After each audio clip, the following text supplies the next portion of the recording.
His body was surrounded by light that flowed out from the dimensional administrator. His entire body was broken down at the cellular level, and then he felt the curious experience of his cells dispersing as the darkness found him. He was in a faraway place where he almost forgot about time. He tried hard but was barely able to hold onto his consciousness. Gang Woojin, wake up. He didn't know how much time had passed, but light grew from the darkness.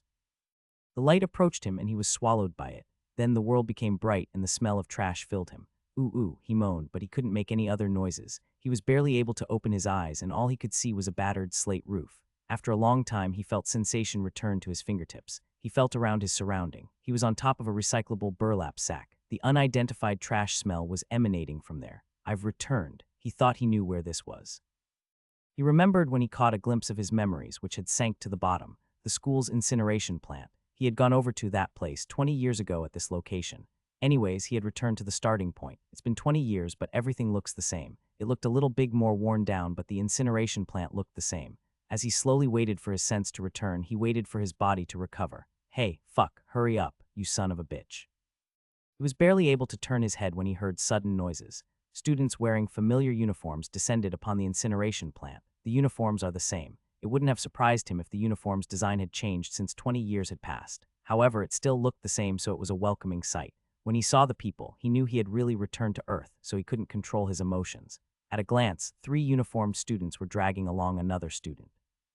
He looked too normal to be bullied. He was actually a handsome student. You son of a bitch, let's begin after I hit you. Why should I get hit? What, you son of a bitch? Their fists started to fly and the two were entangled in a dog fight. The bullies next to them started to join in and the fight became a one-sided beating. You fucking dick, dare to challenge me. You are really a fucking eyesore. Just attend school quietly. He was having fun looking at the 3 of them step on the one student.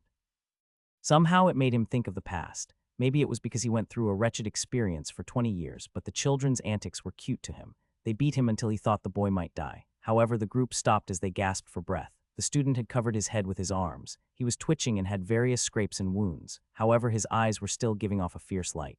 The group's leader, Lee Junhyuk, didn't like the light in Do Yiman's eyes. All of the students were afraid to look at him. They either avoided eye contact or looked at him with envy in their eyes. However, this son of a bitch was looking at him with such eyes. Ha fuck, yo Yiman, does it hurt? Does it hella hurt? Didn't I tell you to stop doing irritating things in front of me? Just go to school quietly, all right? Beat it. Fuck, irritating things. Yiman had been studying quietly and did nothing wrong. The problem was that he was too handsome. He was being beaten because a girl had a crush on Yiman, and she was someone Lee Soon-hyuk liked. Ha, this son of a bitch hasn't come to his senses yet. He needs a good beating. Grab this bastard's body so he can't move. The bullies grabbed Yi-min in place and pushed him down. Soo-hyuk let out a dangerous kick into the air. By the look of it, it seemed like he was going to unleash a soccer kick to the other party's head. At that moment, all of Woojin's senses returned to him. Ah, that's enough. At the sudden sound, the kids began to look around their surrounding in surprise. They saw a man wearing strange clothes getting up from atop the recyclable burlap sack. Fuck, what's your deal? How long have you been there? Huh, fuck. The only things these brats can say is fuck when they meet a big senior that is like the heavens. Woojin got off the burlap sack as if he had been riding it. Ah, the Earth's surface. It has been 20 years since he had been able to step on it. Even if they were delinquents, they were just kids in front of an adult. They were taken aback, so they started looking around furtively. Usually, the delinquents were more strict in respecting the school's lineage. TLN, Koreans are very respectful towards the alumni of their school. Fuck, who cares if you are our senior? I guess not. Why don't you stop paying attention to us and go on your way? I don't know why some beggar is fucking butting in. We high schoolers aren't afraid of anything these days, uncle. Just go on your way. Soo-hyuk was very outspoken. His bluster dispelled his companion's uncertainty. Soo-hyuk had somewhat thought through everything. The man was here at this time in their school, which meant he wasn't a teacher. Moreover, he was at the incineration plant. He was sure this guy was the neighborhood's idiot. He was also wearing very threadbare clothes. Huh, why are kids these days so rude, especially in front of a big senior with 20 years on you? Now Soo-hyuk was sure after he heard Woojin mumble to himself. At the very least, this bastard looked to be a college student, and he should still be in his 20s. He was sure this guy had lost his mind. If you don't want to be hit, then get lost, you little bitches. He thought these nitwits would run away if he scared them a little bit. Instead of being afraid, they responded with expressions of disbelief at the threateningly raised hand. Huh, this won't do. Woojin pushed his hand forward, and Soo-hyuk flinched. Woojin was taken aback as he extended his arm again. Why wasn't the binding magic forming? Soo-hyuk frowned at the surprised Woojin. Shit, what are you doing? Why is it being like this? Bind. Woojin, who was taken aback, continuously extended his hand as he shouted. However, the magic didn't form. Suhyuk spat out insults at him. Shit, I got scared for nothing by this otaku bastard. Suhyuk was sure. He had been scared for a moment by the village idiot, so his pride was hurt. He reflexively ran forward and swung his fist. Before Suhyuk's fist could land on Woojin's head, he tilted it and stepped to the side. Whoosh. Huh, you fucking avoided it. Whoosh, you son of a bitch. You're looking to die. Fuck this guy up. At Suhyuk's outburst, the lackeys ran in. I can't feel the fucking magic. Woojin was taken aback when the magical energy, which had basically been his hands and feet for the past 20 years, didn't respond to him. However, even if he did lose his magic, he wasn't weak enough to be hit by the fist of a mere high school boy. Magicians were known to be physically weaker than the warriors, but this was only true in the other world. In this place, his physical ability would blow the special forces out of the water. If he wanted to survive in a place crawling with monsters, his fitness had to be at such levels. Woojin evaded each of the annoying lackey's punches. Then he lightly punched them in the solar plexus. Puck. Ook. The 3 precise attacks made all 3 of them sprawl on the floor. It happened so fast that Du Yimin forgot about his hurting body and stared on dumbly. Aw, awesome. After Woojin defeated the annoying people, he pressed his hand on his temple. When his thoughts became complicated, he had a habit of unintentionally doing this motion. Well, I guess it won't matter. Maybe it was a side effect of the dimensional travel. He wasn't sure if he had lost his magic or it had been sealed. However, it might not have matter. This place was Seoul. Monsters will no longer threaten him, and he wouldn't need to fight to the death to survive. Maybe. The bullies coughed several times. They stealthily got up, then they hurriedly ran away after surveying the situation. Woojin thought about chasing after them. However, he didn't have any reasons to do so, therefore he left them alone. As Du Yimin approached him, he bowed his head. This strange person was wearing weird clothes, but he had helped Yimin. It is nothing. However, let me ask you a question. Yimin had started to come up with a story when he heard Woojin's words. Since he had rescued a kid from being beaten by bullies, he thought he would ask a question like, why were they hitting you? Of course, this was assuming he was a normal adult. What's today's date? Yes, I'm asking for today's date. It is November 10th. What year is it? It is 2015. What? Kim Woojin was so surprised that he didn't speak for a long time. He had been summoned to the other world on the year 2010. He was in his 3rd year of high school. What is happening? He had spent 20 years over there, but only 5 years had passed on Earth. Woojin pressed his hand against his temple as he ordered his thoughts. Maybe this is better for me. He thought that 20 years had passed here and would never suspect it otherwise. This was why he thought it would be impossible for him to find his family again. However, if it had only been 5 years, then they might be living in the same house. Once he thought about it, it wasn't a bad situation. He looked for a mirror in his surrounding but couldn't find one. Woojin's eyes once again looked towards Yimin. Hey, how old do I look? What should the idiom out of the frying pan into the fire be used in this situation? He had escaped the bullies, yet he might have been caught by a crazy person now. Yimin thought about what to say, but he decided to speak as he saw it. Around 22. Is that so? Did my body get younger? Did I find my youth after I lost all my magic? Or was my body restructured? He would gradually puzzle over it, but Woojin had to resolve some urgent business first. He had returned after 20 years, but only 5 years had passed. His most urgent priority was to find his family. He couldn't remember his home phone number, and of course, he didn't remember his family's phone numbers. Fortunately, he was at the high school he had attended, so he remembered how to find his way back home to his family. If they hadn't moved away, he would be able to have a reunion with his family today. The problem was, how would he get home? It was a distance that he couldn't just walk. The distance was equivalent to taking a subway through 7 stations. Woojin's eyes were uncertain. Let me borrow some money. What? Let me borrow some transportation fee. Yimin regretted not running away with the bullies. He didn't dare to refuse him. He had taken out the bullies with one blow, so if Yimin refused, his fists wouldn't forgive Yimin. Yimin turned out his pocket, then he pushed forward all his money. He had 7,300 won. And no, you don't have to. Do you see me as someone who would extort from a kid? I'll pay you back. Woojin rooted through his pocket, then he spoke as if he had forgotten something. Oh yeah, I don't have a hand phone. Write your phone number on a paper for me. Yimin followed Woojin's words, and he took out a notebook from his backpack. He ripped the corner of the notebook, then he wrote his phone number. He thought over dozens of times whether he should write his phone number or if he should write a fake number. He won't be able to tell. Yimin purposefully wrote down a fake phone number. He didn't want to be called out and be extorted again. He wanted to get out of here as fast as he can before the man could harass him. All right.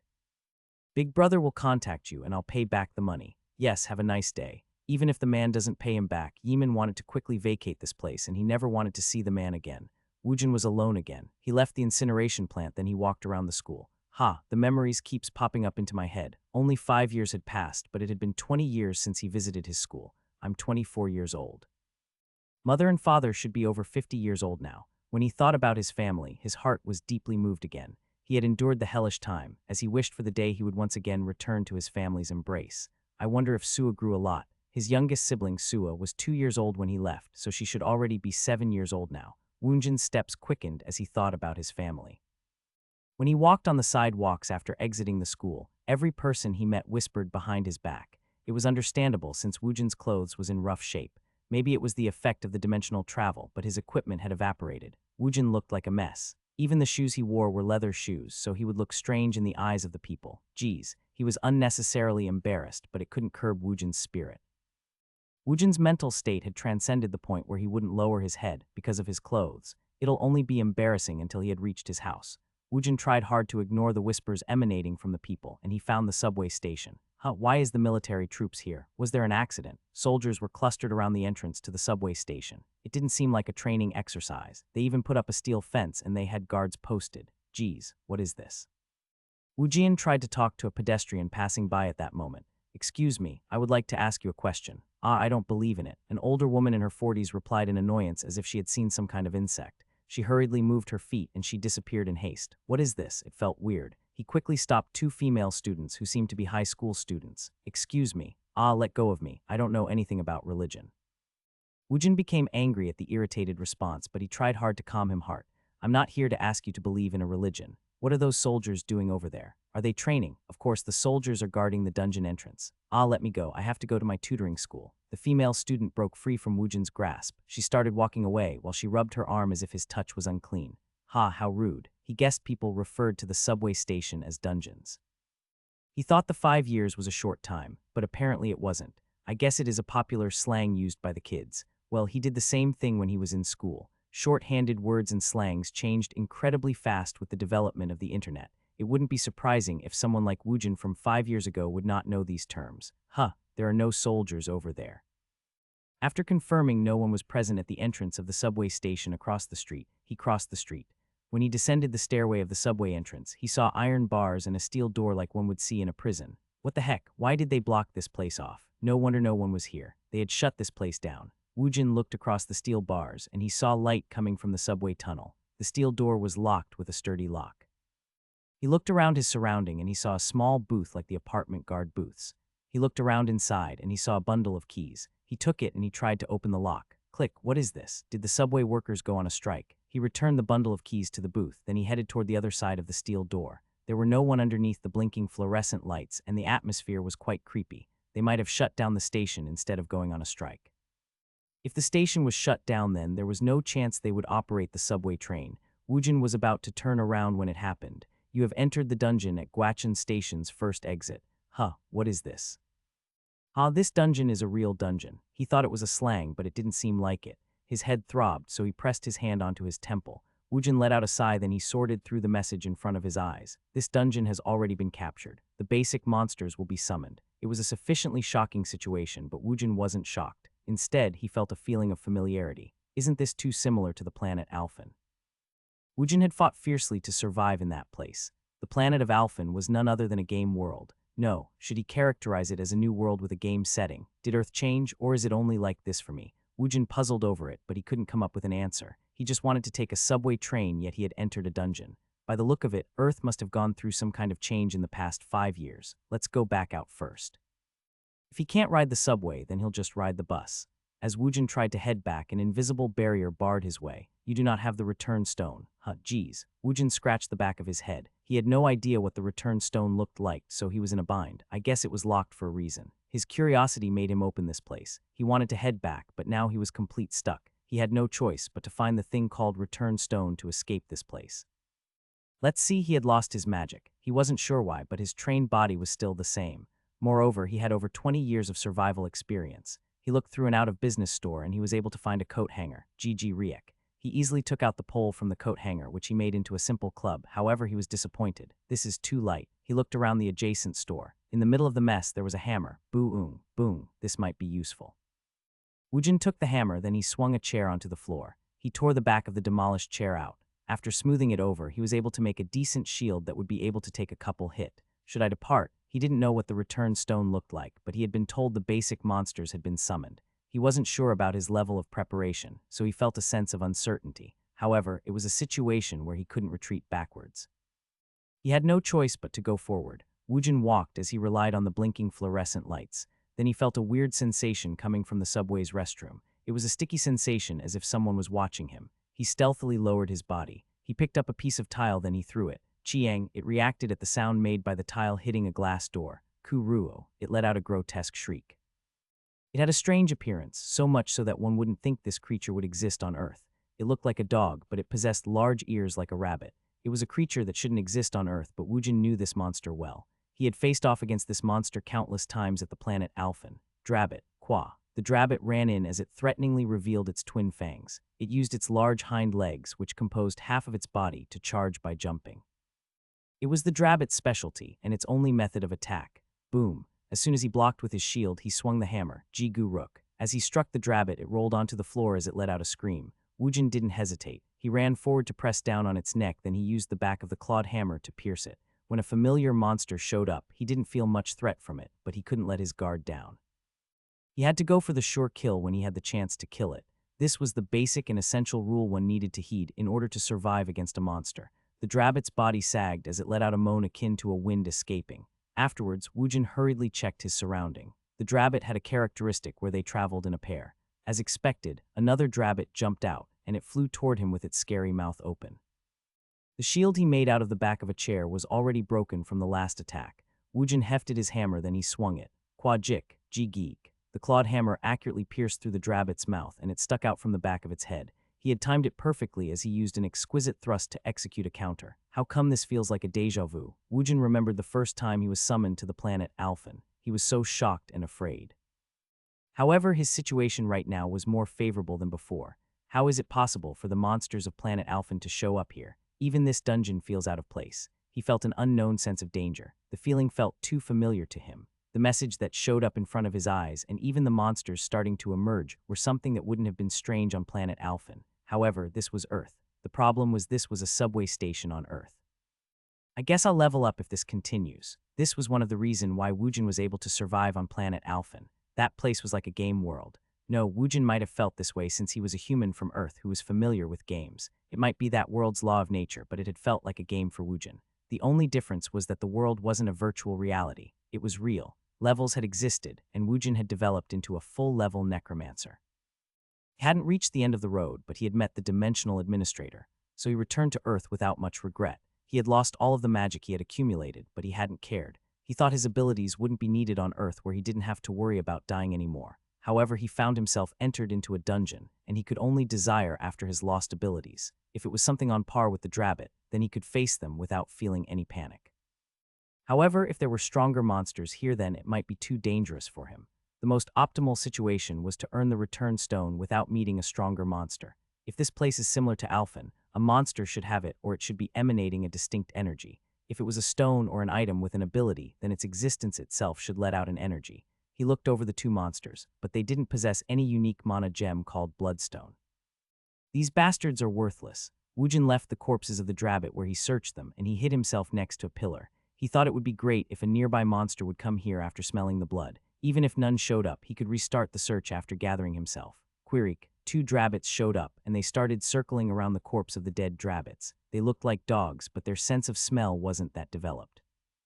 They used their hearing to locate the location of other beings. Crack. Woojin purposefully stepped hard on a piece of tile to reveal his existence. QE. The two drabbits simultaneously ran towards him, and they jumped towards Woojin. Woojin grasped the hammer, and he performed a baseball swing. Payuke Puck. The two drabbit jumped with a time difference between the two. He crushed the drabbit's head in succession. Then a message popped up in front of his eyes. Level up. Huh, is this for real? Woojin was taken aback, and he hurriedly opened his status window. Level 1. Name Gang Woojin. Class Necromancer Advanced. Grade Middle Rank.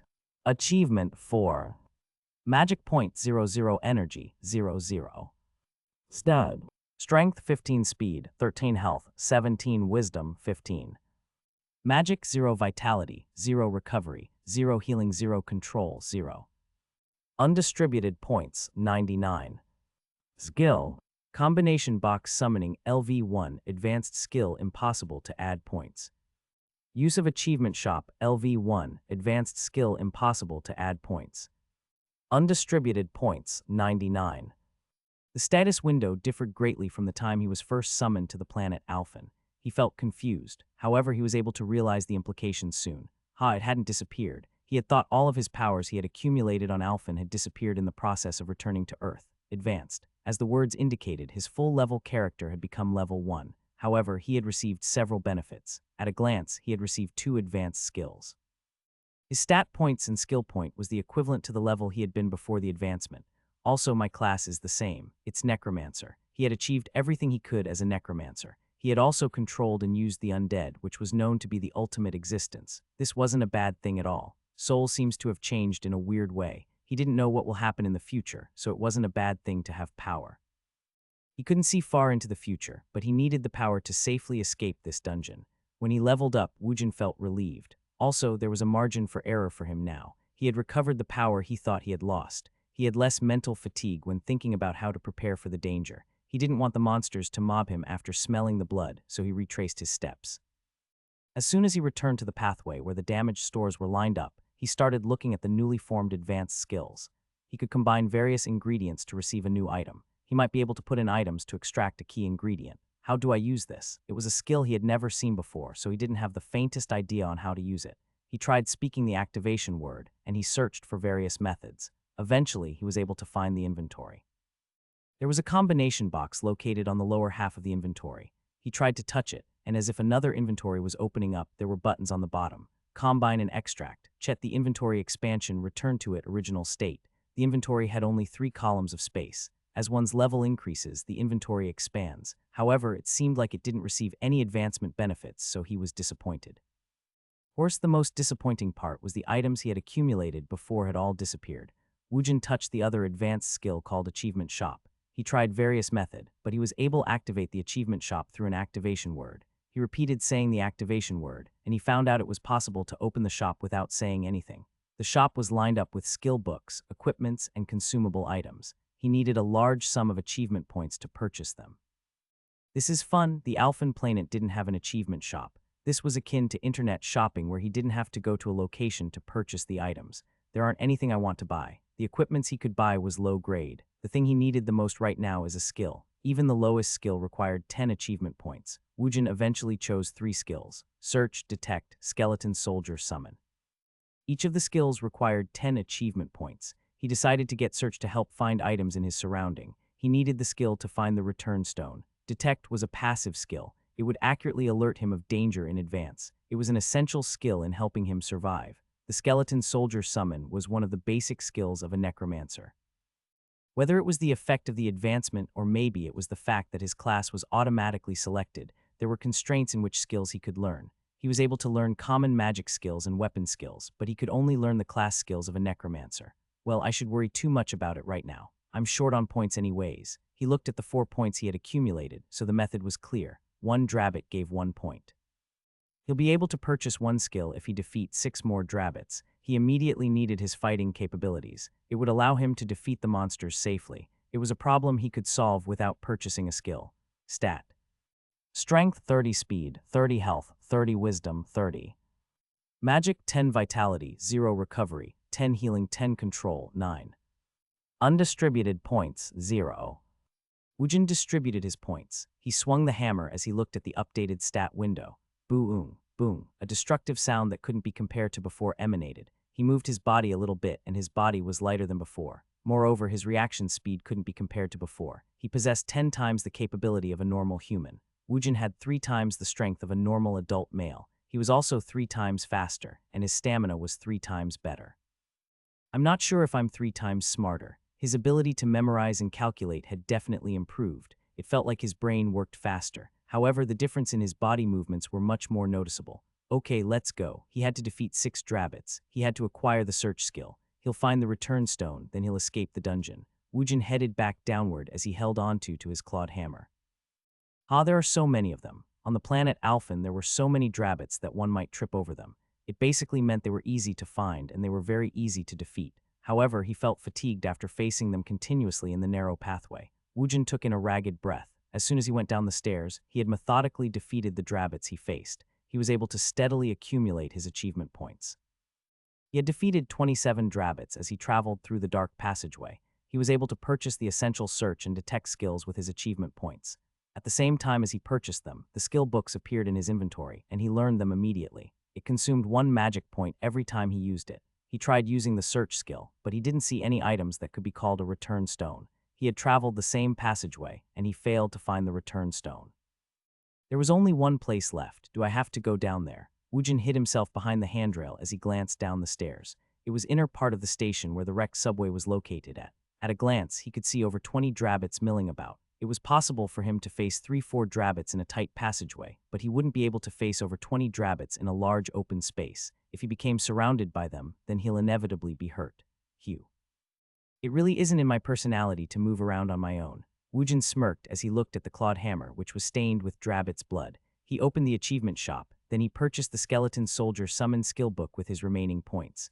The monster's corpses was used to summon the skeleton soldier with strength 5, agility 8, health 5. Consumed magic point 1, required control 1.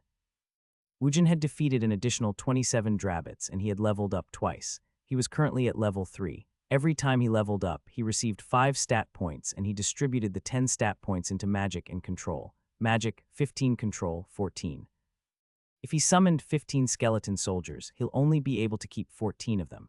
Once the summons exceeds the range of his control, they would turn into monsters beyond his control. Wake up, my minions. Woojin had reached the pinnacle as a necromancer. After being transported, he had to restart from a low level, but it was a path he had already walked. He didn't have to worry about spells or activation words. It was possible to manifest his familiars and mastered magics using just his will. Kururu. From nearby, the 3 corpses of the drabbit exploded and 3 skeleton soldiers was summoned. They were very weak, so he rarely used them in his latter days. Still, he felt extremely happy to see them again. Let's go, charge, ki. The skeleton soldiers let out a horrible shriek, then they ran forward swinging their bone knives threateningly. Pa-uk, ki ache. One skeleton soldier fell into a heap from one blow as a drabbit used a menacing headbutt. The others were lucky. They were only bitten on their arms and legs. Since the skeleton soldiers were composed of bones, attacks using teeth weren't a threat. The skeleton soldiers were very weak and their attack capabilities were insignificant. They swung their blunt bone knives, but it wasn't very effective against the drabbits. However, they had blocked the drabbits' dangerous first charge, so they had done their job. Hayuke puck. Woojin swung his clawed hammer and the drabbits' heads continued to explode. In a flash, he had killed 3 drabbits and he used them as fodder to summon an additional 3 skeleton soldiers. Keek. One had been demolished, but the number of skeleton soldiers had increased. The 5 skeleton soldiers reliably blocked in front of Woojin. Woojin used his will to control them as he advanced. Qui. From between the broken windows of the subway train, drabbits ran out en masse. There were so many of them that Woojin halted in his track for a moment, blocked them. The 5 skeleton soldiers stood parallel to each other as if they were setting up a barricade. Puck. The drabbits jumped at the skeleton soldiers like moths to a flame, and they started head-butting the skeleton soldiers' limbs. Suck. The middle skeleton soldier fell. One drabbit broke through the line, and it flew accurately towards Woojin's head. Woojin swung the clawed hammer like a clean-up hitter as it split the air. One more added. The corpse of the drabbit was flung away, and the corpse exploded to form another skeleton soldier.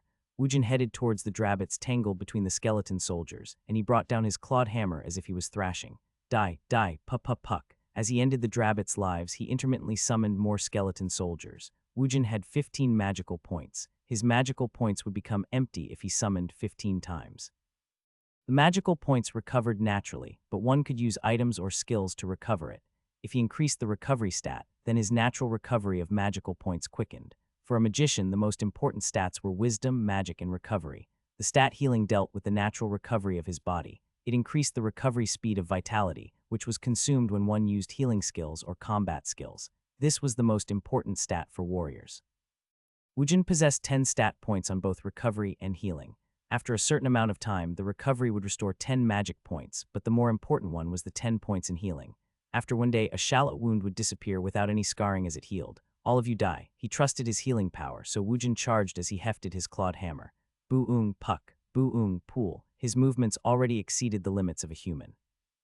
Every time he swung his clawed hammer, a drabbit died. The couple dozen of drabbits filling the subway station was defeated in a matter of moments. When Woojin's reached level 4, his low magical points instantly recovered. I'm so thirsty. Woojin looked around the station, which had turned into a field of drabbits' corpses, and he headed towards the vending machine. He pried open the door of the already broken vending machine.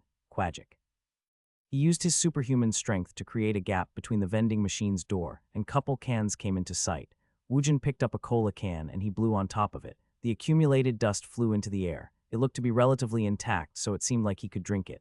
DDAC, Chiik, TLN, tab opening SFX, fizzing SFX. When he opened the can, he gulped down the warm Coke. Kua, Jijigyuhu, TLN, SFX. The fizzing gas made him belt out a satisfying burp. Woojin grinned. He had defeated the monsters inside the subway station, which had turned into a dungeon. It almost made him think this was still Planet Alphen. However, the refreshing carbonated drink he hadn't had in 20 years made his return to Earth very real to him. I really have to go back home. Woojin's magical point had been restored, so he used the search skill.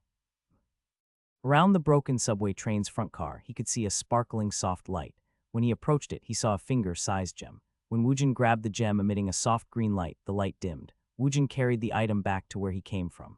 When he was close to the barrier, the return stone let out a light and it scattered as it touched the barrier. Chi-chi-choot. After seeing the barrier disappear, Woojin went up the stairs of the Gwachun station's first exit. Ooh, I thought I was going to shit my pants. Oh Junwon was a rank 9 public servant. After completing the assault, he had been assigned to the closed Gwachun station first exit dungeon as an access control personnel. It had been 1 month since he was dispatched here. He fulfilled the temporary reassignment period without any accidents happening. He'll be going back to the headquarters tomorrow. After he hurriedly returned after using the restroom, it felt like the sky was about to fall. What is this? The locked dungeon entrance door was open. He felt dizzy and the sky turned yellow. Did a civilian go in? I'm fucked. It was unlikely to think that a roused had entered a closed dungeon. The Gwachun station's first exit wasn't a spot where particular ingredient items dropped. It was just a dungeon infested by the low-ranked monster, Drabbit. Unless it was a beginner roused looking to train here, he couldn't think of a reason why someone would look for a dungeon that didn't drop anything of significance.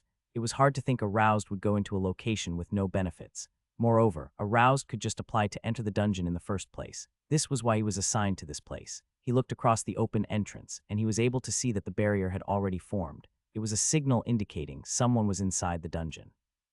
Fuck, I'll have to quickly request for help. For the roused, the Drabbits were classified as a low-level monster, but it was a monster to civilians. Oh Junwon was about to quickly make a call, but the barrier became clouded and a man walked out. Before he could press the send button, Junwon's body froze. Woojin slowly walked out, and he was surprised when he met the gaze of Junwon. I opened the door and entered out of curiosity. Are you aroused? At Junwon's question, Woojin puzzled over his words. Before he could speak, Junwon spoke quickly. Hugh, you almost took 10 years off my life. Please leave a record of your entrance. Hugh, it's quite fortunate. Why did you go into a dungeon with nothing to gain? You cleared it as a solo player, so you must be quite strong. He passed over the dungeon entrance record log to Woojin. He half-acidly wrote down his name and position. Then he kept his words scarce. Why do you think I went in? I wanted to ride the subway home. He didn't have an explanation, so he thought it was best to stay silent. The other man was making up an excuse for him. After signing everything, Woojin confidently asked a question. May I go now? You can go now. Woojin turned around to ask a question after taking a couple steps. The 5 years wasn't as short of an amount of time as he initially thought since it seemed dungeons, and the roused had come to be in that time period. How much is the bus fee these days? What the heck? He had heard almost all roused were rich. The world has changed a lot. Woojin looked out the bus window, and he mumbled as he looked at the scenery. The bus fee had increased by 301, but the most noticeable change that caught his eyes was the amount of cars on the road had decreased significantly. The TV attached to the bus was talking about which subway stations and exits had been successfully attacked. It was going on and on about similar topics. If the attack on the dungeon is successful, we will be safe for at least couple days and couple months at most. If we fail, the monsters will be unleashed. The news continued to play incessantly. It started to narrow the gap between the reality regarding the past 5 years for Woojin. In the world news topic, they talked about the monsters that had burst forward from the subway stations in Tokyo, and they had to mobilize their army to block them. The areas around the subway station are old news. If the capture of a dungeon failed, one had no idea when the monsters would burst forward. It was like living next to a bomb, so no one wanted to live next to the stations. Rather than living next to the subway stations, people would joke it would be safer to live next to a nuclear plant. Of course, Seoul's population had significantly decreased, and the decreased population led to less traffic. The bus drove as if it was flying. When the bus stopped, it felt as if the world in front of him had turned yellow. The house, the apartment, which was Woojin's home, was gone. He was so shocked that he was having a hard time speaking. The apartment Woojin had lived in was gone. Originally, it was a 5-story high apartment. They always talked about rebuilding the apartment, but it had disappeared within 5 years. He would have never guessed an imposing building would take its place. Even at a glance, he could tell it wasn't an apartment. The structure looked like an office building, and it authoritatively shot into the air. Woojin was looking at the building from close by, and the security guard deemed him suspicious, so the security guard approached him. "What are you doing?" The security guard abruptly questioned him, and Woojin had to push down his anger. Woojin couldn't kill him for not liking him, and he couldn't damn his soul for the heck of it. Those actions were only possible at planet Alphen. This was Earth. Woojin forced down his anger, and he pressed his hand against his temple. After a moment, it felt as if his anger had somewhat calmed. What happened to the people who used to live here? The people who used to live in the apartment before this building was built. No, I'm asking, why are you asking me? The security guard, who had been glaring at him, avoided his gaze in surprise. How could someone's eye become so scary? I don't know, this place was in ruins before this building was built. In ruins. Woojin's forehead was bulging with veins. The security guard let out a cold sweat at his chaotic expression. Numerous people died 5 years ago from the dungeon shock. It would be correct to say everyone who was using the subway at the time had all died. If a dungeon can't be cleared within a month, the dungeon will explode and the monsters would pop out. Countless number of people were killed or hurt when that happened. Seoul was too large and slow to deal with the sudden change. They even dropped missiles on locations where the monsters broke out. When the monsters broke out, Jichen had been turned into ruins. So why are you making a fuss? Woojin controlled his anger inside when he heard the security guard's words. Calm down, be calm. It wasn't the time to lash out at anyone. His family was alive. They were alive. At those thoughts, he was barely able to hang on to the thread of his anger. It would be ridiculous for him to become unruly based on an assumption. It was unbecoming of an intellectual mage like him. Hugh, it's only been 5 years. There are many ways to find them. He thought he had returned after 20 years, but only 5 years had passed. Yes, only 5 years. If he went to the borough office, their last known address should be there. He would know if they were still alive by looking at the family register. I don't know my social security number. He was assigned his SSN during his second year in high school, but he had no idea where it was anymore. He could go to his alma mater to get his SSN. He'll know it once he searched through the student records. If he was lucky, he'll also be able to find out the hand phone number of his parents, which he had forgotten. As his thoughts connected to make a plan, he felt a calm sensation. Yes, all of his family was safe. He just hadn't found them yet. It was already past 6 o'clock, so he couldn't go back to his school to make the request. He was stuck. It wasn't hard to prioritize what he had to do next. He'll have to find a place to sleep and growl. Woojin stabbed his hand into his pocket, and he touched the 5800 one he had. Woojin turned his head, and he was able to see a restaurant in a building across the street. Woojin crossed the sidewalk. What kind of rice soup costs 6,001? TLN, you get a soup and a bowl of rice plus banchan. You basically flip the rice into the soup. There are restaurants specifically catered to these dishes. Woojin complained as he drank the cup ramen soup. Since he didn't have the 201, Woojin was treated like a beggar, and he was chased out of the rice soup restaurant. Of course, it wasn't the shortage of 201 that decided it, but his beggar-like outfit had a bigger role in the decision to kick him out.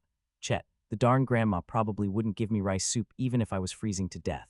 Woojin unnecessarily thought about the cold-hearted lady from the rice soup restaurant as he chewed on an onigiri. He felt sad since he didn't have any money. However, he hadn't had a cup ramen and an onigiri in a long time, so it was delicious. Where do I sleep tonight? Do I really have to go to the police station? He hadn't done anything wrong, so why didn't he want to go to the police station? He guessed he did couple of bad things, several dozens of bad things. He had also killed a couple. He had killed countless number of people, but this all happened on the planet Alphen. The Earth's Kang Woonjin was just a normal. He wasn't normal since he had disappeared during his 3rd year of high school. He was a child who had returned after a 5-year absence. I guess they would ask me all sorts of questions if I go to the police station. Where have you been? What were you doing before you came back? Why didn't you try to keep in contact? His head hurt when he thought about the report he had to make up. He decided going to the police station was a last resort. Anyways, it wasn't as if he didn't have any other choice. Hugh, even though the land prices had collapsed completely in Seoul, and the population had decreased significantly, Woojin still didn't have a home to lay down in. He was overjoyed at seeing a convenience store in 20 years, so he had bought hot bars and drinks. In the end, all the money he had left was 301. It was an amount where he wouldn't even be able to enter a sauna nor a PC room. Well, even the subway stations where the homeless go to are off limit now, so he had no choice but to greet the morning in the streets. At that moment, he heard the convenience store's door open, so he reflexively turned his head. Ring. As the convenience store's door opened, Woojin's eyes sparkled as he saw a familiar face. This was Fate. He was sure it was Fate. Du Yimin, the school junior he had helped out in the evening, was picking out an onigiri.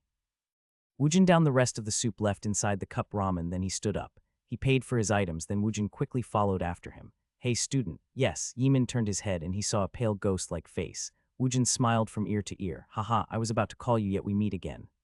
Why would you? Yimin haltingly took a step backward. Is your parents home? Why would you want to know that? Yimin reacted in a sensitive manner. Woojin made a face indicating it wasn't a big deal, then he put on his most trustworthy smile. Including the previous incident, I have a lot of things to discuss with them.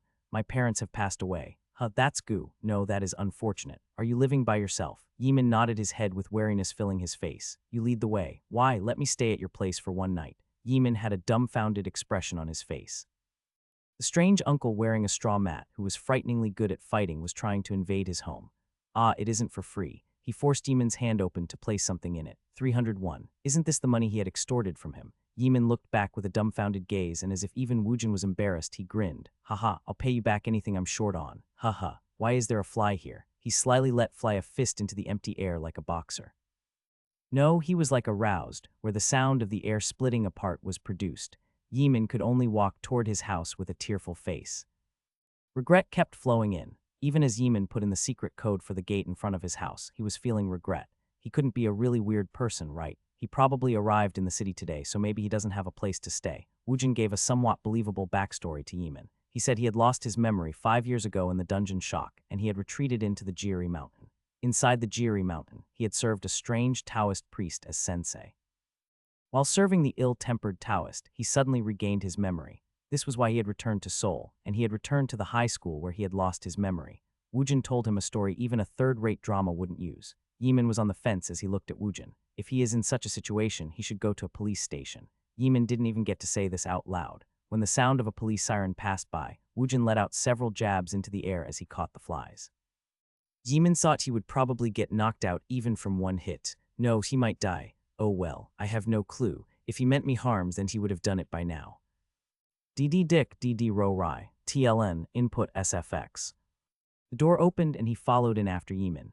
Woojin smiled radiantly. Wow, you have a nice house. The house was an ordinary villa studio. As the land price became cheap in Seoul, the rent became cheap as empty houses increased. However, the electric and gas fee had increased as well, so it was still hard for people to live there. The monsters always destroyed all the infrastructure, so of course the price would increase. The studio was quite large. There were a lot of room left even after a bed and a desk was put in there. Haha, I'll be in your debt for a day. Do you mind if I wash first? Woojin brazenly spoke as he headed towards the restroom. He took off the pieces of straw mat, then he took a shower. Yimin could only sigh as he heard weird sounds come from the restroom like Huh, this is great. I wonder if this is appropriate. They had talked about various topics while coming here, and he didn't seem like a bad person. This was just a hunch he had felt. Even if Woojin didn't look like a bad person, he was assuredly weird. He had fallen into Woojin's pace, and before he realized it, they had come home together. Yimin munched on the onigiri he bought from the convenience store. This was his dinner. The money he needed to purchase dinner was taken by Woojin, so he had no choice. Phew. That was refreshing. Hey, do you have any clothes you were going to throw away? Wait a moment. Woojin acted as if he was visiting the house of a very close cousin. Yimin was uncomfortable with the situation, but the water had already been spilt. He just gave Woojin the basic white t-shirt and a black shorts. Do you have an underwear? I'm already burdening you, so it would bother me a little if I took your underwear and wore it. Woojin laughed brazenly, and he wore his clothes as he went commando. Then he opened the refrigerator to take out a bottle of water and he downed it. Yimin didn't have the energy to be surprised anymore by his natural look. Hugh, I have to study now. Okay, I won't interfere with your studies. Go ahead and study. Do you think I can use your computer? You are asking for everything. You can use it. Yimin yielded his desk with the computer on it. He opened a desk he used for meals, then he opened his book. Yimin started focusing on his studies so much that it was frightening. After his parents passed away, the only family he had was his older sister. This studio and even the privilege of going to high school was through his older sister's sacrifice. Even now, she was working arduously in a factory. The only way he could pay her back was to study hard.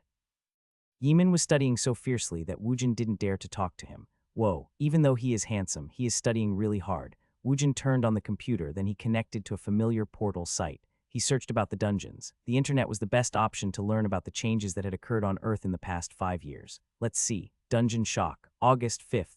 I was summoned around that time.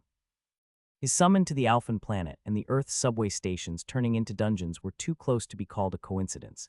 He couldn't exactly remember it, but his intuition was telling him it happened on the same day. It means there is a connection. Why was he summoned to the other side during the dungeon shock? He still didn't know the exact reasons. He just struggled hard to survive, and he longed to return home. He felt a feeling of unsatisfaction. Roused, what is this?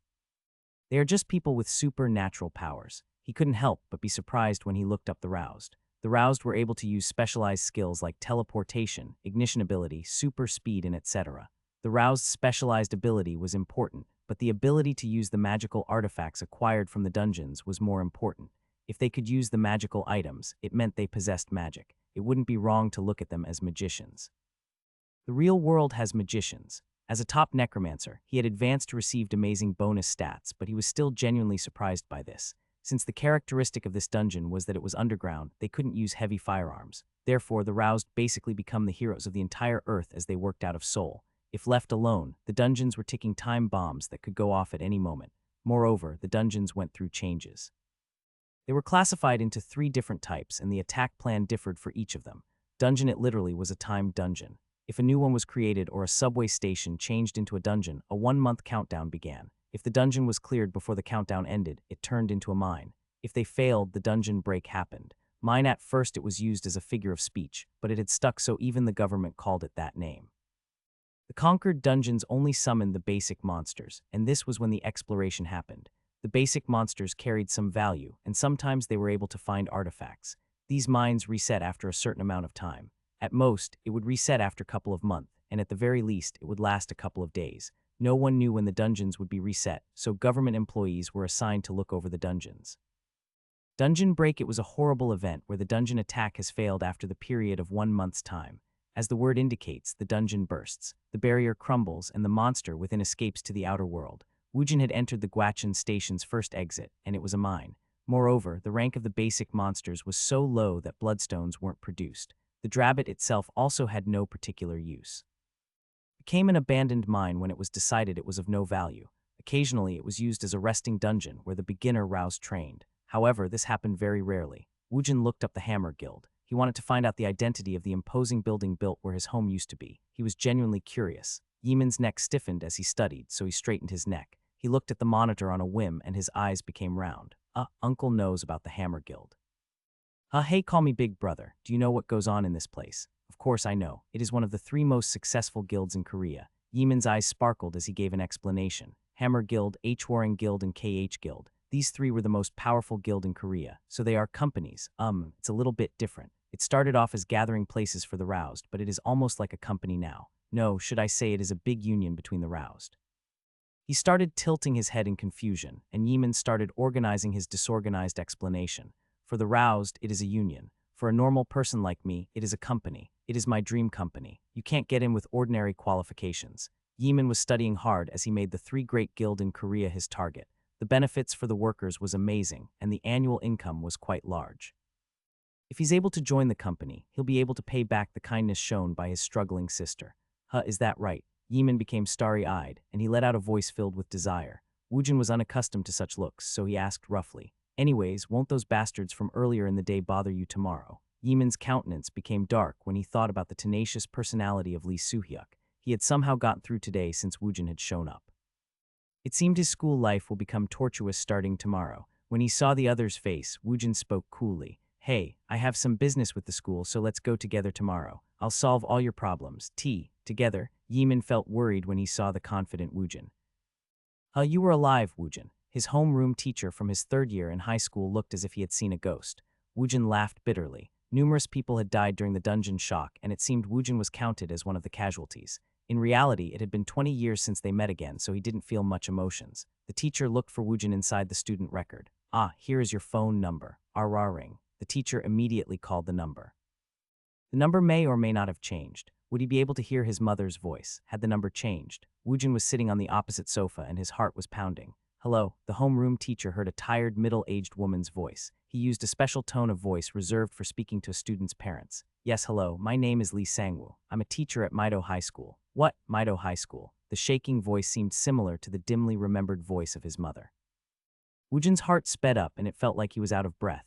"Yes, are you by any chance Mrs. Lee Soo-jung?" "Yes, you are correct. What is it you need?" "If it's Maido High School, then it was the school our eldest went to." Woojin felt like his heart was about to stop when he heard the voice across the phone. Even when he was hit squarely by Balrog's whip, it didn't hurt as much as this. Woojin snatched the hand phone as if he was stealing it, then he spoke in a shaking voice. "Mom." There were no words spoken across the phone. However, one could tell how surprised she was. She must have been shaking so much since her entire feelings was conveyed to him. Mom, this is Woojin, Kang Woojin. It was harder to speak the word mom than using a ninth circle magic spell. His throat was tied up in knots and he was barely able to hold back his tears. Instead of hearing words from across the phone, he could only hear the sound of weeping. Woojin, is it really our Woojin? Are you really our Woojin? At the sound of her wails, Woojin couldn't even guess how much sorrow she had endured. The sadness turned into joy as his tears fell. I've returned. My Woojin. He had survived 20 years for this moment. Where did you move to? I'll go there. No, I'll come over there. I'll be there soon, so don't move an inch from there. He heard the sounds of hurried feet. Woojin gave the teacher his phone. He let out a long breath he had held as he tried to swallow his tears. After the teacher received the phone from him, he tried to calm the mother. He ended the call only after a lengthy conversation. At this sight, Woojin was reminded he needed to buy a phone soon. She'll be here in about 1 or 2 hours. I didn't really do anything. I'm more thankful that you are alive. Do you mind if I look around the school? Well, do whatever you want. Woojin thought it would be boring to sit in one place for 2 hours, so he exited the staff room. Let's go see Yeeman. When his mother arrives, he'll have to repay the money he borrowed from Yeeman in haste. He felt embarrassed to receive money from his parent when he was already 24 years old. However, he had decided to repay her back by dedicating his entire life to being a good son. Just at that moment, kids crowded into the hallway since it was break time. He squeezed by people as he walked. He was boldly walking around wearing a white t-shirt and shorts one would only wear when going to sleep, so many students gave him a once-over. Wow, he's really handsome. He's really tall. I heard he is our school's alumni. If it wasn't for the other students in uniform, the female high school student would have exclaimed him to be their ideal type. They whispered among themselves and they clapped their hands in delight. Wow, his fashion is so unsophisticated. Shit, he's frighteningly thick. What did that bum used to do? The male students secretly made fun of Woojin. Woojin ignored them and he found Yeeman's classroom. Yeeman wasn't even able to go to the restroom during the break as kids surrounded him.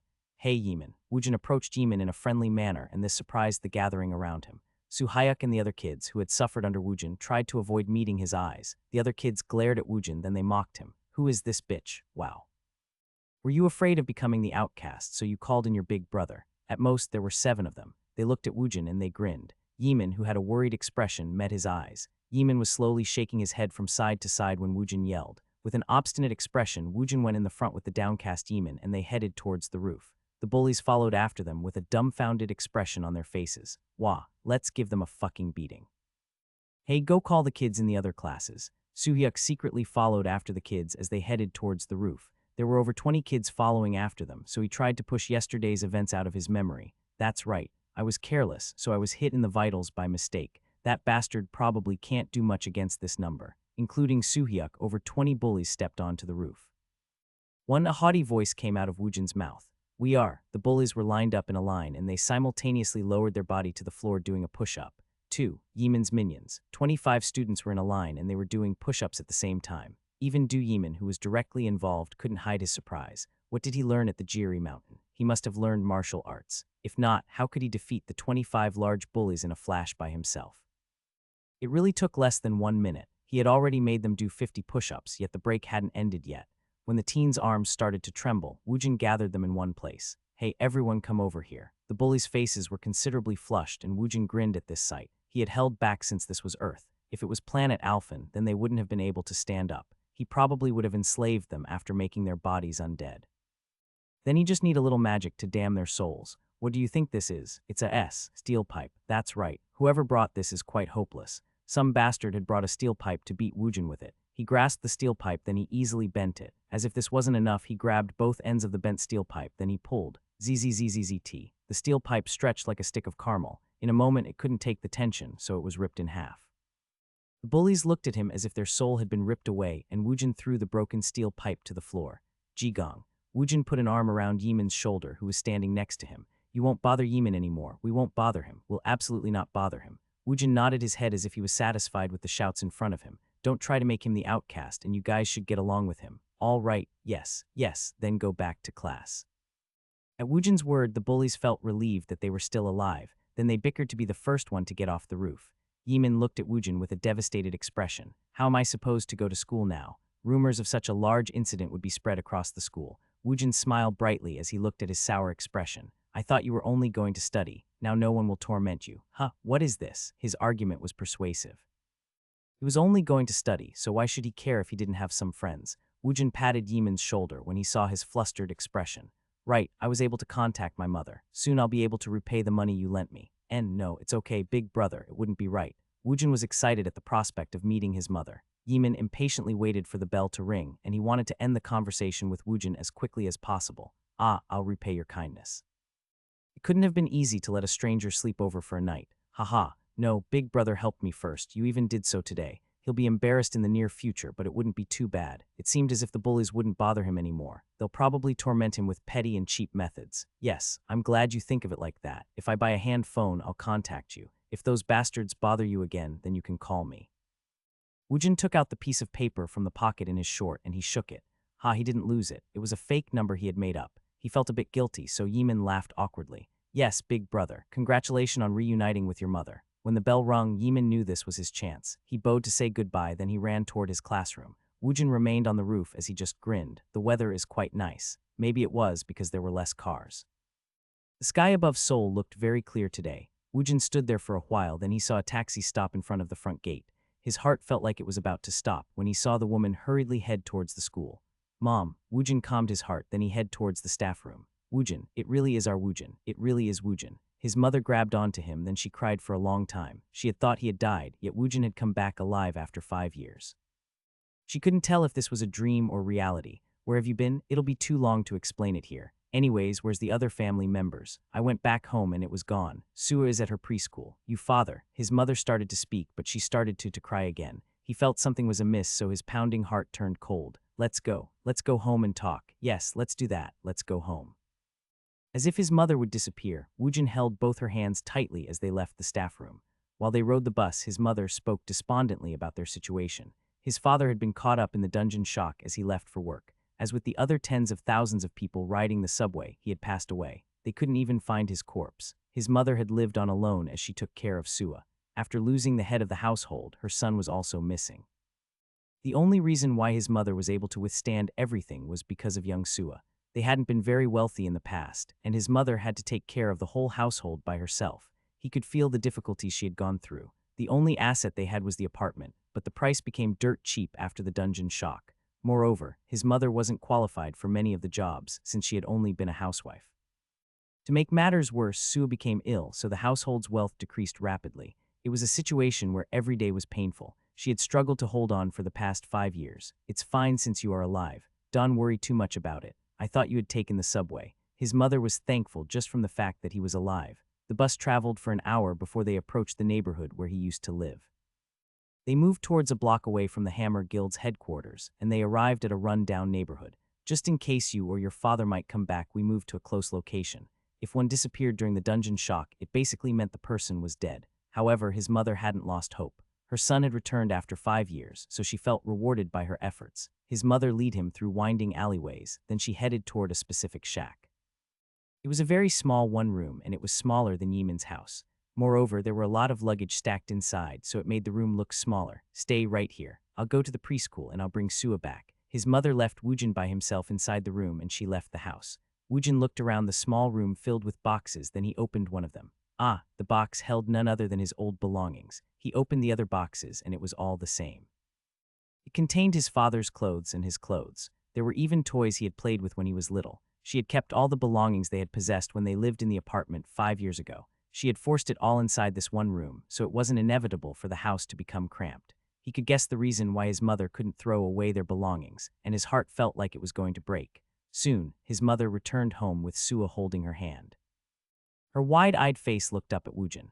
Her complexion looked pale, but her white skin just made her look cuter. The 2-year-old baby he remembered in his memories had turned into a 7-year-old cute child. Sua, this is your big brother. Greet him. Big brother. Sua grabbed onto the hem of her mother's clothes, then she warily looked over Woojin.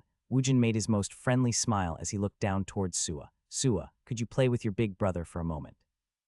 Mother will make delicious food soon. Mommy doesn't have to go to the restaurant, of course. It's my day off today. It was only lunch, but his mother worked as if she was in a hurry. She prepared a sumptuous feast. Sua became unusually animated when she saw the meat side dish. It seemed like she wasn't able to eat meat on a regular basis. His mother looked at him with contentment, so as to repay her, he ate the food with relish. After he emptied 3 bowls of rice, he stopped his spoon. It was said the act of eating food was a good way to lower the wariness in humans. Sua seemed to have immediately adjusted to him. She called him Big Brother easily, and she stuck to Woonjin's side. It was false to say she wasn't wary, but it seemed she was starved for attention. It made Woonjin's heart hurt when he saw this. Then Sua plays by herself after coming home from preschool. Yes, mommy goes through a lot of troubles. I have to behave and play by myself. He was proud of what the 7-year-old said, so Woojin patted her head. Geez, you have to brush Mimi's head instead of mine. Ah, okay. Sua passed him her Barbie named Mimi, then he brushed its hair with a brush as big as his finger. Woojin and Sua played with the doll, and his mother's gaze was on them as she washed the dishes. She had struggled so much in the past 5 years that it felt like she had become an old lady. His mother, who was doing the dishes, picked up the phone when it rang. Then she hurried into the restroom to answer the phone. What's going on? Where did you go during the busy hours? Come back immediately. Today is a really important day. May I take a leave? Hey lady, what do you think this is? There is no taking leaves at this small restaurant. You even got out of work regularly by giving excuses that your daughter was sick. If you don't want to get fired, come in right now. Woojin's senses were several times more sensitive compared to normal people, so it wasn't hard for him to hear the whispered conversation. Woojin roughly figured out the situation, and Woojin felt a heavy feeling. It felt as if a rock was pressing down on his chest. His mother exited the restroom, then she quickly finished washing the dishes. Then she spoke to Woojin and Sua with an apologetic face. Sua, I'm sorry, but can you play a little bit with your big brother? It's okay. I'll play with Big Brother. Even though she didn't have any old memories of him, Sua was already following after her big brother, and this made her very cute. I'm so sorry about this, Woojin. Woojin gave an ample laugh. It's okay, have a safe trip. Yes, I'll be back soon. After his mother went out, Sua let out the tears she had been holding back. She's always busy. Sua is always alone. Woojin's eyes turned round when he saw her crying figure. No, Big Brother is here now. Che, I've never seen you, so how can you be my big brother? Haha, I'm really your big brother. Don't you remember me from when you were young? I even changed your diapers. So don't we anymore. Woojin tried to appease the grumbling Sua, so he played with her. He had assumed his mother would return around dinner time, but she wasn't back yet. Therefore, Woojin started cooking. Woojin was used to sleeping out in the open when he was at the planet Alphen. When he opened the refrigerator, there were several ingredients left over from his mother's previous shopping trip. Woojin simply fried an egg, then he shared vegetable fried rice with Sua. His mother returned around 9 o'clock. I'm sorry, mother is late. What did you eat for dinner? We'll have to buy you a hand phone tomorrow. His mother couldn't contact Woojin, so she must have felt frustrated. They laid down their bedding in the small one room, and he didn't even have space to roll over. Sua had already fallen asleep in his mother's arms, but Woojin and his mother had a hard time going to sleep. I'm very glad you are back. His mother had already said those words multiple times as she laid down her tired body. Woojin couldn't sleep that night, and he stayed up with his eyes wide open. This isn't it. Woojin felt a suffocating feeling as if he was buried within a fallen building. The next morning, everyone woke up in a flurry. Sua had to attend preschool, and his mother prepared to go to work. Woojin, go to the borough office and get your SSN reissued. After I get off work, we'll go shop for a hand phone. Don't go anywhere. If you are hungry, then make and eat some ramen. No, if you are hungry, come to the restaurant located in the front. It is the Sumi restaurant located in front of the mart.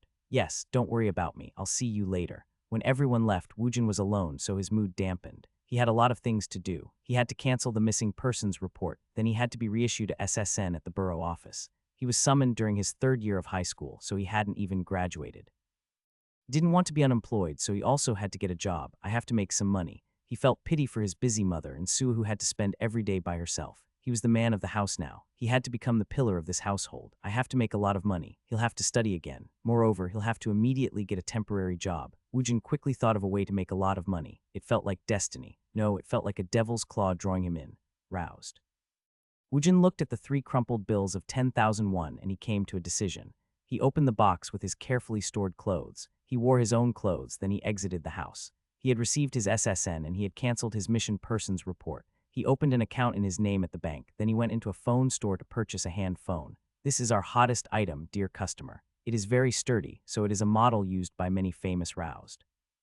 At the phone salesman's recommendation, he purchased the hand phone. He entered in his mother's phone number, then he sent a message. There is a little brother that I know living close to our house. I'll stay there for now, and I'll prepare for the school qualification examination. TLN, basically a Korea GED. His mother immediately called him when Woojin sent the message. He had to talk with her for a very long time to assuage her fears. She knew their financial situation wouldn't allow him to study, so in the end, she agreed to his proposal. Hugh, I feel bad about it, but I'll make it up later. Yeeman's house wasn't very far off from Woojin's house. It was a distance he could walk to. He had decided it was the ideal place to stay until he bought a bigger house. Woojin unfurled the folded paper, then he input Yeeman's number. He pressed the call button and the ringback tone rang. Soon, a person picked up the phone. Hello. This is the Dongjin Agency's Park Hwiso. He heard a husky voice. He checked to see if he made an error in pressing the numbers. However, it matched the phone number on the paper. Hello, if you made a call, then please speak. Is this Yeeman? No, click. Accompanying an annoyed voice, the phone call was terminated. Woojin clicked his tongue as he looked at his phone. Ha, what is this? Did he trick me? Woojin pressed firmly on his temple. Woojin grinned as he looked at his phone. This is great. He purposefully gave him a fake phone number. Since he already knew where he lived, Woojin wasn't worried about meeting him again. He had been wondering how to ask Yeeman if he could stay over for a couple days. However, it seemed like he could be a little shameless now. He had earned a great excuse. Woojin walked lightly towards Yeeman's rented room. Yeeman let out a sigh as he saw the kids slowly look away from his gaze. It was great that the bullies didn't bother him anymore, but now his other normal classmates avoided him, except one person. He was eating lunch by himself on a 6-man table when someone put a tray in front of him. Hey, I heard your big brother beat up all the bullies. Is it true? Yeeman sighed when Lee Sulgi asked her question. He admitted Sulgi was pretty even to him. However, he had to focus on studying. If he started dating someone, then it would be a betrayal towards his hard-working sister. Let's just eat, hee. Is it true he is your older cousin? He guessed weird rumors were going around. Before Yeeman could explain the situation, Sulgi laughed lightly. Heh, I thought you were just handsome, but you also have some backing. Lee Suhyuk won't bother us again. His guilt toward his sister wasn't the only reason why he tried to distance himself from Sulgi. Everyone in the school knew Lee Suhyuk, the bully, had a crush on Sulgi. However, Sulgi didn't even look at Suhyuk. She only hung around the handsome Yeeman, so of course, Suhyuk wouldn't look kindly at Yeeman. Yeeman had put up a steel wall towards Sulgi so he could act tactful in front of Suhyuk. I don't need to act tactful anymore. Woojin wasn't really his older cousin, but even if that rumor spread, it wasn't a bad thing. The bullies won't be able to do anything to him. Yeeman decided to look at the positives. He didn't have to walk on eggshells anymore. Do you like me? Yeeman looked at her with a dumbfounded expression when she asked her straightforward question. Why was this girl so aggressive? Sulgi's smooth brows furrowed, then she pouted. What, am I not pretty? Of course you're pretty. However, he couldn't boldly say it with his mouth. Let's just eat. Study over dating. It wasn't too late for him to date after he got a job. After the lunch period ended, Sulgi bothered him for a long time. Yeeman broke free from her, then he headed toward his tutoring school. Araring, a big sister. His sister Du Jiwon always called him around the time he headed toward his tutoring school. Is everything okay? Nothing much. Oh yeah, I met a strange big brother yesterday. He said he was 5 years my senior and he was an alumni of my school. Do you know him? He said his name was Kang Woojin. His sister was also an alumni of Maido High School. Now that he thought about it, his sister was 5 years his senior, so she should have been in the same grade as Woojin. Woojin. He was a kid who suddenly went missing before the dungeon shock. Jiwon remembered Woojin. However, she knew of his existence only because the entire school had known he had gone missing. During her school days, it wasn't as if she was close to him. You know about him, big sister. I'll give you a more thorough explanation when you come home this weekend. That big brother helped me out a little bit. Okay, Yeeman, sister's break time is over. Study hard. During her 3rd year in high school, his big sister was already busy working at the factory. His big sister was the reason why he could go to school without worrying about his living expenses. Yeeman was also able to attend a tutoring school. His sister, who was 5 years older, was both his mother and father. She was the driving force fueling him to study hard. Oh yeah, he said he would give me my money back, but he just went away. Yeeman grinned before he knew it when he thought about Woojin. He seemed to be a crazy person, but he also didn't seem like a bad person. He was really scary when he was beating up the bullies, but he had been nice to Yeeman. Woojin's beating of the bullies was well worth the 7,300 won. From the beginning, he didn't plan on taking back the money. However, Woojin had promised numerous times that he would repay him, yet he had left without doing so. This thought made him laugh. DDI Dick, DDI Rory. After the tutoring school had ended, Yeeman dragged his tired body home when his eyes became round. He saw shoes he had never seen before. Moreover, that person was lying on his bed eating a tangerine. You are back, Yeeman, big brother. How did you know my secret passcode? I saw it last time when you pressed it. This is trespassing. I tried to call you, but someone else answered the phone. That is, as if he felt guilty, Yeeman stuttered when he spoke. He really thought he would be extorted and put in a bad situation, so he had given him a fake number. Bitch, do you think I'll hit you? Just come over here. I have something I have to ask you. Yeeman was nervous, so he sat rigidly. It was a strange scene where it looked like the ownership of the house had been switched. Woojin popped a peeled tangerine in his mouth as he asked a question. You said the Rows make a lot of money. That's true. I read there were guilds, associations, and a lot of things like affiliations. I've also read some dungeons were disclosed to the public and it was monopolized. Explain it to me. It was such an out-of-the-blue question that Yeeman tilted his head in confusion. Why are you asking about that all of a sudden? I want to attack the dungeon. Big brother is one of the roused. Yeeman asked in surprise, then he kicked himself.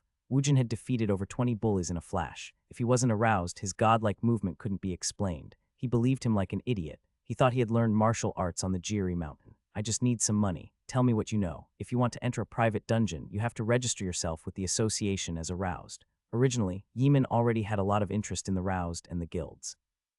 No, it could be said every male around his age was interested in this topic.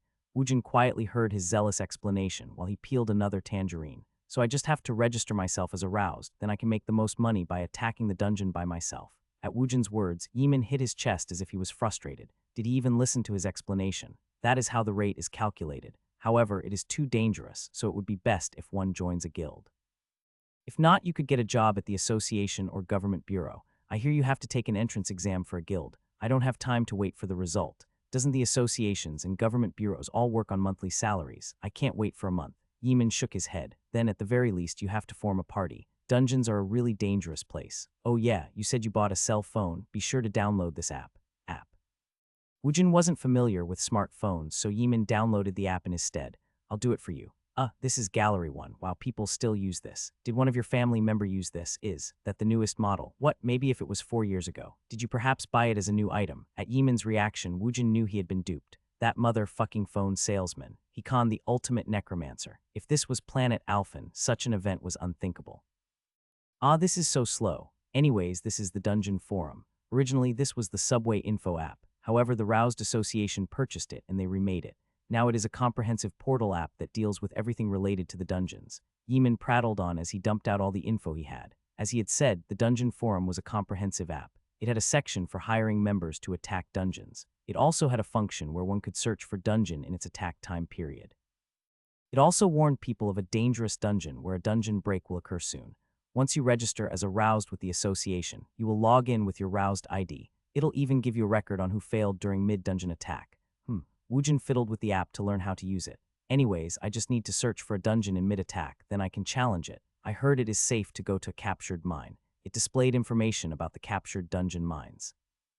It gave the location of the most important item, the return stone. It also listed which monster appeared, and it was much easier to form a party. It was considered to be comparatively safe. The problem was he had to give a fixed amount of loot he found in the dungeon to the guild or Roused, who first successfully captured the dungeon. He also had to give a fixed service charge to the association and another commission to the first person who captured the dungeon. Since Woojin hadn't recovered his previous power, he thought it was a good choice to enter a captured dungeon with an exploration term. The problem was coming up with the entrance fee he had to pay when he entered the mine for the first time. It was a burdensome sum for the current Woojin. Since one had to risk one's life during a dungeon attack, everything was free. The mine was a gold mine where one could get items, monsters, corpses, and bloodstones. Therefore, it required an incredible amount of commissions and entrance fees. So a dungeon where I could make a fair amount of money has an entrance fees that is over 100,000 won. That's correct. There were numerous dungeons with higher fees, but there were no dungeons below it. The free dungeons were abandoned mines like the Guachin Station's first exit, where one couldn't make any money. Woojin thought about it. He could challenge a dungeon in mid-capture to get a sizable windfall, or he could aim for a safe captured mine with less profit. He agonized over the decision, but his answer was decided. The thought of his family prevented him from doing a reckless challenge. He wasn't some apostle of justice. He had no reason to put his life on the line to clear a dungeon in mid-capture. Moreover, he couldn't return to his mother to ask for the entrance fee. Let me borrow some money. At the bold Woojin's words, Yeeman felt like he had fallen into a trap he couldn't escape from. Woojin got off the bus, then he took out his phone to launch the map app. While it was loading, he saw a round bar rotating forever. He wondered how he should get rid of that damn phone salesman. After 30 seconds had passed, the map finally showed up. Woojin used the navigation function to head toward his destination. After searching for the destination, he had to wait a long minute before it started to give him directions. Roused General Affairs Bureau. Woojin came to the General Affairs Bureau to register himself as aroused. At the reception desk, Woojin wrote down his basic biological data and his ability. He took a receipt number, and after a brief time, he headed towards the examination room. The examination room had cameras everywhere, and 2 Roused from the Bureau was stationed there in case of any unforeseen event. Also, there was a public official sitting there to process the test results. Oh Junwon, who had returned to the General Affairs Bureau, looked over Kang Woojin's file. You have a summoning ability. Could you show it to me? Woojin answered his very businesslike questions. Right here. Woojin stood there blankly, so Junwen moved his gaze towards his monitor. Have I met him before? It had been only 4 days since his face, but Woojin's outfit differed too much from his current outfit. Oh, Junwen couldn't recognize him. I need a vector. You have a mass summoning ability. What kind of vector do you need? Give me 1 corpse. What? Of course, Junwen and the 2 roused from the bureau was taken aback. Woojin smirked as he added more words afterwards. I'm not talking about a human corpse. It could be a monster or even a dead animal. It needs to have bones. Of course, human corpses are fine too. I understand. He spread his hand towards the corpse placed in the middle of the examination room. Wake up, Pa Pack. The bunny's corpse exploded, and a skeleton soldier suddenly surged up. Keek keek keek. Junwen gulped as the skeleton soldiers producing a bizarre sound. He had seen all types of weird roused abilities, but this scene was a new one. However, Junwen was only a rank 9, so it was his first time seeing this. However, it wasn't as if there weren't any roused with such abilities. You are a necromancer. The roused were given various titles based on their abilities like magician, warrior, or priest. Of course, there were necromancers who controlled the undead. There were even some famous people amongst the necromancers. As you can see, Summoner's ability is given a roused rank based on their summoned being's battle ability. Why don't you try attacking that? In the middle of the examination room, a hologram appeared, so Woojin looked around the examination room anew. There were numerous equipment installed around the domed examination room, and it was projecting the hologram. Think of it as a simulated battle. I just want to see your summoned being's movement. The hologram was kobold, and it had a small body. It was a monster as common as the drabbit, but they were harder to hunt since they liked to group together. Moreover, they behaved like a swarm, keek. The skeleton soldier moved according to his will, and it started to fight the kobold. It didn't have a real body, so his bone knife passed right through it. However, the machines installed around the surrounding picked up all the movements as it took measurements. After 5 minutes had passed, Junwen told him to stop. Do you have any other abilities? Well, I don't have any other notable abilities. Yet, this is your roused registration card. It can be used as an ID and a debit card. The card simply had his personal profile, and there was a rank F written on it. Is rank F really that low? It can't be considered high. No, it is the lowest. Summoner's battle abilities are weaker than expected. Of course, he hadn't put his points into the LVL-1 skeleton soldiers. They could only exert half the strength of an adult. Well, if one's rank is too low, is there a restriction on which dungeons you can enter? There is no such thing. However, the party is distributed based on your rank when you are forming a party. That wasn't a problem. He didn't want to form a party. He planned on using the dungeon by himself. Woojin could sever a steel bar with his bare hands, and he could simultaneously move 14 of his summoned beings. Therefore, he didn't make a fuss out of it. Excuse me, have I seen you somewhere? At Junwen's question, Woojin tilted his head in confusion. He didn't try hard to comb over his old memories. No, he thought it wasn't worth it. This is the first time. Have a nice day. Woojin immediately left the bureau, and Junwen scratched the back of his head. I know I've seen him somewhere. Still, he kept having an uncomfortable feeling. He was able to find the source of the discomfort only when Junwen returned to his seat. He was that guy from before. Gwachun Station's first exit. On the first day he returned from his temp job, Junwen had been berated by his superior. The reason being he hadn't been vigilant in controlling the access to the dungeon. Junwen searched through his drawer, and he took out the access record to the Gwachun Station's first exit. Name Kang Woojin, affiliation Planet Earth, roused number 12,345. When he saw the cheeky answer on the record again, his fist shook again. He's a rank F and not a high rank. Moreover, he is a noob who just registered today. Geez. Junwen was berated by his superior because of this bastard, and he had been in a huff for a while. He is only rank F, yet how did he clear it by himself? The Gwachun Station's first exit had drabbits. They didn't drop any bloodstones, but it wasn't a dungeon where a F rank could clear it on his own. Geez. Junwen tilted his head, then he threw the file on the desk. He won't see him again, so why should he care? After leaving the bureau, Woojin took out his smartphone, then he opened the dungeon forum. He almost exploded from frustration when the loading screen took a while before the app started running. As he had learned from Yimin, he set the search option to the entrance fee of 10,001. Then he selected a monster rank that was 2 ranks below his summoned monsters. This is the closest one. Woojin checked for a bus line that goes to the Shinram Station's 7th exit dungeon, then he waited at the bus station.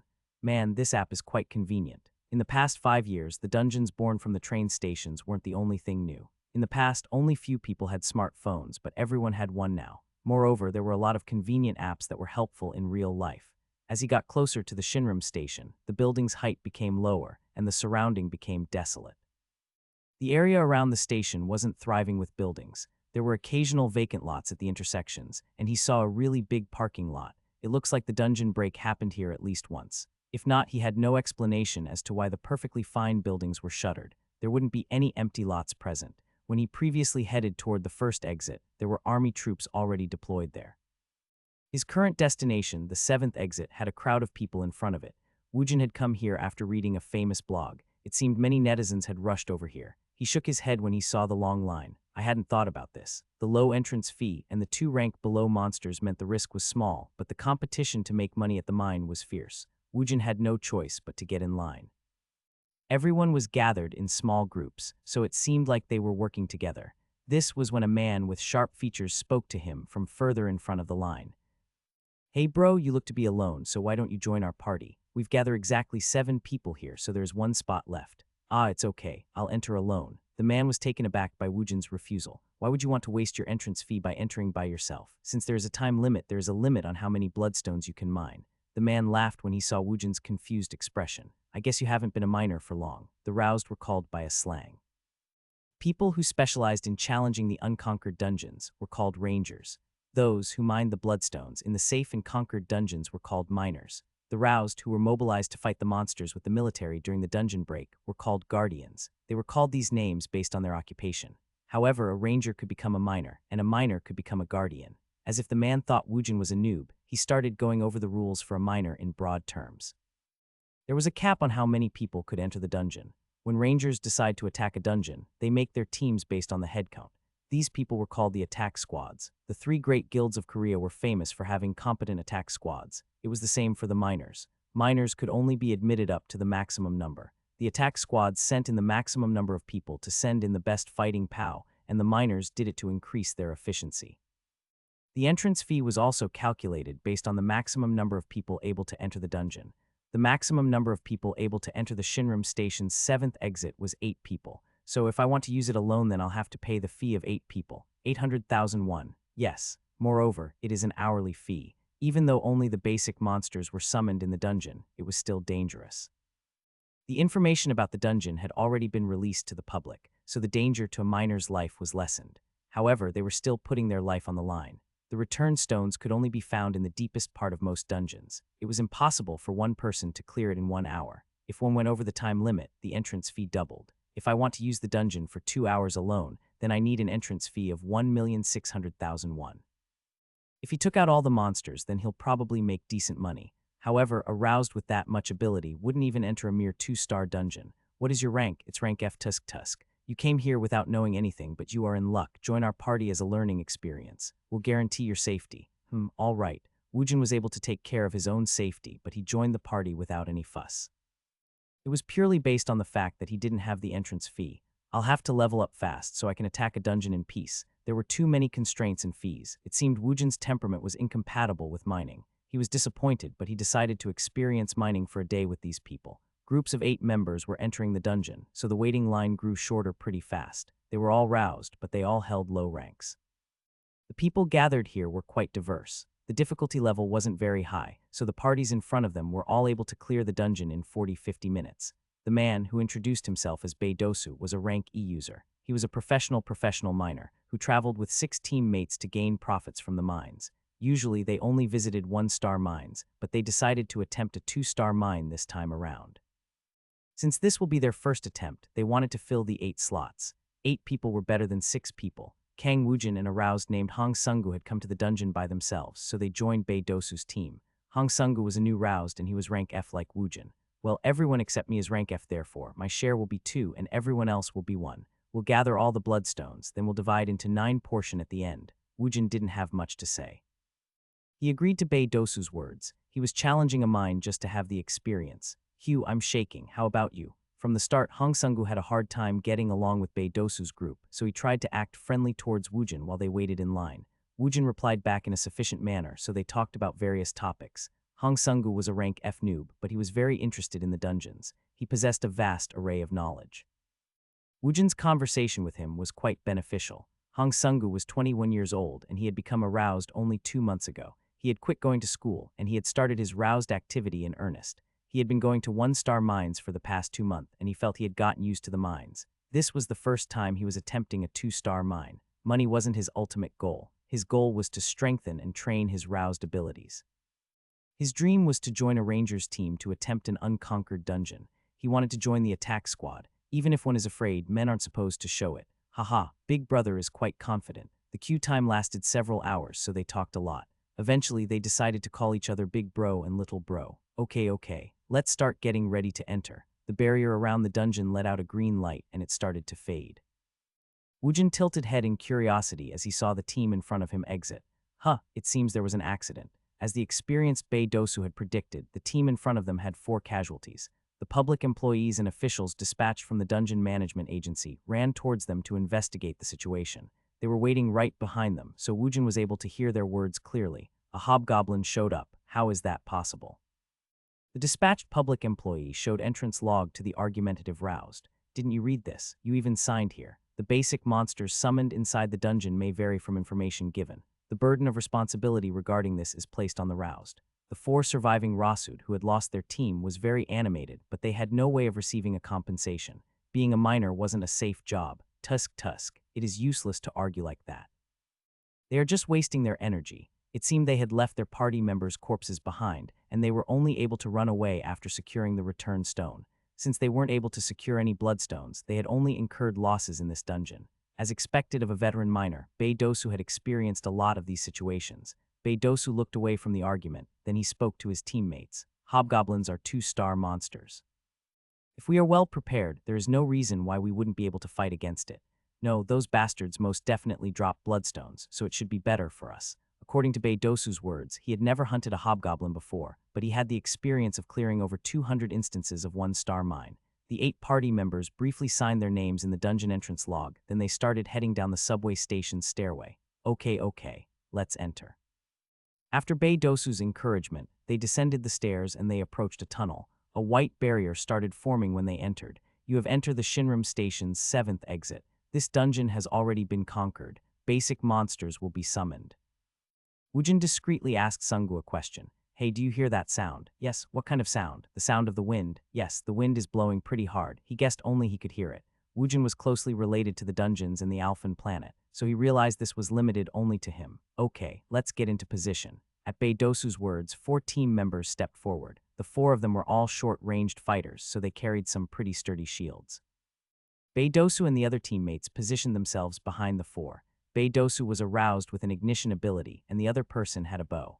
Basically, the formation was a combination of 4 short-ranged fighters and 2 long-ranged fighters. Well, the 2 of you are new to this, so please position yourselves in the rear. Let's try to be in sync. If we turn upcoming corner, 4 normal goblins will be summoned.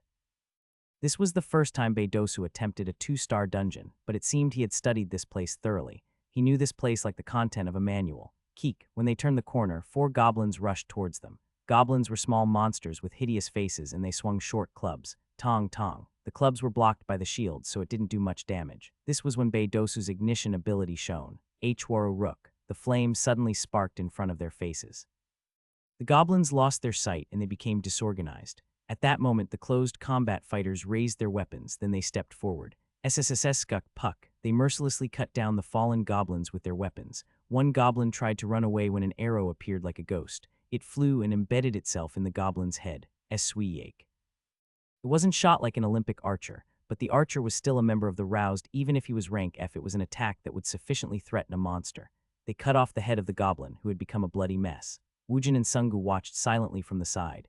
Woojin had seen more gruesome sights, so it didn't bother him. Hong Sungu was also experienced from the 1-star dungeons, so he just frowned. He didn't disgrace himself by doing something like dry heaving. We are lucky there are 2 bloodstones. If it's only this size, then we'll at least be able to receive 20. Woojin was surprised at Bae Dosu's words. The bloodstones were smaller than the size of a finge, yet they were valued at 20. He thought he had done the right thing to come to this dungeon even though he was risking his life. I guess 100,000 won isn't too expensive. Until a moment ago, it was a burdensome amount of money, but now it was laughable. Okay. Let's fight together at the next corner. What's your ability again? I can summon a fireball. After I throw one, I can throw another one after 3 seconds. I can throw 6 in succession. Okay, how about you? Bae Dosu's gaze touched Woojin.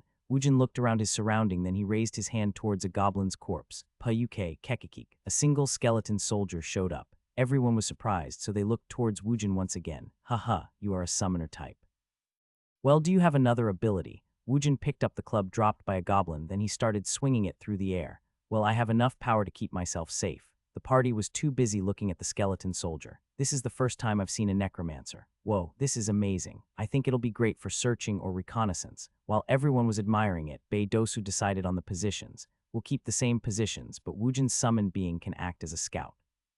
Mr. Hongu will let a fireball fly when I give him a signal. Wujin, while carefully turning the corner, opened his skill window. Then he increased the summoned skeleton soldier's skill. LV9 Skeleton Soldier Summon. The monster's corpse was given as sacrifice, and a skeleton soldier of strength 14, agility 17, health 14 was summoned. Magic consumption 1, required control 1. He used 8 points to increase its skill level. The skeleton soldier's ability was increased in one sitting, and it was capable of exhibiting a powerful combat capability greater than a fully grown male. When the skill level reached 10, the skeleton soldier's appearance goes through a change, so he only raised it to LVL 9. It would be annoying for him to explain the changed appearance. It should be able to pull its own weight. Wujin decided not to do too much. He'll just make a decent amount of money. He wanted to attempt the dungeon by himself when he had enough money. The next corner will have 6 goblins. At Dosu's direction, the skeleton soldier drew the gaze of the enemies from the front. Then the close combat fighters built a strong shield wall. Sungu's fireball was surprisingly effective. HWA Ru Rook. Boom. The goblins' formation collapsed when the head-sized fireball flew towards them. Dosu's ignition ability couldn't directly cause damage, but it was good at creating a tactical advantage. The spark of flame would suddenly form in front of a goblin's face. While the surprised goblins were flailing about, the close combat fighters would run in and beat up the goblins. Wujin also participated as he used the skeleton to kill the goblins. The pile of bones is faster than I had expected. It is also powerful. Isn't it better than most F ranks? Dosu's team acknowledged Wujin and Sungu. As the battle continued, they became more in sync, so the hunting speed increased. At first, their goal was not to clear the dungeon. They had decided to kill all the summoned monsters to extract the bloodstones, then exit the dungeon. They didn't take the shortest route to the return stone located in the lowest floor. They hunted everything as they descended. They caught a good number of monsters, so Wujin leveled up once as he became LVL 5. The goblins also gave more achievement points compared to the drabbits, so every kill gave him 2 points. Wujin used the skeleton soldier, so he didn't have much to do. The original team had grown experience together in the 1-star dungeons, so they worked harmoniously. Since this was a 2-star dungeon, Dosu was initially very cautious, but he was slowly gaining confidence. The drop rate of the bloodstones couldn't be compared to the 1-star dungeons. They had already acquired 17 bloodstones. The bloodstones came in various size, but if they exchanged it to money, they'll receive around 400 at the very least. If they split it between the party members, each member would receive money of over 100. Of course, this was only counting the bloodstones they currently have. They still had more monsters to kill, so they'll make more money in the end. The 2-star dungeon is a jackpot. Of course, the original team was taking an active role, but the danger level was decreased by Wujin's skeleton soldier taking the brunt of the attack. Moreover, the battles were also helped by Sungu's fireball. They had pretty good powers, so teams would probably covet after these outstanding individuals. Even Dosu thought about giving them an offer when the dungeon attack was finished. This is the last floor. Let's all work hard. They had to clear the dungeon and exit within an hour, so the break time was short. The party was in a hallway and they were about to step onto the stairs leading to the last floor. There were 5 goblins and 1 hobgoblin standing at the entrance. One was much larger than the others, and it was holding onto a very large cane. Let's go forward in our basic formation. Wujin turned his head in confusion at Dosu's confident words. He had fought the Demon Lord's army at the planet Alphen. He had crossed path with countless number of monster, and it included the hobgoblins. This bastard was very troublesome compared to the normal goblins. It wasn't because its larger body. The bastard had the highest intellect amongst the goblins. It was a goblin magician. Moreover, I don't think this will successful. Wujin clicked his tongue as he saw his teammates inch forward. Shouldn't we be a little bit more careful? Dosu nodded his head at Wujin's word. Still, his face was filled with confidence. His continuous victories made him forget the fact that he was attempting a 2-star dungeon for the first time. I'm well acquainted with the manual. That bastard's main attack is magic. Jonchol's ability can be used to create a barrier. He can delay it by blocking it once, then will rush in for a decisive victory. One of the shield carriers had an ability to make a barrier. Wujin shrugged his shoulder, and he decided to follow his lead. Dosu was the team leader, and he was just a hanger-on. Of course, the team leader also held all the responsibility. It's coming. Block it. At Dosu's word, the man named Jonchol activated his ability. A gray barrier spread out, and it collided with the lightning. Pajai Jeek. As the barrier disappeared, the lightning also disappeared. All right, let's go. Dosu immediately used his ignition ability, and he messed with the hobgoblin's field of vision. Then the party members charged. Even Sungu threw a fireball towards the hobgoblin. It should still be dangerous. Hobgoblins had very high intelligence. It was high enough for them to cast magic. Moreover, magic wasn't the only reason why hobgoblins were dangerous. Geek. The hobgoblin let out a bizarre sound, and the goblins nearby bunched together. The goblins had crude shields attached to the hand grasping their clubs. They had dismantled signs, newspaper stands, and various items to make makeshift shields.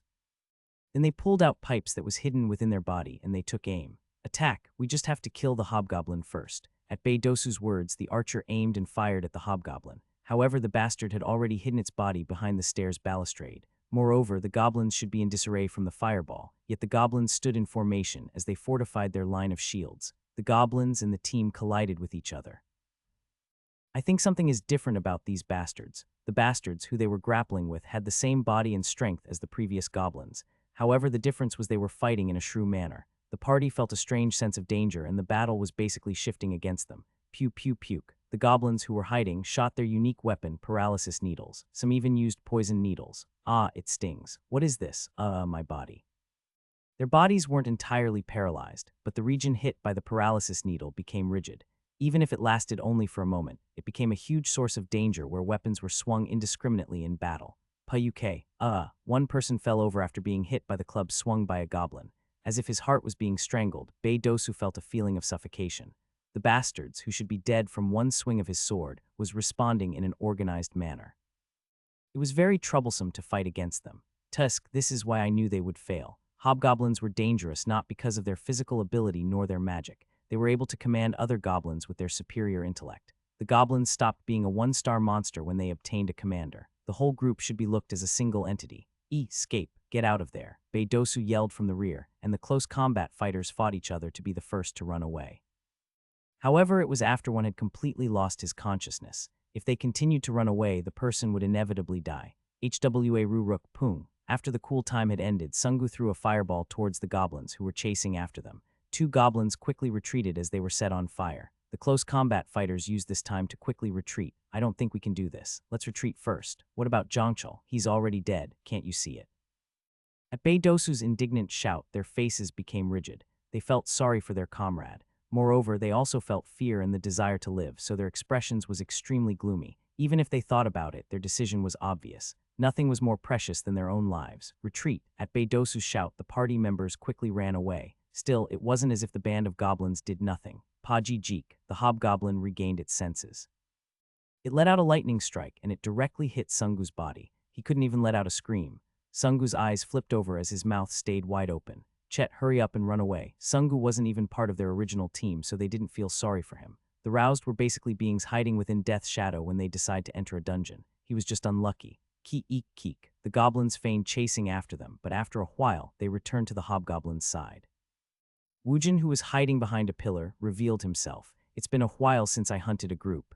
There were 2 casualties, and the rest ran away. Woojin laughed as he looked at the bunched goblins. He had enjoyed being a spectator, but that had come to an end.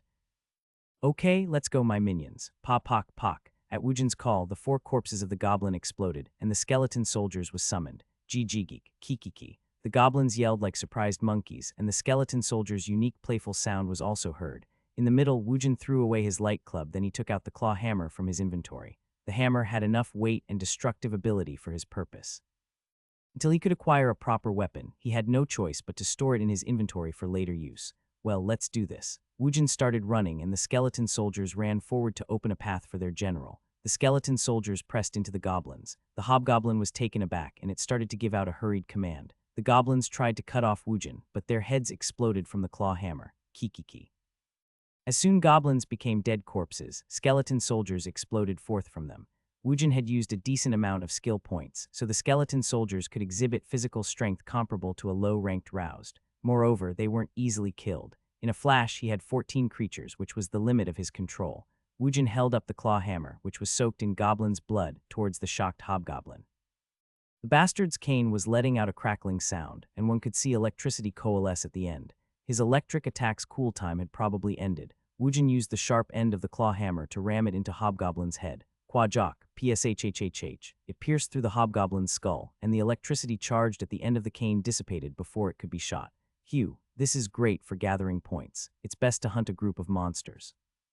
Each goblin gave him 2 achievement points. The hobgoblin gave an astounding 5 points. This was only a 2-star dungeon, so he could only guess how many points he could get at a high-tiered dungeon. He thought about the magic scrolls being sold in his point store. It seemed it was only a matter of time before he was restored to the heights he had reached at the Alphen planet. The exp was also pretty good, so he leveled up once. Party play doesn't suit my style. He had skeleton soldiers who could tank in front of him, so he just needed an attack he could deal damage from the back. He'll be able to learn the skills once he leveled up a little bit more. He had passively participated in the party play, so the number of monsters Woojin attacked was low. It slowed him down from earning exp and achievement points. Woojin activated his search magic as he looked at the fallen goblins. He didn't have to go through the hassle of searching all the goblin corpses to find the bloodstones. The siege magic illuminated any items that possessed mana. Woojin saw a light leaking out of the fallen hobgoblin's possession, so he searched through it.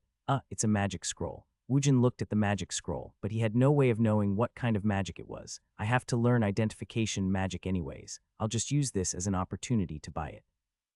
Woojin pulled up his point store, then he used 20 achievement points to learn the identification magic. He could use 1-star disposable item called Identification Scroll, but he decided to learn how to use this magic. There was no downside since he would be using this magic often. Identification. The hidden information of the item will be known to you. The failure rate decreases as your intelligence increases. Magic consumption 1. As soon as Woojin learned the magic, he casted Identification on the magic scroll. Electric shock. An electric attack can be sent towards a target. Magic consumption 1 latency time 20. Ho-oh, this is what the bastard was using.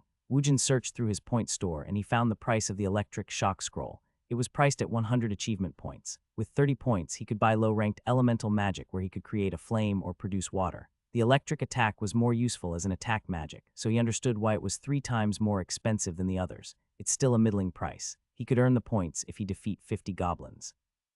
If he thought about how fast he dispatched the goblins, it didn't look to be that expensive. However, if he was to buy it, he thought it wasn't cheap either. It wasn't something he needed right now, so he put the magic scroll away. Then he excavated the bloodstones from the goblins' heads as it continued to emit a light. Woojin, who was excavating the bloodstones, looked around his surrounding when he heard the moan. His face had stiffened, but no monster had appeared. Woojin was alert as he looked around, and his eyes met Sungu's pain-filled eyes. His eyes were moving up and down in agony. It seemed he had regained consciousness. His face was grimacing as if he was still in pain. Woojin approached him and he squatted down next to him. It seemed effects of the electric shocks hadn't disappeared yet. Sungu forced words out with his stiff tongue. Help M. How much did you see? Woojin cut off Sungu as he asked a question. Sungu looked up with a pleading expression, but Woojin's face was indifferent. Woojin had seen countless number of people die. This included comrades and enemies he had met. Moreover, he had also seen innocent fallen souls being stolen. I don't care, this wasn't Alphen planet. He didn't really need to kill Sungu. He wasn't a spy from a hostile country, so silencing him wasn't a necessity. Please save me. He was slowly gaining control of his Tanu, so Sungu's words became clearer. Sungu was someone who had the ability to make fireballs. He was someone who dealt in magic, so he was somewhat resistant to magic. If he was a civilian and not aroused, he would already be dead. However, if he was left here, then he'll surely be killed by the monsters downstairs. What will you do for me if I save you? I'll keep my mouth shut. About what? The fact that Big Brother is a rank D roused. Woojin smirked at Sungu's words. It seemed one had to be a rank D roused to easily defeat a hobgoblin and a couple dozen goblins. Still, he didn't really care if his story was spread. Woojin wasn't interested in such things. How much are you willing to give me? What? Is this how one felt when one couldn't say anything from being too flustered? Hong Songu didn't know how he should answer the question, so he hesitated. If I leave you here, then you'll probably become like him. Woojin pointed towards the bloody corpse of Zhangchul. He had been beaten by the Goblins Club in numerous locations, so he was a gruesome sight to behold. I'll give it to you. If he could live, then how could the money be a problem? He'll take out his entire savings if he was able to live. Money was something he could earn more as he increased in the roused ranks. How much do you want? At Sungu's word, Woojin unfurled 2 fingers. Sungu was surprised, and he gritted his teeth. If it's 2,000, then it is well worth my life. TLN2, around 18,000. He'll be spending all the money he had saved, but it didn't matter. He had just started his life as aroused, so he'll make much more in the future. I understand. Woojin smiled in satisfaction at Sungu's reply. If it's 200, then I'll have enough entrance fee for solo play. TLN 1,800. This was his 3rd day back. Roused Kang Woojin was still naive.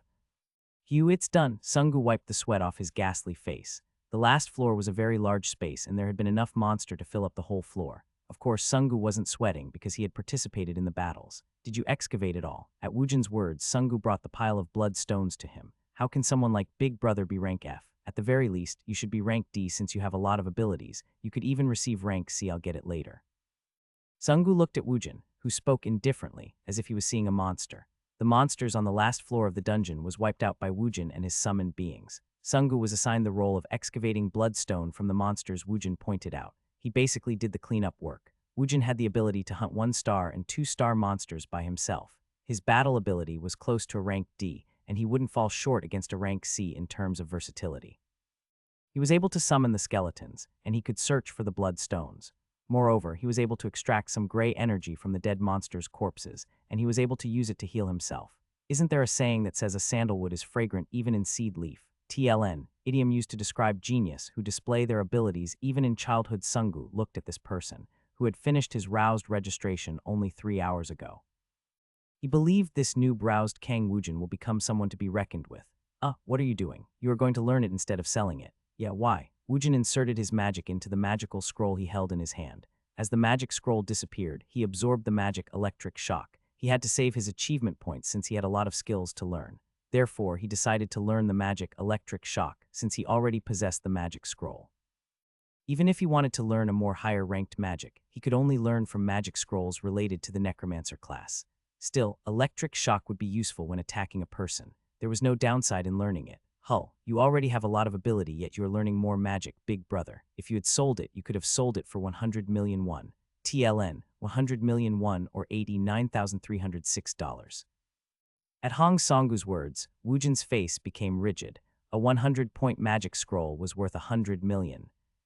It was that expensive, of course. It allows you to gain an additional ability. It is qualitatively different from an artifact. Magical energy had to be injected into an artifact for it to activate its imbued magic. On the other hand, Magic Scroll allowed a rouse to learn the magic. With a Magic Scroll, one didn't have to worry about losing it, and even a low-ranked Magic Scroll could be used for research. Of course, it would be expensive. Why would such an expensive item drop in a mere 2-star dungeon? I'm not sure. You must be really lucky. It isn't like it never happens. It just doesn't show up that often. So what kind of magic was it? It's the one you got hit with. It's the electric shock that was used by the hobgoblin. You would have at the very least gotten 100 million. 100 million. It was 100 million. Hugh. If he knew the magic scroll was worth 100 million, then he would have just used 100 points to learn the electric shock. He wanted to buy the magic scroll from the achievement store to sell, but the skill books purchased from the point store couldn't be used in a transaction. Only Woojin could learn it. Woojin had learned Soul Extract to restore the barely alive Sungu. It cost him 50 points, but he didn't hesitate since he had to learn it anyway. After a monster or a person dies, their souls remain next to the corpses for a brief moment. At that moment, he could extract the souls, then he could use it as a source of energy. Whether it was magic, vitality, or stamina, a small portion of it could be recovered. When Woojin injected it into someone else, the efficacy decreased. Sungu thought Woojin was using healing magic, but the truth was different. Woojin was stealing the life force of others to share with him. SSS Soup Hugh. Let's not worry about the cost. Woojin tried to soothe his aching innards. If he had sold the magic scroll, then he wouldn't have to traverse a dungeon for a long while. No, if he thought about the fallen real estate value in Seoul, he could have moved into a huge villa that was much bigger than the current one room. Let's not think about it. How much can I get with this much blood stones? At the very least, you could get around 800. I think you can get more. I'm not too sure. He had invested 100,000 won, so he made a good amount of profit. If his party members hadn't run away, we would have only received 1 million won for his cut. It's all mine. Of course, how about the return stone? I have it here. Then let's go. Woojin and Sungu swept the blood stones into the bag and they were about to head upstairs. It looks like an ambush. He only had a low-level detection skill, but he could feel a faint sense of murderous intent. Woojin gave Sungu a warning. When Woojin came to stop, Sungu's expression also turned serious. They had killed all the monsters. Unless they re-entered the Dugnian, the monsters won't regenerate. If there was an ambush, then it had to be Bei Dosu's party. Are they trying to PK? Woojin questioned Sungu, whose voice was shaking from worry. Does this happen often? It happens occasionally. It probably happens more off the record. This is why people don't party up with a group they don't know. The Hell's Gate is opened when a treasure like magic scroll and artifact is found. If there is a fight, how is it handled? No one will know what had happened inside the dungeon. It is in written rule that they'll only act when there is indisputable evidence. Then it's an easy way to dispose of a dead body. Woojin grinned and he looked up into the dark stairway. He stopped walking, then he looked back. There were monster corpses lying everywhere.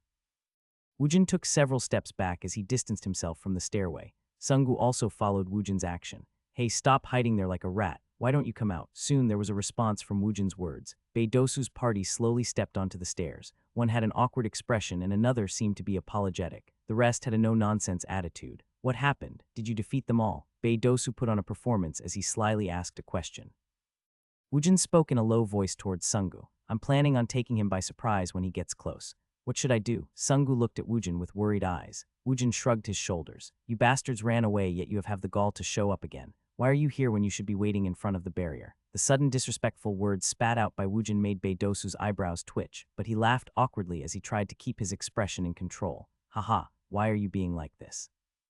Aren't we on the same team? We just made a tactical retreat and we came back to clear the dungeon.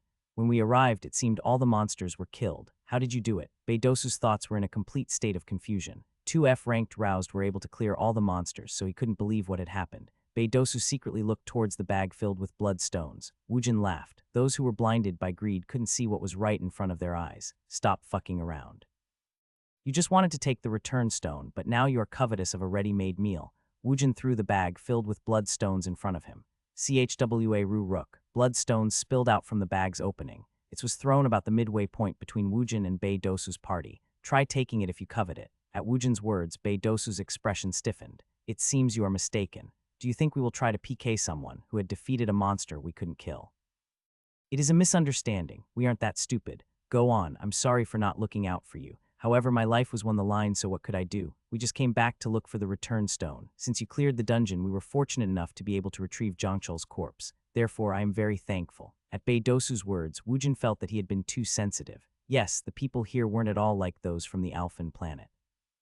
Maybe they were hiding themselves on top of the staircase in case they ran into a monster. From their perspective, they had no idea of what was going on at the bottom floor. Maybe I'm being too sensitive. For the past 20 years, he had lived in a location where people betrayed each other for a fistful of money. This is why he was always on edge. However, this was Earth. This place was Seoul. It is a place where peace and moral was alive. Chwa Ru Rook. My ass, Woojin hurriedly waved his arm through the flame that ignited in front of his eyes. Right now. At Baedosu's shout, the man with the bow shot an arrow toward Hong Songu. His fireball attack was an ability they had to get rid of first. After Baedosu ran away, he had come to an agreement with his party. They weren't skilled enough to attempt a 2-star dungeon. The money wasn't that great, but they had decided to return to the 1-star dungeons. They returned to carefully look for the return stone, but all the monsters were dead. Even the hobgoblin was dead, and this made his head spin. Greed grew in him. No matter how hard they searched, they could only find Jongchol's corpse. Woojin and Sungu's corpses were missing. This meant the two of them had conquered the bottom floor by themselves. If they were able to defeat the hobgoblin, this meant one of them was hiding his real capability. This is why they had prepared an ambush, but their opponents saw through it first. Baedosu tried to put Woojin at ease. At the same time, he tried to assess the situation. He tried to determine if it was worth killing them. Dosu's eyes almost flipped over backwards when Woojin threw the bag filled with bloodstones. It was a sum of money equivalent to working a 1-star dungeon for 1 month. Baedosu confirmed from Woojin's sharp reaction that he was suspicious. He is on guard against us. Fact that he was on guard meant it would be dangerous for them. He didn't know what method they used to kill the numerous monsters, but he was wary of attacking them.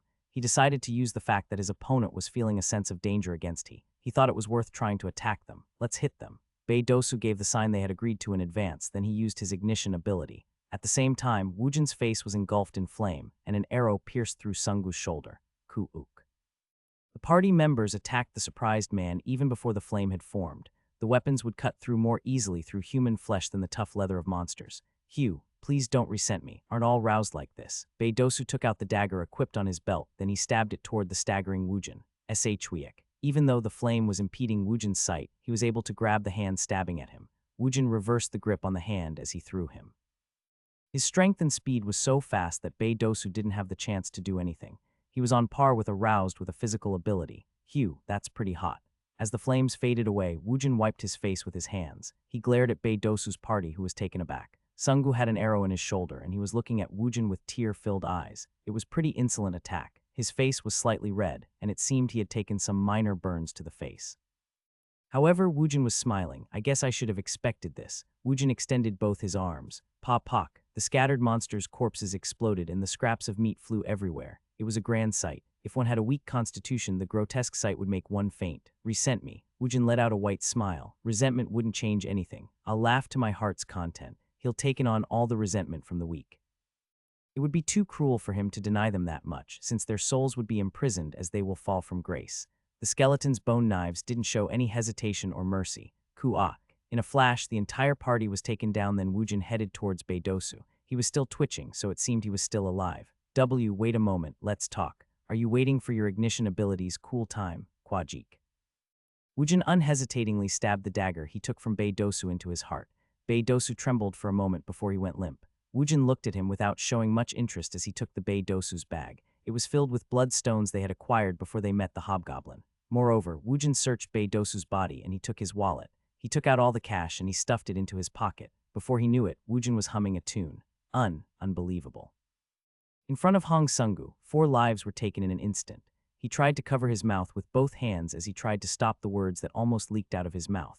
He was so surprised that it seemed he wasn't conscious of the pain caused by the arrow in his shoulder. Woojin also went through the other party members' pockets, then he mumbled. Anyways, the bastards who try to stab me in the back will never speak again. Is he saying this for his benefit? Sungu's eyes trembled uncontrollably. The people I hate the most are those who try to stab others in the back.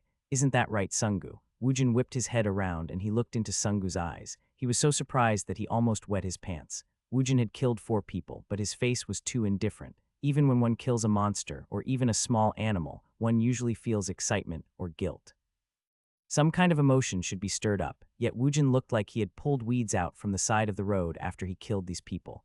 Sungu couldn't sense any change in his emotion. It felt like Woojin was something more than a murderer. His peacefulness drove the terror deep into Hong Sungu. Why aren't you answering me? That is correct. Woojin had emptied the pockets of Beidosu's party members and he had a happy expression.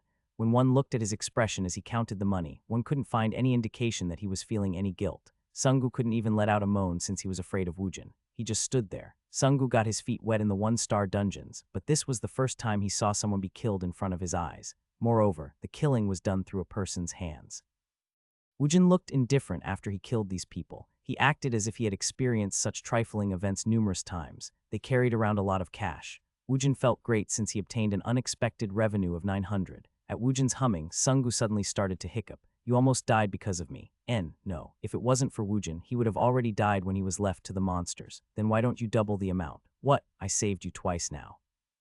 In total, he wanted 4. Even if he emptied all of his savings account, he wouldn't be able to come up with the $40,000. Sungu made an expression as if he was about to cry. Woojin took out the arrow embedded in his shoulder with a happy expression. Then Woojin gathered the undispersed souls of Beidosu and his party members. He used it to heal Sungu's wounds. Oop. Sungu felt something enter him, and he gasped as he felt the rapid regeneration.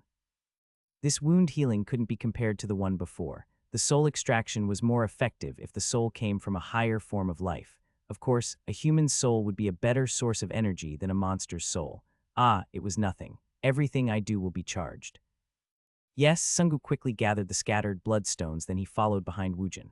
When Woojin and Sungu exited the dungeon, the public service employee's eyes became round. Why are there only 2 of you? They were all taken down by the monsters. At Woojin's composed words, the public service employee's eyes narrowed. Then how were you able to gather all the bloodstones? Even if others die, it doesn't mean one should leave all the valuables behind, right?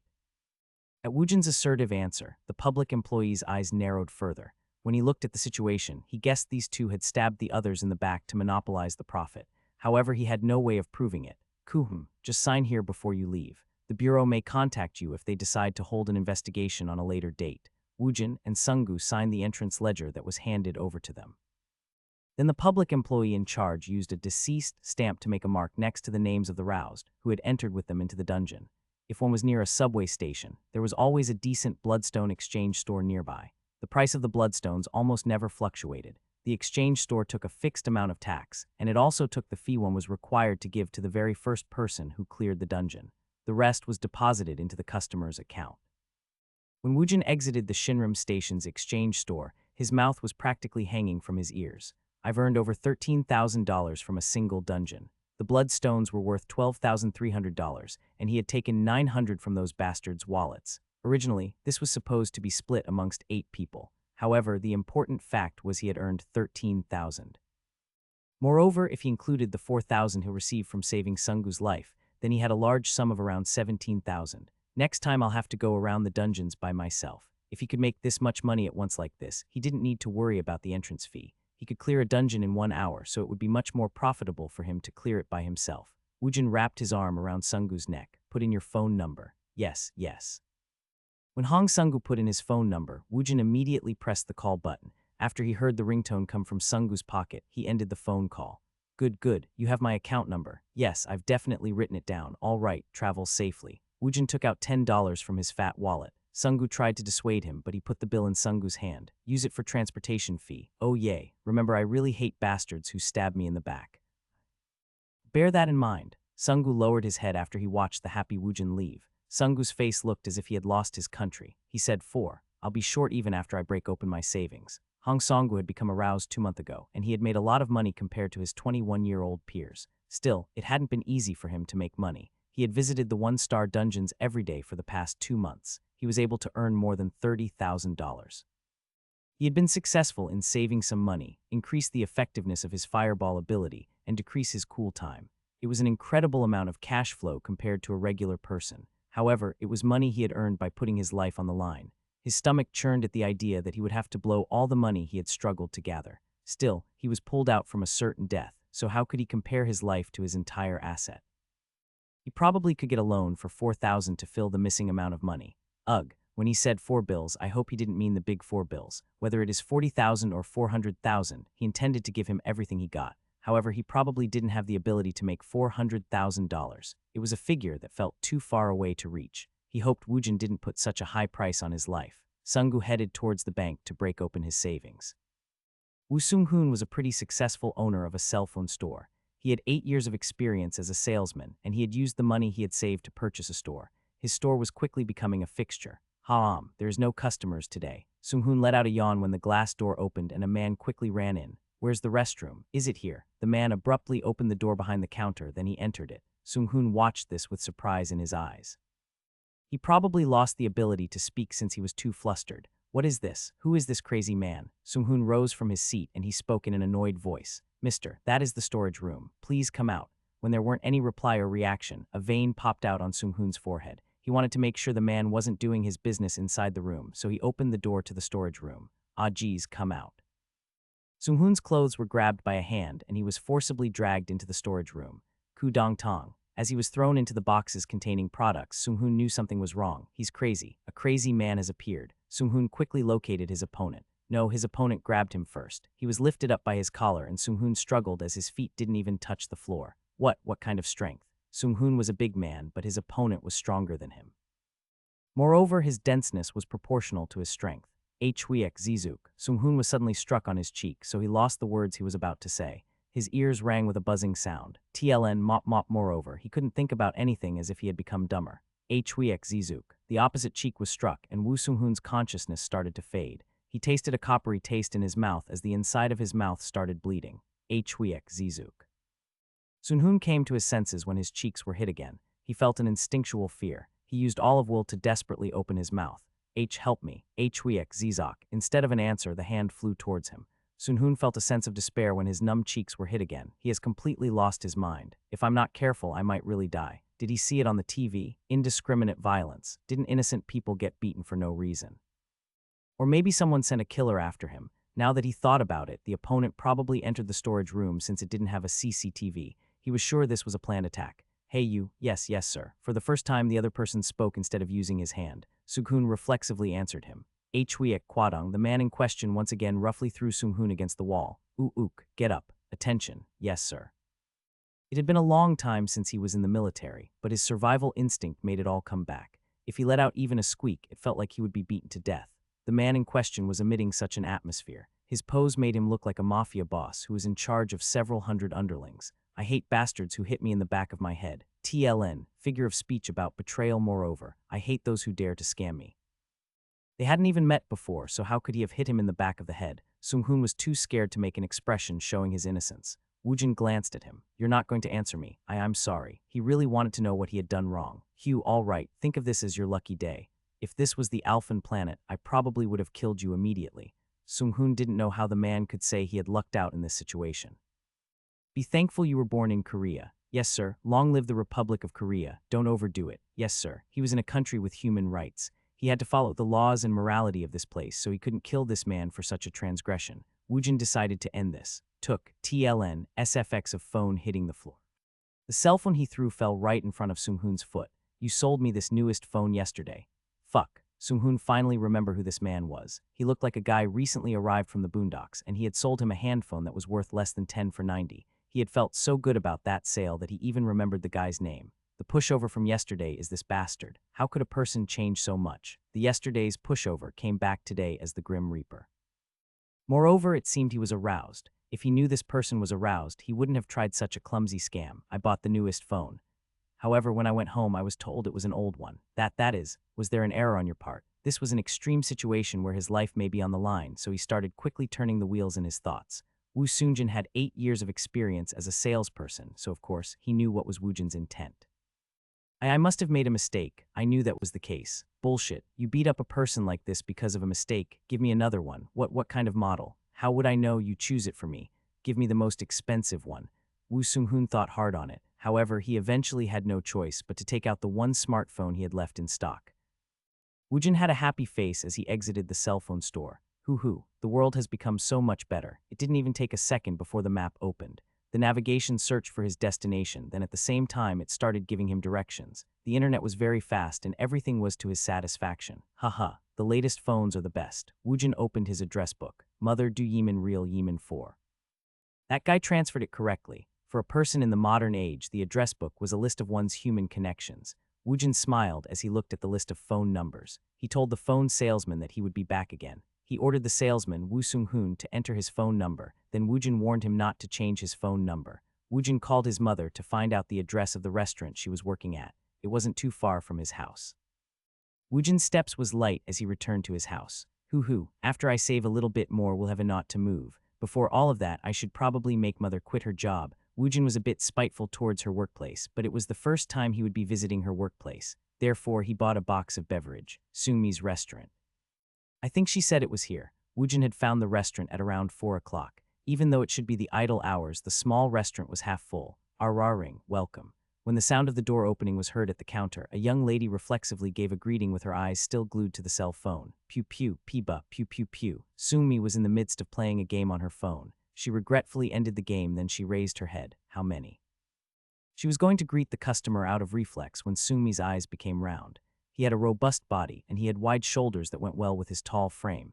He wasn't handsome, yet he had a good-looking face. He had a heavy atmosphere around him. He was a beauty of corruption with a dark aura around him. However, there was something about his face. Big brother Woojin. Why are you here, Sungmi? Woojin thought about the restaurant's name, and he was easily able to infer what that meant. My mother works at your restaurant. Your mother. I'm talking about Mrs. Lee Soojeong, the kitchen lady. Sungmi's surprised eyes froze. The kitchen lady was Woojin's mother, also. What happened to you, big brother? 5 years ago, I'm sure. Woojin grinned. Come back home. TLN, he spoke broken English and Korean. I'll leave it alone. A sigh leaked out of Sungmi's mouth. Her first love, who disappeared 5 years ago, had returned. Thousand phone salesman.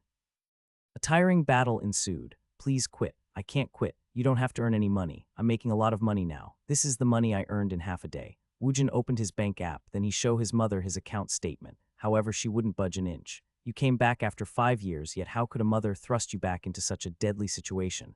Then do you want me continue to live by receiving allowance from you? Do you want me to stay unemployed for the rest of my life and live off the money you struggled to earn? Woojin hit his chest as if he was frustrated. I'll make a lot of money. I'll make enough that mother won't have to worry about money ever again. Mother and Sua is my responsibility now. I've returned, so I'm the head of this family. Woo Woojin, you. His mother couldn't say anything. She just let her tears flow. The word head of the family swirled around her head. Her oldest son had gone missing, and even her husband had died. The daughter she had late in life was only 2 years old, and she had always been a stay-at-home mom, yet she had to live on with such a heavy burden. It wasn't apt to say she had lived, but she had just held out.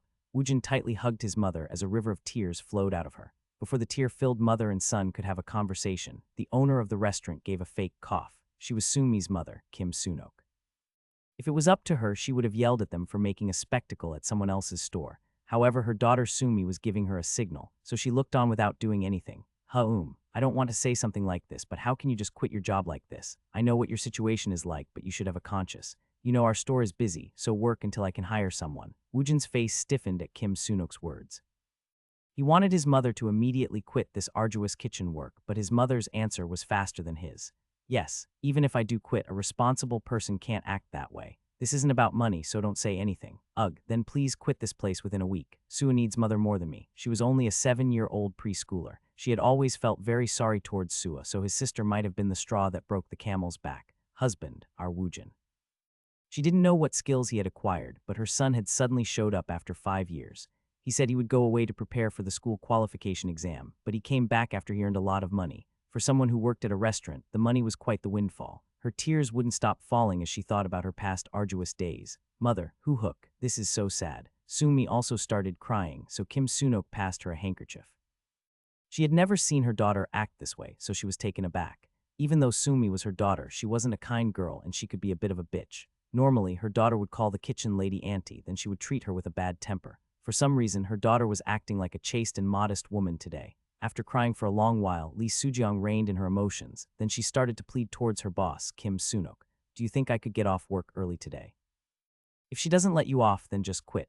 At Woojin's rejoinder, Kim Sunok made a sound of indecision. However, in the end, she had no choice but to allow it. It made a big difference for a single person to be missing from a busy restaurant, but she couldn't do anything about it. It would be a bigger trouble if she didn't show up starting tomorrow. Yes, mother, please go in first. Have a nice time with big brother Woojin. Oh, okay, Ms. Sungmi. Lee Soojeong was bewildered by the restaurant owner's daughter Sungmi. She was responding in an amiable way. Big brother, be safe, I'll see you again next time. Oh yeah, here is my phone number. Park Sungmi snatched Woojin's phone away as if she was stealing it. Then she put in her number to call her phone. Heh, have a nice day, mother. After receiving her goodbye, Woojin and Lee Soojeong left the restaurant. Soon the dinner crowd will rush in, but she didn't feel like working on a day like this. Where are we going, Mom? Woojin was dragged by Lee Soojeong's hand towards a different direction from their house. You'll know once you get there. Anyways, what kind of relationship do you have with Ms. Sungmi? Ah, her, she used to be my junior in school. Why, His mother didn't speak for a long time, then she suddenly stopped walking. She turned around to look straight at Woojin, and he could see traces of worry on her face. I don't plan on involving myself in my son's love life, but if you bring a bitch like her, mother will be against it. Woojin smirked at his mother's words. I don't have any interest in her. I was wondering what you wanted to say to me. The girl had given him a lot of stuff during Valentine's Day, but for him, 20 years had already passed. The only thing he remembered was her face. At the time, he didn't have any feelings toward her, so he doubted he would develop any feelings for her now. Moreover, he could imagine how she had treated his mother by her reaction, so he was disgusted by her. Where are we going? You'll know once we arrive there. Lee Soojeong took her son, Kang Woojin, to a newly built apartment not too far from their home. The Hammer Guild built their headquarters in the devastated region, and they had made a lot of progress there. However, a massive park was also built to one side. Lee Soojeong made her son buy a bottle of alcohol from a convenience store near the park's entrance. Then she bought a single chrysanthemum flower from the flower shop. They walked through a secluded path inside the park, and they arrived in front of a large monument located at the center of the park, Sadong Station's Casualty Monument. Several 100,000 people died during the dungeon shock. A lot more people died in the subsequent dungeon breaks, but if one had to pick the day when the most deaths had occurred, it was the day of the dungeon shock. Woojin had disappeared on that day. On that day, everyone who had used the subway system had died. A lot of parks were built near the stations since it was destroyed by the subsequent dungeon breaks. Woojin wordlessly placed the flower in front of the monument, then he poured out the alcohol. He kowtowed with a heavy heart. Lee Soojeong could only silently watch him as she shed her tears. Husband, our Woojin has returned, our Woojin. Woojin finished his kowtow, then he hugged his mother tightly. His mother couldn't control her emotions, so she cried endlessly. Father. Woojin started thinking about his father, and his emotions turned melancholy. He hadn't had the time to spare since his mother had been struggling by herself, but he hadn't forgotten about his father. Woojin missed his father. However, the ache he felt towards his mother and Sua was larger. Maybe the past 20 years had desensitized Woojin from death. Please tell me now, what do you mean? Where and what have you been up to during that time? When he saw his mother's earnest face, Woojin struggled for a long time, but he decided to tell her the truth. However, he was mindful of the shock his mother would receive, so he tried to downplay the truth. He had overcome countless near-death experiences, and his hands snatched away countless lives as he struggled fiercely to live. There had been countless people afraid of him, and their gazes had been filled with fear. He didn't want his mother to look at him like that. I think it was caused by the dungeon shock. I was summoned to a planet named Alphen. If everything was like before, she wouldn't have believed him. However, the world had gone through a change, and the impossible had become possible. All right, What did you do over there? How should he explain this? Woojin thought about it, and he opened his mouth after he ordered his thoughts. It wasn't too dangerous. It was like a game. I leveled up some, then I diligently hunted. I ordered around my summoned beings, and I even participated in wars. However, mother shouldn't worry too much about it. I used my summoned beings, so I just watched from far away. At Woojin's words, his mother's expression stiffened. High ego, TLN, SFX, I guess it is like saying, OMG, I was so worried about you, but you came back after playing some game? Huh, that's not it. Ego, you scoundrel, mother worried about you so much. As Woojin's back was being slapped, he pondered about what to do. Should he just tell her the truth? Hego, you spent 5 years playing a game like an addict, then you came back. Haha, that wasn't it at all. Still, I'm thankful you returned in good health. Woojin thought about telling her a little bit more of the truth to resolve the misunderstanding, but he abandoned that idea. Who cares if she believed this or that? I've returned home, and his mother was happy. The tears flowing from his mother didn't have any resentment in it. If she held any resentment, it was towards the inhospitable years that had passed them by. The hand that was hitting him started losing its strength, and her teardrops became thicker. Woojin cried with her. He cried endlessly as he tried to shed the past 20 years. Sua's eyes turned round as she asked a question.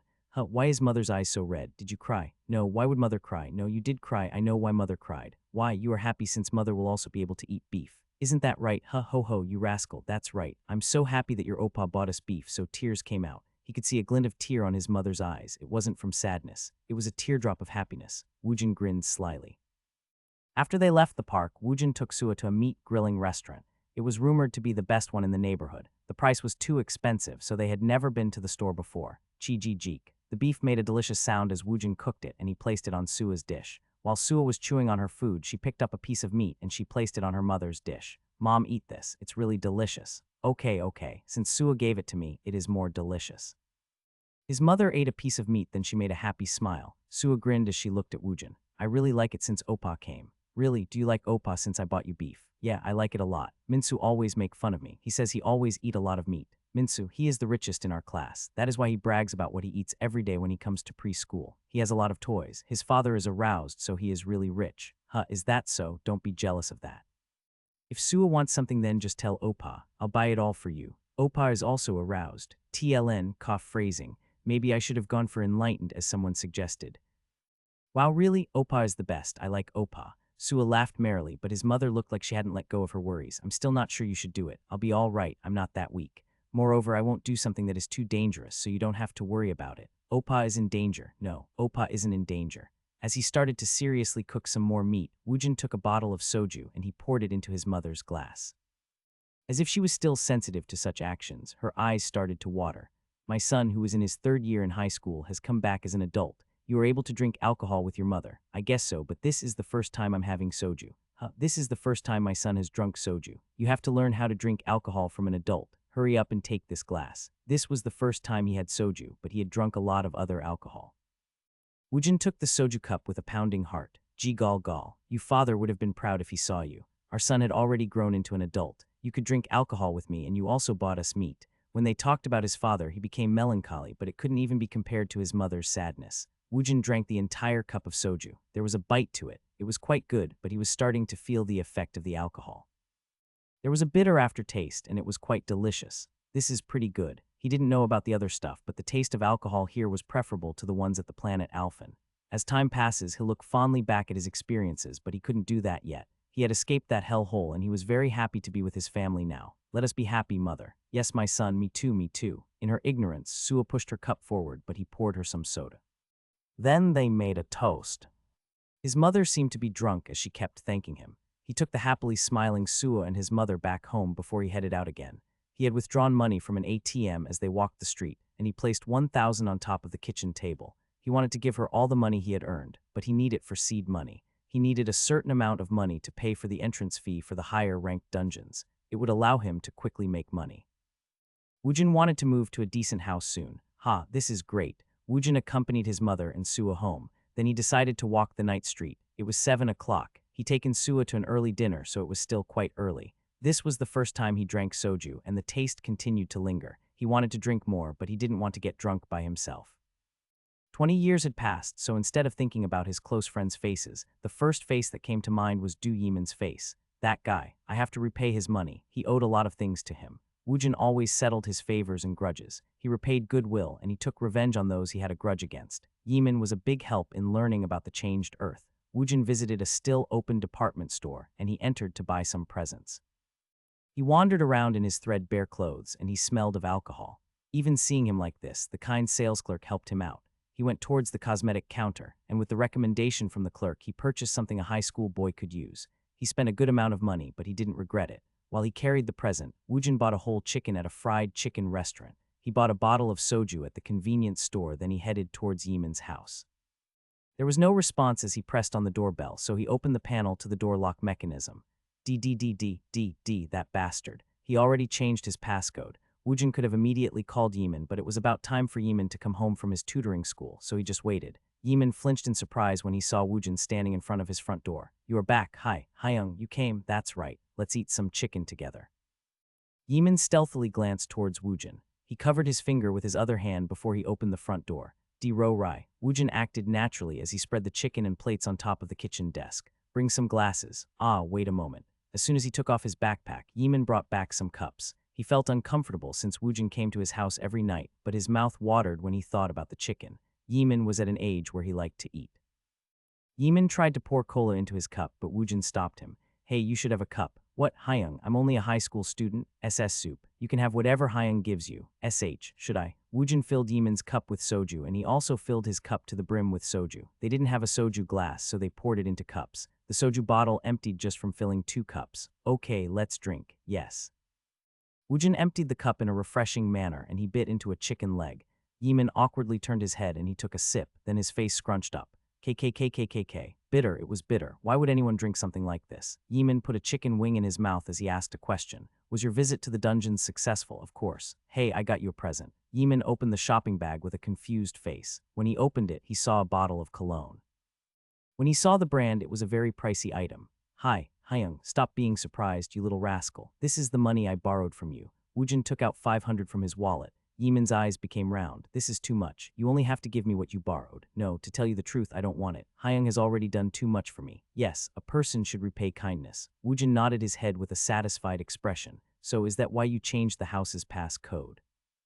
That is." Woojin grinned when he saw the flustered Yimin. "The rest is rent fee on top of the borrowed money." Does this mean he wants to continue to stay here?" Yimin couldn't believe his ears. "Hyung, didn't you meet your mother?" "Shit. My house is too small. I'll inconvenience you until I buy a house." Even though the price of land in Seoul had dropped, it was still an unthinkable amount of money for a normal person like Yimin. He is asking to live here and mooch off of him until he could buy a house. Yimin had a complicated expression. Woojin cackled as he looked at Yimin. "It won't take long for me to leave, so don't worry about it. Hyung made 1,300 today. Moreover, I'll get an additional 400 soon." That isn't it. My Nuna comes here on the weekends. TLN, male older sister equal Nuna, female older sister equal Unni. Is that so? I'll call her tomorrow." "Oh yay. Does Hyung know my Nuna?" My Nuna recognized Hyung's name. What's your Nuna's name?" "Her name is Do Jiwon." Woojin thought about the name Do Jiwon and his eyes became wide when it came to him. Do Jiwon, the 3rd class Jun Jihyun. TLN, Google, if you want to know who she resembles. She's my sister, so it's a little bit weird to talk about her like this. However, she used to be called that. Haha, you are Jiwon's little brother." Woojin looked over Do Yimin and he nodded his head. He thought this guy looked handsome, and now he found out Do Jiwon was his Nuna. They must have been born with superior genes as both siblings had good looks. It had been 20 years, but Woojin still remembered Do Jiwon. She used to be famous for being the prettiest in the entire school. Woojin had also had a crush on Jiwon, but he had been too shy. If he met her right now, he would have. "Where does your Nuna live for her only visit on the weekends?" "She's at a factory." "What, a factory?" Do Jiwon is. If she needed money, then she should have become a celebrity instead. Woojin couldn't imagine Jiwon in a factory setting, so he turned his head in confusion. Yimin replied with a slightly dark face. There was an incident. "Anyways, Hyung switched your hand phone." "I swapped it on the way back." "Wow, this is a really expensive one. Can I touch it once?" "Is that so? Is it a good one?" This is a crazy red. Crazy red. It uses bloodstone technology, so it is really expensive." Hyung must have made a lot of money. Bloodstones was a new material with an enormous amount of energy within it. After the end of a 5-year research, the technology was adopted for use, and it was slowly being used in actual objects now. The battery technology using the bloodstones were a hot issue in the IT market. He exchanged it for free. What? This was free? Well, it was an event. It was a once-in-a-lifetime, even where the salesman's life was on the line. You are lucky. This is really expensive." It seemed the phone salesman had a conscience. Woojin let go of the little ball of grudge he held against him. Yimin was more excited than the owner of the phone. He spent a while explaining to him about the new functions when a message came. DDR ring. Yimin looked at the line on top of the screen, and his eyes widened when he read the content. Roman 20 Bank 913, 2,113. Deposit 40,000. Total 51,230 Roman 20 Bank, Hong Sungu. How many zeros are there? Yimin looked at the figure, then he looked at Woojin. It said he was a rank F on his roused card, yet he was able to earn 13,000 in one day, and now he earned an additional 40,000. Yimin couldn't help but look at Woojin in a different light. Hi, Hyung, you are very capable. Woojin snatched his handphone back and he frowned. That bastard. I told his to send 4 bills. Woojin immediately gave him a call. The amount is getting on my nerve. It is getting on my nerve. Before the single ring could pass, Sungo picked up his phone. Hello, Hyung, did you check the deposit? Hey, asshole, do you think I'm a beggar? Didn't I tell you to send just 4 bills? What is this? Of course. When you said 4 bills, you meant that 4 bills. As if he had put his hand over the receiver, the sound was muffled. However, Woojin had a sensitive hearing, so he frowned when he heard it. What are you saying? Hi, Hyung Nim. I want to talk to you face to face. Please tell me your address. What? Why do you want to find me? I'll explain it once I get there. Where are you, Hyung Nim? Sungu's voice sounded desperate, so Woojin gave him the address in confusion. There is a large cafe called Angle Angel near there. I'll be there in 10 minutes. Sungu hurriedly ended the call. At Sungu's reaction, Woojin stared at his handphone. That bastard. What's up with him? If Sungu had just told him his account number, he would have returned the 36,000, so why does he want to meet up? Since we are out of alcohol, I'll briefly head out to buy some. Meanwhile, you eat the chicken. Yes, Hyung. Change the front door's password to the original one. Yes, Woojin decided he would buy more of the depleted soju, then he would meet Sungu and give him back his money. Yimin was left alone and he took another sip of the soju. He frowned. KKKKK. Why do people drink this? He popped open a cola, then he washed the flavor out of his mouth. Then he started playing with his hand phone out of boredom. This should be expensive. Yimin checked the cologne's brand and his mouth dropped open when he searched for the model. $200. The price was too high for a high school student to use it without feeling a sense of burden. Moreover, he rarely used cologne. Maybe if he smoked then he would have. I guess Hyung spends based on his emotions. He is spending recklessly since he making money. His mood became restless when he saw the 500 given to him by Woojin. His Nuna was probably working hard at the factory right now, but her annual income was less than the 53,000 Woojin made in a single day. Yimin was bored waiting for Woojin to return, so he accessed an online community he frequented. Then he wrote a post. Brothers, I got a perfume for a present. About 3 days ago, I met an uncle by coincidence and I let him sleep in my rented room for a day. He bought me a cologne and he also gave me 500. Isn't it a real windfall? Currently, I'm eating chicken and alcohol. Hyung went out to buy more alcohol since we are out. He has a lot of money. TLN, just Google it if you don't know. Let me boast about my present. Yimin uploaded a picture of the cologne as proof, then he waited for the reaction from other people. D-dring, D-dring. The replies were explosive. TLN, they are speaking in message board style. Sometimes they aren't even talking in full sentences. Nim, be careful of your backside. TLN, XXX Nim. It is an honorific but shortened to Nim here. Perfume, rented room, success. Today real shared room. This Hyung will move to your next door neighborhood. He isn't getting alcohol. He probably went to get condoms. Stupid. He won't get pregnant, so why buy condoms? What stupid? Then enema. He said enema. Nim, it isn't too late. Throw away your rented room and guard your behind. So who will be the bottom? The person who paid will be the top. Congratulations on your anal's grand opening. What is anal? Your asshole, you stupid mofo. Request butt. Monitor ready in front. Yimin frowned. Tusk. If they are jealous, then they should just say so. Why do a gay ad-lib? Yimin continued to read the posts being posted and he glanced at the front door. He wouldn't do that. He won't. The delicious chicken suddenly tasted like he was chewing on rubber. Is he deluding himself? He probably won't. Hong Songgu let out a sigh after he ended the phone call. The 4 bills was actually 400,000. It's no wonder why, since he thought 20,000 was a bit cheap for saving someone's life. He really had been underestimating the price of his life too much. Even someone like me is worth 200,000. He had been saved twice, so it was 4 bills. It was 400,000. This isn't how I should be spending my time. Sunggu let out a sigh. It had been only 2 months since he had become aroused. He had worked tirelessly during that time, but he had been only earned around 30,000. Even that wasn't enough, so he had to borrow money from all around. How was he suddenly going to come up with a large sum of 360,000? I guess this is the only way. He had prepared this just in case. Sunggu gathered a bundle of documents, then he went outside to catch a taxi. When he arrived near the Sadong station, he hurriedly entered a large cafe named Angel. He looked around, and he was able to find Woojin sitting near a corner. Hyung him. How are you doing? The two of them had left the dungeon, and they had went their own ways around lunch. This occurred only couple hours ago, so why was he asking how he was doing? You came, so why did you insist on coming here yourself? It was the right thing for me to do to come here. That's all right. Just leave after you give me your account number.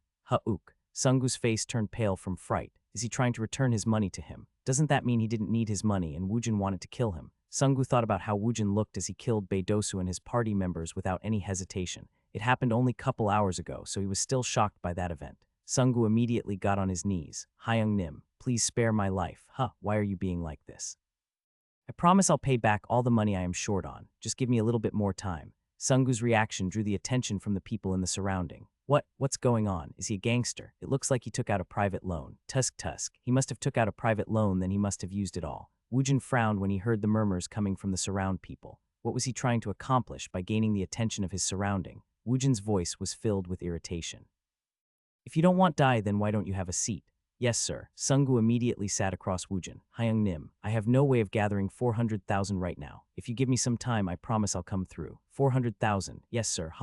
Woojin leaned back against his chair as he sighed. His fingers rhythmically beat against the armrests. Deedock. Sunggu swallowed dryly to the beat. Woojin frowned at Sunggu, who sat there like a dog wanting to poop. He had wanted 4,000, so he asked Sunggu to send 4 bills. However, he must have misunderstood it as 40,000. If that wasn't enough, he had further misunderstood, and now he was under the impression that he owed Woojin 400,000 now. Kids these days think in large scales. How could someone misunderstand one bill as 10,000 or 100,000? It seemed he had thoroughly misunderstood his situation. If he was under a misunderstanding, then of course he would. How long do you want me to wait for you?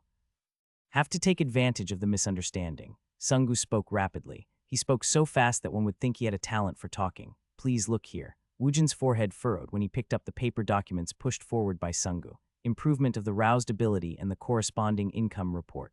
When his ability manifested, Sunggu had recorded how much he had earned on the first day he became aroused.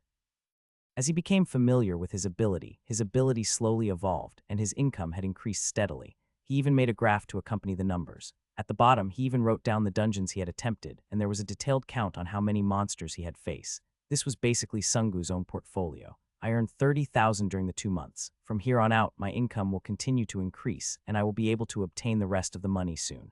How long?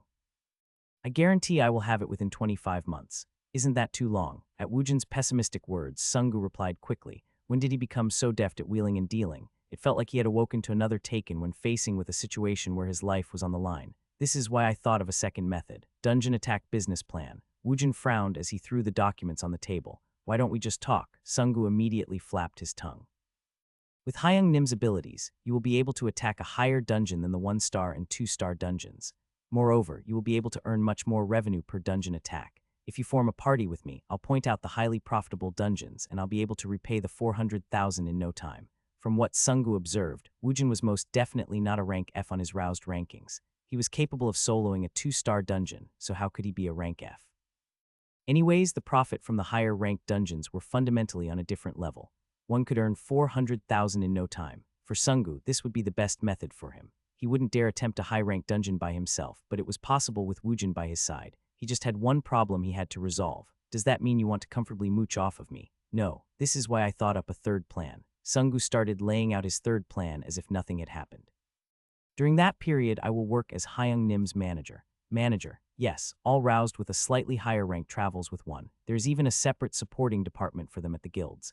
The manager takes care of duties like selecting the dungeons, making reservations, selling the bloodstones, and more. The manager even drives the roused around, so they are basically servants.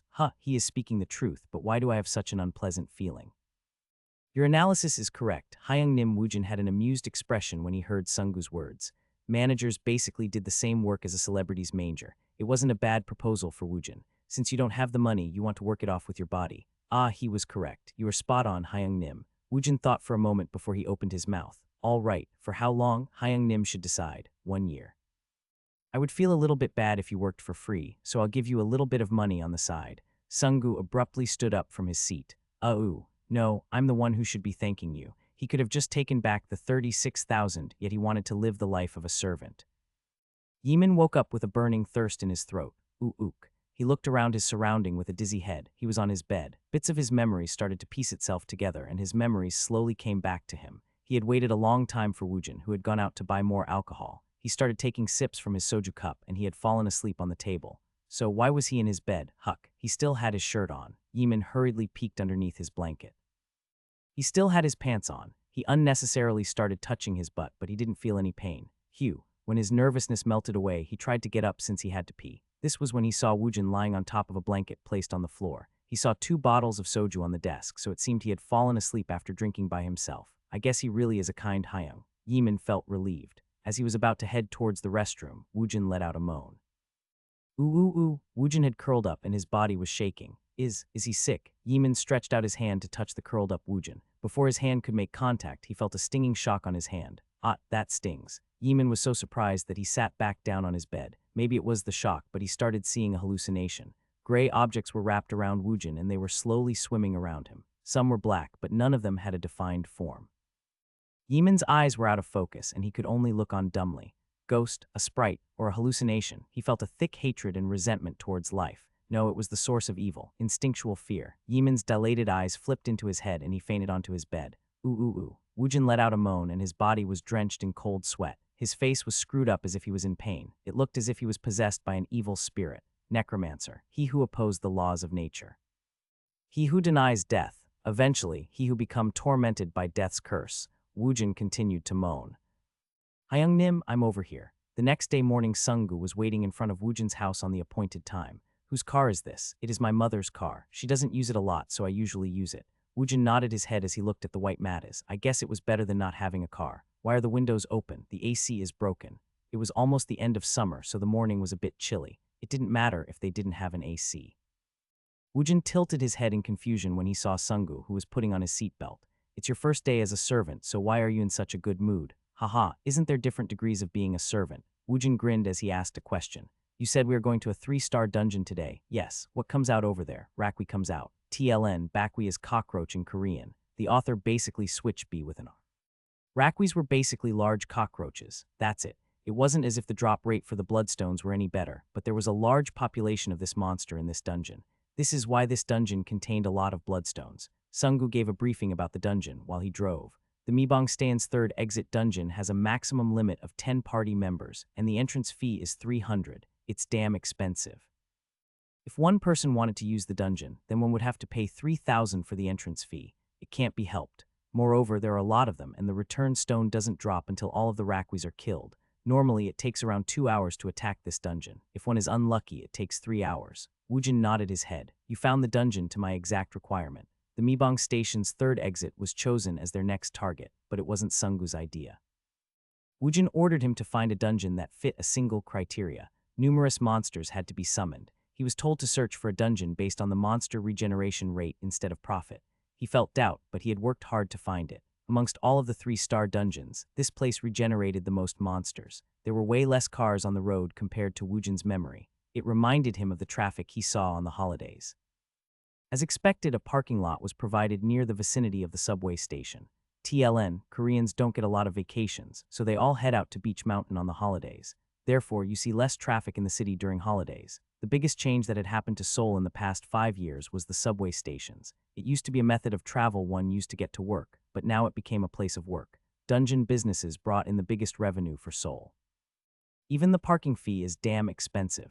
Sungu laughed lightly when he heard Woojin's complaint. I think you'll be very surprised once you balance your account after attacking this dungeon. There is a vast difference between a 2-star and a 3-star dungeon. Well, we'll know once we get there. Money was important to Woojin. He needed a big house so he could live with his family. At the very least, he wanted to be able to sleep in a different room where he could fall asleep in a defenseless state.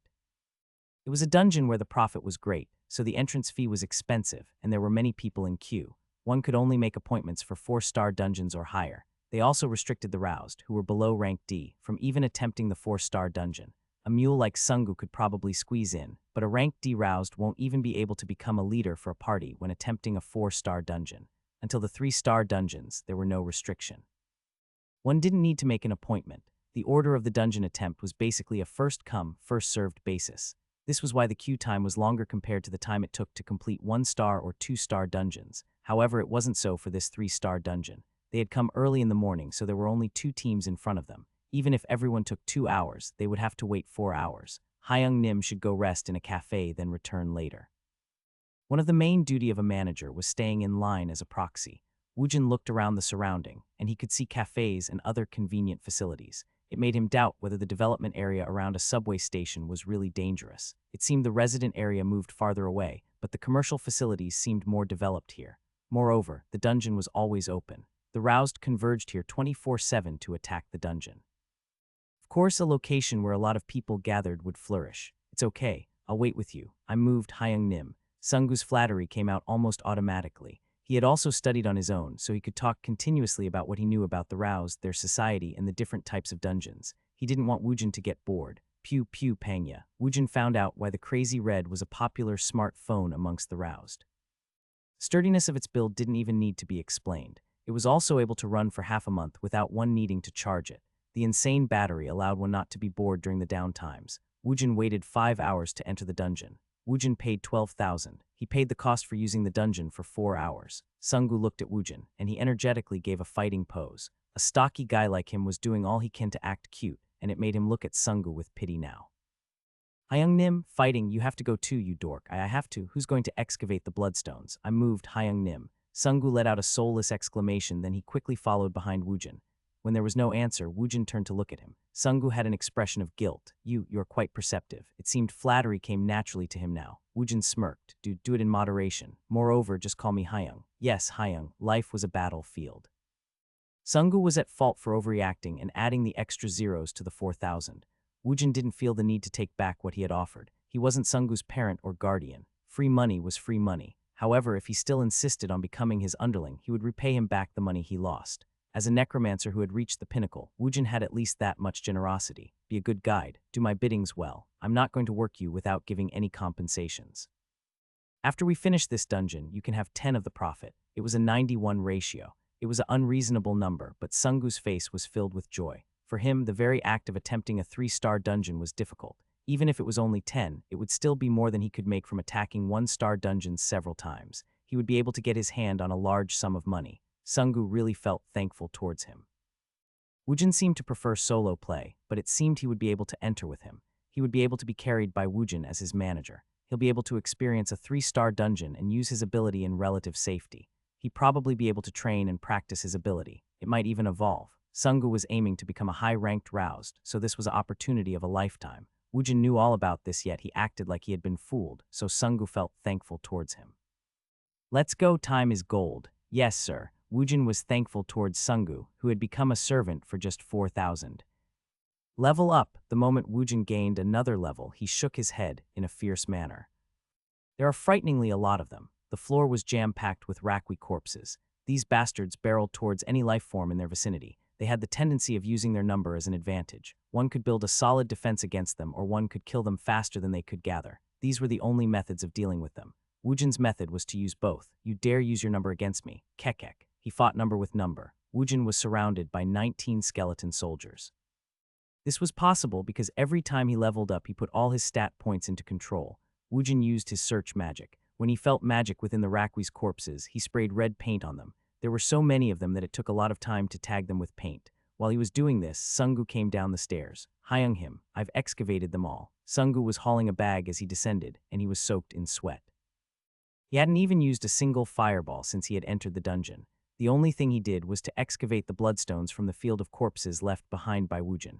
Woojin picked out which monsters had bloodstones, so he didn't have to open up an empty corpse. However, there were still too many of them. Woojin's hunting speed was so fast that Sunggu fell behind even though he only had to extract the bloodstones. You've done well. Now keep up the good work. Huck.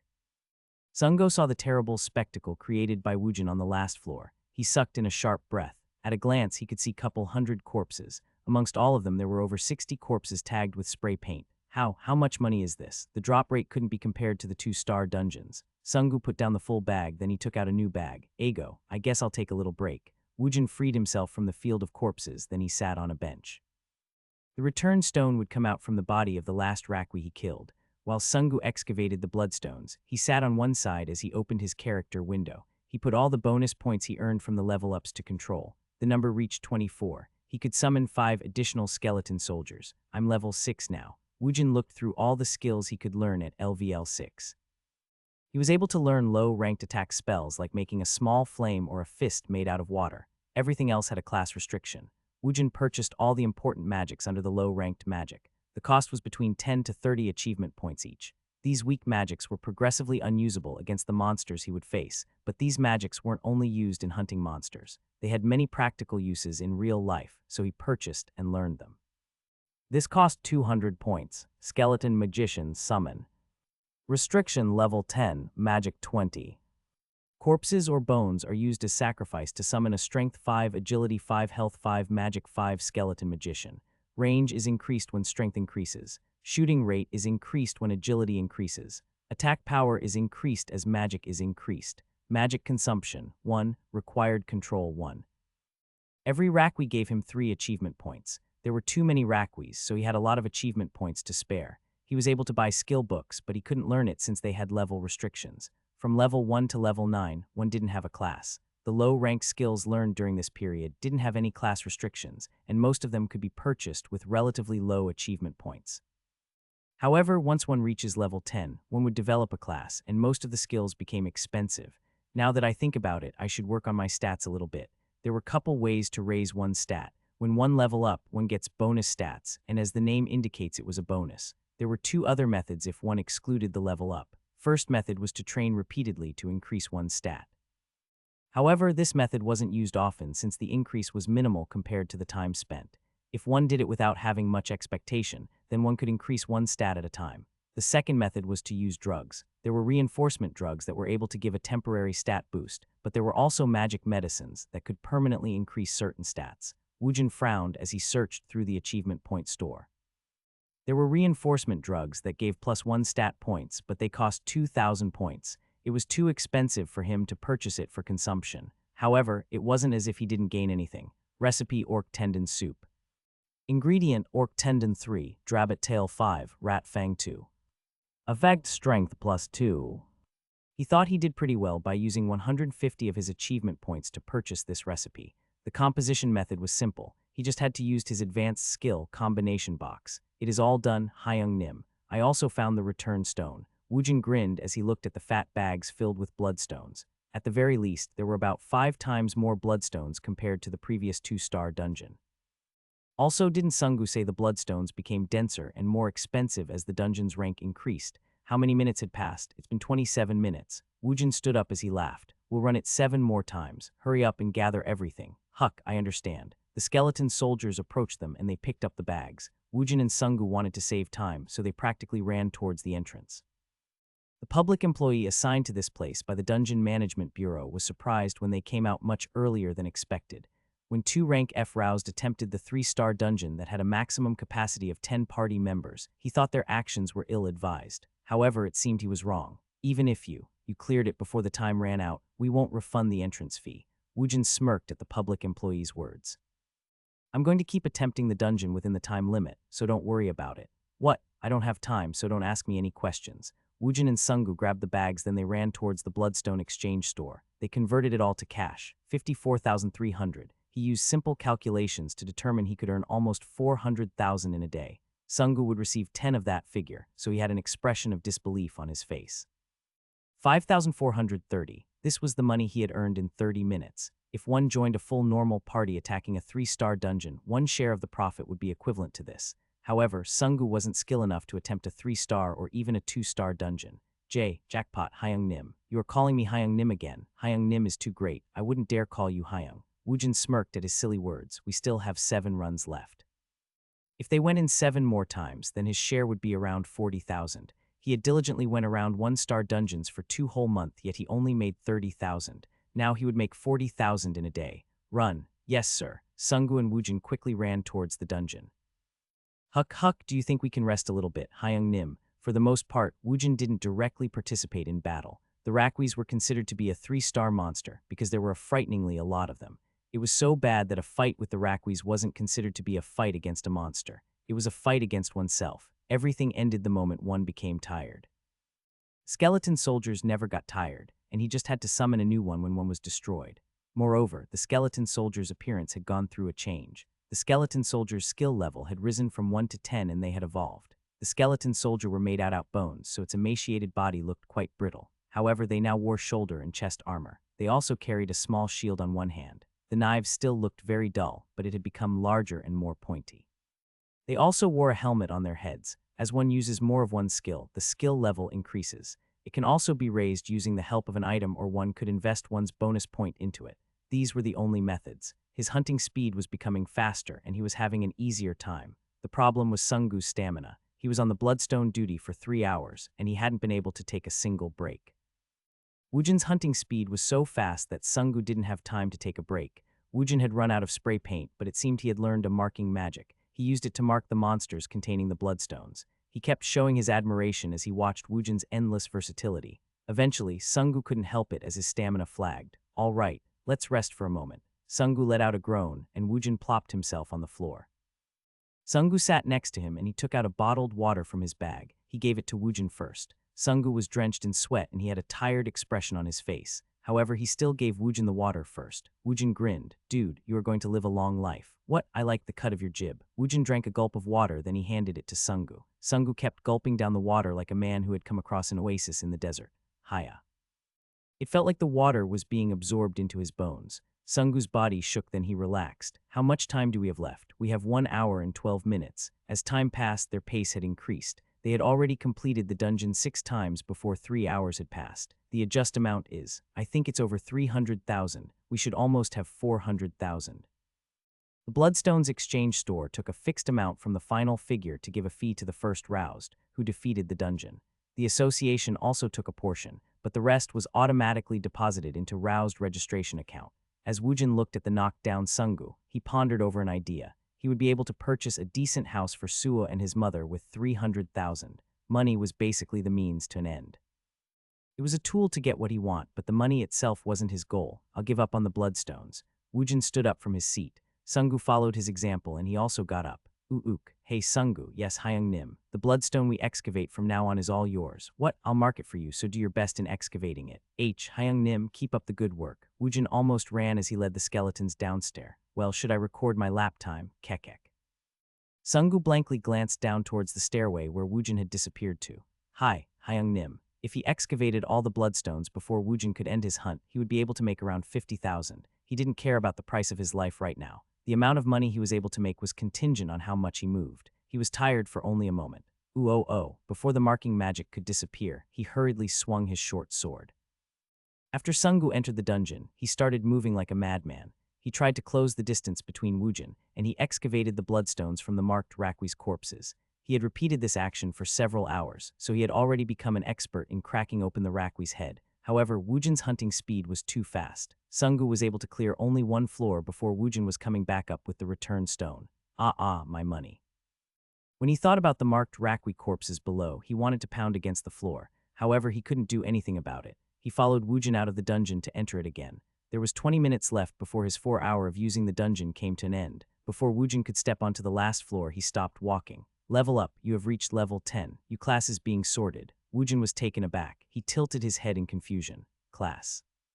Originally, one would have to choose one's class at level 10. He had chosen to become a necromancer on planet Alphen. When he was transferred here, he had already chosen the necromancer class. He thought hard as he looked at the window that popped up in front of his eyes. Your movement pattern is being analyzed. Your class is being selected. Magician, elementalist, warrior, priest, trapper. Woojin frowned when an endless banquet of classes popped up. He had already experienced this when he reached level 10 on the Alphen planet.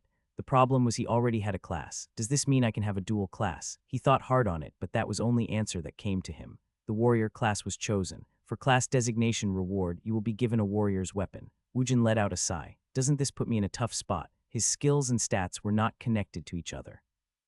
He had some skills where he needed magic, and some skills required vitality. Necromancer was a class that specialized in magic and control. If he had become a magician, then there were a certain amount of overlap in skills. However, when one reaches level 10, one's class is determined by one's movement pattern. If he knew there was a dual class, then he would have only used magic from level 1. He wouldn't have swung his clawed hammer. Well, I can't do anything about it. He'll probably run out of stat points, but he had planned on using the bonus points to focus on his necromancy. The warrior class was just a throw-in. He decided to think of it like that. He'll just think of his main weapon as backup weapon. He'll have to do his best to raise his stat using liquid drugs or magic drugs. As he organized his thoughts, he quickly threw away any regret. The reward. Woojin immediately opened his inventory. He was curious as to what he received as bonus reward when his class was chosen. The warrior's bonus reward was a weapon. He also received a summoning demon for when he was a necromancer, and it was capable of growth. There are two of them. Warrior's weapon. Necromancer's bonus sealed demon stone. Woojin grinned, dual class. I guess it isn't so bad. Woojin took out the warrior's bonus reward. Pot, a blue box appeared. As the light dispersed, a rod was pushed towards him. It was curved like a cane. It looked to be a magician's staff, but the composition was very different from a normal staff. It's a steel pipe. The staff was made out of steel, and it looked like the steel claw hammer. The battles up until now must have influenced its appearance. Steel staff. A warrior's weapon was basically one's best friend, and they are akin to one's life. The warrior's weapon grew alongside the user. It is always with you, and it is always ready to come out at your beck and call. Effect, strength +5, durability recovery, dispelled state. Skill, summon, dispel. Woojin held the steel staff in one hand and he thought about dispelling it. As soon as he thought about it, it disappeared. Summon, pot. It suddenly appeared in midair. Woojin grabbed it in his hand and he had a satisfied smile on his face. This isn't so bad. He obtained a weapon he could pull out at any moment, so it was a good thing. Moreover, the weapon was able to evolve. There was an infinite possibility in how it would advance. It also didn't take up any space in his inventory, so it was great. Woojin's heart fluttered a little bit as he took out the sealed demon stone. I wonder which bastard is in here. He didn't know if he'd be lucky or unlucky on the planet Alphen. He netted a succubus and she was of no help in battle. Still, he hadn't been bored since she liked to talk a lot. Pot. The summoning stone disappeared and a thick smoke rose up. The smoke coalesced into the shape of a small child. She was a cute girl with a black one-piece dress and she wore a hat with lace hanging off of it. Master, a small female child suddenly hugged him. He lifted the small demon off of him. You, Bibai, yes, master. Where have you been? TLN, she's speaking in a very cutesy way. It'll be lost in translation. Woojin could only dumbly stare down at his low-ranked succubus, Bibai. He crouched to look Bibai in her eyes. What? Why did you show up, Hing? Master unsealed me right now, haha. Woojin's head hurt from his troublesome thoughts. He clutched his head and he pressed firmly on his temple. Then he asked Bibai a question. Did the dimensional travel bring you with me? No, you said you were sealed. I'm so happy I was able to meet Master again. Anyways, what is this smell? It smells like Tronit's minions. Bibai pointed towards the Rakwees at the last floor. What? Tronit's minion? Tronit was the name of the demon who had invaded the planet Alphen. Demon wasn't the right description. He was a calamity. They are letting out a similar smell. Bibai's words made his press hands against his temple again. Tronit's invasion reached Earth. This might be why the dungeons formed here. He had no way of knowing if it was true. He felt a strange sense of danger, and it got on his nerves.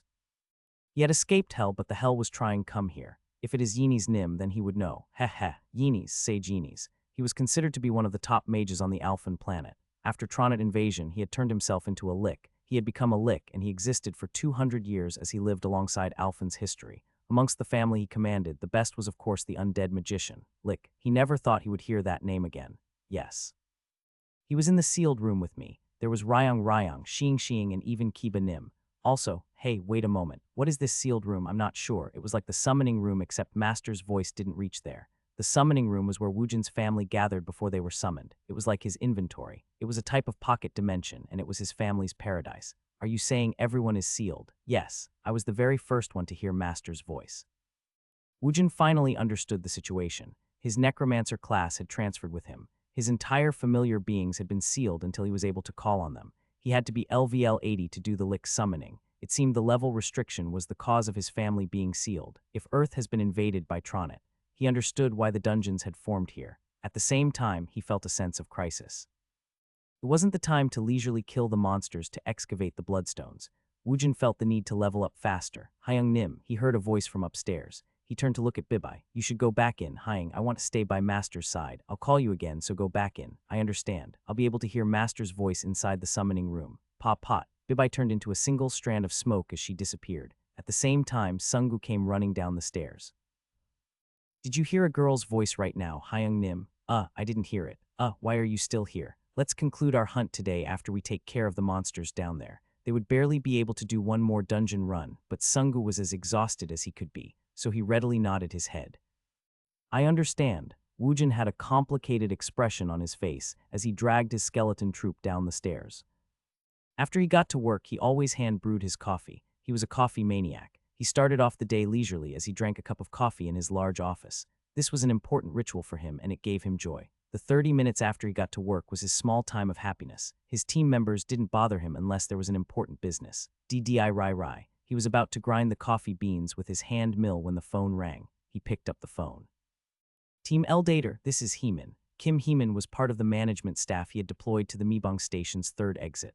The Mebong Station's third exit was taken by the Hammer Guild about a month ago. They were now in charge of managing the dungeon where the Rakwi spawned. Yeah, what's going on? These guys arrived at the dungeon this morning and they reserved 4 hours before going in. There is something wrong with these guys. Did they die? It was common for the roused to meet an untimely death when they attempt a dungeon. No, they were able to safely clear it, but their clear time is abnormal. The first attempt took 30 minutes, but it's taking them 11 minutes to clear the dungeon now. Huck, they just came out right now, and it took them 9 minutes 47 seconds. Hey, I won. Collect all the money. Minchin heard low voices in the background, and he already knew what Heeman was doing. Hey, what are you doing? We made a bet on whether they would be able to clear the dungeon in less than 10 minutes. Never mind about that. Why don't you look up these bastards? They said they were rank F, but I'm sure they are ranked higher. Something was most definitely off. This didn't make any sense. 2 ranked F roused was able to clear a dungeon spawning Rakwis in less than 10 minutes. Keep your phone by your side and wait for me. I'll call back after I look them up. First, when their reserved dungeon time comes to an end, try to detain them. Yes, sir. Team leader. Keep up the hard work. After Minchin ended his phone call, he logged on to the association site to look up their information. What? This guy registered yesterday. The other guy seems to have registered only 2 months ago. They were fledglings, yet they were clearing 3-star dungeons. Moreover, they were clearing it within 10 minutes. One is a necromancer and the other is a flame magician. By looking at their specialty, one could roughly guess the style of their hunting method. It basically meant either there was a mistake when measuring their roused rank or they were intentionally hiding it. Anyways, it was obvious the 2 roused were well above rank F at the very least. They should be rank C if a roused exhibited a rank C ability from the beginning. Every single one of them matured into a high-ranked roused. It has been a long time since a promising roused had appeared. I must catch them. Minchin's car raced towards the Mebong station. After he roughly parked near the road, he headed towards the third exit. Kim Heeman was waiting for him, and he gave Minchin a greeting. Hyung Nim came by yourself. It's business hour right now. Chacha, team leader, heh. It's be about 8 minutes since they entered. They'll be out soon. By looking at their clear time, they still have time to go through the dungeon once more. They had reserved 4 hours, and they had 15 minutes left. They'll be out soon, so they might attempt the dungeon once more. These guys aren't playing around. They've already made over 300,000. If I was skilled, then I would do the dungeon runs like them. If a high-ranked roused team attacked a 3-star dungeon, of course it would be possible for them to clear it within 10 minutes. However, those high-ranked roused had no reason to attempt a lowly 3-star dungeon. If they were able to clear a higher-ranked dungeon, the 300,000 was chump change. The 3-star dungeon would basically be a repetitive labor. It was as simple as that. Either these bastards have incredible potential or they are criminals who are using fake identities. If they possess some amazing roused ability that grew enough within few days to allow a rank F to sweep through a 3-star dungeon, he had to get a hold of them. It was a different story if they were criminals with laundered identities. The supervision over the roused was very strict. It would be very hard to cover up one's identity to go through the roused registration again. Criminals wouldn't do such eye-catching deeds like this in the first place. Why aren't they coming out? It's about time they should be coming out. Woojin's party had already passed the 10-minute mark. Heeman was becoming restless when they didn't come out like usual. Dungeons were a place where one didn't know what was coming. Everything further than one's nose was an unknown. It wouldn't be strange for a high-ranked roused to die even in a low-ranked dungeon. It means this will be their last run. Heeman was restless for no reason, and he glanced at his watch. They had only 4 minutes left. There wasn't enough time left for them to attempt the dungeon one more time. Either this was their last run or they wouldn't be coming out forever. Fortunately, it wasn't the latter situation. Woojin came out with a complicated expression on his face, and Sungu seemed exhausted. We burned through it like white-hot fire. Sungu's 2 arms felt like it was about to be ripped off. However, he couldn't help but laugh when he thought about the bags filled with bloodstones on his back. The bloodstones were worth about 50,000, and it was all his. I made the right choice. He made a good choice by sticking to Woojin and becoming his manager. This was a once-in-a-lifetime opportunity.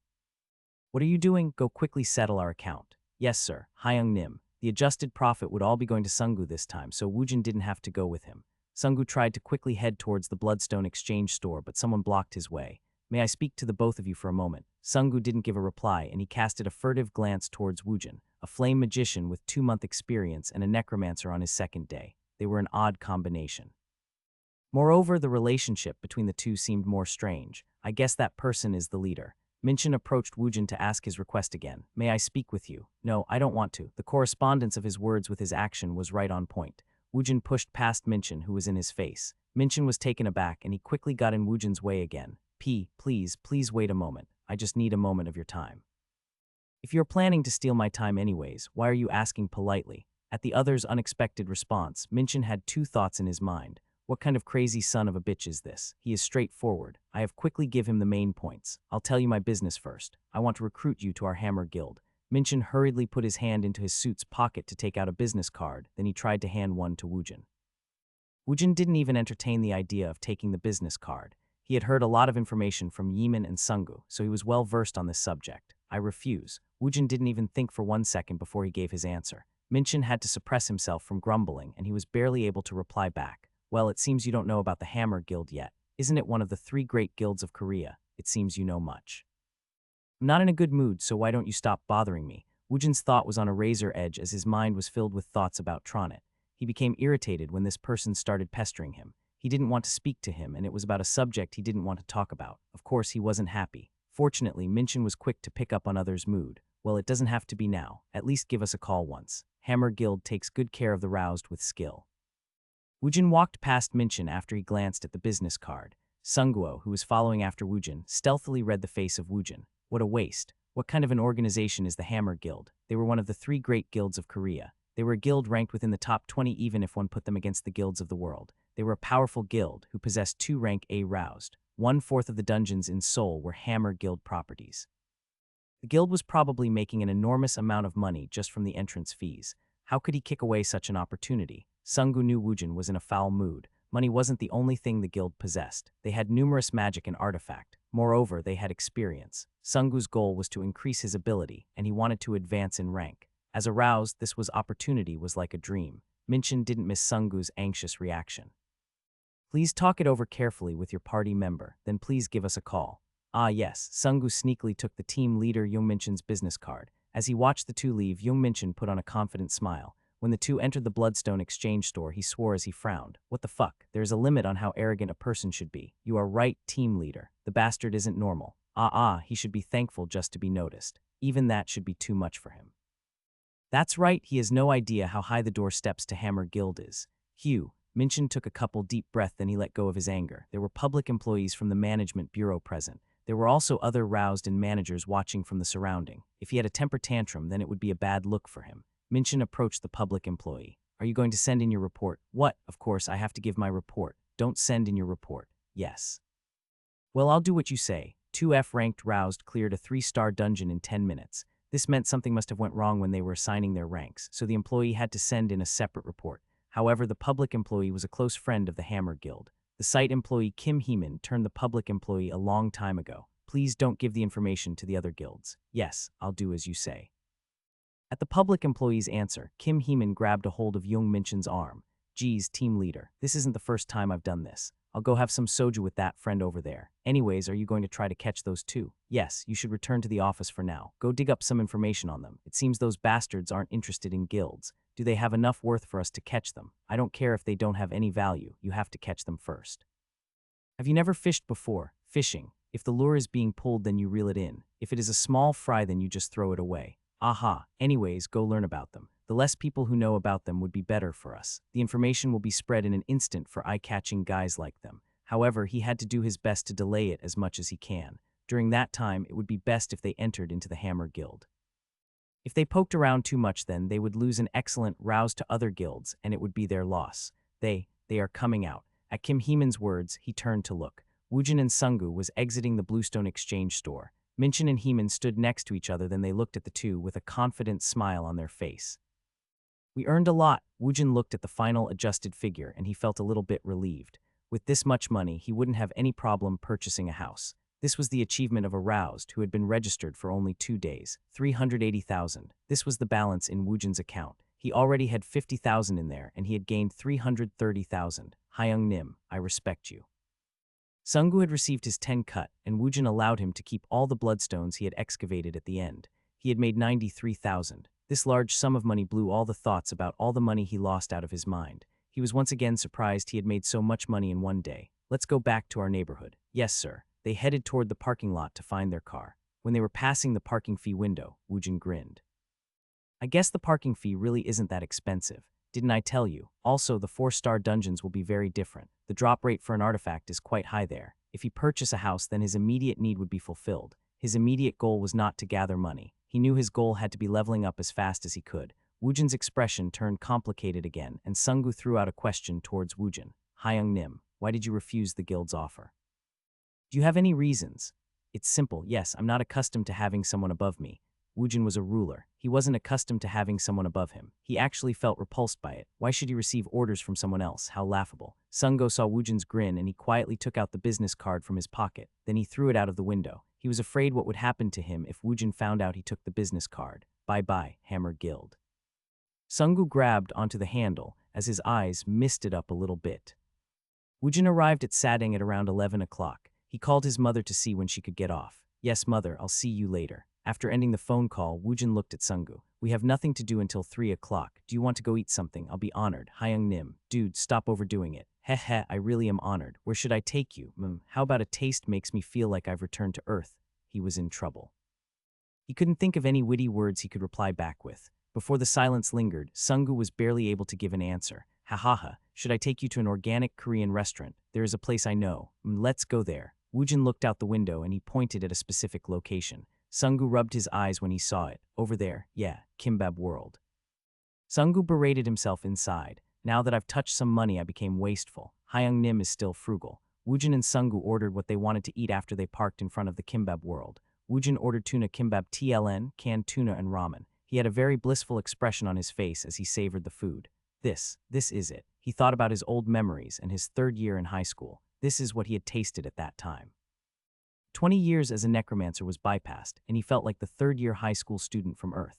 Roop, TLN, noodle slurping SFX Hyung Nim. Which dungeon should I look up next? Is there something like a monster catalog out there? It would be better if there was a list where the 1-star and 2-star monsters are ordered by their level. Of course, it exists. Let's decide it after I see that. Yes, sir. I'll show it to you at the cafe after I organize the information. Woojin and Sungu headed towards Angel and they ordered some coffee. Sungu glanced at Woojin before he spoke to the barista. Is there anything on the menu that represents the Earth's taste? Is there something that'll make one feel such a sensation? At Sungu's question, the barista frowned as if he saw someone with a couple screws loose. Sungu turned to look at Woojin, and even Woojin was looking at him strangely. You have a weird taste. I want a cafe mocha. After Woojin said those words, he went to take a seat. Sungu's face turned red. I would like an Americano and a cafe mocha. Yes, that would be 10. Sungu brought a vibrating coaster and he took a seat. Woojin slyly asked a question. The coffee price these days is nothing to scoff at. It's almost priced the same as lunch. Woojin looked around the cafe's interior. When he came here previously, he had left without ordering anything. He was surprised when the coffee was more expensive than he thought it would be. Soup and rice is 6. The price was almost the same as a coffee. It wasn't as if there weren't a lot of people here. This large cafe was half full. Woojin indirectly asked a question. How much would it cost to set up a store like this? A cafe? I'm not sure. It should be around $1 million. He didn't know how much the rent was, but this cafe was 3-story high. It was a large cafe. Sungu was in the dark about such matters, so he guessed at the answer. It would be great if I could set one up for mother. The coffee price was expensive, so he thought the business will do well. It looked to be less arduous than working at a restaurant. He made $300,000 today. He could make $1 million if he worked hard for 3 days. Woojin thought about it in a relaxed manner. If he purchased a house, then he didn't have anything else he wanted. He'll continue to attack the dungeon to level up, and the money would gather by itself. The money itself was trivial. He just wondered if he should set up a store like this so his mother could have something to occupy her time in relative comfort.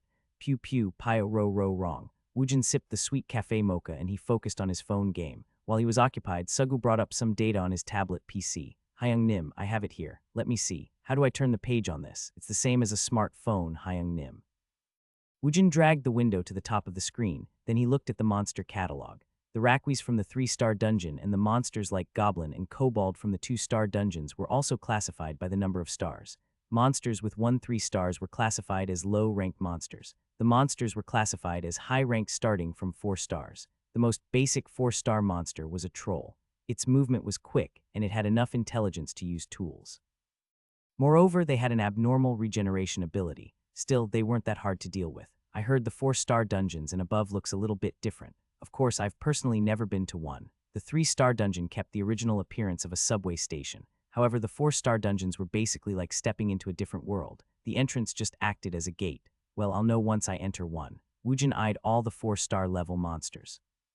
Then he weighed it against his own level. It'll be possible if they are at that level. There were easy monsters to deal with, but there were also difficult ones too. However, he felt like he would be able to take on monsters as high as 4 stars. If he wanted to level up, it would probably be better for him to attempt the higher-ranked dungeons early on rather than going for the low-ranked dungeons. So who assigns the stars? It is a measured value. What is being measured? The dungeon energy. There is such a thing, yes. Every time a dungeon is reset, the dungeon energy can be measured. Teams read these estimated report to decide if they should attempt a dungeon or not. Woojin nodded his head. The stars weren't really assigned to the monsters. It was the grade for the dungeons. The monsters were categorized depending on which ranked dungeons they spawned the most at. This is why it wasn't strange to see a 3-star monster, a hobgoblin, in the 2-star dungeon. First, I want to see and experience it. Find out more about the 4-star dungeons. We don't have to line up starting from the 4-star dungeons. We can make an appointment. I'll look up if there are any empty spots in the schedules. Woojin learned that the 4-star dungeons and above were field-type dungeons. Woojin spent the remaining time listening to Sungu's various explanations. Woojin and Sungu exited the cafe when the appointed time arrived. Hyung Nim. I could take care of these small matters for you. No, my mother has to live in the house, so she should see it. Yes, Hyung Nim. If you need anything, please give me a call. He gave a respectful bow. Woojin nodded his head as he saw Sungu walk away. I've earned a pretty good servant. Sungu sometimes overdid things, but he really liked the affable Sungu. He headed towards Sumi's restaurant with light steps. Sumi was sitting on the counter, and she was immersed in her hand phone game. Even though she was in the midst of setting a high score, she threw her phone down as she suddenly stood up. Oppa, you came. Did you eat? Yeah, I ate. Do you want some coffee? No, I'm heading back out immediately. Where is my mother? Wait a moment. I'll call for her. Sumi headed inside the kitchen, and she saw Lee Sujeong and the other kitchen ladies busily working since it was lunchtime. She was taking care of a stack of dirty dishes. Mother, elder brother Woojin is here. Please hurry up and come out. TLN, lost in translation. But Sumi is speaking to Woojin's mom as if she is her mother-in-law. Oh, okay, Ms. Sumi, let me finish this up. At Lee Sujeong's awkward exchange, her fellow kitchen ladies made a big fuss about it. Ah, Hugh, Mrs. Lee must be very happy. Your son is making so much money that you are going to look for a house. The way he is making money is like that Yankee gentleman Neil Gates. TLN. Ego, that's right, I've heard about him too. His name was Neil or something. I've heard he makes a lot of money. Your Woojin is like him. That's right, I'm so jealous. If my son was like Woojin, I would have immediately quit this job. Go, hurry up and go. Your son is waiting for you. I still have to do my share before going. At her fellow kitchen lady's compliments, Lee Junhyung finished washing the dishes with a shy smile on her face. Since she gained a dependable son, the restaurant work didn't feel arduous anymore. She'll come out after she finishes what she is doing. Oppa should sit here. It won't be too long. Okay. Sumi pulled a chair towards him and he sat. When he saw Sumi sit across from him, he asked her a question. What are you doing? Heh, I'm looking at Oppa's face. Oh, I feel a bit uncomfortable when something ugly looks at me. Sumi's face remained gentle even when she heard Woojin's straightforward. Oh my, you are still so forceful. Hugh, go make me a cup of coffee. Yes, Oppa. If Oppa feels uncomfortable, then I'll look at Oppa sparingly. Now he remembered. He remembered the memories where Sumi had clung onto him even though he said he didn't like her. While Woojin was drinking the mixed coffee Sumi made, his mother came out. You are here, son. Behind Mrs. Lee Sujeong, the other kitchen ladies followed her out. They acted as if they had come to look at someone else's precious son. Their gazes made Woojin feel uncomfortable, so he let out a fake cough. Let's go. Okay. Why are we going to go look at houses when you don't have any money? With a quiet anticipation, his mother asked the question. Woojin suppressed a bitter laugh as he looked at his mother with teary eyes. Well, he guessed it would be okay to go along with this. What do you mean we don't have any money? This was deposited today. Woojin showed her the figure on his smartphone. Even though she was secretly filled with anticipation, Lee Sujeong was surprised. When he said he wanted to move to a different house, she thought he had obtained around $300,000. At Lee Sujeong's stuttered words, Sumi's eyes turned round and she also checked the figure. She hadn't read it wrong. Ooh wah, jackpot. It's 380,000. The Roused are the best. The Roused made a lot of money. They had heard about how much money the Roused made, but they couldn't help but be surprised when they saw it with their own eyes. Woojin's mother, Lee Sujeong, was so surprised that she became tongue-tied. Mrs. Lee has an excellent son. In a single day, he was able to make couple 100,000. Hey go, who cares about that Neil or whatever? She won't even have to envy Monsuk. Who the heck is Monsuk? You know about them. The person who sells gas at the snobby large neighborhood. Yang, I heard about him. MS Kim is so knowledgeable. Ho ho ho. Mrs. Lee has been holding back until now. You said he had come back after playing some game and you were worried about him. Quitting your job is the least you can do. You could open up your own restaurant. If Mrs. Lee opens up a restaurant, then you can count on me. I'll go there to work for you." Lee Sujiang came to her senses when she heard her fellow employees prattle on. Woojin, let's go see some houses." Woojin laughed when he looked at her. Woojin escorted his mother to look around several houses as a real estate agent guided them. His mother's had a blissful expression on her face as if she was in a dream, and she liked every house we went to. There were too many houses she liked, so she was having a hard time choosing one. These houses were much better than the one room, and they were even better than the house they had lived in before his disappearance. At the time, they wouldn't have been able to buy houses like these with just 300,000. As they were choosing a house, they came across a problem from an unexpected place. I don't like this house." The kindergarten had ended, so Sue had come to join in their search for a house. However, she acted like a petulant kid as she threw a tantrum at every house they visited. "Why don't you like this house, Sue? We can't have a dog in this house. Mom promised me, if we move to a new house, she'll let me have a dog." This kid. About a half a year ago, Sue wanted a dog. However, their residence was too small to have a dog, so Lee Sujiang had promised she would get Sue one the next time they moved. A long time had passed, yet Sue remembered it. When she looked at Sue, she had on an obstinate face. Woojin thought Sue's antics were cute, so he let out a delighted laugh. Then he spoke to the real estate agent. "I guess an apartment is out of the question. Can we only look at the houses?" "Of course, however, the price is a little." "Haha, well, let's see it first." Amongst the couple houses on the market, they were able to find a house where everyone liked it. "Oh wow, this house is great."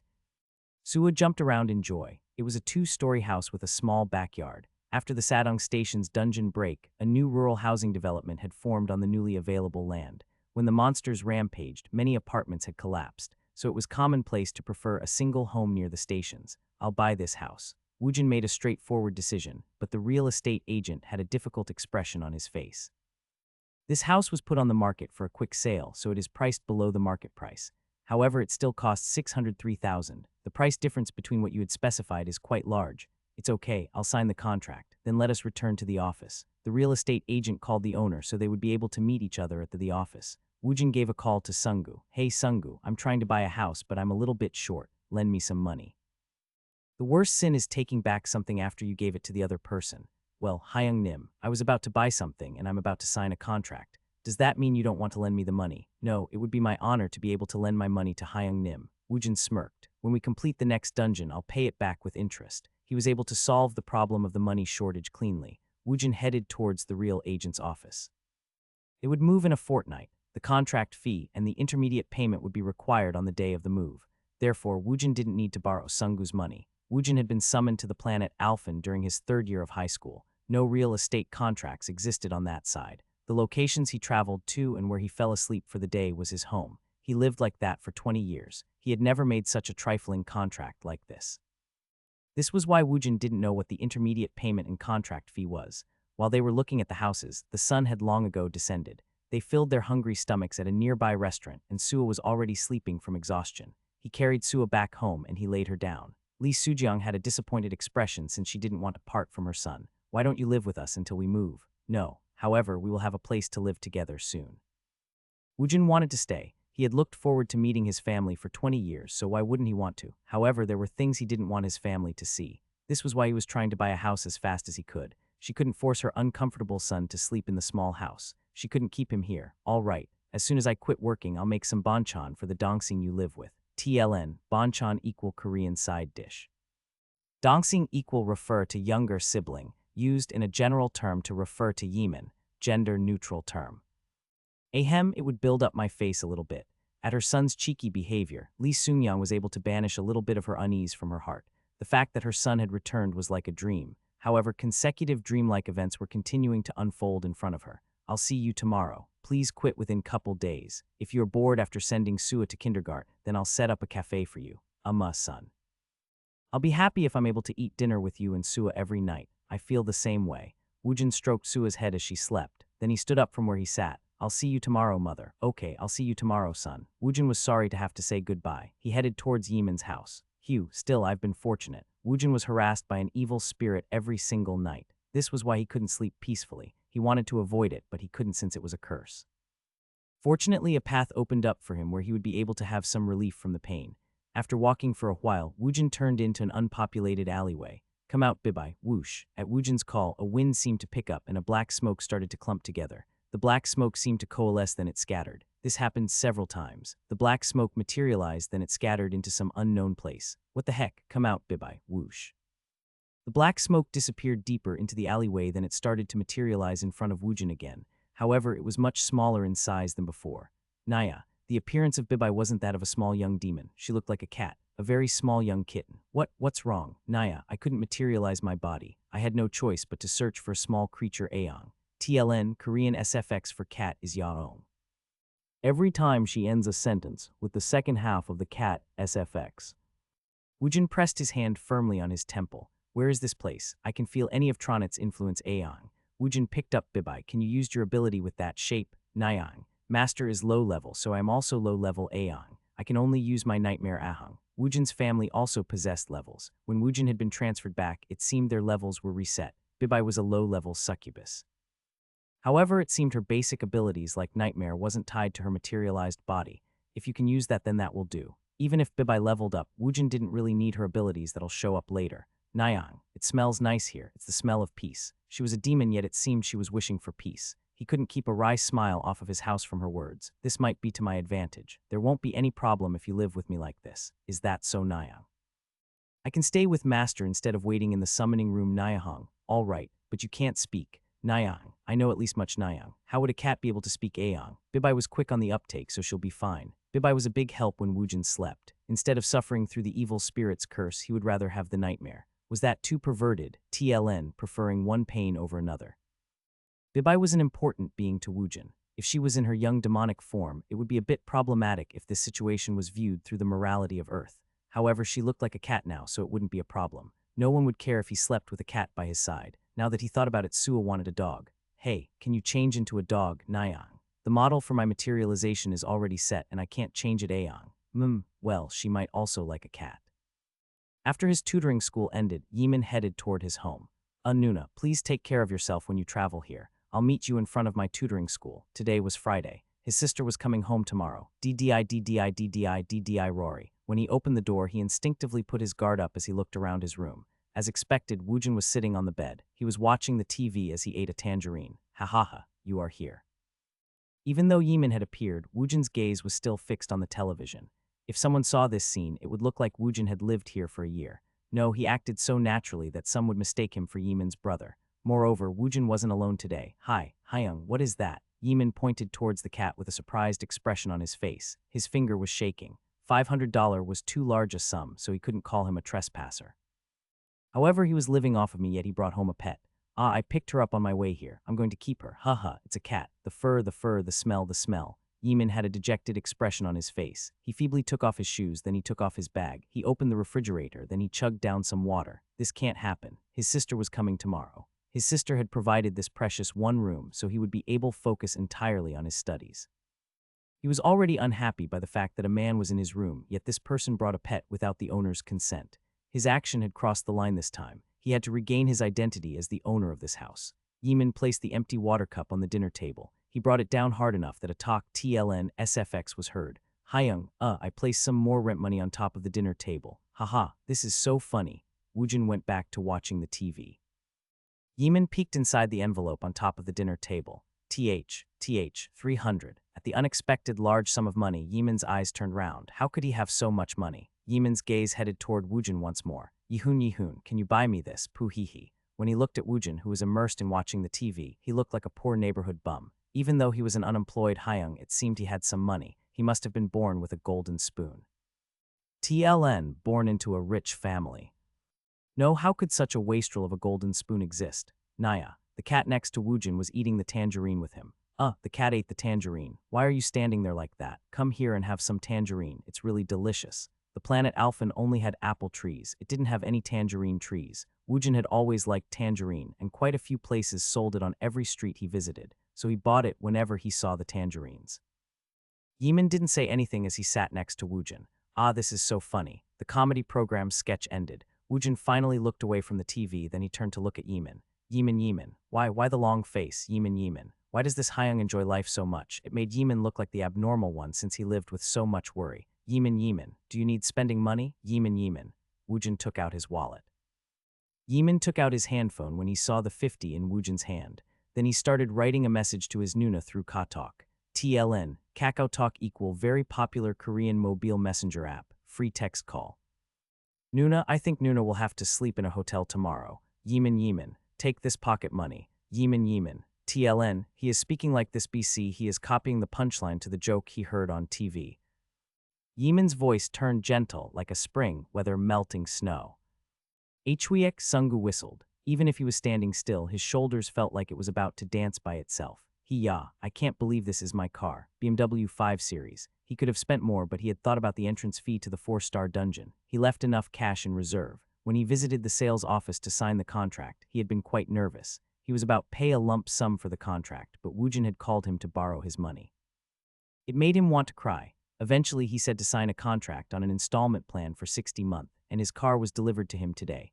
When the tinting was done, it was already 12 o'clock. Vroom vroom. TLN, this is what he named the car should we go on a drive. Hong Sungu, 21 years old. This was the first car he had purchased in his life, so his affection for the car was extraordinary. His car was much better than what his friends had. No, there weren't that many friends who even owned a car.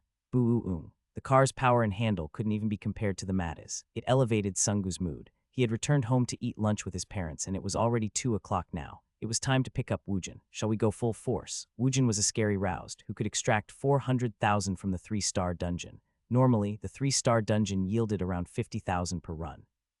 He wondered how much the 4-star dungeons would give. For Sungu, Woojin was basically a lotto ticket for him. Oppa bought a car, I'll go get you. Sungu sang at top volume as he headed towards the Sadong station. Woojin received a call from Sungu, and his eyes turned round when he went outside. Iga, you bought this car, haha. It troubled me that Hyung Nim had to ride in the small Mata's. This is why I bought this car. Oh yeah, you don't have to lend me your money. What? I decided to settle the balance in a fortnight. He had signed a contract for a 60-month installed payment plan because of him. He could have told him a little bit sooner. That's too bad. If it is for Hyung Nim, it would be well worth it even if you spend my entire fortune. Woojin was used to Sungu's brown nosing, so he let it flow over him as he looked at the car. Wow, this car is great. Woojin sat in the passenger seat. As if he was amazed by the car, he started touching every inch of the car's interior. Sungu, who was the car's owner, looked on with nervousness. The oil from his hands. He couldn't say anything, and he put on a smile. However, his inside were burning to pitch black. Woojin still pressed against various parts of the car as if he was fascinated by it. Sungu was letting out an anguished scream inside. However, Woojin's hand didn't stop as his eyes was filled with curiosity. What are you doing? Aren't you going to start the car? Yes, the car would eventually become dirty. New cars became used cars. Children became adults. This was the law of nature. Sungu chanted a Buddhist prayer as he tried to take care of his mental health by himself. When is the appointment? It's 5 o'clock. He had already put down the appointment fee so they could use the dungeon. They didn't have to go early to line up. They just had to make an appointment. It was a popular dungeon, so the entire week was packed with appointments. No one knew when the dungeon reset would happen, so they only took appointments for 1 week at a time. Where are we going this time? We are headed to the Gwachun Station's 6th exit. It was near his high school. In the beginning, Woojin had gone into the Gwachun Station's first exit by mistake. He grinned as he thought about it. The two rode the new car, and they headed towards Gwachun. Team leader, these guys made an appointment at the Gwachun Station's 6th exit. Which guild does the dungeon belong to? They are owned by the Hwarang Guild. Young Minchin frowned. They are acting no better than poor noobs. It wasn't possible for an F-ranked rouse to attempt a 4-star dungeon. How could they not know such a basic thing? They just blindly made an appointment. It seemed they were nothing more than amateurs. However, he hadn't verified their abilities himself, so it made him more curious. How much confidence do they have for them to attempt a 4-star dungeon with only the two of them? Do we have a 4-star dungeon near there? We do. It is the Chungsa Station's 11th exit. It's right next door. Is there an appointment around that time? It is scheduled for a training session for our new recruits. Tell them to go elsewhere. Empty the schedule over there. What? If you want to catch a fish, then one has to throw in the chum, the bait. He always talked about fishing. Kim Heeman grumbled inside, then he started modifying the schedule. You come with me to Gwachun. Yes, TLN, lost in translation. Nay equal yes. Heeman changed it to nay e. SS soup, I'll go to the market. Prepare everything for me. Yes, TLN, he changed nay to NY. Heeman replied in a playful manner. Minchin hit him as he got up. Heeman was an asshole, but he trusted Heeman the most on his team. He was quick on the uptake, and he took care of business fast. Woojin and Heeman reached the Gwachun station at the appointed time. However, Woojin had bumped into a precarious situation. Aren't you only a F-ranked roused? Why are you here at a 4-star dungeon? Moreover, there is only 2 of you. Ah, didn't I say it was all right? I am very confident that we could do this. Still, you can't go in. You don't have to take any responsibility for what happens to us. Just let us in. If you want to suicide, then go to the Hangang River. Why are you doing this over here? No, the regulation says so. The bureau employee blocked his way and he wasn't budging. Sungu returned to Woojin with a hopeless expression on his face. Hyung Nim, I don't think we'll be able to go in. I'm sorry. I should have found out everything about this place. Sungu blamed himself since he had been too excited about signing his car contract yesterday. His earnings had significantly increased, but that was only possible since Woojin had gave away his earnings. Well, we can't do anything about it. I'll cover the lost appointment fee. It cost him 2,000 just to make an appointment. The person in charge of the appointment never thought that 2-ranked F would try to raid this dungeon. The employee thought Sungu was making an appointment at the behest of an organization. This was why he accepted the appointment request. This was a unique experience. I guess we'll have to write off today. I'll have to go to the bureau to renew my rank, see if there is a 3-star dungeon nearby. Yes, sir. Sungu had an apologetic face. He was about to move quickly when it happened. Oh my, we meet again in such a place. Yongminchin had a surprised expression on his face and he approached Woojin and Sungu. What a coincidence. I'm sorry, but what's going on? If it's possible, I would like to lend a hand. Sungu told Minchin about their situation. Minchin put on his thinking face, then he secretly glanced at Woojin to see how he was reacting. Woojin could see through Yongminchin's intent, so he grinned. Coincidence. Bullshit. Woojin gestured with his chin towards Sungu. It basically meant for Sungu to talk. Sungu gave a detailed explanation. So what if we do this? Our guild's dungeon is located at the next station. I'll let you use that place. Hi, Hyung Nim. Sungu turned to look at Woojin and he waited for Woojin to make a decision. Woojin nonchalantly asked a question. I'm sure you expect no return for the favor, just a favorable impression toward us. Minchin put on a friendly smile. This caused Woojin to laugh with him. You are very straightforward. Minchin smiled as he looked at Woojin.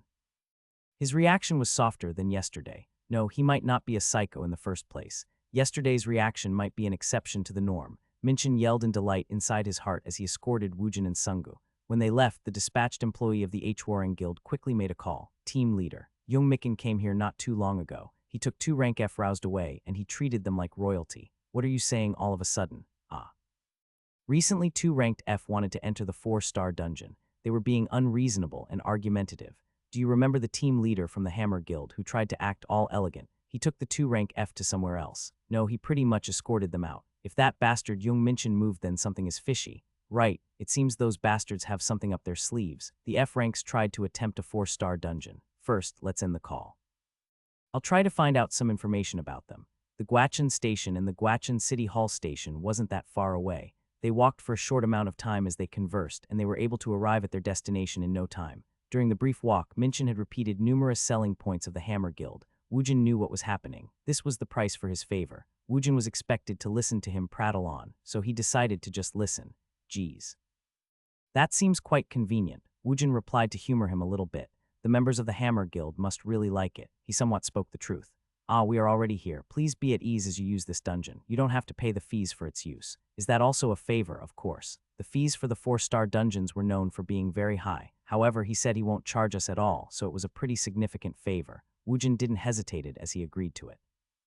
I'll gratefully accept it. How about that public employee over there? I'll quickly work to adjust Woojin Nim and Sungu Nim's ranks. Those are some welcoming words. At Woojin's answer, Minchin smiled inside. There were no favors without a string attached to it.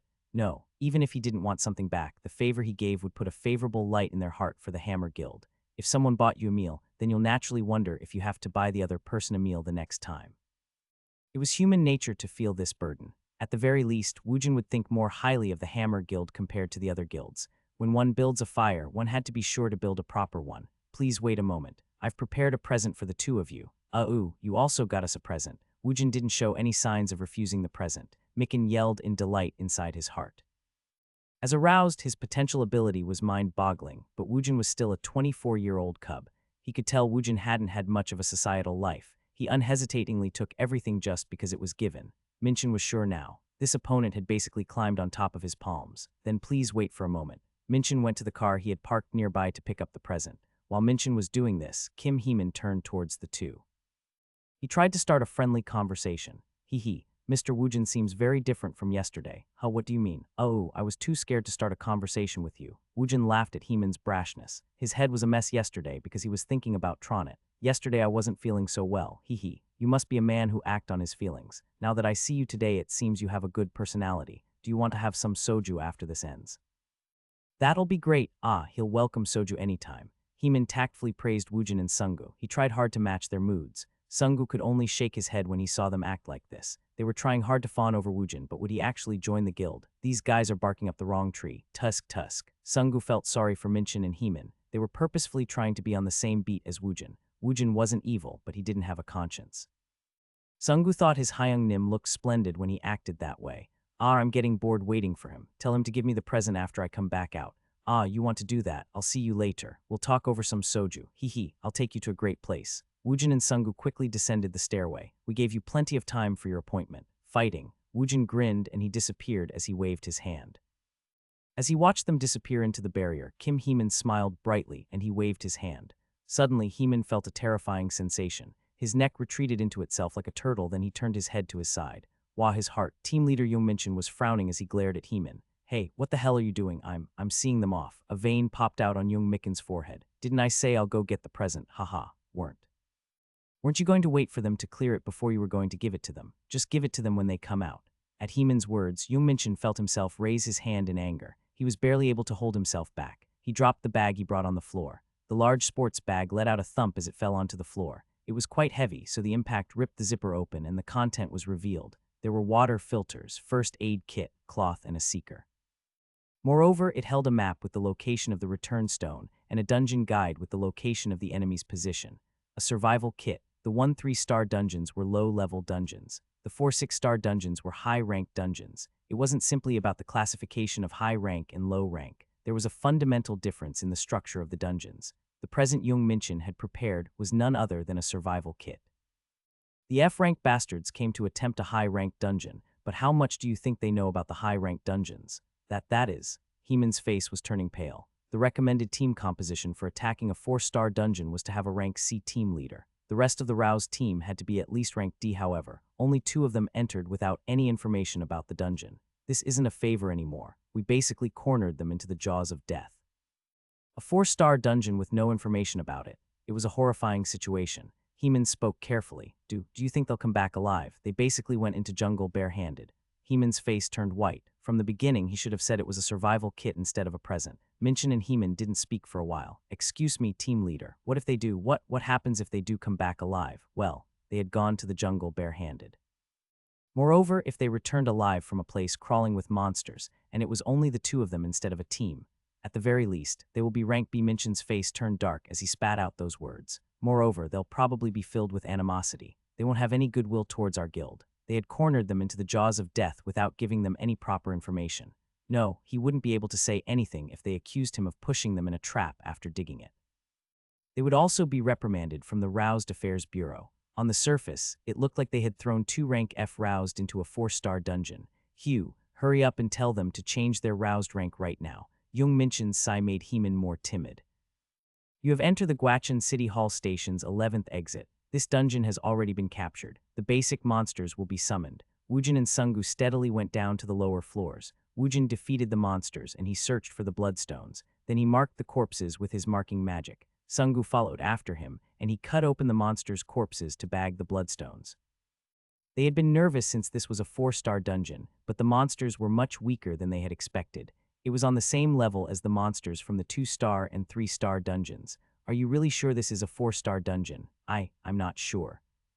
He hadn't fought against the monsters, so he had no idea. Even the 2-star monsters had been a tough opponent for Sungu, therefore he could tell the difference. Woojin said they were weak, so he just took Woojin's words at face value. Maybe this dungeon is more easier than the average dungeon. Well, who knows? Let's quickly dispatch them, then we could head out. Woojin cleared the lowest floor where the subway train would be parked, then he used his search magic. For the first time since he had entered the dungeons, Woojin was taken aback. What? The return stone isn't here. What? That can't be. Sungu stopped extracting the bloodstones. He approached Woojin with a worried expression on his face. Maybe my search skill level is too low. If he increased the search skill level, it would only increase the search radius. If an item was hidden in a secret location, he had to learn a higher-ranked magic. This required one to be a magician class. Well, let's search again as we head back. Extract the rest of the bloodstones. Yes, Hyung Nim. Woojin was suspicious as to whether this dungeon was really a 4-star. The quality of the monster here was subpar. He had a method that could accurately measure this. Achievement points. Monsters of Rakwi quality gave 3 achievement points. The bloodstone drop rate wasn't that high, but there were a lot of them. He thought it would be better to attack a spot where a lot of Rakwi spawned. I've excavated them all, Hyung Nim. Then let's search for the return stone as we head toward the station's entrance. The return stone doesn't always come out from the monster's corpse. It could be hidden in various locations. This was why Woojin retraced his steps and he used the search magic again. Even as he approached the entrance, there was no trace of the return stone. He suddenly felt uneasy. If we ascend here, it'll be the entrance, Sungu mumbled to himself. When they climbed the stair, a portal emitting a red light formed in front of the barrier. It let out a strange sound. Woojin and Sungu looked at it with a queer expression on their faces. Is that a portal? The color was different, but the portal made by the Dimensional Guardian had the same appearance. No, the size is a bit smaller. Suddenly, Sungu kneeled down in front of Woojin. I'm sorry, Hyung Nim. Why, this is my fault. When I bought my car yesterday, I became too excited. I was lax in my preliminary research of the dungeons. Woojin smirked. It's all right, get up. At Woojin's generosity, Sungu stood up with a touched expression on his face. He threw away the excited feeling from his heart, then he put a tight rein over his feelings using his nervousness.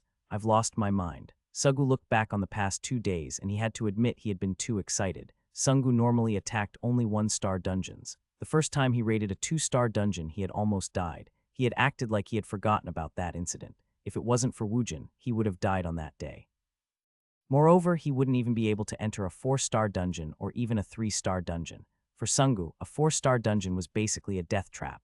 Even though he was coming to such a place, he hadn't done the proper research. He came here with light feet as if he was going to a picnic. He had gone crazy. He really had lost his mind. Moreover, the little amount of research he had done wasn't for this dungeon. It was for the previous dungeon. When they moved to a different dungeon, he should have done more research, and he should come up with another plan. He had been in too much of a rush. Now that I think about it, this situation is a bit weird. Even though they said this was a favor, it hadn't felt like they were pushing us to enter, I guess. Woojin also thought for a moment. Woojin didn't worry about the past events since it was a useless thing to do. Either they planned on screwing me over or they have a very high opinion of me. Woojin started thinking about the future instead of the past. Portal, should he go in or not? He had searched all over the subway station, but he didn't find the return stone. His path was already chosen. He was going to choose the path with no worries. Let's go in. Yes, sir, Hyung Nim. Even if it is hell, he would follow Woojin. Sungguo decided on the spot. He didn't care about the guilds. Woojin was his guiding light. He was his rescue rope. Woojin passed through portal. He didn't feel the strain he had felt when he returned to Earth from planet Alphen. The view in front of his eyes turned dizzy. Then his visual field cleared. It felt different from moving to a different dimension. It felt like he had passed through a sticky liquid. It was unpleasant and it made him feel dizzy. However, there weren't anything wrong with his body. Woojin was surprised at the scene he saw in front of his eyes. A jungle with thick brushes and large trees was sprawled out in front of him. Hi, Hyung Nim. At Sungu's shocked expression, Woojin turned to see a naked Sungu. At Sungu's appearance, he raised his hand, and it seemed he wasn't wearing anything either. It basically means only the body can go through the dimensional shift. They were basically thrown naked into the jungle. Woojin opened his achievement store, and he started to shop for clothes. Fortunately, basic clothes with no option cost less than 4 points. It was being sold at a cheap price. As if Sungu was a little bit embarrassed, he let out a fake cough. Sungu's gaze secretly dropped down towards the lower half of Woojin's body. Of course, Hyung Nim is great. TLN, he used a double entendre in Korean turn glottal stop. It felt like he had lost, but he didn't care. Of course, the Hyung Nim he admired was huge. Here, wear this. Where did those clothes? For a brief moment, Sungu's eyes had been looking elsewhere as his heart was being stolen. TLN, there is no romantic connotation here. Woojin tossed him some clothes, and Sungu was surprised when he saw it. Of course, he had a large package turn glottal stop, and he could make clothes out of nothing. Woojin put his plain clothes on, then he carefully observed his surrounding. The portal was located on top of a stone altar, and there was a wide open space around it.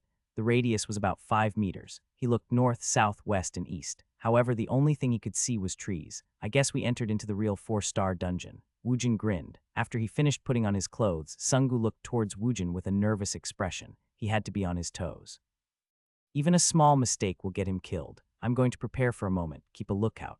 Sungu immediately started to look around his surrounding. Woojin opened his achievement store, then he started getting ready for everything that could be thrown at him. He was level 10. He had his transfer bonus, so he would be rated higher than a normal level 10. However, this was a 4-star dungeon, so even he might be in danger. Necromancer's characteristics allowed one to deal with numerous low-level enemies with no problem. However, a necromancer would have a hard time with a single powerful enemy. He didn't know which monsters would jump out at him, so he had to make preparations beforehand. Fortunately, he had hunted like a madman at the Rakwi spawn site. He had taken a loss in how much bloodstones dropped, but his achievement points had steadily stacked up, so he had a lot in spare. Woojin bought all the small magic he would need for everyday life. Then he purchased several warrior class skills. Warrior's Sense. One could feel how strong one's opponent is. Warrior's Rage. Don't make the warrior angry. His anger allows him to use an unbelievable amount of power. Once he rages, his enemies will be slaughtered. Strength, agility, stamina stats are increased by 50. Duration time, 30 sec reuse cooldown time, 60. Jump. The warrior from time to time shows an unbelievable jumping ability. Energy consumption, 1. Charge.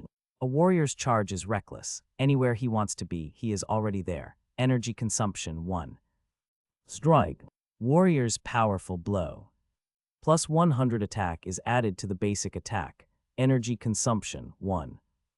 Warrior's Sense and Rage were passive skills. Moreover, he purchased Jump, Charge, and Strike, which were active skills. All of them were class skills one could learn at level 10. If one wasn't a warrior, then one wouldn't be able to learn it. All right, that should be enough. Now the leftover stat. Strength 30, agility 30, stamina 30, intelligence 30. Magic 25, vitality 0, recovery 10, healing 10. Control 34. Unassigned points 0. Woojin had stacked 20 unassigned points as he leveled up to level 10. He put the points into magic and control. Then he bought several potions from the achievement store. He might run out of magic during a battle. If I want to work on my stat, then I'll have to increase my inventory. He decided to raise his stat through research. He needed various ingredients to make his drugs. Woojin's inventory was only 3 shelves. He bought 3-dimensional bags with 3 shelves each. The purchased dimensional bag immediately expanded his inventory into a space of 12 shelves. You cannot purchase any more. If he wanted to expand his inventory again, then he had to buy different types of bag. It seemed the purchase limit for the same type of bag was 3. The 6-shelf bag costs 10,000 points. The price was too burdensome for him right now. He had to see the recipe, then he would know which ingredient items he needed to gather. Therefore, he bought all the reasonably priced recipes. I guess this much battle preparation should be enough. In the first place, necromancers use their summoned beings to fight their battle. They didn't put much importance on equipment. Their skills were more important. He had a lot more bonus points left, but he decided to save it. If the difficulty of the battles were too high, then the bonus points would be invaluable. It was basically Woojin's hidden trump card. Woojin used the rest of his points to purchase small items. He put it into his inventory, then he stood up. Woojin thought about summoning his steel staff, and it popped out into being in his grasp. Let's go. Yes, Hyung Nim. By the way, what is Hyung him able to use the sub-dimension? Woojin suddenly produced clothes from thin air, and he had also taken out a staff. This was why he asked the question. If it wasn't a sub-dimension, then he had no explanation on how Woojin was able to do this. Yes, Huck, the sub-dimension artifacts were very expensive. Woojin wasn't using an artifact, so it meant he was using magic. One had to be rank B to use the sub-dimension magic. There weren't that many rank B roused in Korea. Hi, Hyung Nim. You are incredible. I admire you. Stop playing around and hide your life signature. Yes, sir. Woojin took deliberate steps forward. From now on, they would be in the real 4-star dungeon. The detection skill he had steadily raised was level 3. Now it was possible for him to detect a monster's life signature from a distance. There are 3 of them in the front. I don't know what they are. What should we do? You hit them. When those bastards start attacking, just escape towards me or you'll be summoned back as a skeleton soldier. He ached. Sungu had a vivid image of his body exploding and a skeleton soldier being summoned through him. Even if he died, he didn't want to die like that. You dork, stop being so afraid. I'm just telling you to be on your toes. Nervousness was like a poison in battle. However, the day you don't feel nervous on the battlefield is probably the day you will die. This was more poignant in a battle with monsters. Whether you become the hunter or the hunted, it wasn't like the faces of a coin where it is one side or the other. Are you going to melt and become the water or freeze to become an ice? Woojin always looked relaxed, but his senses were wide open and it was on edge. Let it fly, H-Warwo Rook. At Woojin's command, Sungu threw his fireball. His ability wasn't a bad one. If one compared one's long-range magic, Sungu's fireball was stronger than any long-distance magic Woojin possessed. Puck, the fireball made impact, and it let out sparks to the surrounding. There was a problem he hadn't had to worry about in the subway stations. A forest fire started to spread, and it accompanied a As it let out a terrible cry, an alligator-shaped monster named Crocodile showed up. It charged towards them like a soldier crawling underneath wires in training. Boom, boom. It busily moved its short legs quickly as it wiggled its body from side to side. It possessed prodigious strength, and it broke all the small trees in the way of its charge. It was as large as a bull. Its saw-like teeth was as large as a kitchen knife. I'm fucked. At the incredible sense of danger, Sungu couldn't even think about running away. At that moment, Woojin walked in front of him. Crocodile LV-31. I guess this is the warrior's sense. Shook. In a flash, Woojin charged forward as he plowed through the brushes. He looked like an Olympic sprinter. No, the movement technique in manhwa novels would probably look like this. Kwajik, it opened its mouth in a threatening manner. Woojin's jumped 3 meters in the air to avoid it. Sungu's mouth dropped open. How could a person move like that? As he was falling, Woojin grabbed the steel staff with both hands, and he accurately planted it on the crocodile's head. The series of moves were so perfect that Sungu couldn't help but admire it. If Woojin was a gymnast, he would have given him a perfect score. Sungu saw Woojin's movement, and it was beautiful. Also, its leather is really tough. Pa'uk Puck Jiguruak, he was rough and violent. In front of Gwacheon City Hall Station's 11th exit, Minchin and Heeman continued to stare at Dungeon's barrier with a stunned expression on their face. The barrier hadn't dissipated, so it meant there were people still alive inside. How long will they last? Wouldn't they be able to at least defeat a crocodile? They'll probably able to kill it. How about if they meet 3 of them? Wouldn't it be too difficult for them? Crocodile was a difficult monster to kill. Most physical attacks couldn't damage the tough leather, and it also had a pretty good resistance to magic. Maybe if one had a sharp spear-like weapon, then one could probably attack the inside of its mouth, which was its weak point. However, 4-star dungeons didn't allow one to bring outside items. Only the roused and the items from the other world could move through the portal. The items in the survival kit were manufactured from ingredients brought back from the other side. They are fighting barehanded, so even one crocodile might be too hard. Even if they are able to kill the monsters, food and water is a problem. Also, monsters weren't the only danger present. Even if there were no monsters, one was dropped bare naked in the middle of an Amazon forest. The probability of a human surviving there dropped sharply. Minchin and Heeman could only let out a sigh when they felt the guilt about getting innocent people killed. Sizzle, sizzle, Sungu ate the well-cooked skewer of meat and his eyes turned round. Hyung Nim. This taste is to die for. Alligators taste great if you tenderize the meat. You are amazing, Hyung Nim. In Sungu's eye, Woojin was basically a godlike figure. He didn't know when he had the time to pack everything, but he took out a sharp cooking knife from inside the sub-dimension. He also took out pots and other cooking utensils. Woojin cut the meat, and he pierced it with wooden skewers. A little bit of salt was sprinkled before they cooked it over the fire, and the taste was fantastic. Woojin's omniscience was endless. He took out an oak cask, and he even poured out some beer. He brought alcohol to a dungeon. Dude, try this out. Crocodile skewers go great as side dish with the beer. Kaya, this is so delicious. Sungu raised both his thumbs. The beer had a much deeper taste than the imported beers. Sungu wasn't proficient at tasting alcohol, but even he fell in love with it. Woojin was in a good mood when he was able to taste the Planet Alphen's beer he had purchased from the achievement store. He thought he would never be able to enjoy this taste again. Eat a lot. This place is large, and we have to search all of it. Yes, Hyung Nim. They didn't have any information regarding the return stone, so they had to search the entire jungle. However, Woojin was in a good mood since a single crocodile gave 30 achievement points. It was 10 times the point he made from killing the Rakwees. I guess I'll level up a little bit. Woojin grinned as he thought about the vast jungle. How long would this feeling of anxiety continue? Heeman had been feeling it for about 30 minutes and Minchin felt it for no more than 40 minutes.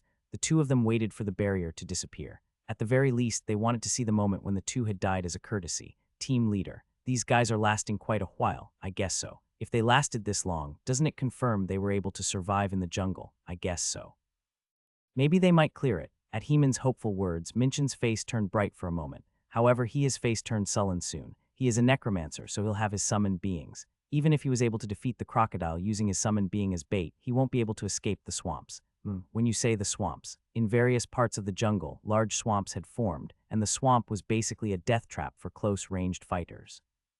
The swamps limited one's movement, and there were 2 types of monsters that spawned at the swamps, the Fuko monkeys and swamp anacondas. Fuko monkeys threw a very hard fruit named Fuko at their opponents, and it could deal quite a lot of damage. If one took a wrong blow to the head, then one would be in danger of dying. It was hard to move in the swamps, so the only way to attack was using long-ranged magic. Minchin had too little information on the two.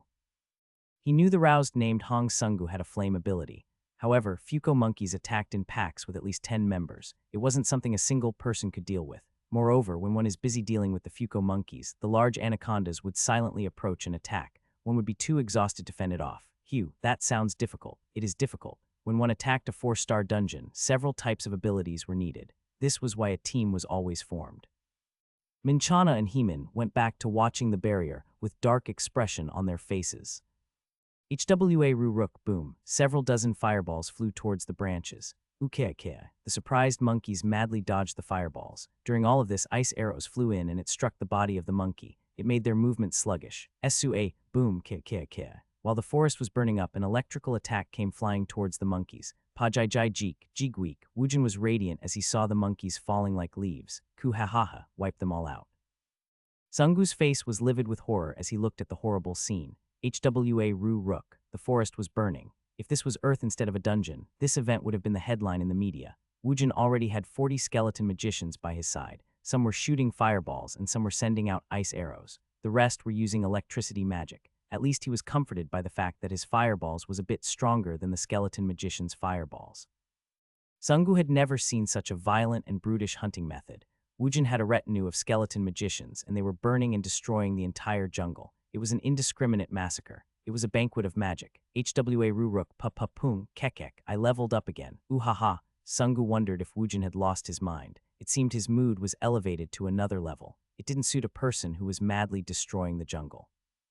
Sungu had never seen Woojin be in a better mood. No, this was the most excited he had seen Woojin be. When Woojin leveled up, he put the 10 bonus stat points into magic and control. He invested 5 points each. Now come new recruits. At Woojin's call, 5 dead monkey corpses exploded, and new skeleton magicians were added to his troops.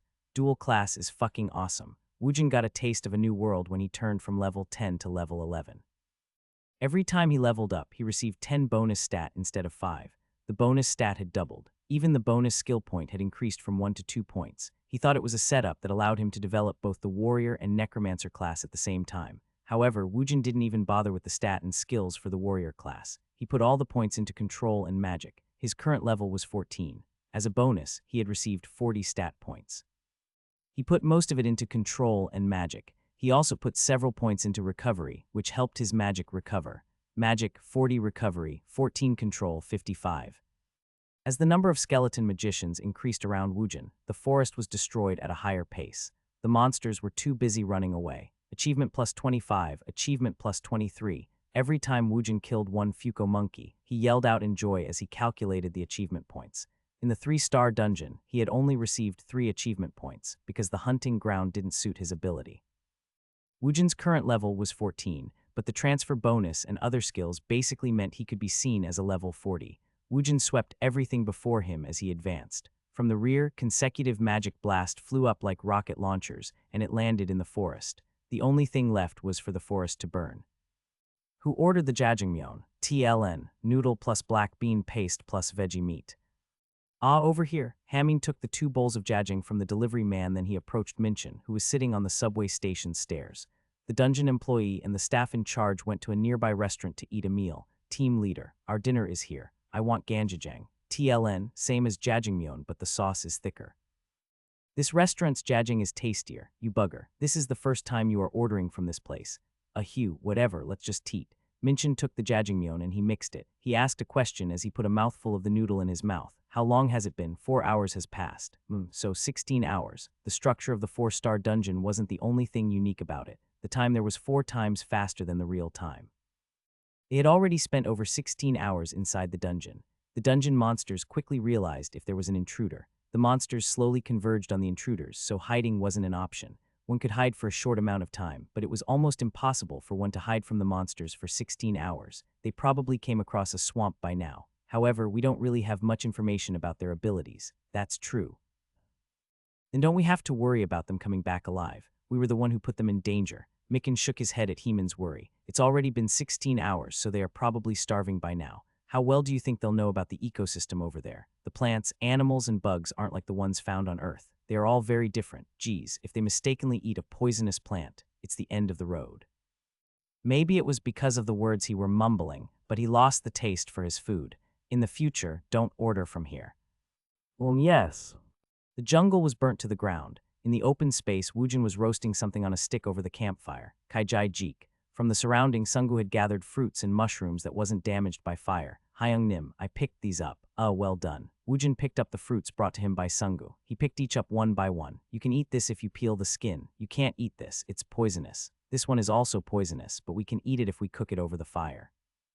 Woojin gave an explanation to Sungu. Sungu feverishly listened to Woojin like a student who was going to take the college entrance exam soon. The only regret Sungu had was the lack of notebooks. He wanted to write all of this down. Hyung Nim, how are you so knowledgeable about this? That is. Of course, he was knowledgeable about it. This place was basically like a mixture of the ecosystem and neighborhood he had lived at for 20 years. Well, why don't you just listen without saying anything?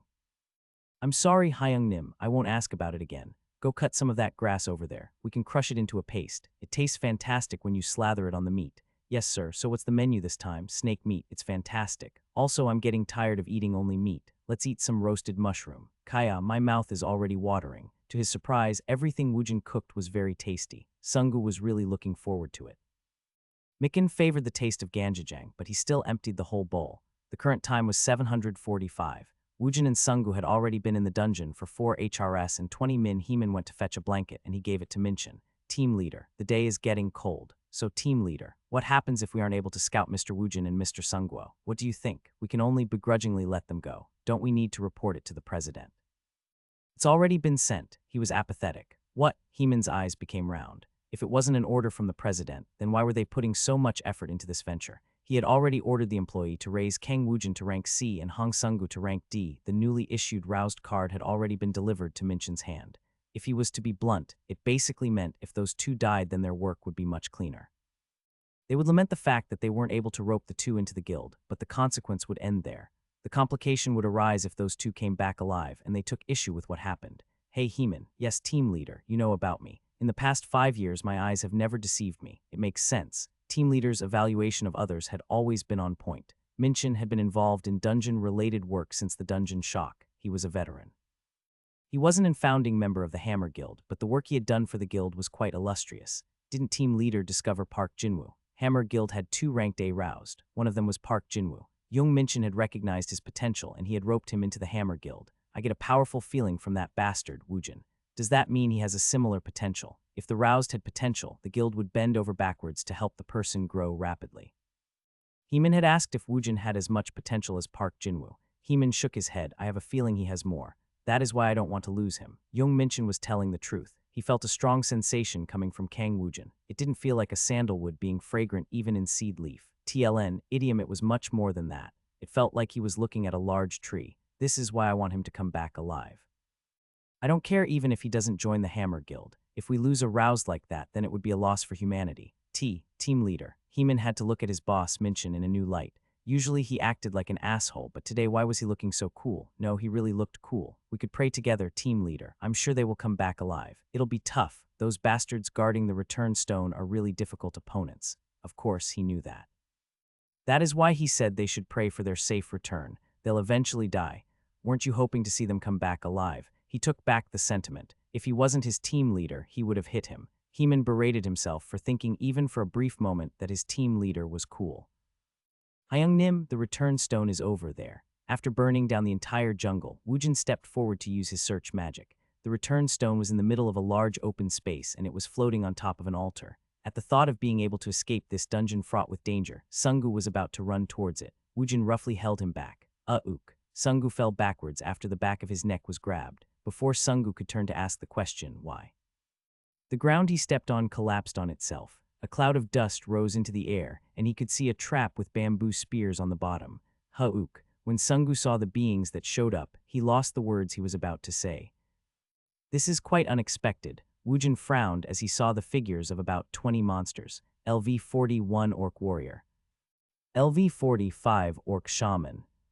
He would have never dreamed orcs would show up here. Their level was visible through the warrior's sense, and it was fairly high. He had to assume their actual fighting power was much higher. These bastards were analogous to humans. When the monsters of this race gather in a group, they were able to work synergistically. Raka Rai Maktu Rai Kyo Alphan. Sungu was surprised when bizarre words started to flow out from Woojin's mouth. Hi, Hyung Nim. Sungu wasn't the only one who was surprised. The orcs were surprised and they started to murmur to each other. How can a human from Earth speak the language of the orcs? Woojin made a bitter laugh. Orc were of a similar race. They were one of the tribes that made up Alphan's society. Woojin wondered how these orcs came to be in this dungeon. Weren't the dungeons a route being used by Tronet to invade Earth? Why are the Alphans orcs here on Earth? When Woojin replied in a similar words to their question, a large orc stepped forward. Who are you? How come a human from Earth knows the Alphans orc language? That's not important. I'm asking why you are in this place. We lost our base. Woojin was surprised at the orc's words. Does that mean Alphan was taken by Tronet? The orc turned silent at Woojin's words. How could the human from Earth know so much about the matters regarding Alphan? That's right. One piece of the counterweight disappeared, and Tronet became the owner of everything. We are able to exist here after we made a contract with Tronet. Contract? Earth will become our new base. The invasion of Earth. Woojin frowned. It was a bullshit contract. Earth didn't belong to Tronet in the first place. Do they want to die? How dare they come here? When Woojin spoke in Korean, Sunggu asked with a dumbfounded expression on his face. Hyung Nim, are you okay? What? I thought Hyung Nim was speaking in tongues. Sunggu had genuinely been worried. Woojin had suddenly let out guttural sounds. Sunggu's concern seeped with loyalty, and it awakened Woojin's senses. Warrior's Rage has been activated. Variable stats has been elevated. Duration time 29-28 Hugh, so this is what rage is. Woojin bottled up his anger, then he looked at the orcs. He had to direct his anger towards the orcs instead of Sunggu. After they lost their homeland, they had crawled into someone else's land. Moreover, they were trying to take it away. I'm not afraid of a team battle.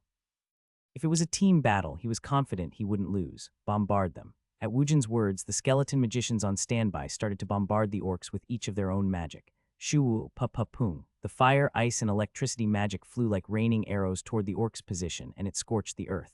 After a moment of disturbance, the cloud of dust subsided, and Sunggu had a shocked expression at what he saw. Those bastards are unscathed. The orc shaman had used a barrier magic to protect themselves. Woojin grinned. Whether it was the orcs or whatever else, he wouldn't allow them to take Earth while he was here. Let's see if they could hold out against this. If his magic wasn't working, then he just had to increase their power. Woojin opened the skill window, and he immediately raised the level of skeleton magicians to 10. Keek. The appearance of the skeleton magicians started to change. Black air currents started to form around their emaciated bodies, and it materialized into a black robe. If they stood still, one could mistake them for people with hood over their head. The hands made out of the emaciated bones thrust out from between the robes. Then a light 2 times the size of the previous one formed to make magic. Shoot them. At Woojin's command, magic that couldn't, even compared to the ones before, started to rain down on the orcs. Hwa Ru Rook Poong. Zizazazung Pa Ji Jeek. When the fireball made contact, it exploded. The ice froze its surrounding. The strengthened electric shock was the most effective against the orcs, since the orcs used tempered iron as weapons. Brave warriors, charge, beat them before they charge. Shoo shook. At Woojin's command, the skeleton magicians let out consecutive magic spells. When their level increased, the range, shooting rate, and power of the magic had increased. The orcs had been a good distance away. While they were charging towards Woojin, over half of them had died. When the orcs closed the distance, Woojin immediately canceled the summons for the 40 skeleton magicians. Wararo. Their body broke down and a pile of bones was created. Woojin grinned. Let's change second round into a different event. He used the bones as medium to summon the skeleton soldiers. Keek. His 40 points of magic would all be used up, but he didn't care. He had other methods he could use. Wasn't only about the magic. Well, let's go. Kekek. Woojin lifted his steel staff and he charged. The skeleton soldiers quickly moved behind him. The orcs' attacks were very strong. The skeleton soldiers were weak in endurance, so their skulls were broken after couple blows. However, Woojin didn't care. Every time the orc brought down a skeleton soldier, it got injured. The next skeleton soldier would also wound the orc again as it fell. The orc couldn't face a skeleton soldier for the 3rd time. It was killed after being pierced by a skeleton soldier's sword. No matter how brave the orc warriors were, they couldn't stand up against superior numbers. Woojin killed the last remaining orc. He crushed the orc shaman's skull, then he let out a sigh. Maybe humans might show up in dungeons soon. Hyung Nim, you are even good at telling jokes. After the battle ended, Sunggu was in a familiar territory. He quickly looted the items used by the orcs. In front of Gwacheon City Hall Station's 11th exit.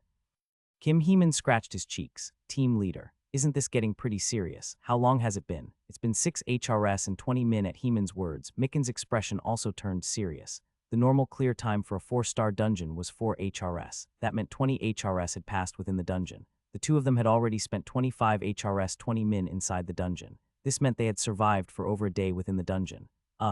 Team leader. The barrier, Jung Miken gulped as he saw the barrier disintegrate. Come out, please come out alive. He yelled those words inside, but he didn't see any changes at the bottom of the stairs. When he let out a small sigh, he heard the sound of footsteps on the stairs. Maybe I should take a cart next time. Woojin and Sungu complained as they carried up the leather armors and weapons worn by the orcs. They were bring up a lot of stuff. See, congratulations on your safe return. Minchin ran down the stairs and he was emotional as he grabbed Woojin.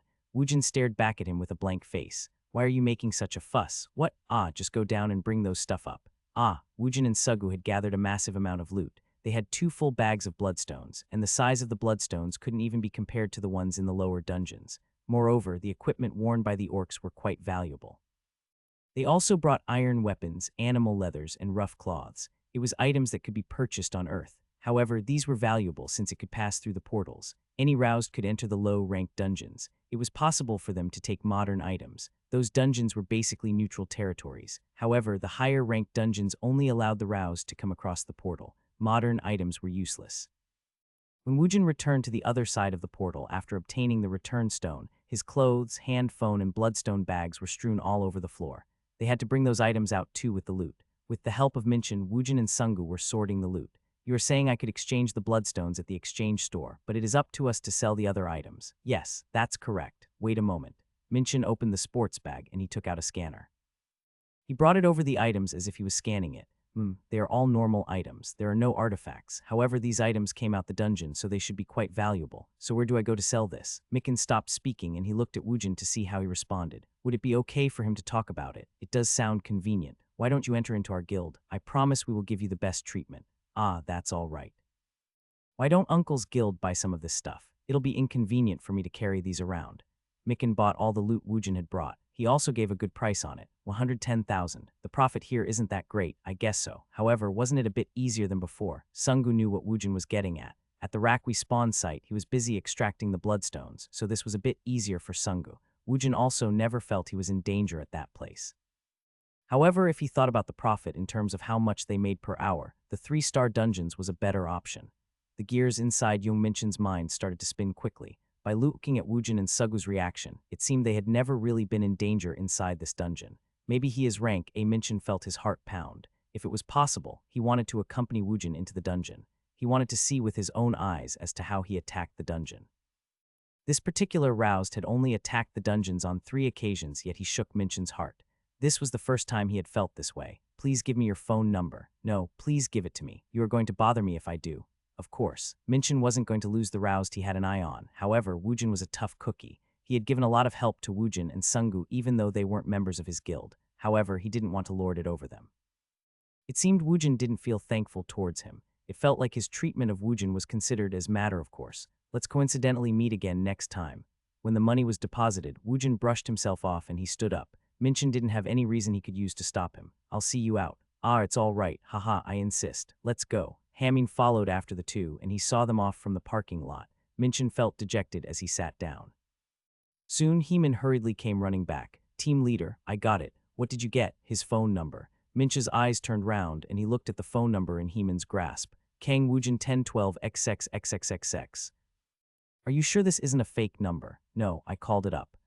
If he was going to give it away so easily, then why did he play so hard to get? I'm not sure. Minchin frowned. He couldn't make heads or tails of this situation. Previously, he acted like he would reject joining the guild, yet his action right now left some room for doubt. It seems he isn't entirely opposed to joining the guild. Is he some kind of an expert at negotiations? Mikin thought Woojin was a 24-year-old young man who was short on experience in society. He had to revise this opinion. After thinking for a long time, Minchin suddenly asked a question. What did you say that convinced him to give you his number? I just said I wanted to have some soju with him next time. He had no idea what was going on inside of Woojin. Inside Sungu's car. I guess crocodile leather sells for a high price. I guess so. Woojin looked through the presents given by Minchin. Among the several items, he was looking at the Gwacheon City Hall subway station's 11th exit guidebook. It listed which monsters were present in the dungeon, and the pattern they showed up in. It also listed the vulnerable points. There were a variety of information that were essential in attacking the dungeon. It listed how much a part of a monster could be sold for. It also described the valuable plants and what types of valuable ores could be found there. These were easily found items. Woojin hadn't known it, but there was a robust market for these items in this reality. Well, it's too bad, but I can't do anything about it now. Woojin knew he hadn't been able to bring out a lot of things, but he didn't feel any regret over it. Also, in the future, he didn't have to think about gathering all those items by himself. Hey, Sungu. You take care of it next time. Yes, Sungu would rather excavate the bloodstones. If he had to dismember monsters' corpses to bring the valuable parts, it was a little bit. My dream of becoming a flame magician. The desire to advance his ability was as strong as the desire to make money. He really respected the high-ranked roused. After meeting Wujin, Sungu had more occasion to use the butcher knife instead of using his flame magic. He had become a master at extracting bloodstones, but his flame ability was in a standstill. However, he had made a contract, so he planned on being faithful to his job as a manager for 1 year. The amount of money he made was unimaginably larger than before. He would steadily save the money, then he'll buy a magic scroll to raise his ability. By the way, Hyung Nim. What? Wujin's eyes were glued to the guidebook, and he replied in a distracted manner. So why did you give your phone number to assistant manager Kim? He said he wanted to have some soju with me. Was it that simple? Is he trying to act heroic? Maybe he is Stu. No, Hyung Nim isn't like that. Since assistant manager Kim knows your number, doesn't that mean team leader Young will also know your phone number? He'll find out about it. Then why did you give it to him? Well, why not? Wujin turned his head to look at Sungu. Wujin answered in such a dignified manner that Sungu thought back to see if he asked the wrong question. Hyung Nim, are you going to join a guild? Nope, I thought you didn't like being bothered. That team leader Young seemed like a pretty persistent person. Wujin grinned. Let me ask you this. After you block spam mails, does the spam mails stop coming? It shows up even if it is blocked. No, we just need to show moderate amount of interest. Then they'll introduce us to dungeons like today and they'll give us presents. How great would that be? He was enjoying this. Of course, Hyung Nim's heart is really. If it's inside the dungeon, do you think he will follow in after me? How about when I'm not in the dungeon? I don't have anything else to do. I have a lot of time on my hand. He'll eventually give up after he gets tired. Evil. Sungu grabbed the steering wheel in silence. Wujin was absent-mindedly looking out the window when his eyes widened. Isn't that Yeeman? What? That's the student living with Hyung Nim. Yeah, pull your car alongside him. Sungu's car stopped next to the sidewalk. Wujin got out of the passenger seat, then he yelled as if he was glad to see Yeeman. Yeeman. Yeeman was taken aback. He had come out near the school to eat out with his sister. He saw Wujin wave at him with a bright smile. Yeeman unconsciously lowered his head. Hello, Hyung. Top floor of the Hammer Guild. One of the 10 rank aroused in Korea was here. Guild Master Park Sang-go. The intercom placed behind his desk's nameplate rang. His secretary's voice came out when he pressed the button. Let him in, BBBI. He managed the lower dungeon, which were the main source of funds for the guild, with a steady hand. He also had the ability to find talented prospects, so he stood out from others in the guild. President, I'm here to give my scouting progress report. It is about Kang Wujin, who I had reported to you before. Have you succeeded? Not yet. Didn't I give you all jurisdiction regarding this matter? You don't have to give me progress reports. Perhaps your negotiation isn't going well. It would have been great if there had been an actual negotiation. The problem was Wujin didn't even think about negotiating. If team leader Jung is keeping tabs on him, then I don't care about how much he wants. I'll leave it up to your discretion. Scout him if you want. You will have to settle a matter regarding him. Wujin was already able to make a lot of money. No, he had found an amazing hunting method that allowed him to make as much money in the 3-star dungeon as the 4-star dungeon. He needed something more than money to entice him. Park Sang-go looked at the document he had to sign and he frowned. Do we really need give him the position of vice president? Does he really have that much worth? The vice president seat is no joke. Park Sang-go looked through the other files. Kang Wujin's background was written in detail. He returned after he went missing for 5 years. As soon as he came back, he went to the 2-star dungeon once and 3-star dungeon once. Today, he completed a 4-star dungeon once. Yes, I predict he is aroused, possessing a very outstanding ability. Have you seen it? What? I said, have you seen it? I haven't seen it yet, but my prediction. Park Sang-go threw the documents, then he leaned back to bury his body into his chair's backrest. Look here, team leader Jung. Yes, president. They were of the same age, but there was a large gulf between the boss and a subordinate inside the company.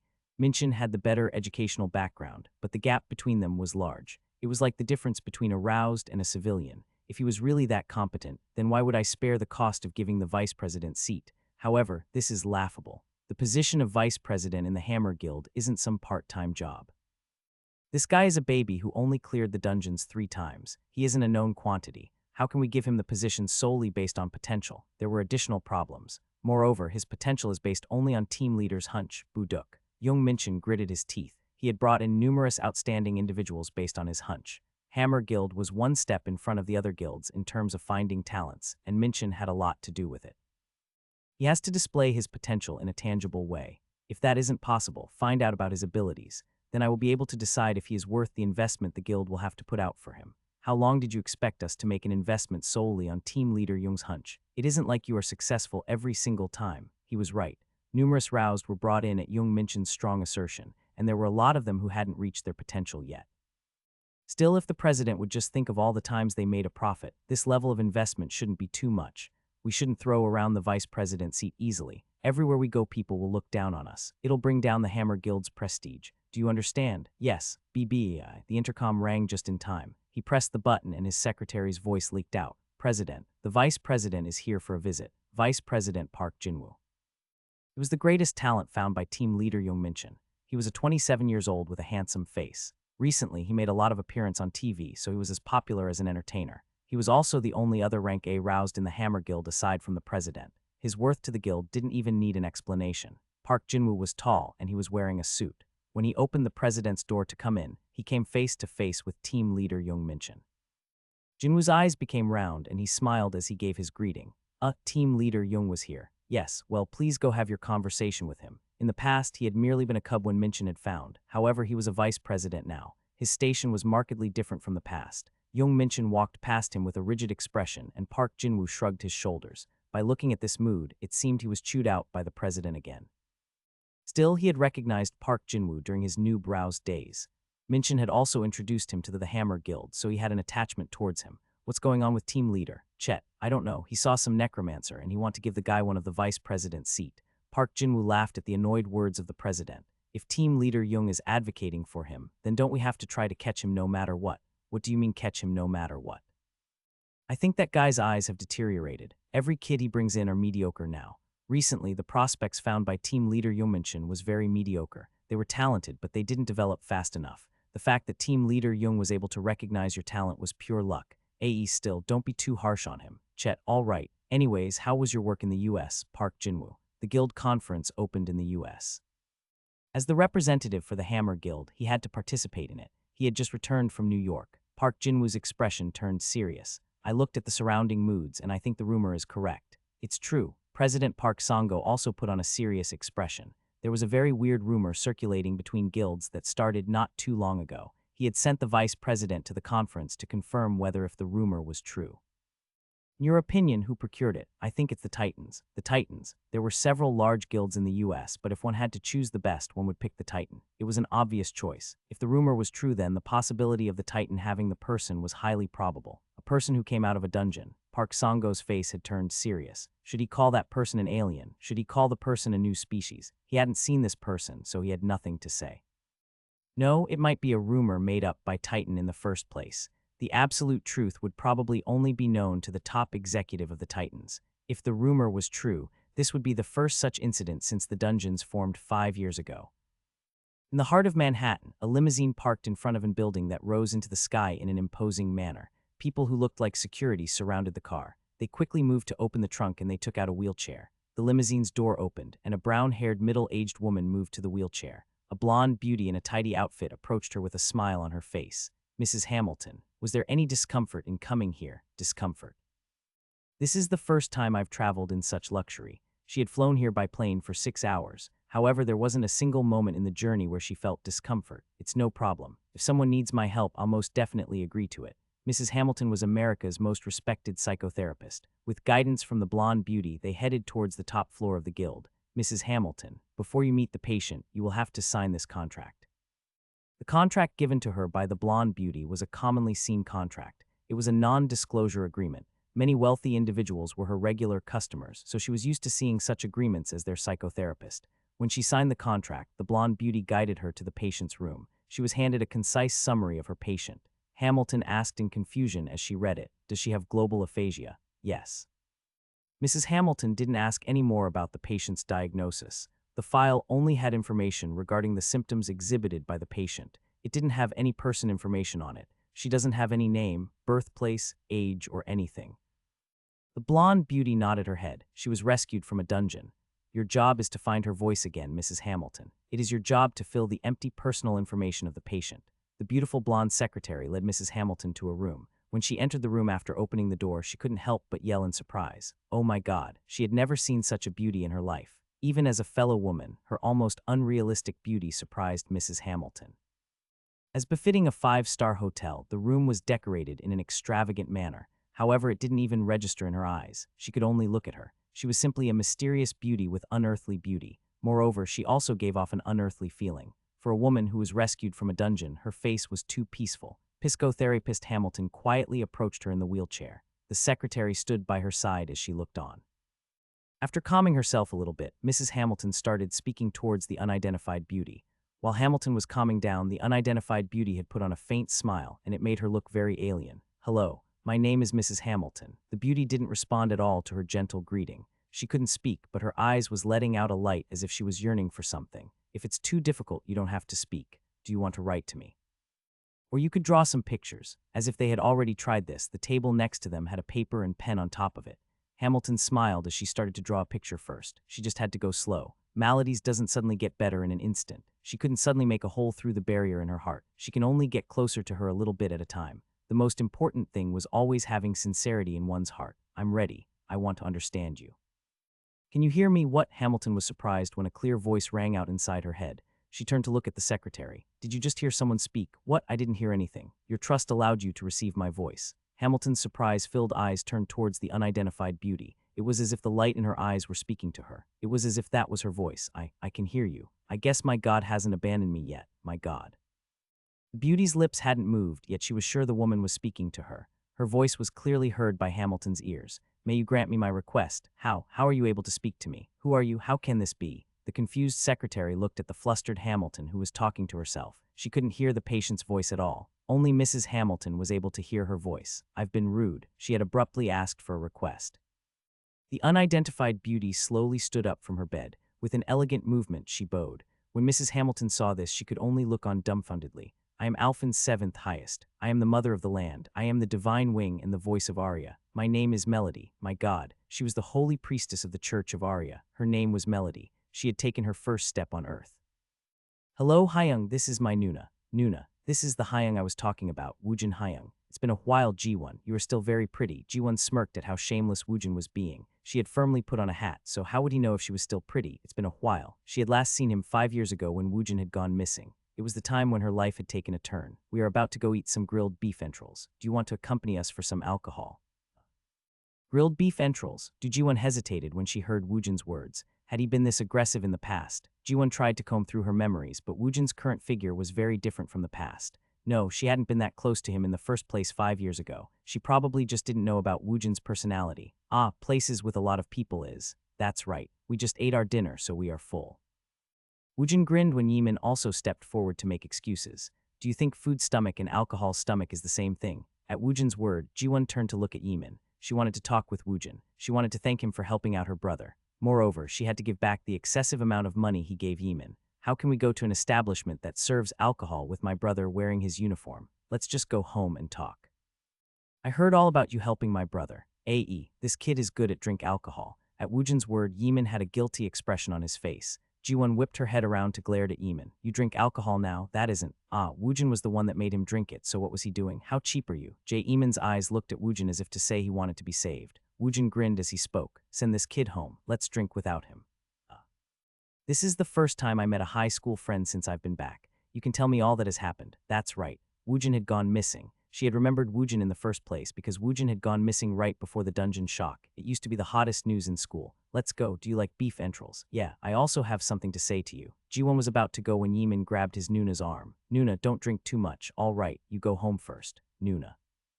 If you feel like you are getting drunk, call me immediately. Ooh-goo, go home and study. You said your test is coming up soon." Ji-won saw her worried brother off, then she followed after Woojin. "Is that your car?" "No, it's the car of a dongsing I work with, Ziziang." Sunggu opened the window of the front passenger seat to see outside. Then he bowed towards the passenger seat. "Hello, new Nim." Yes, hello." Ji-won quickly lowered her head, then she pushed the brim of her hat down further. Large visor of the cap covered everything up to the bridge of her nose. However, one could tell she was a beauty just by looking at her slender jawline and red lips. When Ji-won sat in the back, Woojin followed her in. "Hyung Nim, where should I take you? Where do you think? Weren't you going to take me to a delicious beef entrails restaurant?" He wanted to go to a beef entrails restaurant with such a beauty. Woojin didn't care if Sunggu thought it was weird or not. He wanted to eat beef entrails today. "New Nim, are you okay with eating beef entrails?" "Yes, it's fine. However, can you find somewhere with sparse amount of people? Coincidentally, there is a place I go to regularly. They aren't doing well, so there won't be any people there." Woojin frowned. He wanted to eat at a place where the beef entrails was delicious. "Doesn't that mean it isn't tasty?" "No, I guarantee it will be really delicious." Sungu was basically the chauffeur as he just drove the car. The two in the backseat didn't speak for a long time. So why are you going around wearing that hat? You didn't wash your hair. Sungu sucked in a breath at Woojin's word. Sungu had known Woojin had a difficult personality, but how could he ask a woman such a question? Perhaps his great Hyung Nim was a virgin. TLN, slang term was used. Mo Sal equal, shortened from motel solo, equal single, since mother's womb. The way he treats women is too clumsy. No, I just like wearing a hat. Is that so? Woojin tried to think about the past, but he came up blank. He just remembered Jiwon had been the prettiest girl in school. He couldn't remember her personality or even her appearance. Ah, is that so? Anyways, I'm really glad I got to meet you. I was surprised when Yeeman said you are his Nuna. What was it? How can he treat a person in such a comfortable manner? Jiwon felt like she was falling into Woojin's pace. I was also surprised. Yeeman doesn't talk too much about his school life, so I didn't know he was being bullied. I'm really thankful. Ah, it was nothing. Yeeman helped me a lot too. Jiwon remembered what Yeeman had said and she spoke quietly. I heard you extorted money from him. Haha, I just borrowed it. I borrowed it. Why aren't you driving faster, Sungu? We are in a school zone, Hyung Nim. Why couldn't this bastard read his cue? While Jiwon was laughing, Sungu's car left the main street into a construction zone where a neon sign was blinking. Chet, it seems a dungeon break happened here. Yes, Hyung Nim. This was originally an empty lot, but they started construction about a month ago. When a dungeon break happens, the area around the station becomes totaled in an instant. After the area around the station was organized again, the development plans varied on what kind of dungeon formed near the station. Why is there such a large construction site near this station? Ah, this is the housing complex where Kim Gongchul will be moving into. Who is that? What? I said who is that person? How could he not know about Kim Gongchul? Amongst the 10 great roused of Korea, he was the most successful one. You don't know who Kim Gongchul is? I have no idea. He was the very first rank A roused of Korea. If you look at the roused rankings, he is ranked first. Is he trying to build some pleasure palace? Why is he building such a big house? Hyung Nim was 24 years old, but how could he know less on how society worked than a 21-year-old? This isn't all going to be Kim Gongchul's house. It is a housing complex being advertised as where he would live. The area around stations were dangerous. If the dungeon couldn't be cleared within 30 days, then the break would happen. As the word indicates, the monsters would flood out. It was the worst thing that could happen to a residential neighborhood. It was like living next to a ticking bomb. However, it was an entirely different situation if a high-ranked roused lived nearby. The roused living nearby would help attack the dungeon just from the fact that they didn't want their house to be damaged. This was why the real estate developers were desperate to have a high-level roused, so they could use the roused as publicity models. After listening to Sungu's explanation, Woojin understood. So, if one could raise one's rank, then one could get free housing. That's correct. Woojin started touching his roused card. Young Minchin was very quick in handling his business.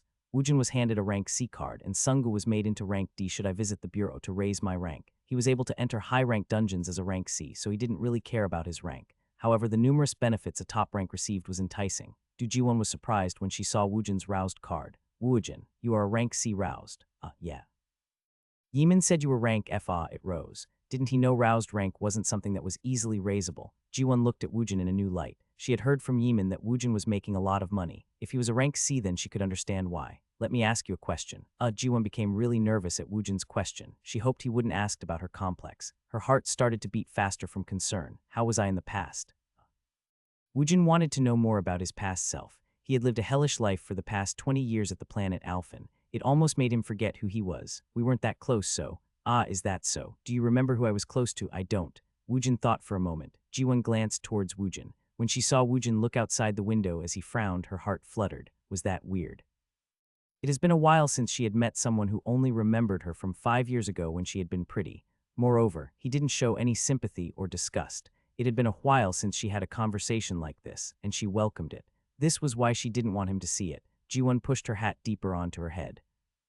Sungu drove past the construction site of the housing complex, then they stopped on top of hill at the poor part of the city. This place didn't even have access to a subway, so it was an inconvenient place to live. Most of the affluent people had left Seoul. The people in the poor part of the city remained as they guarded where they lived. Ago, my baby is here. Grandma, Ago, are you friends with my Sungu? No, it's just a Hyung Nim and new Nim that I know. You are Sungu's seniors. Please have a seat. The restaurant was located in a run-down building, and there were only 5 tables there. Moreover, the store was empty. It seemed Woojin's party was the first customer of the day. Was this place really a delicious restaurant? He came here with a very high expectation. This is your grandmother's store. No, this is the store of my friend's grandmother. You brought us here to increase revenue for your friend's restaurant. Heh heh, it isn't like that. Amongst all the places I know, this restaurant has the best tasting beef entrails. Woojin had a skeptical expression on his face. However, as the food was being laid out, his rigid expression relaxed. The beef entrails was delicious. No, it seemed every food on earth was delicious to Woojin. The grandmother, who was the owner, was pretty skilled at cooking food. This is the first time I am drinking alcohol with Hyung him. I am honored. Fill it to the brim. Sungu poured soju into Woojin's glass. It is an honor to be able to drink with Hyung Nim's alumni. Ah yes, is this person in the mafia? Every word he says ends with Hyung Nim. Kaya, it's delicious. After the toast, he emptied the soju. Then he picked up a well-cooked beef entrails and he ate it after dipping it in a sauce. The cool soju and the chewy texture of beef entrails was downright delicious. Ah, this is tasty. Every time Woojin's glass emptied, Sungu immediately refilled the alcohol. Woojin was able to have a good meal.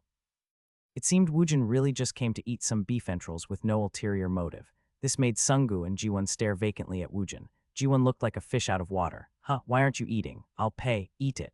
Sungu secretly glanced at Woojin and Jiwon to gauge the mood. In the beginning, he thought Woojin had brought Jiwon because they were close schoolmates. However, it seemed that wasn't the case. By listening to their conversation, this was the first time they met in 5 years, and they were only acquainted with each other's face. Wah, if it was me, I would have avoided such an awkward situation. I would have just parted ways after giving a greeting. Maybe Hyung Nim isn't used to being around a woman. Maybe Hyung Nim liked the pretty Nana with the graceful jawline. Is that why he brought her here? What was Woojin thinking inside? As his manager, what was his duty? All right. I'll create the mood, then I'll excuse myself. Maybe Hyung Nim was trying to test his ability. As aroused, he had cut short his college life, but he had a lot of experience drinking alcohol as a freshman. Sungu's wasn't placed under academic probation for nothing. He'll prove it here. Then several dozen methods to break this awkward situation passed through his head like instinct. Hyung Nim, let's do a game, a game. Woojin had left Earth during his 3rd year of high school, so how would he know the drinking tradition of a college student? Sungu grabbed a bottle of alcohol in one hand and he spoke in a regional dialect. Then Woojin experienced a new world. The situation developed too fast for Woojin to stop it. Woojin experienced a diverse game. On the floor below the table, 12 empty bottles of soju was lined up.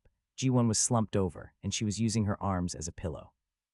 As he looked at Jiwon, the red-faced Sungu stood up on his chair, then he started to shake his shoulders. Drink, drink, the alcohol is going down. Gulp, slurp, gulp, gulp, keep doing the shoulder dance. Look at my shoulders.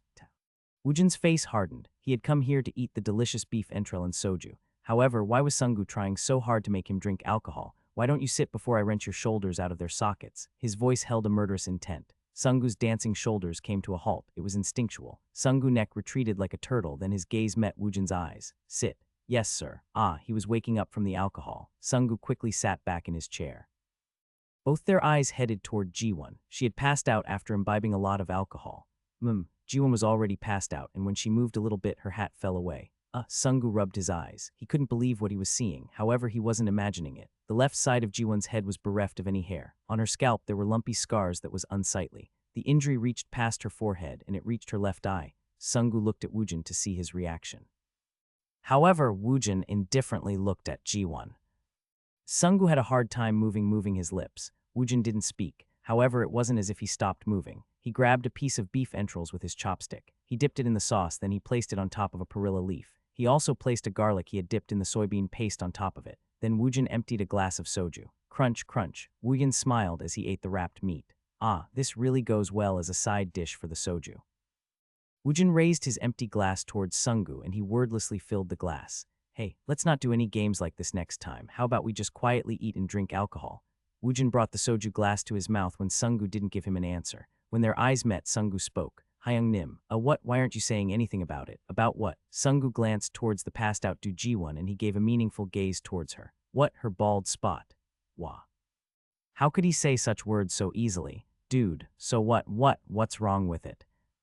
Hyung Nim is okay with it. What about it? Woojin emptied the soju into his mouth. She has a small scar. It isn't like she's going to die from it.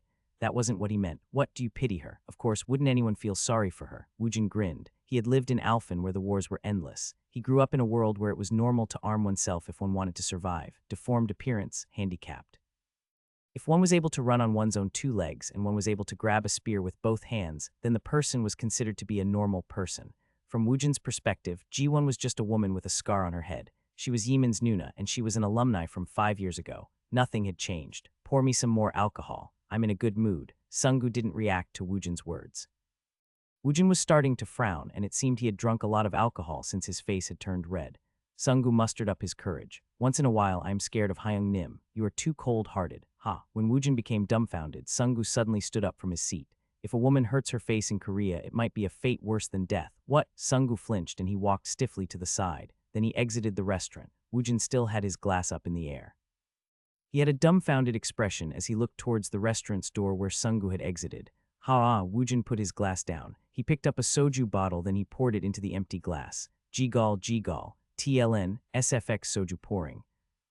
I'll just fill it up myself. Woojin emptied another glass of soju, then he picked up some beef entrails. As he chewed, he glanced at Jiwon. So what was it, because he was used to dealing with the wild women of Alphen? If it was on Alphen, no woman would cover up a scar of that size from shame. Instead, they would show it off. It basically told everyone she had survived from the wounds received from the monsters. Basically, it was a badge of honor. I don't get why it's such a big deal. She's still pretty, she had a great body and a pretty face. A scar was just a scar. Earth. Was he too used to living in Alphen? Was there too much of a gap between how one thinks in Alphen and Earth? If he went to the hospital right now to take a psychological examination, then would they want him to admit himself into the hospital? I've changed. Everything has changed. Too many things had changed. He became monster of his own volition. Even if he had pined for his homeland every day for the past 20 years, it was inevitable for him to become estranged. Woojin emptied another glass of soju. As he was refilling his glass, he glanced towards Jiwon. That son of a bitch. Now I can't get it off my mind. Sungo's words were bothering Woojin for no reason at all. After emptying his glass, he picked up the fallen hat, then he placed it back on Jiwon's head. Jigal. He spoke aloud as he refilled his soju glass. This is my last glass. Woojin looked towards the inner part of the restaurant. The granny, who was the owner, had already went in to sleep. It basically meant they were supposed to leave on their own after they finished drinking. Woojin emptied the last precious glass of soju. Then he patted Jiwon's shoulder. Let's go home. Geez. Woojin carried the completely passed out Jiwon in his arms. Look at that woman. Is she dead? Did that person do that to her? Ooh, disgusting. I think I'm going to throw up what I ate earlier. Ook. Woojin was carrying Jiwon in a princess carry. Every time her hat slipped off, they became the center of attention, and he was annoyed by it. Why did he have to go through this after drinking alcohol in a good mood? Woojin was putting back her hat again when he had a great idea. He approached a convenience store, then he placed Jiwon on a chair for a brief moment. Then he headed into the convenience store. Everything will probably be all right. As Yemin headed back home, he let out a sigh of worry. In the past, his Nuna had been praised as being a queen card. TLN, Quinka, basically the queen bee. Everything changed after her accident. She used to be very prim and proper. She had a lively personality and her looks. Moreover, the people around her changed. She worked hard at the factory to earn a living for her only remaining family, Yemin. Yemin knew how his Nuna felt, so he studied hard without going astray. DDI ro rai. When he opened the door, he saw the baby cat lying on top of his bed watching the TV. Something was off. Yemin was surprised. He took off his shoes and he looked at the TV inside his room. It was showing a children's animation show called Pororo. Did you turn it on? Naya. The cat vocalized in a cute manner. Yemin grinned as he looked at her. What kind of talent did this cat have where she was able to watch the TV? She probably stepped on the remote control by mistake. Hyung picked up the cat, but he didn't buy any items needed for a cat. Yemin changed out of his school uniform, then he sat in front of his computer. He accessed a portal site, then he searched for essential items for a cat like a litter box, sand, and cat food. Then he suddenly remembered this cat had been cooped up in this house for the entire day. Come here, Naya. As if she understood human words, the cat didn't run away even when he stretched out his arms towards her. Yemin looked into the cat's eyes. She's very cute. Are you hungry, Bibai? Yemin momentarily placed the cat on top of the dining table, then he opened the refrigerator. He was going to give it a sausage he usually buys. Did someone eat it? He had no memories of eating it, but the sausage was gone. He looked through the trash can and he saw the plastic covering of the sausage thrown away there. This Hyung really. There was no way a cat would be able to open the refrigerator and eat the sausage. Woojin was the culprit. Since it had already turned out like this, Yemin hurriedly went to a convenience store to buy various cat items. Woojin had given him a lot of spending money, so Yemin wasn't tight on money. Even if he invested his money into the cat, it wouldn't be burdensome. Is it tasty? Naya. Yemin opened the can and he stared at the cat. The baby cat Bibai sniffed at it several times. However, it seemed she had no thoughts of eating it. Why aren't you eating? Try eating it. His anticipation-filled gaze fell on the cat, and the cat let out a light sigh. Do cats have such expressive faces? Anyways, she let out a light sigh, then she started lick the contents of the can. Nayang. When the tip of her tongue touched the food, the cat's eyes widened, and she quickly ate the entire content of the can. Eat well. She hadn't eaten all day, so she must have been very hungry. Yimin looked at the cat with satisfaction, then he sat in front of his computer. Like always, he enjoyed surfing the web for a brief moment, then he glanced at the front door. Recently, Yimin usually lived by himself, but after Woojin's show up, he wasn't able to have his own personal private time. This is the time. Yimin quickly calculated in his head. The adults were drinking alcohol, so at the very least, they will be gone for 2 hours. Yimin would be alone for at least that amount of time. He used his mouse pointer to find the files hidden deep within the computer. Why is this bastard not picking up his phone? Yimin wasn't picking up his phone, so Woojin eventually opened the door while he was carrying Ji-won. Naya. Bibai ran towards him and she started rubbing her body against his leg. She had really wanted to see her master. Master, it seems you have become stronger than last time, Ahung. I leveled up a little bit. Anyways, why is he sleeping? Woojin pointed toward Yimin, who was passed out on top of the bed. He had fainted with a blissful expression on his face. Nayang, he was watching humans copulate and he was taking care of himself, so I let him have a good dream. Ahung. Low-ranked demon, nightmare, succubus Bibai. It wasn't only nightmares. Bibai's specialty was causing erotic dreams. Chet, you are going to unnecessarily give the kid a wet dream. Nayang, he is probably tasting heaven right now. Ahung. All right, just unfold the blanket. Nayang. Bibai opened the closet, then she took out a blanket. It was hard to think of her as a cat when one saw her powerful strength. Woojin placed Du Jiwon on top of the blanket, then he turned around. Hugh, I'm going out. Nayang. Bibai jumped on top of Woojin's shoulder. Woojin thought about finding a motel, but there weren't any nearby. He thought about going back home to his mother in Suwa, but he gave up on that idea. He was worried about showing himself suffering under a nightmare. Fortunately, Woojin had a key that opens any door in the modern times. He had money. He headed towards a hotel near the Hammer Guild. The employee told him he couldn't bring his pet to stay in the hotel. Woojin told the employee he'll put the cat somewhere else. He stepped outside for a moment and he canceled Bibai's summon. Then he was able to book a hotel room. Come out, Bibai. After he locked the door to his room, Woojin called for Bibai. A black smoke formed and it coalesced into the shape of a baby cat. Nayang, this is a hotel. Ahung. That's right. This room costs 300. Nayang, Earth is a really nice place to live. Oh yay, the thing called cat food is really delicious. Nayang. The cats on Earth grow up eating such delicious food. It is a happy planet. Nahung. Next time give me more as a favor. Nayang. Woojin grinned. By the way, Bibai, Nayang, do you remember what Alphen was like before Tronit invaded it? Nayang. Master was my first contract, so I have no idea. Ahung. I lived in the demon world before that. Hugh, I guess I'll have to level up fast. At the very least, he had to reach LVL 80 so he could summon the lick. It's been a long time. Let's sleep comfortably. Nayang. Woojin laid down on top of the bed and Bibai placed herself next to Woojin's pillow. After a brief silent moment, she heard Woojin's rhythmic breathing and Bibai's eyes turned entirely black. Kaya, you lowly demons. The evil spirits suppressed by Woojin's control started to swirl around Woojin. They took advantage of Woojin's consciousness becoming murky. These evil spirits existed to torment Woojin. The low-rank succubus Bibai was the only one who could help Woojin. She helped prevent the evil spirits from tormenting Woojin. She controlled Woojin's dream by making it a nightmare. Woojin's consciousness became fuzzy. It felt like he was being sucked into the abyss. He was in the deep recess of his consciousness. It felt like he was sinking indefinitely, and he felt his limbs tremble as a sticky liquid bound them. It was red and sticky. Blood, blood, blood, and then more blood. Woojin was standing on top of a lake made out of blood. The blood darkened, and it reverberated as it made a wave. Then the wave turned into hands, and they grabbed his ankles. Don't abandon us. Black hands swayed towards him, and the hands stretched towards Woojin. The contorted faces was despair itself. Please save us. They had been thrown away. He had thrown away these beings, us, our monarch. Please take us away from the pain. Some only had hands, and others only had their upper body. There were corpses of various size and shape. The corpses clung onto Woojin's body. Woojin couldn't shake them off. He couldn't even take one step. He silently endured everything, O monarch of Alandal. Woojin's 2 eyes, which had been lively, started to shed tears. It was filled with regret and lingering attachment. I'm sorry. Were these the beings he killed? No, these were those who he hadn't been able to protect. The souls of the people he couldn't protect had turned into evil spirits, and they were circling around him. These souls had nowhere to go, and they couldn't let go of their vengeful spirit. I'm sorry I couldn't protect. I'm sorry. This was how Woojin was able to persevere through everything. Before Woojin could be swallowed up by the swamp of evil spirits at the field of corpses, a booming sound was heard from the distance. A large penguin, a dinosaur walking on 2 legs, a beaver, a bear, and even a fox showed up. Large friends of Pororo mounted an attack. Am I going to be chased by them? Roman 2 today's nightmare. Before he knew it, the evil spirits had disappeared. If he was stepped on by one of Pororo's friends, he would probably be crushed to death. As he was chased by them, Woojin smiled. Jiwon's head felt like it was about to split open. She got up as she moaned. When she looked around her surroundings, she was at Yimin's house. Bits and pieces of her memories started to piece itself together. Woojin's dongsing named Sungu took the lead, and he started a crazy storm of games. It caused her to frantically drink alcohol. Sungu had wished in vain for her to take off her hat, and he was persistent in getting her to drink. Then everything became too dizzy, so she leaned forward on the table and her hat had fallen off.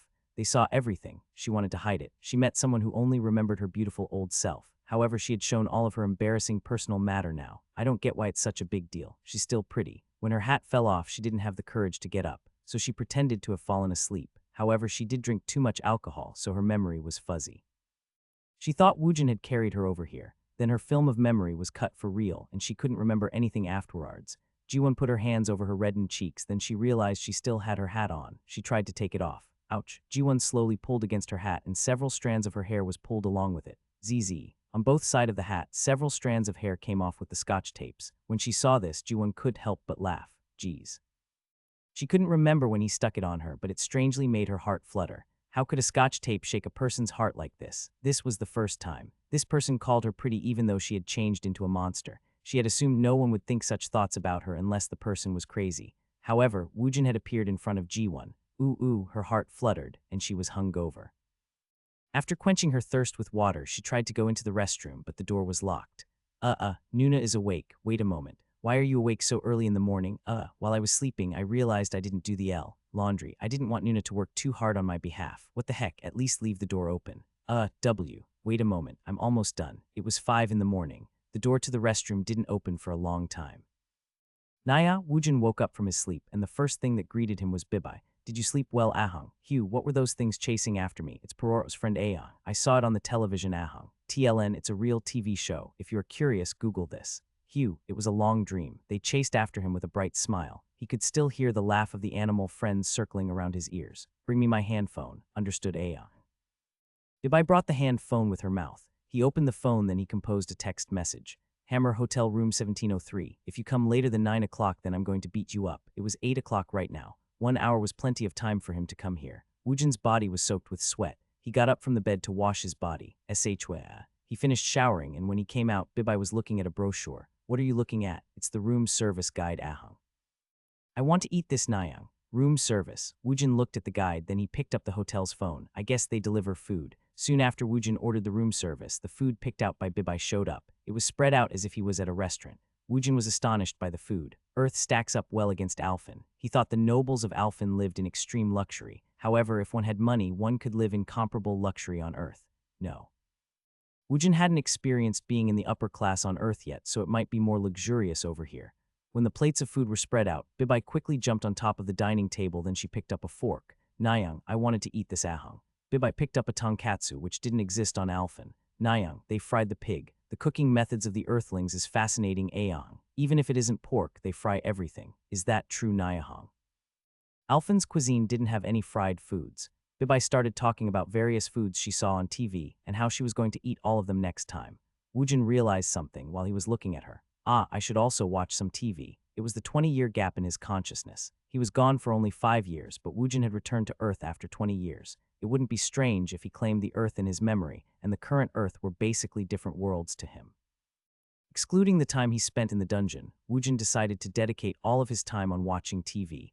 He'll be able to enjoy the popular culture, and it will allow him to quickly adjust to society. In the midst of the meal, the bell rang. Bibai, go back into the summoning room. Nyang, I haven't had my fill yet, Nyang. I'll buy you more later. All right, Ahung. You most definitely have to buy it for me, Nyang. Bibai turned into black smoke, and she suddenly disappeared. Woojin packed his belongings, then he opened the door. Sungu was waiting on his knees in front of the door. When Woojin came out, he prostrated himself on the floor. I'm sorry. I lost my mind after I became drunk yesterday. Please forgive me, Hyung Nim. It's all right. Were you able to make an appointment for a 4-star dungeon? If he thought about the money he made per hour, then quickly clearing the 3-star dungeons was the way to go. However, the experience he earned was low. If his goal was to level up, then it would be better if he attacked a 3-star dungeon. The money he lacked in purchasing his house could all be earned before he moved. I'll find it soon. Let's go down and have a cup of coffee. Woojin and Sungu went down to the coffee shop provided by the hotel on the first floor. They made their orders, then they sat down in the chairs. The coffee price here is really expensive. This is a hotel. Hotels are originally expensive. Chet. Anyways, hurry up and find it. Since you're making an appointment, why don't you just book us for everything available this week? Yes, sir. Woojin was a bit different from the others. If one was a normal roused, 4-star dungeons were more profitable than the 3-star dungeons. Woojin had a monstrous clear time, so he was able to finish a 3-star dungeon in a blink. He could make more profit per hour in a 3-star dungeon. However, if he became familiar with the 4-star dungeons, then he could probably decrease the clear time. It would allow him to make more money per hour. The 4-star dungeons were very large and there were too many variables. The 4-star dungeons were dangerous, so the roused teams attempted it carefully. Still, there weren't that many 4-star dungeons in existence, so there weren't many open spots. While Sungu was busily searching for a dungeon, Woojin focused on the game on his hand phone. Pew pew pong ya, look who it is. Woojin heard a pleasant voice and the voice wasn't welcomed by him. Woojin turned his head to see a smiling young Minchin. Geez, you show up like a ghost. Haha, before I go to work I always drink a cup of coffee here. He was lying. Hammer Hotel was managed by the Hammer Guild. He had known since yesterday that Woojin had checked into this hotel. Ajushi. This is another coincidence. Ha ha ha ha. I guess so. Maybe we're fated to meet each other. Woojin shrugged his shoulder when he heard the sly words. Then he pointed towards a seat. If you are here, then why don't you have a seat? Should I? When Young Minchin took a seat, Woojin asked him a question. If you have some business with me, then be quick about it. Haha, what business would I have with you? I'm sorry about what happened yesterday. If you need anything, just say the word. I'll give you anything as an apology. Woojin grinned. Why was this man so passionate about bringing him into the same guild as him? What did he gain by it? Is Mr. Sungu perhaps making an appointment for a dungeon? What? Yes, I'm trying to find an empty spot in the schedule for a 4-star dungeon, but there aren't. Dungeon Forum has a number of uses, but it isn't specialized. Please wait a moment. Minchin took out a notebook he brought on the table. He ran a program, and all the appointments to the high-ranked dungeons was projected on the screen. Sungu was surprised, but Woojin wasn't interested. He didn't care if a good computer program or his underling was used to make an appointment. If he was able to make an appointment, then either method sufficed. Woojin glanced at Minchin. That does sound good. Ha ha ha. Are you a little bit interested now? Look over here. This is the list of the empty slots for the 4-star dungeons. 4 slots of 11 a.m., 2 p.m., 5 p.m., and 10 p.m. was empty. The appointment fee and usage fee was all listed on the side. The program was most definitely better than the Dungeon Forum. So what should I do? Should I make you an appointment? If you were in a guild, then you wouldn't have to worry about such cumbersome procedures. It really seemed he would be more comfortable if he had a guild. Woojin asked a question. If I take down your guild leader, then will I become the guild master? No way. Then I'm not interested. Young Minchin couldn't speak for a long time after he heard such absurd words. I knew it. I guess he wants a high position. Minchin thought his prediction had been correct. Woojin was in the midst of negotiating with him. He acted uninterested, but he kept leaving hints. The fact that he checked into the Hammer Hotel was a signal being sent to Minchin. It was a signal saying, I am staying here, so come find me. I have nothing that could reel this guy in. However, I have to catch a roused of this caliber no matter what. It would be best to accede to whatever he wanted. Adding Woojin to the guild would be a gain for the guild. Without the president's approval, it would be hard to give him the vice president seat. However, if Woojin was able to get the position of team leader for a roused team, then would he accept Minchin's offer? Minchin's mind raced as Woojin pointed to the very top dungeon listed on the screen. Will I be able to make appointments with this? Of course. Is it okay to help people who aren't in your guild? This is a favor. A favor. When Minchin laughed, Woojin also laughed after him. It was too elaborate for this meeting to have been a coincidence. Kim Heeman was ready outside the hotel with his car. Well, let's go. My car is in the parking lot. Don't worry about it. When you finish clearing the dungeon, I'll bring you back here. Of course, this is a benefit provided to the roused who join our guild. As they listened to Minchin's guild promotion, Woojin and Sungu got into the car. Heeman drove 2 stations down from the Sadong station. They headed towards the Seoul National University station. It was within walking distance. I've finished making an appointment. There is a little bit of time left before you can use the dungeon. Why don't we come back after having some tea? There was 1 hour left until the appointed 11 o'clock time. This was a great opportunity for Minchin. The descriptions of the Seoul National University station's second entrance is in the guide. However, would you give me some time to brief you on this dungeon? Seoul National University station's second entrance wasn't owned by the Hammer Guild. However, the information about the high-ranked dungeons were traded between guilds. This was why Minchin knew all the details about this dungeon. It was important to have a briefing before attacking a dungeon. If one paid attention and acted on the information, the dungeon attack became much easier. Knowledge was power. If one enters a guild, then one could clear a dungeon comfortably. Minchin wanted Woojin to know this. That'll be great. As Minchin's face brightened at Woojin's ascent, a bright light was emitted by the 6th exit across the intersection. It's a dungeon reset. He had seen it on film, but this was the first time Sungu had seen it in person. He spoke out in surprise. There was only one reason why the dungeon would glow. Dungeon reset. The mine's lifespan had come to an end, and it had turned into a new dungeon. If the dungeon couldn't be cleared in 30 days, then a dungeon break would happen. J. Geez, hurry up and contact the guild Heeman. Yes, sir. Kim Heeman busily made a call. Woojin's gaze rested on the location across the intersection as he spoke. So a free dungeon formed over there. What? Dungeon reset. The first one to clear the dungeon went missing, so the dungeon basically became ownerless. However, a dungeon wasn't like picking up a coin off the floor. It would be reckless to attempt it. Woojin's two eyes became fully alert when he saw the people busily moving around the sixth exit. Can anyone attempt it? What? No way. It is very dangerous to attempt a newly formed dungeon. Usually the guild takes care of these kinds of jobs. Does the guild have a monopoly over it? That wasn't entirely true. There were autonomous roused teams, and there were several instances where these teams were able to possess a dungeon. However, most of the undisclosed dungeons were taken by the guilds, who possessed roused teams specialized in raiding dungeons. Will I be able to attempt it or not?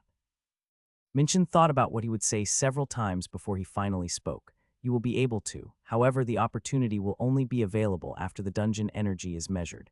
Geez, just give me an explanation without holding anything back. Minchin had no choice but to answer him. After the dungeon energy is measured, there is a restriction by rank on who could attempt the dungeon.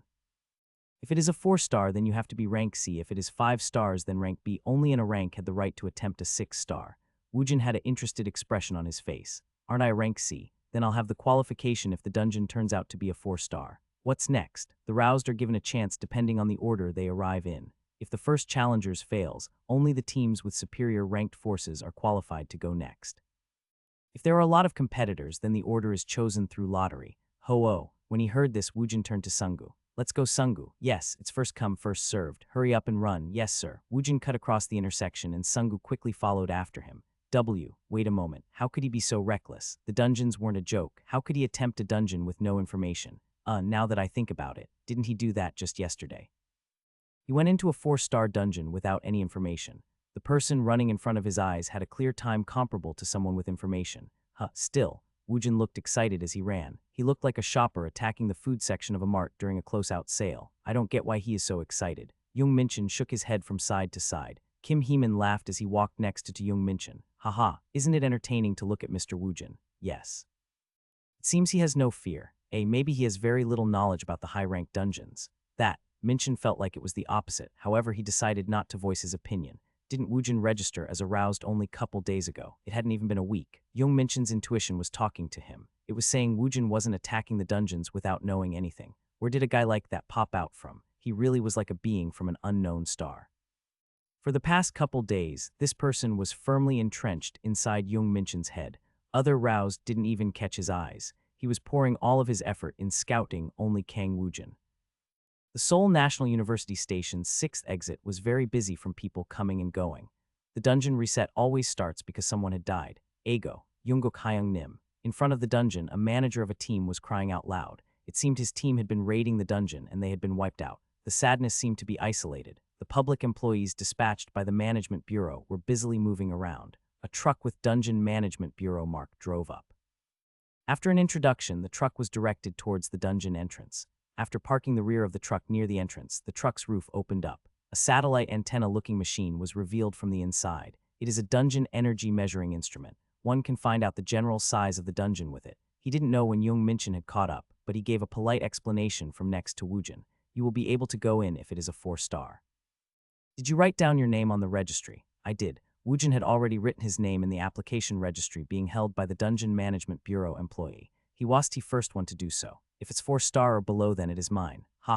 It will be yours by regulation, but I would recommend taking a team of roused. Our Hammer Guild has many capable roused who will be able to keep pace with you. If you join our guild, we could even make you a leader of a team.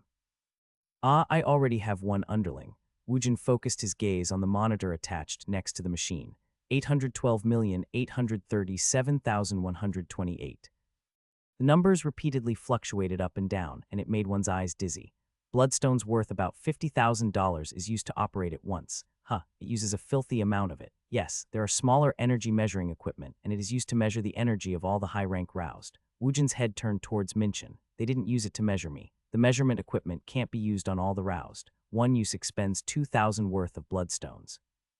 Bloodstone are used everywhere. Please let us gather some of the data on your energy measurement next time.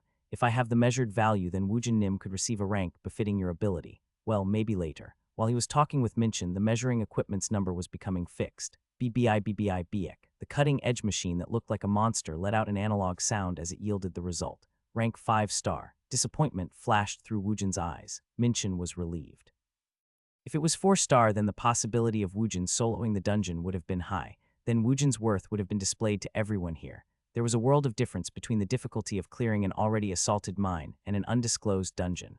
Ooh wah, it's Team Vermilion. Huh, where? One of the 4 great attack teams of the H-Warring Guild showed up. When Team Vermilion appeared, everyone's attention became focused on them. The crowd of reporters in the area started to press their camera shutters to capture their image. Li Yunhui was the leader, and she was a rank A roused. The rest of Vermilion team consisted of 10 people, and they were all rank B roused. It seems we will lose the dungeon to the H-Warring. Chet, we can't do anything about it. The reset dungeon was a first come, first served in its order of opportunity given. This was why the guild headquarters and their offices were located near the subway stations. The Hammer Guild's headquarters was only 2 stations down from the Sadong station. As it so happens, Team Vermilion was nearby, so that they were the first to arrive. Even a broadcasting van had suddenly showed up, and they were filming the Vermilion team. There was still a lot of interest in the formation of new dungeons and the first attack on a dungeon. If the attack fails, the dungeon would soon become the seed for destruction. Yes, I am here at the newly reset Seoul National University Station's 6th exit. H-Warring Guild's Vermilion team is getting ready to. The announcer spoke a prepared statement towards the camera. Sungu was watching them when he felt a chill. He turned his head around. Where did Woojin Hyung Nim go? Sungu started looking around. Minchin became surprised, and he also started to look around his surrounding. Woojin wasn't too far away. He was snooping around with a curiosity-filled expression on his face. So this is a measurement equipment. Please don't get close to it. Please get out the way. You will get hurt. I just want to look at it. Let me look at it. The public employee in charge of the dungeon energy measurement equipment was irritated by Woojin. During all of this, the security personnel ran in to separate Woojin from the machine. Stop pushing me. The security personnel's hands pushed against Woojin, and he didn't resist against it. He stumbled and he fell. Then he rolled down the stairway of the dungeon's entrance. While the surrounding people was frozen in shock, Woojin kept rolling his body down into the dungeon entrance, and he slipped through. The speed of the roll was way too fast to say it was a spontaneous accident. Did he purposefully break into it? Even Sungu didn't know what to think. This was a 5-star dungeon. No matter how much confidence Woojin had, he wouldn't be reckless enough to solo a 5-star dungeon. This is serious. Someone went in. It's a scoop. The reporters and the cameras used for broadcasting immediately filmed the entrance of the dungeon. This is terrible. There was an accident where a person fell into the dungeon by accident. An unprecedented event has happened. Currently, we're trying to ascertain the identity of the roused, and more information is coming in. Sungu, Minchin, and Heeman were all frozen, and they were looking at the dungeon entrance with despairing gazes. Sungu made a sound as if he was dumbfounded. Minchin and Heeman sighed as if they had been unfrozen from ice. Team leader. Isn't it impossible for Mr. Woojin to solo a 5-star dungeon by himself? Even a rank A roused have a hard time soloing a 5-star dungeon. The highest measured dungeon to date were 6-star dungeons. Those dungeons didn't reset often. Even if it did, the guilds and the government pulled all their resources together. They would attempt it after making a team of the best roused in the country. At that point, it wasn't just a dungeon. It was a life-and-death battle to prevent a catastrophe. Still, there were numerous instances where the dungeon break of the 6-star dungeons couldn't be prevented. Realistically, the 5-star dungeons were the highest-ranked dungeons a guild could monopolize. Many dungeons with artifacts had a different degree of danger when one faced the monsters. The minimum rank to attempt it was rank B normally, and a rank leader takes a B-rank team to attempt this type of a dungeon. Basically, the elite teams of the guilds attempted it. There were only 2 successfully attacked 6-star mines in Seoul. Moreover, there were only 8 5-star dungeons. Even the Vermilion team became nervous before attacking a 5-star dungeon, yet one roused went into the dungeon by accident. He was 100 dead. The Vermilion leader, Li Yunhui, frowned. Chet, it's just a delay. We'll be able to enter soon, so be ready. Don't relax yet. Yes, team leader. There was only one reason why a barrier would reopen again. It happened when the roused who entered died. Li Yunhui thought this would happen after a brief amount of time. Sungu felt the sky turn yellow when he thought about Woojin dying. Hyung Nim. Everyone thought the barrier would disintegrate after a brief moment, but the barrier was still being maintained. Lunch passed by, and it was time for dinner. Then the sun descended, and the barrier hadn't disappeared yet. It's Woojin Oppa. Sumi's eyes turned round as she watched the TV. Suddenly, Woojin Oppa's face was plastered all over the news. He's so handsome. Sumi was fawning over Woojin's appearance when she finally was aghast at the content of the news. She ran into the kitchen. Madam, something terrible had happened. Woojin Oppa fell into a dungeon. What are you talking about? Mrs. Lee's son fell in. The kitchen ladies ran as if they were on fire, and they all directed their gaze towards the TV. The news were replaying a video taken by someone's hand phone. Woojin was having an argument near the dungeon entrance. He was pushed by the security personnel, and he rolled down the stairs of the dungeon. The news kept replaying the video. Victim Mr. Kang was a rank C roused, and he has experienced a dungeon only 4 times. However, it has been 8 hours since he first entered the dungeon. This means 32 hours has passed inside the dungeon. All the experts agree this is close to a miracle. The roused Mr. Kang will soon reach his limit. Lee Sujeong lost the strength in her legs as she watched the news. She plopped down on the floor. Woojin, Ago, what are you going to do, Mrs. Lee? Why would he go to such a dangerous place? She couldn't hear her fellow ladies' comforting words or Sumi sobbing. Sadness welled up inside Lee Sujeong, and it felt like she couldn't breathe. Woojin's father, please look over our Woojin. Please. Lee Sujeong let out tears filled with sadness, and the atmosphere inside the restaurant became heavy. The scene of the accident at the Seoul National University Station's 6th exit. The barrier was activated over 9 HR and 12 mins ago. The Vermilion team, several employees from the Hwarang Guild, reporters from the news station, and several bystanders were still present near the dungeon. Minchin, Sunggu, and Heeman were identified as Woojin's companion, so they were allowed to wait near the dungeon entrance. They were monitored as they waited for Woojin. He is surviving for an annoyingly long time. He should just give up now. Someone from the Vermilion team spoke up and Sunggu got angry. He isn't just surviving. My Hyung Nim is in the process of conquering it. That son of a bitch is rank C, so how would he conquer it? He is probably hiding as he barely extends his lifeline. Sunggu was about to stand up, but Minchin held Sunggu back. Endure it, Mr. Sunggu. He is recklessly speaking when he has no idea what he is talking about. We will keep faith as we wait for him. Hugh. Mr. Sunggu should know since you've seen him in action. Is it possible for him to do this? Of course, Sunggu was filled with conviction. Woojin hadn't even been pushed hard in the 4-star dungeon. Woojin was thrown into a dungeon without any preparation, but he had his sub-dimension. Please talk to us a little bit. What is Mr. Woojin's ability? It says on the file he could only summon a single skeleton. I can't tell you anything. Sunggu clamped his mouth shut and Minchin clicked his tongue inside. This young man was very stubborn. He had stealthily asked Sunggu some questions, but Sunggu wouldn't tell him anything. Let's have dinner. It was already late and they were hungry. The jajangmyeon was delivered to them. When Sunggu received the food, his eyes suddenly misted up. Hyung Nim is having a hard time inside, but I'm here. Mr. Sunggu. Eat. Let's eat, then wait. The average capture time of a new 5-star dungeon is 12 hours. It would be 2 days' worth of time inside the dungeon.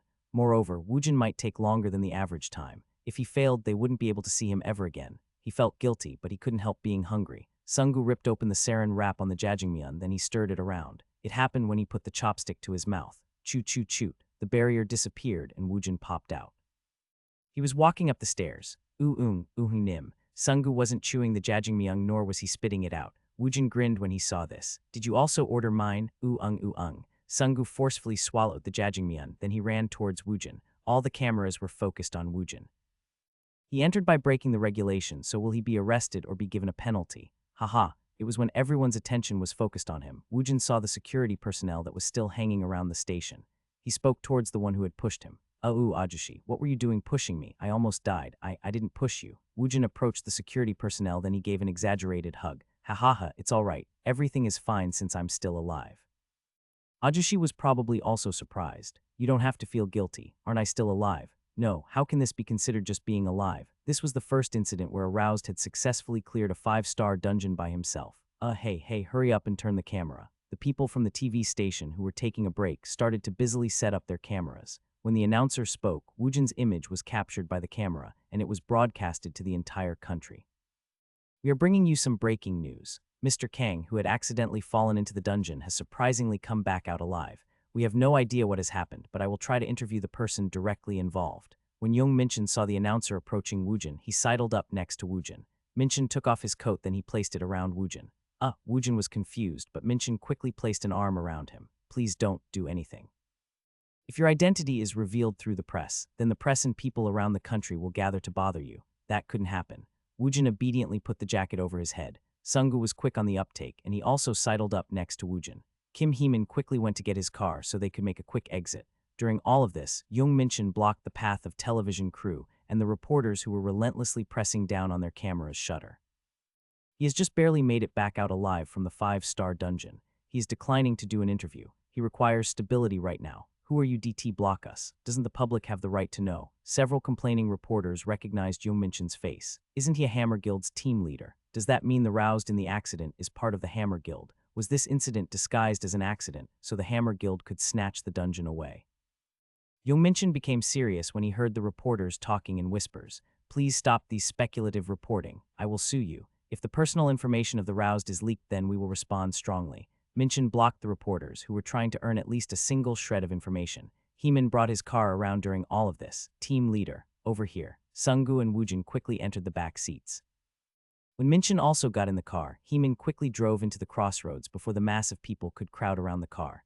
Hugh, it felt like I've turned into a criminal. Mikin let out a sigh when he heard Woojin's words. Hugh, I'm not really sure if I'm in a dream or not. Minchen's heart pounded. His intuition had pointed out Woojin, but he would have never guessed Woojin would be able to clear a 5-star dungeon by himself. Moreover, it was an undisclosed dungeon. So what happened? What do you mean, I was pushed and I entered coincidentally? TLN, he clipped the word coincidentally into 3 parts. Minchen smirked at Woojin, who answered a question with a question. If someone saw him right now, who in their right mind would think this person just came out of a 5-star dungeon? So how was the dungeon? It was somewhat of a hairy experience. It must have been an arduous experience since you weren't able to bring out any loot. It was in his sub-dimension. He was late because he was gathering every last drop of bloodstones. Woojin didn't feel the need to tell him the truth. Well, it was something like that. Young Minchen half turned his body from the passenger seat and he stared straight at Woojin. There will be a lot of noise in the media for a while. Don't go to a dungeon for the time being. Better yet, don't even come out. The Hammer Guild will try its best to block the reporters and the TV crews. Woojin grinned at Minchen's words. Why was he putting so much effort into him? Why was this Ajushi so amicable towards him? What's the catch? Minchen gulped down his saliva. Will you join the Hammer Guild? Your ability is already proven now, so it would be possible for me to get you the vice president's seat. I'll be able to get the authorization from the president with no problem. Moreover, we will make a team just for Woojin Nim. You will also have free reign to choose your team members. Sunggu, who was listening to the conversation from the side, gulped down his saliva. It was understandable. There were only 10 rank A roused in Korea. Woojin had suddenly emerged, and he might be a new rank A roused. Of course, he would be treated well, but this was too shocking. Sunggu stopped breathing as his eyes headed towards Woojin's lips. Even Heeman, who was driving, pointed his ears towards Woojin as he focused on what Woojin would say. Chet, why does he have to go to a place like that to get publicity? Hammer Guild's president Park Sango clicked his tongue as if he was displeased. His ire rose when he saw team leader Young Minchen's face on the breaking news. The 5-star dungeon was only 2 stations down from the Sadong station, yet the Hwarang Guild was in line to be the first one to attack the dungeon. Minchen had the galls to linger around there. In the first place, wasn't he trying to scout a necromancer named Woojin or whatever? Wasn't this the price of neglecting his original duties? When Minchen returned, he would hand down a strict disciplinary action. It happened when he was having such thoughts. The barrier being filmed by the broadcasting camera disappeared and Woojin walked out. Park Sango abruptly stood up from his seat. This is nuts. He soloed a 5-star dungeon. It was possible. Park Sango was confident he could do it. However, he was a rank A roused. Wasn't the other person a rank C? No. He was able to become a rank C because Young Minchen adjusted the rank from the middle. Is he a rank A? This roused wasn't at all like Park Jinwoo where his potential had to be unearthed. This person was already a completed product. This is crazy. Was Young Minchen's intuition correct? He saw Minchen on the broadcast. He hurriedly protected Woojin's identity. They got on a car, then they quickly drove off. Park Sango made a fist. Yes, I knew team leader Young would succeed. Young Minchen was about to reel in the 3rd rank, A roused for the Hammer Guild. How confident are you on this report? About 70. Lee Songho frowned. A roused named Kang Woojin was the subject of this investigation. The conclusion from the investigation was written in this report. The roused was secretly grown by the Hammer Guild. He had disappeared for 5 years, but there weren't any conclusive evidence as to whether he really disappeared or not. He became active only recently, and he hadn't tried to raise his roused rank. He had been working as a rank C moreover. He cut in line in front of the Vermilion team, who had arrived first at the dungeon. Didn't he just ignore the queue? Woojin was the very first person to write his name for the queue. However, he was a rank C roused. He didn't have the right. His attempt at the dungeon broke the rules. He entered the dungeon using an accident as an excuse. He basically worked around the rules. He also risked going in solo. Moreover, he did this while revealing his identity as a secretly cultivated roused. The Hammer Guild did this to take a mere 5-star dungeon. It just doesn't add up. The Hammer Guild is currently struggling to shut the reporters from talking. Couldn't we draw a conclusion from this fact? Hammer Guild wanted to keep Woojin's identity a secret. If he isn't affiliated with the Hammer Guild, then his skill can't be explained. That's correct. It can't be explained. If a person could become a rank A just from completing 4 dungeons, then couple hundred rank A would exist. That's true. Please investigate him again. Please approach the investigation as if he was free. Please look at it as a possibility. President, there is one way we can find out his affiliation. Lee Songho's ears perked up. What is it? Mr. Kang Woojin is still an incomplete. Lee Songho's round eyes turned into a crescent shape, then he smiled. Of course, if they used that method, then they would be able to accurately dig up Woojin's affiliation. Hoo haha, I really like that part. Haha, you are so funny, Hyung Nim. Yeeman frowned since he couldn't focus on his study in this environment. He turned his head to see them laughing their heads off at the comedy program. Sungu, Woojin, and the cat. Why is a cat laughing like that? Maybe this cat has some self-awareness. As he looked at them, Yeeman couldn't stop himself from speaking. I'm studying for tests, so couldn't you turn down the volume? All right, all right. Woojin half-heartedly pressed the button on the remote, and a single bar of volume went down. Hee, I'm sorry, student Yeeman. Ha. Yeeman let out a deep sigh. Why did this house become an inn for those youths with nowhere to go? Hyung, aren't you guys worried? Ah ha. About what? Woojin gave a half-hearted answer as his eyes never left the TV. It's been 3 days since the reporters started blanketing outside. Yeeman's voice was filled with exhaustion. They'll start to get tired of me, then they'll eventually disappear. There were a lot less reporters compared to the first day. However, that wasn't the problem. Hyung, haven't you seen the internet? They are making a huge ruckus about the person who soloed a 5-star dungeon. I know it was Hyung. I guess I'm famous now. Yeeman shook his head from side to side at Woojin's apathetic answer. There were several dozens of speculative articles written about Woojin every day before it got buried. The Veiled roused Kang Roman 20. What is his identity? Hammer Guild secret roused. There were all kinds of speculative reporting rampant everywhere, yet how can the people directly involved be so relaxed? Woojin was annoyed at Yeeman, who kept talking to him, so he brought out his wallet. I'm in an inconvenient situation, so I can't even go out right now. That being said, could you go out and buy some tangerines? Student Yeeman, please buy 2 bags, Hull.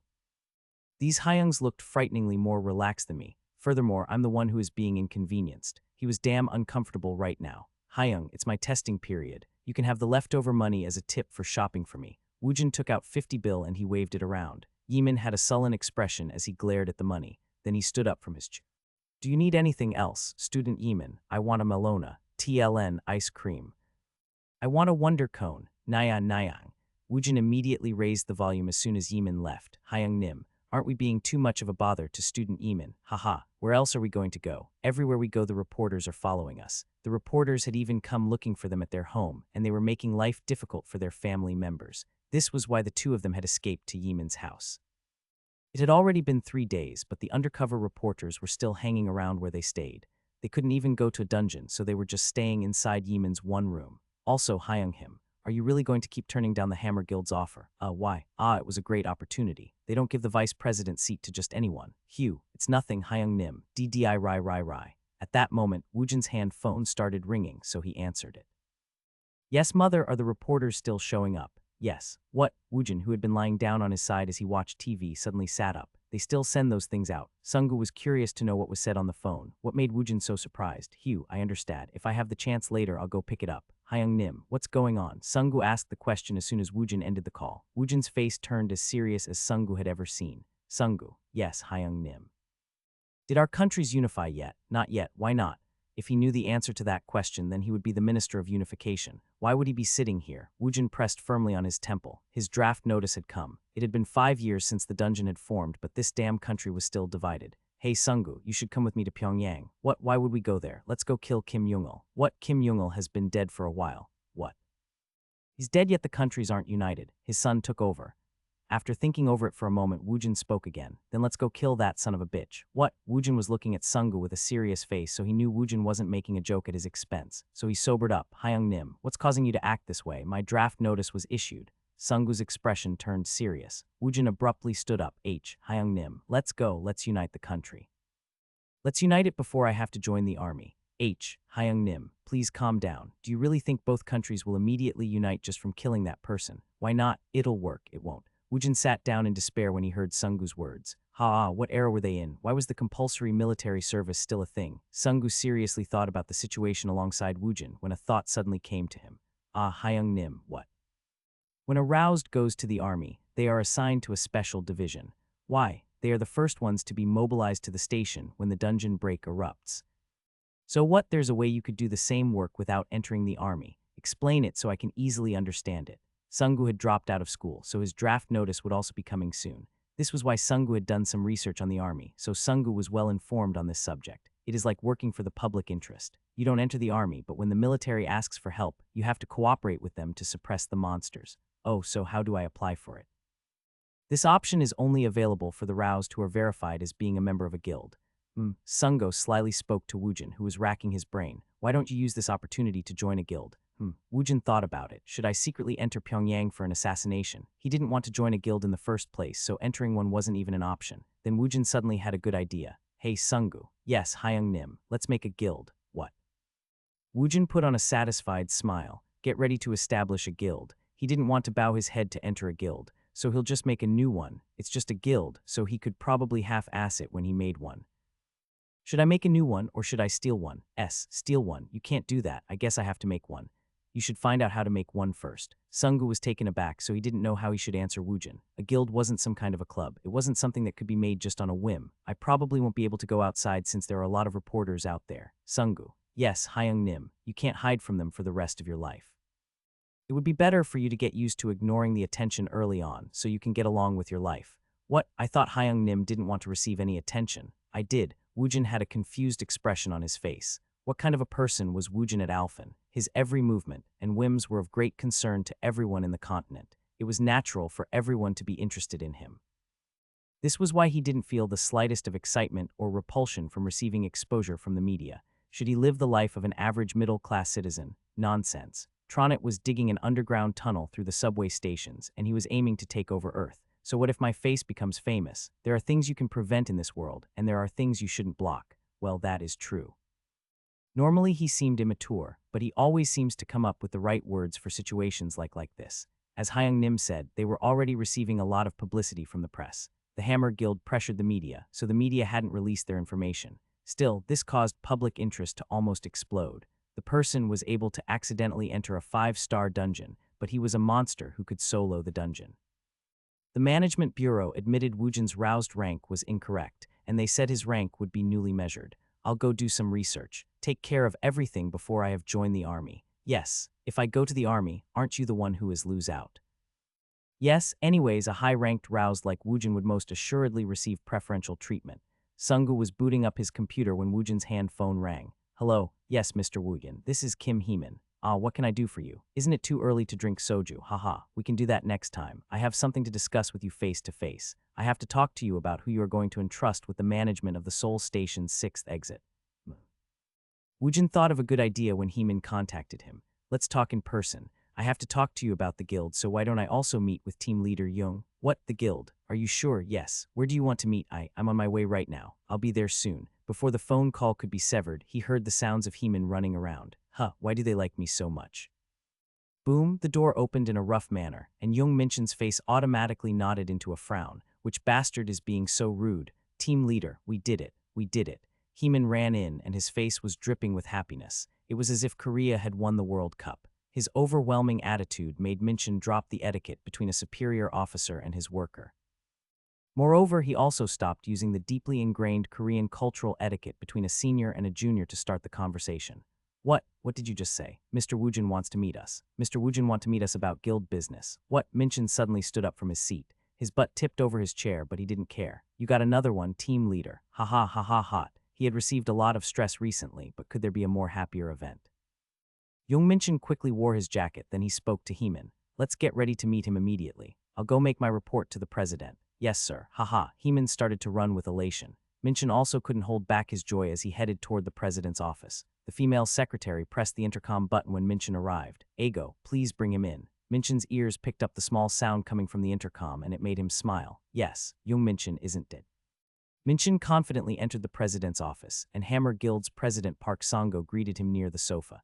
Ego, our team leader Young, what has happened? We were contacted by Mr. Kang Woojin. Ego, what a happy occasion. Park Sango grabbed Young Minchin's hands. Our team leader Young Minchin endured a lot of hardship. Ha ha ha. I need to settle a matter regarding Mr. Kang Woojin. Haha, didn't I entrust my full authority to team leader Young? We previously talked about the vice presidency seat.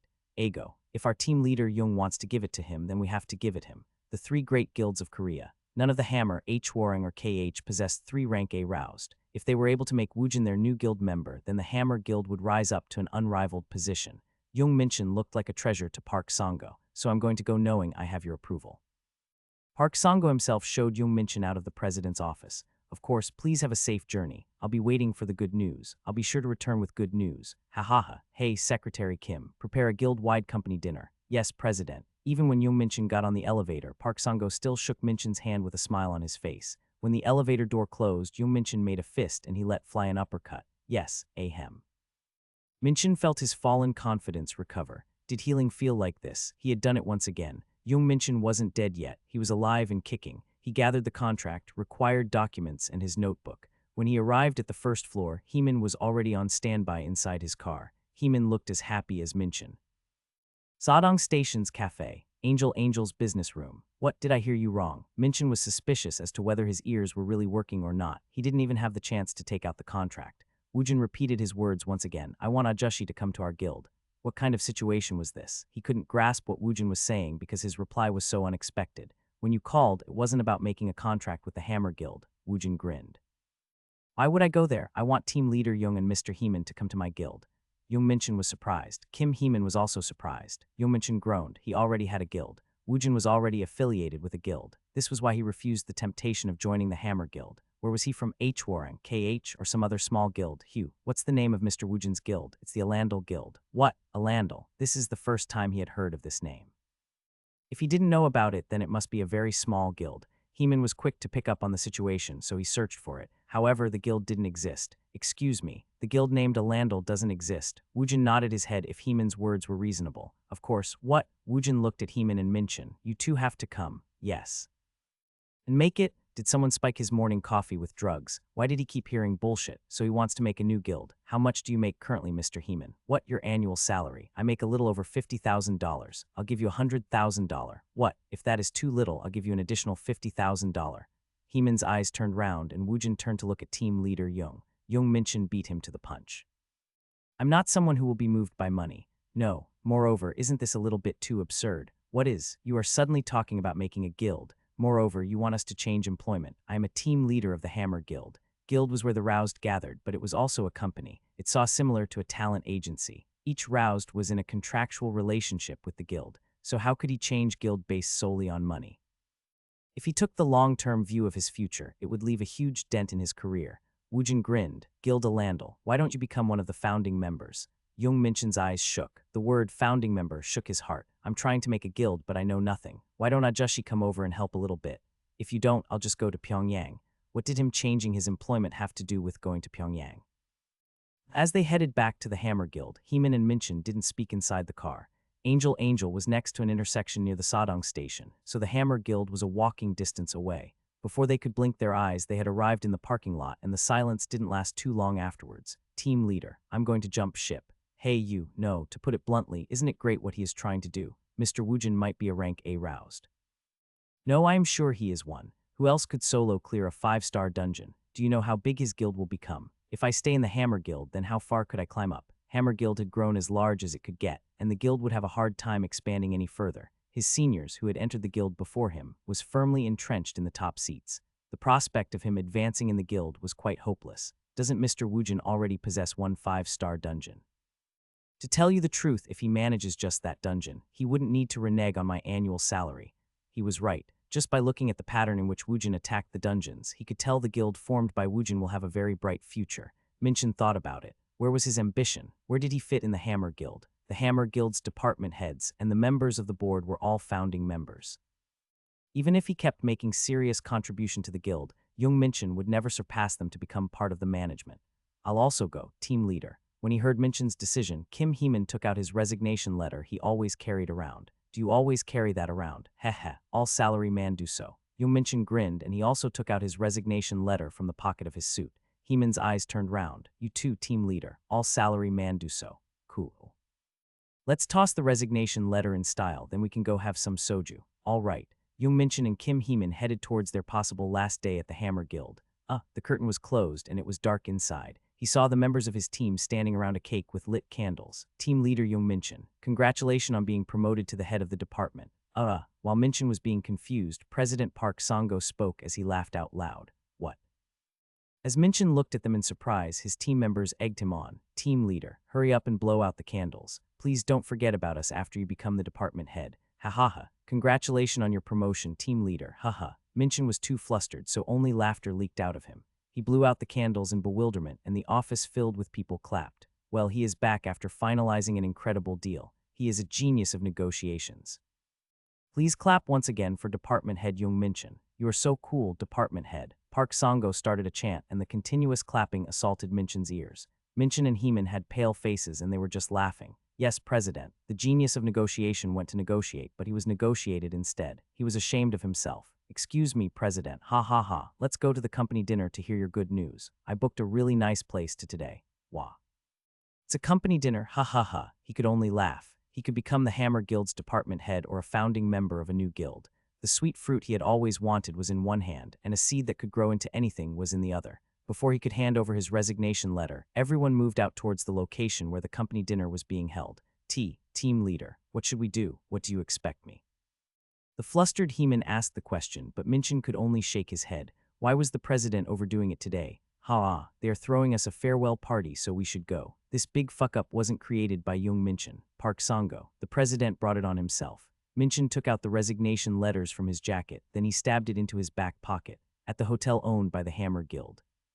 The large banquet hall was filled to capacity with people. Except for those on duty tonight, it seemed everyone had gathered here today. This is crazy. Team leader. What should we do? How should I know? It wasn't an atmosphere where he would be able to have a private talk. It was as if all the chefs inside the hotel had been mobilized to prepare the buffet. Everyone was in a cheerful mood, but Young Minchin and Kim Heeman's face was turning darker as time passed. The department head, who would usually accept their letter of recommendation, had been transferred, and Minchin had been promoted to the head of his own department. The president was sitting at the table reserved for the managers and directors. Minchin was surrounded by his teammates, and he was continuously receiving congratulations for his promotion. At that moment, Kim Heeman pushed an envelope towards Minchin. What are you doing? Please accept my letter of resignation. At least I have to get out, but we are going to the same place. Maybe I'll go there early and ask for a better position. Who knows, maybe I'll receive a higher position than team leader Young, son of a bitch. He was normally rude, but why was he so impudent today? I'm uncomfortable in these kind of places, so the food won't even go down my throat. I'm going to go first. Team leader fighting. Hey, Heeman quickly disappeared as if he didn't want to be caught. Resignation letters held firmly in Minchin's hand shook. Department head, please let me pour you a glass. All right. The employees were already calling him department head, and they were sucking up to him. Minchin kept receiving alcohol from the employees, and he knew he couldn't put this off any longer. If he resigned, Minchin would probably never see them again, but the guild society was pretty small. There was a chance they would cross paths, so there was no reason why he should leave on bad terms.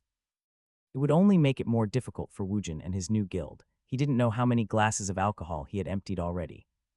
Mikin stood up from his seat, then he headed towards the table set aside for the directors. Ha ha ha. Congratulations on becoming the guild master of the greatest guild in Korea. Minchin firmed his resolve as he saw Park Sango, who looked as happy as Minchin had ever seen him be. It didn't matter what he said since he was fucking Park Sango over.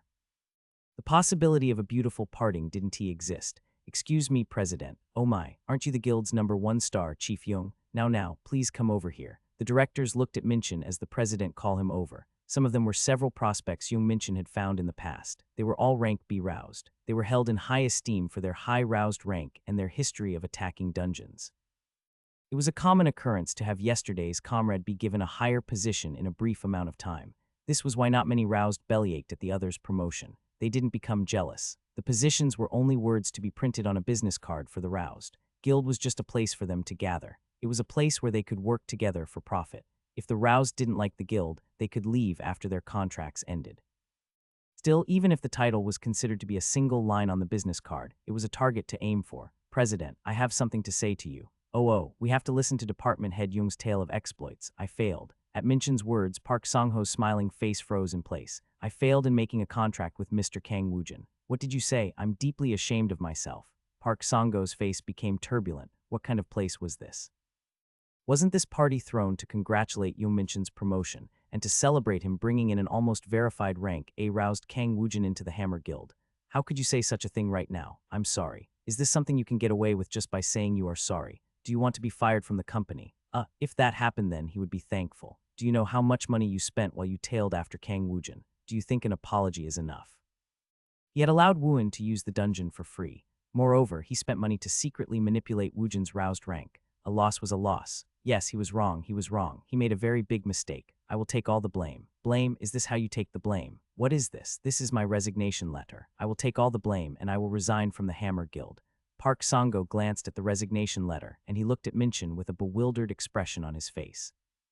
Are you crazy? What? You aren't a politician. Do you really think you are taking full responsibility by stepping away? Aren't you running away after making a mess? What could he say? No, what words were needed? He was going to quit. I'm leaving. Please take care of yourself. He placed 2 envelopes containing resignation letters on the table. Young Minchin gave a bow, then he escaped the banquet hall in all haste. That crazy son of a bitch.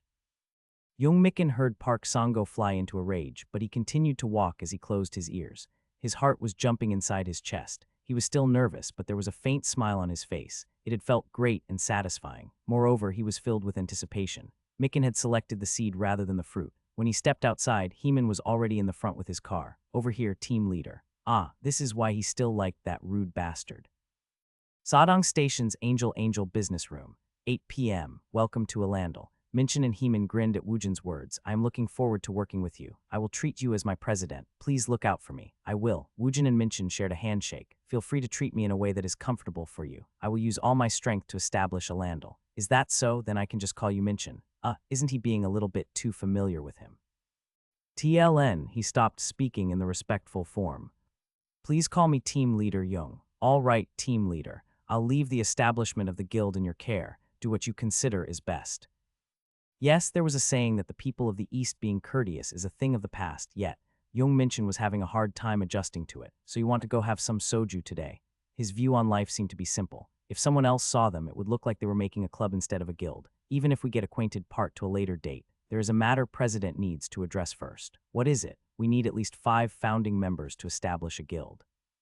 They were in need of one more person. Should we put Yeeman in the guild? I'm pretty sure you can't use an underage youth. Yes, an underage youth can't be one of the founding members. Minchin confirmed Sungu's words. Woojin nonchalantly opened his hand phone. Mother, do Yeeman real Yeeman for? I really don't know a lot of people. He thought his personal connection in this world was quite simple. When his mother saw Woojin falling into the dungeon by accident on the broadcast, she had become bedridden. Moreover, the reporters kept bothering her at work, so she had to quit her job. Currently, she was just staying at home. Mother isn't an option. If he excluded Yeeman and all the people gathered here, then he didn't have any more acquaintances. One was an unknown number. So the phone salesman was the only one left. Do we just need a name to use? What? Yes, we just need to fill the 5 spots. Minchin guessed Woojin was trying to use a family member's name for the position of guild's founding member. Woojin brought up the phone salesman's number, then he pressed the call button. Dururu. After a long wait time, the call was connected. Hello. Do you remember me from that time? Oh, of course, I remember very well. Woojin put his phone down for a moment and he looked towards Minchin. What documents are needed? What? He just needs his ID, a copy of his ID, and if he has a seal, he should bring it. Woojin held up his hand phone again, then he started talking again. Come to Angel near the intersection. Bring your ID and seal. Why do you need me to do that? I just need to borrow your name for a moment. Why aren't you answering? I saw it all on TV. TV, your face is known to the whole country now. Do you think you will be able to ask me to do anything illegal? Do you think I am you? This isn't a scam, so come here with everything. I just need to borrow your name for a moment. I'm going to call the police. I don't care if you call them or not. Do it before I get mad. Do you want me to go there? No, I'll be there. Minchin asked a question after Woojin ended the call. Who is it? It's just someone I know. Is he coming here? He'll be here soon. Excellent. I'll fill out the required initial paperwork, and I'll go to the management bureau tomorrow to get an approval. Minchin took out several previously prepared stack of documents from his briefcase. I'm liking how this had turned out. Whether it was trying to run a guild or a country, one needed at least one aide. One would be able to dump the annoying work on the aide. Woojin was pleased by the fact that he had made an offer to Minchin. Oh yay, there's something we need to resolve with haste. What is it? We have to create a guide for the Seoul National University Station's 6th exit dungeon. There is no information on this 5-star dungeon, so it isn't an easy dungeon to attempt. If there is no guide, then we would be hard-pressed to get any appointments. The very first team or guild to clear a dungeon received a tremendous benefit. Every time the dungeon is cleared, a 30 commission was taken from the price of the bloodstones. Moreover, one could levy a usage fee for the dungeon. This was why it was required to disclose all the general knowledge of the dungeon. Once the information is disseminated, the difficulty in clearing the dungeon decreased, and it would become more manageable for the rank B teams to clear the 5-star dungeons. The large guilds and the upper-tier average-sized guild had numerous teams of that caliber. so this dungeon would bring in a lot of profit. Well, are we required to receive the roused who want to use the dungeon? I could just use it. During the times when President has to rest, wouldn't it be better if the dungeon is put to use instead of keeping it idle? You have a good point. Woojin didn't think too long on it. I'll immediately head towards the dungeon after the required paperwork is prepared. If he had an idea, then Woojin acted on it immediately. Let's go, Sungu. You want me to go. It's a 5-star dungeon. He had risen to rank D, but he didn't think his skill measured up to the rank. Sungu couldn't help but become nervous. Then you don't want to go? No, I'll go. He was scared, but at the same time he felt a weird anticipation inside his heart. Woojin grinned as he looked at Sungu. Woo Sung-hoon entered the cafe's business room. He turned his bleary eyes towards the people gathered in one place. They were the culprits causing a ruckus in the news. Look here, look here. Everyone is gathered here. He had seen them on the news. Kang Woojin was the one who had accidentally fallen into the dungeon. The others were at the scene of the accident.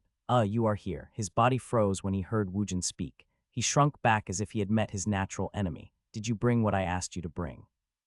I brought it, but then go talk to team leader Young. What? Woojin and Sungu stood up. Keep up the good work, team leader Young. It'll probably be tomorrow by the time I finish clearing the dungeon. We'll have some soju tomorrow. Yes, President. As I have told you before, I'll make the preparations. Woo Sung-hoon's eyes narrowed. What kind of situation was this? When Woojin and Sungu left, Young Minchin offered his hand for a handshake. My name is Young Minchin.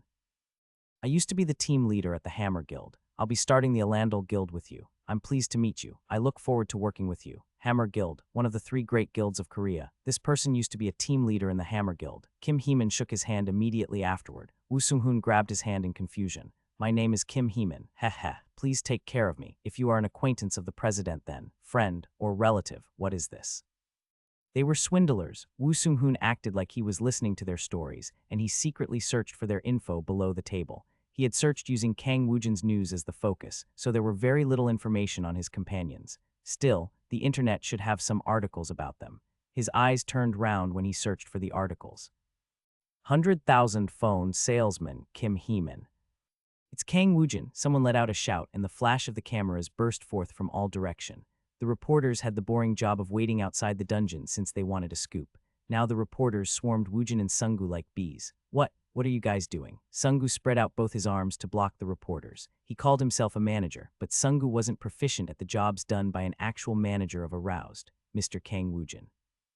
Is it true you are aroused secretly raised by the Hammer Guild? Is it true you are a rank A roused? Your mother works at the restaurant. What happened? Sungu couldn't even respond to the questions that poured out like a waterfall, so Woojin stepped forward. Why are you standing there like that? Let's go. What? You just want to go like this? Then do you want to be stuck here? But how? Woojin clicked his tongue. Get out of the way. I'll just answer their questions quickly. Why are you getting so worked up over it? He was so cool. He was his Hyung Nim. The reporters rushed in front of Woojin. Hurry up and ask me a question. I'm busy. Mr. Kang Woojin, please respond. What? I said hurry up and ask me a question. The reporter was taken aback, but he used his professional mind to quickly come up with a reply. What kind of a relationship do you have with the Hammer Guild? I have no relationship with them. What is your exact roused rank? I'll be measured soon. Your mother works at the restaurant. What happened? What do you mean by what happened? She just works at a restaurant, that's it. He gave short answers to the trivial questions, and suddenly 5 minutes flew by. I'm about to go into the dungeon, so could you guys move aside? This will be my last question. Speak. Which guild are you affiliated with? Alandal. The reporters quickly took notes as they asked their questions. It is the first time I have heard of this guild. What kind of guild is Alandal? What kind of guild was it? It was his military exemption card. I'm done answering questions. Let's go, Sungu. Yes, Hyung Nim. Woojin and Sungu pushed past the reporters, then they headed towards the dungeon's entrance. Several reporters caught up with him to keep asking questions, but he didn't give any answer at all. The entrance was guarded by public employees dispatched by the management bureau. This dungeon wasn't cleared by a guild, rather it was a privately owned dungeon. The management bureau had been entrusted with the supervision of the dungeon instead. There had been inquiries about the dungeon, but no one had made an appointment yet, so they weren't able to collect their fees even once yet. Mr. Kang Woojin, are you going to use the dungeon? Yes, here. Woojin took out his roused card, then he wrote his name inside the access control registry. Just the T2 of you are going in. The 2 of us will be enough. Woojin and Sungu entered the dungeon with multiple flashes from cameras directed towards them. When they crossed into the entrance, the barrier formed, and everything external to the barrier was completely shut off. You have entered the Seoul National University Station's 6th exit dungeon. This dungeon has already been captured. The basic monsters will be summoned. Sungu spoke in an excited voice. Ooh-wah, Hyung Nim was like a famous entertainer. Stop talking nonsense and pay attention. Yes, sir, I'm not kidding. If you take even one direct hit, you will probably die. Huck, yes, sir. Sungu sharpened his senses while still being nervous. Even a ghost learns a few things after 3 years. TLN, idiom Sungu was somewhat getting used to the life of being aroused, so he was able to focus his mind in an instant. Only L-rats will show up until the last floor. L-rats were enormous bat-like monsters. They stick to the ceilings of the subway station, and they attacked when they saw an opportunity. They were a very troublesome monster to deal with. If one didn't have a long-ranged attack, then this monster would cause a lot of difficulty. However, Woojin and Sungu had ranged magic. Oh yeah, try using this. Woojin took out a short stick from his inventory. When it was handed to Sungu, he took it in confusion, and he was bewildered by it. Ruby wand. A magical wand with a large ruby embedded in it, plus 100 effect for flame-based magics. I picked this up. You should use it. Hayu Hyung Nim, Sungu was touched by the move. The price of a magical artifact was extraordinary. However, Woojin was just giving this one out without any qualms. It showed how great Woojin was. It wasn't just his ability to acquire such item. Sungu was surprised at Woojin's willingness to give this item away as if it was nothing. This was a very precious item. It's a low-level item, so it should be useful for a while. Sungu didn't realize the item Woojin gave out was trivial to him.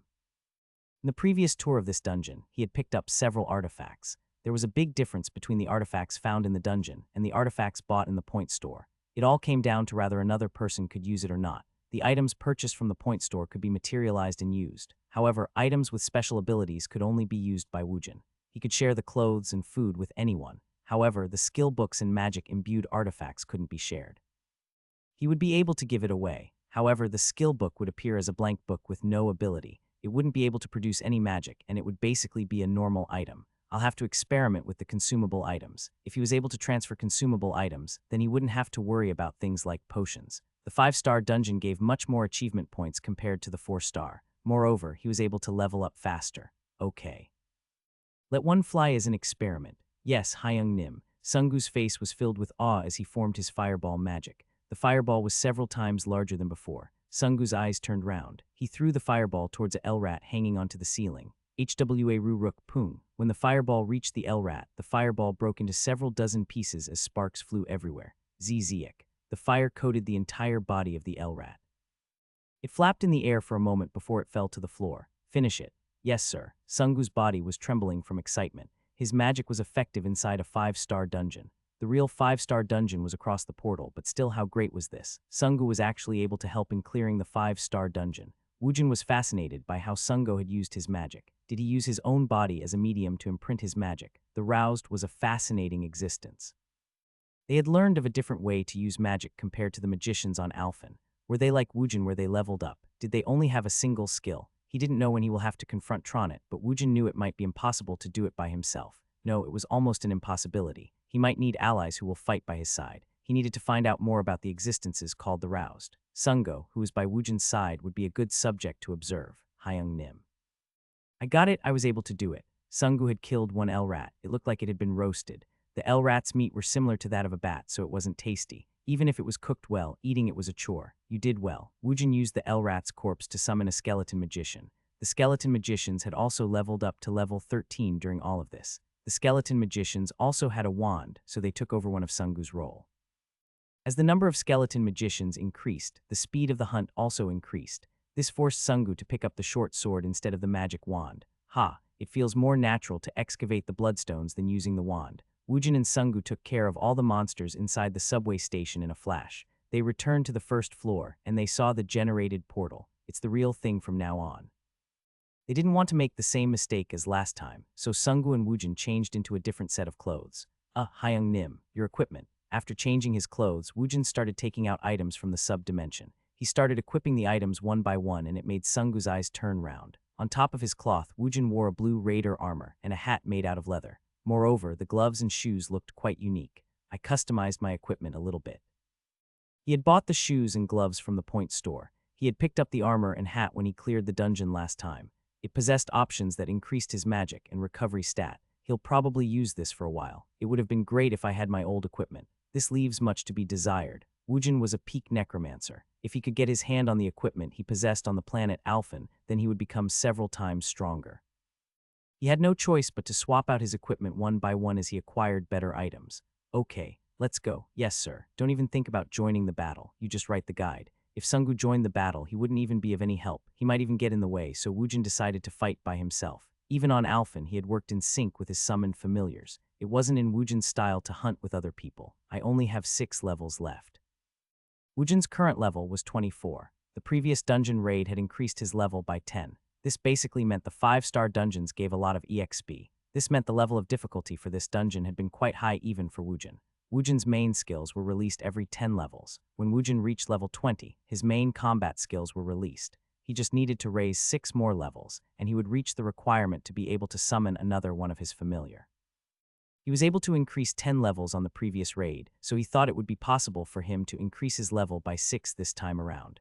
Well, if it isn't enough, then I could just run it one more time. It wasn't as if the dungeon was going to run away. Woojin was the owner, so he didn't even have to make an appointment. He had acquired a proper, inexhaustible hunting ground. Woojin and Sungu went through the portal together. The scene of a desert was spread out in front of them after they crossed the portal. The scorching sun was ablaze, and the heat made it hard for one to breathe. There will be an ambush within 10 seconds. Be careful. It happened right after Woojin's words had ended. Pop, pop, pot. The desert sand exploded, and large tentacles shot out from below. The identity of the large tentacles was none other than the sandworms. The long worms were 2 meters in length. Its large, terrifying mouth held saw-like teeth. It was able to move freely around in the sand, and it could burst forward from the sand to bite its enemy. The sandworm's attack was frightening. It seemed Woojin was the sandworm's target. He intentionally jumped high into the sky. Change. The steel staff in Woojin's hand changed its appearance in an instant. The blunt head of the staff disappeared, and it was replaced by a sharp spear point. The spear point's appearance changed into a shape akin to a falchion. The warrior's weapon evolved with warrior. When he reached level 20, he was able to change its shape into a spear. Chua. The sandworms tried to leap after Woojin, but they couldn't jump high enough. Woojin used his spear to attack. The soft sandworm had a natural resistance against blunt physical attacks, but a piercing weapon was very effective. Woojin attacked the 5 sandworms that had suddenly ambushed him. It only took a blink of an eye for Woojin to take care of them. Amazing. Sungu couldn't think of another word to describe what he saw. Woojin didn't look like a magic type roused. Instead, he looked like a physical type roused. Did you record it? What? Yes, sir. I wrote it all down. Sungu quickly wrote inside the notebook. 5 sandworms ambushed us at the same time we entered. Use sword instead of club. Do you see that over there? Yes, what is it? Woojin pointed toward a cloud of dust blowing towards them. The sand pill bugs are rolling towards us. There's about 12 of them. How are we supposed to kill it? There is only one way those bastards attack. They quickly roll towards their enemies, then they self-destruct. What? As it explodes, it lets out a poisonous gas. The poison is quite nasty, so it would be best to strike them before they could approach us. See, can't you use the skeleton magicians? Their range is too short. The skeleton magicians would have to be within range of the poisonous gas to kill those bastards. I will probably be okay, but you will die from the poison. Then what are we supposed to do? You have to either bring an antidote or have an archer or a long-ranged magician in your party. Which method are we going to use? Sungu was a bit frightened when he heard about the poisonous gas. Sungu asked with a tremulous voice, and it made Woojin grin. How cute. Woojin raised one hand and a bone spear formed on top his hand. This was the powerful magic he had gained at level 20. Hu-woon. Woojin's body bent like a bow, and the dynamic movement allowed him to throw the spear a far distance. It was beautiful. He looked like an Olympic javelin thrower, and Sungu watched him with his mouth open. The thrown spear landed around 800 meters away. Still, it was well short of reaching the sand pill bugs. It was approaching them faster and faster. Sungu could see the monsters with his naked eye now, and fear started to fill his eyes. At the very least, he didn't want to die a painful death from being poisoned. Woojin, who had been still as he watched the pill bugs approach him, started to chant a spell. Rise, wall of bones. Magic slipped out of him as it accompanied the activation words. Then the bone spear, which looked like an item someone had just thrown away in the middle of the desert, changed. Chwa ru ru rook. Suddenly, the bones started to grow like vines in the desert. It grew quickly and it spread to make a wall. Kwa kwang, kwang, kwa kwang. The wall of bones suddenly formed in front of the desert pill bugs, and they exploded as they ran into the wall. A large poisonous cloud was spread, but Woojin and Sungu was too far away. It quickly dispersed into the air. The first objective is the oasis over there. By the time I reached it, I was attacked 4 times by the desert pill bugs, 8 large scorpions, and some desert rats that shows up from time to time. Also, the group of 5 sandworms attacked me 3 more times. Woojin spoke as if nothing of import had happened, and it made Sungu's body quake. So this was a 5-star dungeon. Woojin was facing off against them like it was nothing. He was amazing. The only word that would come to his mind was amazing. Level up. Woojin leveled up once again when he disposed the sand pill bugs. He smiled. Level 30. He just need 5 more levels before he could summon the golem. They had already passed by 5 oases. During that time, they had found 3 artifacts. They were also able to earn a lot of bloodstones, and all of it had been placed inside Woojin's sub-dimension. Woojin and Sungu arrived at the last field. There were crumbling walls, and the road was covered with sand. Trees were growing sparsely, and it was an indication that there were life here. What do you think of this place, Ragrisha? What? It is the name of an abandoned city. Hull. How do you even know the name of the city, Hyung Nim? It's written over there. Woojin pointed toward the gates leading to the collapsed city. Sungu tilted his head in confusion as he looked at the undecipherable letters. How does he know this? He was able to speak with the orcs last time. Now he was able to read the writings found within the dungeon. However, he wasn't going to ask about it. He was just curious. He didn't want to be berated for asking unnecessary questions. You'll really have to be careful from now on. Yes, sir. Woojin scratched his cheek when he saw Sungu answer bravely. If the danger went away just by the person being careful, then no one would die inside the dungeon. Wait. Woojin searched his inventory, then he took out a leather armor. This isn't suited for a magician, but it had a pretty good defense. Try putting it on. Hyung Nim. Sungu was close to tears as he accepted and wore the armor given by Woojin. It was made out of leather, but there was something hard covering the chest and sides.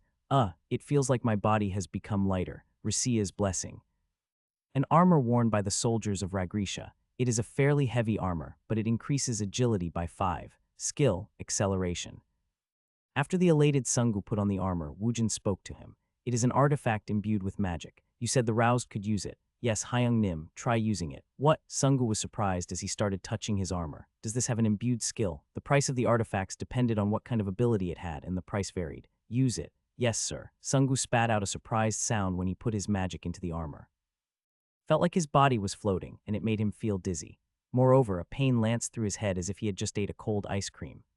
Try moving around. At Woojin's direction, Sungu was moving his body from side to side when he fell. Wow, the fallen Sungu was surprised. He got up, and he started to speedily move around the surrounding. He was moving twice as fast as his normal speed. However, the amount of magic possessed by Sungu was quite meager, so his movement decreased soon.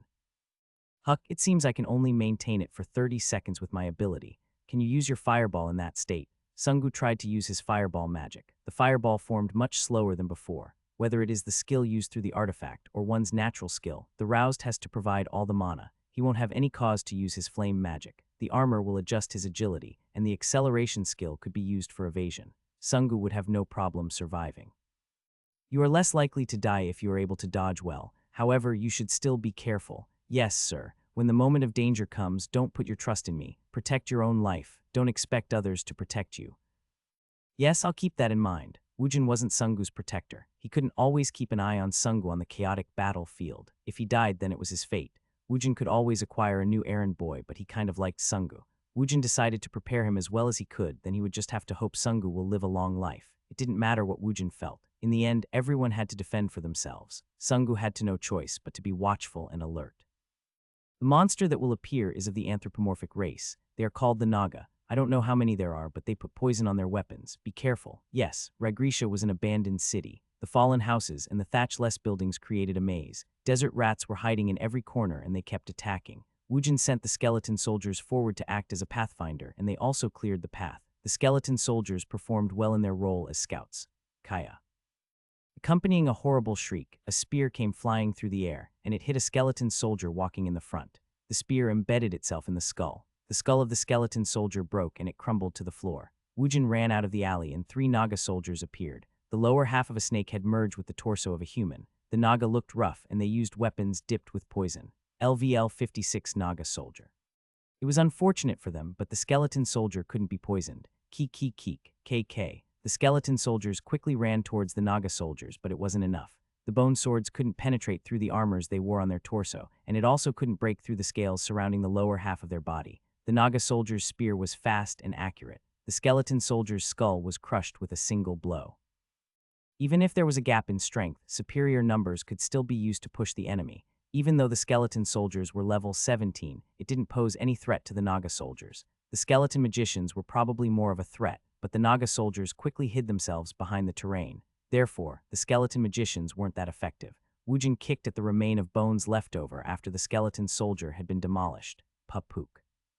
The stack of bones were scattered everywhere. Woojin aimed his bone spear at the Naga warriors. He threw the bone spear. CHW raw rock. It flew at high speed as it spiraled. The thrown bone spear was powerful enough to catch the attention of the Naga warriors. A Naga warrior's spear blocked Wujin's bone spear. Retreat. The Naga soldiers quickly disengaged from the skeleton soldiers, then they tried to widen their distance from the enemies. However, Wujin immediately summoned his wall of bones. Pieces of bones shot out in all direction, and one of the Naga warrior was skewered. Chhuaak. The Naga soldiers had been surprised by the sudden appearance of a wall, and now a steel spear was flying towards them. Boom, they couldn't block it. No, even if they did block it, the result wouldn't have changed. Wujin had used the level 20 warrior's skill throw. He threw his spear, and it was sufficiently strong enough to kill the Naga. Release, summon, pot. At Wujin's command, the spear stuck inside the Naga warrior's heart disappeared, and it was summoned back within Wujin's grasp. The warrior's weapon evolved alongside the warrior. The various ways one could use it was endless. Throw. When one throws one's weapon, it is the final attack. When one lets go of the weapon, one has to bet everything on it. The speed is increased proportional to one's strength. The accuracy is increased proportional to one's agility. The warrior class had many innate skills. There were a lot of basic passive skills like warrior's senses, throw, and spearsmanship. Moreover, the endlessly recoverable warrior's weapon was well suited for being used as a throwing weapon. The purpose of skeleton soldiers' attack was to occupy their attention. That'd be enough. Shhuaak. Boom. Wujin's body was bent back like a bow. He let go of the spear as he shot his body forward, and the spear accurately pierced the Naga soldier's heart. The last remaining Nag soldier was dismayed. Wujin looked towards it, and he opened his mouth. Rianai Larut Ta, Riona Racket, Rikit La, Riona Racket Ania. Wujin once again spoke in words Sungu couldn't understand, and this time he wasn't confused by it. My god, how many languages does he know? He admired Wujin. Every move made by Wujin made him surprised routinely. He just took Hyung Nim's smartness as a given. If you want to protect the Naga's temple, then gather all of your warriors and wait for me. Who are you? Tell me the reason why you are trying to trespass into the Naga's temple. My reason is the same as yours. I just want to protect Earth akin to the Naga protecting its temple. The guardians of the temple will all be gathered to repel you. While they were conversing, Wujin took down the wall of bones. Sungu had a quizzical expression on his face when Wujin spared one Naga. Hyung Nim, why did you let one go? Moreover, what did you say? I told them to attack me with a large force. Wouldn't it be dangerous? They looked really strong. Wouldn't it be cool? What was cool? Think Sungu.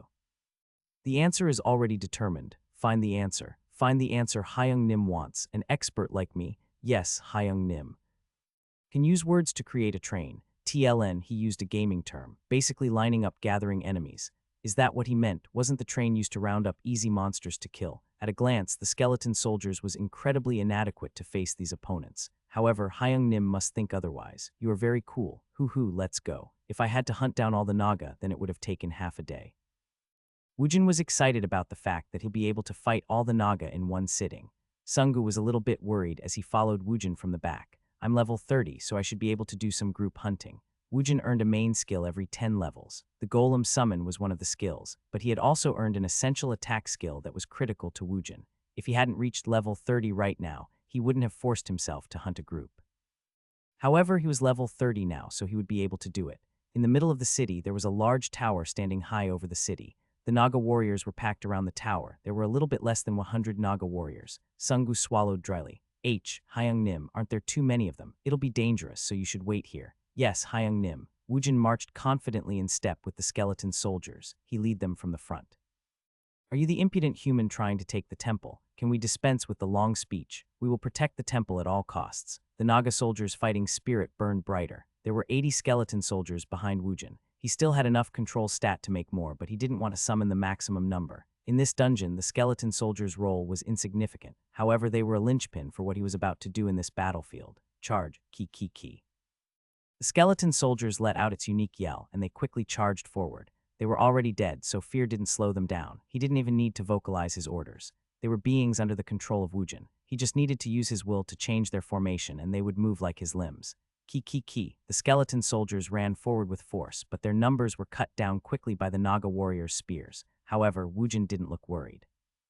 When the last skeleton soldier was destroyed, a very large Naga warrior stepped forward. LV-61 Naga Great Warrior. I guess the boss mob only comes out only once in the beginning. The Naga chieftain that showed up in his first raid was absent now. One of the 5 great warriors that had stood by the Naga chieftain was this field's boss this time around. The difficulty was much lower compared to the first raid. You dare to invade the temple with such an inferior undead army. Wujin waited in the back as all of his skeleton soldiers were destroyed. Wujin laughed. The undead army. The undead army had always faced the Tronit army as an enemy. If your voices reaches Tronit, then there is something you should inform him. Woojin summoned 2 bone spears for each hand. With twin spears in his hand, Woojin started to walk forward. 1 step, 2 step, I the owner of a landel is on earth. 3rd step, 4th step. As he took more steps, his speed became faster. On the last step, he jumped high into the air. He looked down from mid-air and he was able to see everything. Woojin looked at the pieces of bones littered around the Naga warriors. A large amount of magical energy exited his body. Chwajahachk. The pieces of bone fused with each other as it grew. It formed a massive wall of bones. No, it was a bone prison. The Naga was surrounded by the wall of bones. Woojin fell right in the middle of the crowd. Kwajik. An unlucky Naga warrior took Woojin's knee to its head, and the skull burst open. Woojin pierced the bone spear he held in both hands into the Naga warrior's head. The Naga warriors nearby ran forward to surround Woojin. A shock wave emanated from the embedded bone spear. It spread out with the bone spear as its focal point. Pa'uk. The Naga warriors were pushed back all at once by the green shock wave. The damage caused by the shock wave was minimal. Green smoke started to spread, and it clouded the Naga's vision. When the green-colored poison suddenly spread, the Naga lost control of their senses. The poison stopped one from breathing, and it ate away one's blood. Kayak, Raijin Keda. The Naga warriors died as they let out a pain-filled scream. When he saw the state of the Naga warriors, Woojin laughed harder. I also know how to use some poison. The Naga's snake venom couldn't even be compared to Woojin's poison. Sungu had watched what had happened from atop a roof of a building. Freaking awesome. Woojin had deployed the wall of bones to pen in the Naga, and he ran straight into the middle of the opposition. Accompanying a shock wave, a virulent poison cloud started to spread to the surrounding. Then the indiscriminate killing started. The poison had no effect on Woojin. Woojin had moved through the Naga as he took their lives. When the last Naga struggling from pain died, the wall of bones came down. The green poisonous cloud, which had filled the wall of bones, coalesced into a single location. Woojin was in the middle of the coalescing poison, and the poison was being sucked into him. All of the poisonous gas absorbed back into Woojin as it disappeared.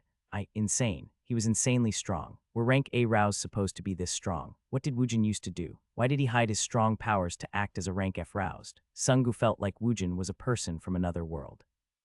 Somehow Sungu was able to form a bond with such a person. He felt a mixture of surprise and fear. Hey Sungu. Yes, Hyung Nim. Sungu quickly closed the distance, and Woojin was walked out of the gruesome battlefield. Collect all the loot. Yes, Hyung Nim. Woojin had already used his marking magic to point out which items had potential value. There aren't any bloodstones. Hyung Nim. Normally Woojin marked the monsters with bloodstones inside their body, but he hadn't marked any of the Naga. The anthropomorphic race doesn't possess bloodstones. What? Just hurry up and pick up the items that are marked. Yes, Hyung Nim. Sungu started picking up spears, armors, and other items that were marked. He would have to go through almost 100 Naga corpses. Sungu's acceleration skill was first used on a stage where he had to collect the loot. During all of this, Woojin headed towards the Naga's temple. The building had a basic circular design, and an altar was placed in the middle. As if they were protecting the altar, there was a statue of a Naga warrior on the right and a Naga sorcerer on the left. They stood there in an imposing manner. The return stone was floating in the middle of the altar. Woojin walked to the altar and he obtained the return stone. Then a box suddenly appeared below where the return stone used to be. When he opened it, he saw a single ring. I guess there is only one since this is a basic dungeon. When he cleared it for the first time, he had earned 3 rings. However, this was a recursive dungeon, so it seemed it only gives 1 ring now. Woojin took the ring, then he pried the red gem embedded on the pommel of the sword carried by the Naga warrior statue. Then he took out the blue gem embedded in the forehead of the Naga sorcerer statue. Woojin used the analyze magic on the 3 items. Ring of healing. The ring received by the Naga princess as a wedding gift. When equipped, heal plus 10. Naga warrior's keepsake. You can earn the same strength as the Naga warriors. Strength plus 3. Seal of a Naga sorcerer. Seal of a Naga sorcerer. Magic plus 3. Not bad. One was an artifact that adjusted one's stat. The other 2 were consumable items. Even if this was a basic summons dungeon, the loot here was quite good. Of course, it wasn't as good as the first rewards. He had earned 3 artifacts and 7 consumable items. Even though the reward lessened, he could still make a tidy profit. Now that I think about it, I should have more main skills available for the warrior class. New skills were released every 10 levels for all classes.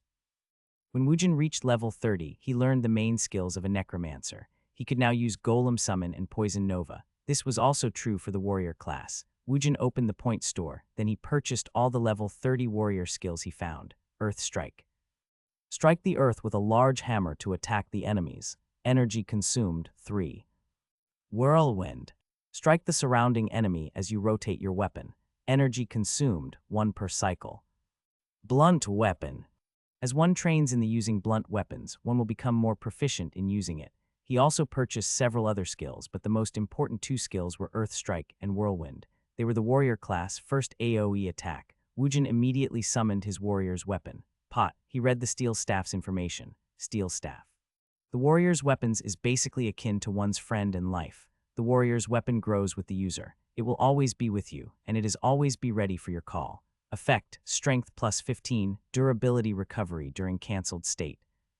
Skill, summon, cancel, change spear, hammer.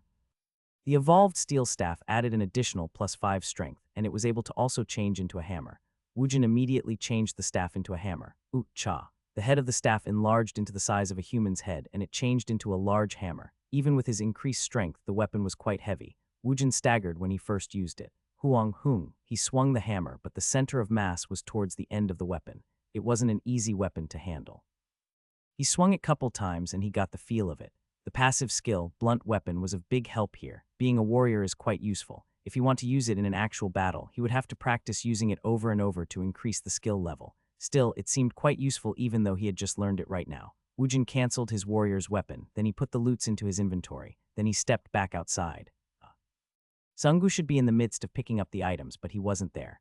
Woojin started searching for him, and he found Sungu lying down between the naga. Are you sleeping on the job? Woojin grinned as he approached Sungu, but Sungu didn't say anything.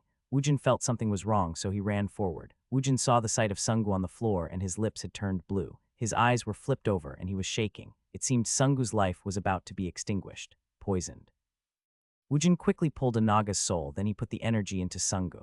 Hi, Hyung Nim. Sungu regained some of his energy. He looked at Woojin with blurry vision, and he was barely able to open his mouth. What happened? I cut my hand while I was moving a spear. The naga's spear was dipped in poison. Woojin looked at Sungu with an expression of disbelief. Geez. Woojin stood up, then he gathered more naga spirits, and he poured more energy into Sungu. His complexion improved, and he recovered some of his stamina. However, his poison status did not disappear. Hi, Hyung Nim, what should I do? What do you think? You'll just have to die. Hyung Nim. Sungu flopped down onto the floor. So he was going to die like this. His life would come to an end in such a stupid manner. Woojin clicked his tongue as he looked at Sungu, who had fallen in despair. Will the detox magic work on him? If he wanted to use a proper detoxification or healing spell, he would have to be of the priest class or else it would be impossible. Woojin purchased a detox magic one could learn before level 10. He had to spend 30 points. Come here, pot. The light started formed in Woojin's hand and it passed through Sungu. However, his poison status wasn't dispelled. Chet, it's not working. Since it was a low-level detox magic, it could only deal with weak poisons. Weak poisons along the level of causing discomfort to one's stomach. Woojin opened his point store, then he purchased an antidote. The antidote suddenly showed up in mid-air in front of Woojin. He handed the antidote to Sungu. Try drinking this. If this doesn't work, then I really don't have any other methods. Hook. Yes, Sungu prayed as he opened the bottle's top, then he took a sip. Well, how was it? I'm not sure. It tastes like uncarbonated cola. I'm not talking about the taste. Are you being detoxed? I'm not sure. Woojin let out a sigh. He took back the antidote to inspect its information. Antidote. Can cure the poison status. It cannot be given to others. I guess it won't work on you. Hyung Nim. Woojin bitterly shook his head as he looked at the crying Sungu. He had become quite attached to Sungu, so it was a shame to send him off like this. If he died like this, he'll probably haunt him once again. Woojin's face was turning dark. He could buy the detox magic from the point store, but he wasn't of the magician or priest class. He had no way of using it. Still, he had grown attached to Sungu, so Woojin couldn't just send him off without doing anything. If you have a will, then tell me. I'll pass it on. Hyung Nim, please save me. Sungu cried as he approached Woojin, and he grabbed onto Woojin's pants leg. Hey, I'm not a god. How am I supposed to save you? While Woojin was backing away, the content inside the antidote bottle sloshed and it spilled into the surrounding. Jeek. The antidote fell on a naga's spear nearby, and it let out a sound as it smoked. Woojin's eyes opened wide when he saw this. Maybe if he used it like that. Kunium. If you save my life, I will never turn on you. Sungu had always regretted becoming mad at Woojin in his drunken state. Crazy, he had been crazy. He had lashed out against Hyung Nim. Woojin pushed Sungu, who was tenaciously sticking to Woojin. Hey, get off me for a sec. Hyung Nim. Sungu wrapped himself around Woojin's legs as if Woojin was his last lifeline. The only one he could believe in now was Woojin. I might be able to save you, so get off me. Is that true? If you can save me, I'll do whatever you want. Then get off me first. No, I won't. I will never let go until you save me. Geez. Woojin looked at Sungu, who was tenaciously clinging on to him. Woojin clicked his tongue, then open your mouth. What? Sungu raised his head in surprise. Woojin spoke as he met Sungu's eyes. Sungu was told to do as Woojin instructed, then he would be saved. Sungu was wrapped around both legs of Woojin and his gaze fell on that place. He said to open his mouth. Does that mean? Ah, Sungu groaned. He had to either die as a man or live as a gay. Hook, Hyung Nim. You swung that way, Huung. Why didn't you tell me before? Did you go mad from being at death's door? Your face is already blue. Hurry up and open your mouth. Sungu's recovered stamina was quickly dwindling in his poisoned state. Sungu was becoming dizzy. While he cried, he grabbed Woojin's belt. What the hell are you doing? Didn't I tell you to open your mouth? Hook, don't I need to take it out first? Huaung. Sungu cried as he tried to unbuckle Woojin's belt. Ah, this motherfucker is giving me a headache. Woojin grabbed Sungu's head and he forcefully pulled it back. Ah, as his head was pulled backwards, Sungu cried out in pain. Woojin poured the antidote into Sungu's mouth. Ah, gok gorwak. Accompanying a scream and a gargling noise, the antidote disappeared into Sungu's gullet. Jigu ruk, kuk. It seemed the liquid went into his airway, so Sungu coughed as he cried. Hook. Does Hyung Nim like the rough stuff? Why don't you just shut your mouth unless you want to be beaten? Huuk, you've been detoxed. Huuk, yes. What? Sungu was started touching his face in surprise. He didn't have any fever and his sight had returned to normal. The pain in his head was gone and he was now sure he had escaped his poisoned state. Woojin smiled when he saw this. Now I know how to use the consumable items. The items bought from the point stores will lose its magical property at the same time as it was given away. When Sungu drank the antidote by himself, it had turned into regular water. It seemed only Woojin could use it.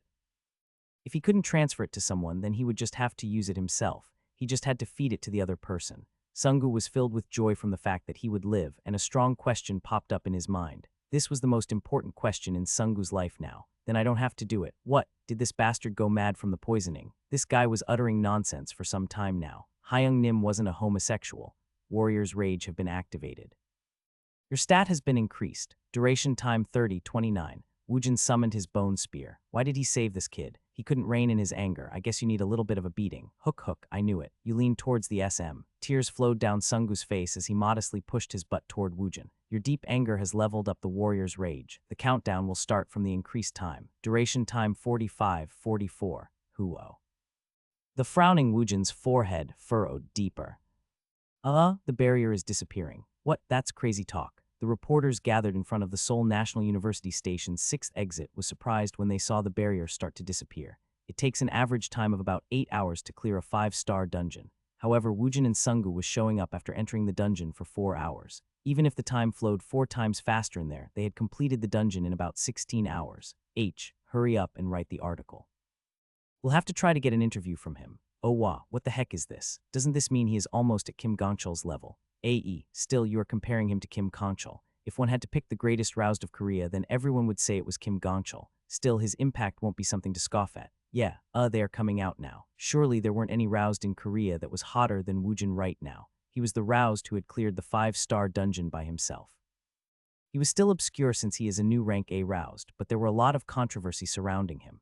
Why didn't he reveal his true rank? What happened during 5 years he went missing? What ability did he have? Etc. Since not a lot was known about him, there were a lot of speculations, and the conversations were hot in the internet community. It was the job of the reporters to reveal any information about the roused Kang Woojin, who was hidden by a veil. Mr. Kang Woojin.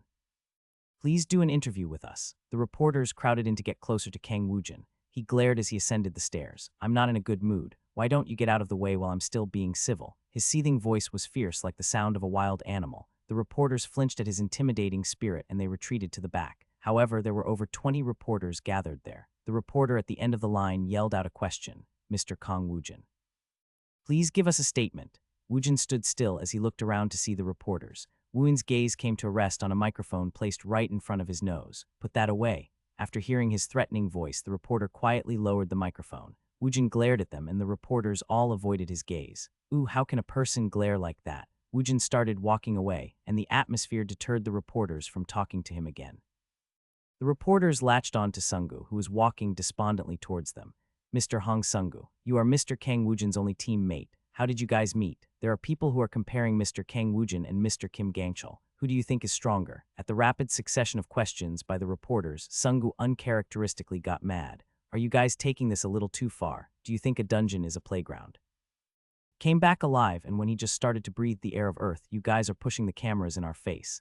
When the reporters didn't say anything, Sungu became more irate and he started yelling. Do you do this to other teams? Do you think we're that easy to deal with? Please get out of the way. Sungu escaped from the grasp of the reporters. Woojin had already walked a fair distance away. Sungu ran and he fell in behind Woojin. Hyung Nim, I'm sorry about before. Hey, yes, enough.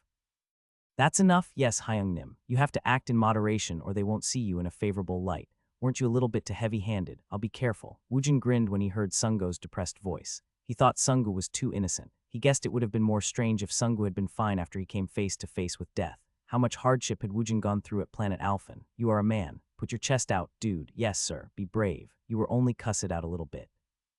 You don't have put on a martyred expression. Ah, this was unfair. He was hearing such words from the actual culprit who had berated him. However, Sungu was still strangely comforted by his words. Yes, sir. Dude, then let's go. Woojin got into Sungu's car, then he made a call to Kim Heeman. Mr. Woojin. No, President, you've already come out. What are you doing right now? Where is Team Leader Young? Team Leader went home after he finalized the contract for an office.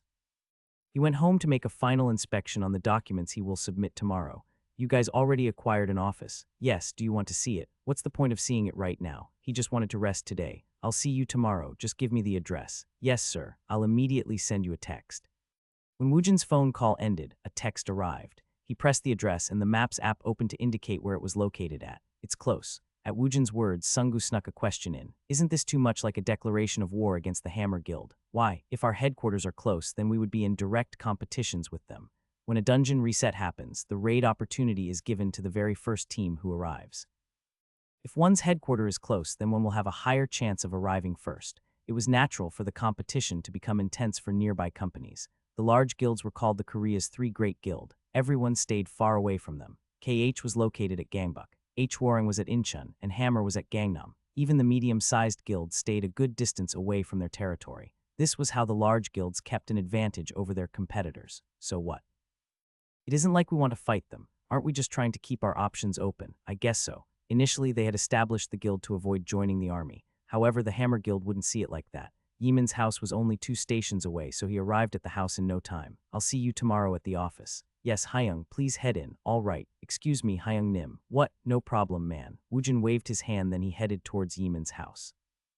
Woojin opened the door to come in. It seemed Yeeman was still at his tutoring school and he wasn't back yet. Naya, Master has become a lot stronger again, Ahung. Woojin grinned at Bibai, who always greeted him. Bibai, do you remember Tronit's underlings? Nyang, what about those monsters, Nyang? I was thinking about it. Let's say these damn dungeons were created by Tronit to attack Earth. I understand those bastards are trying to make something like a dimensional tunnel.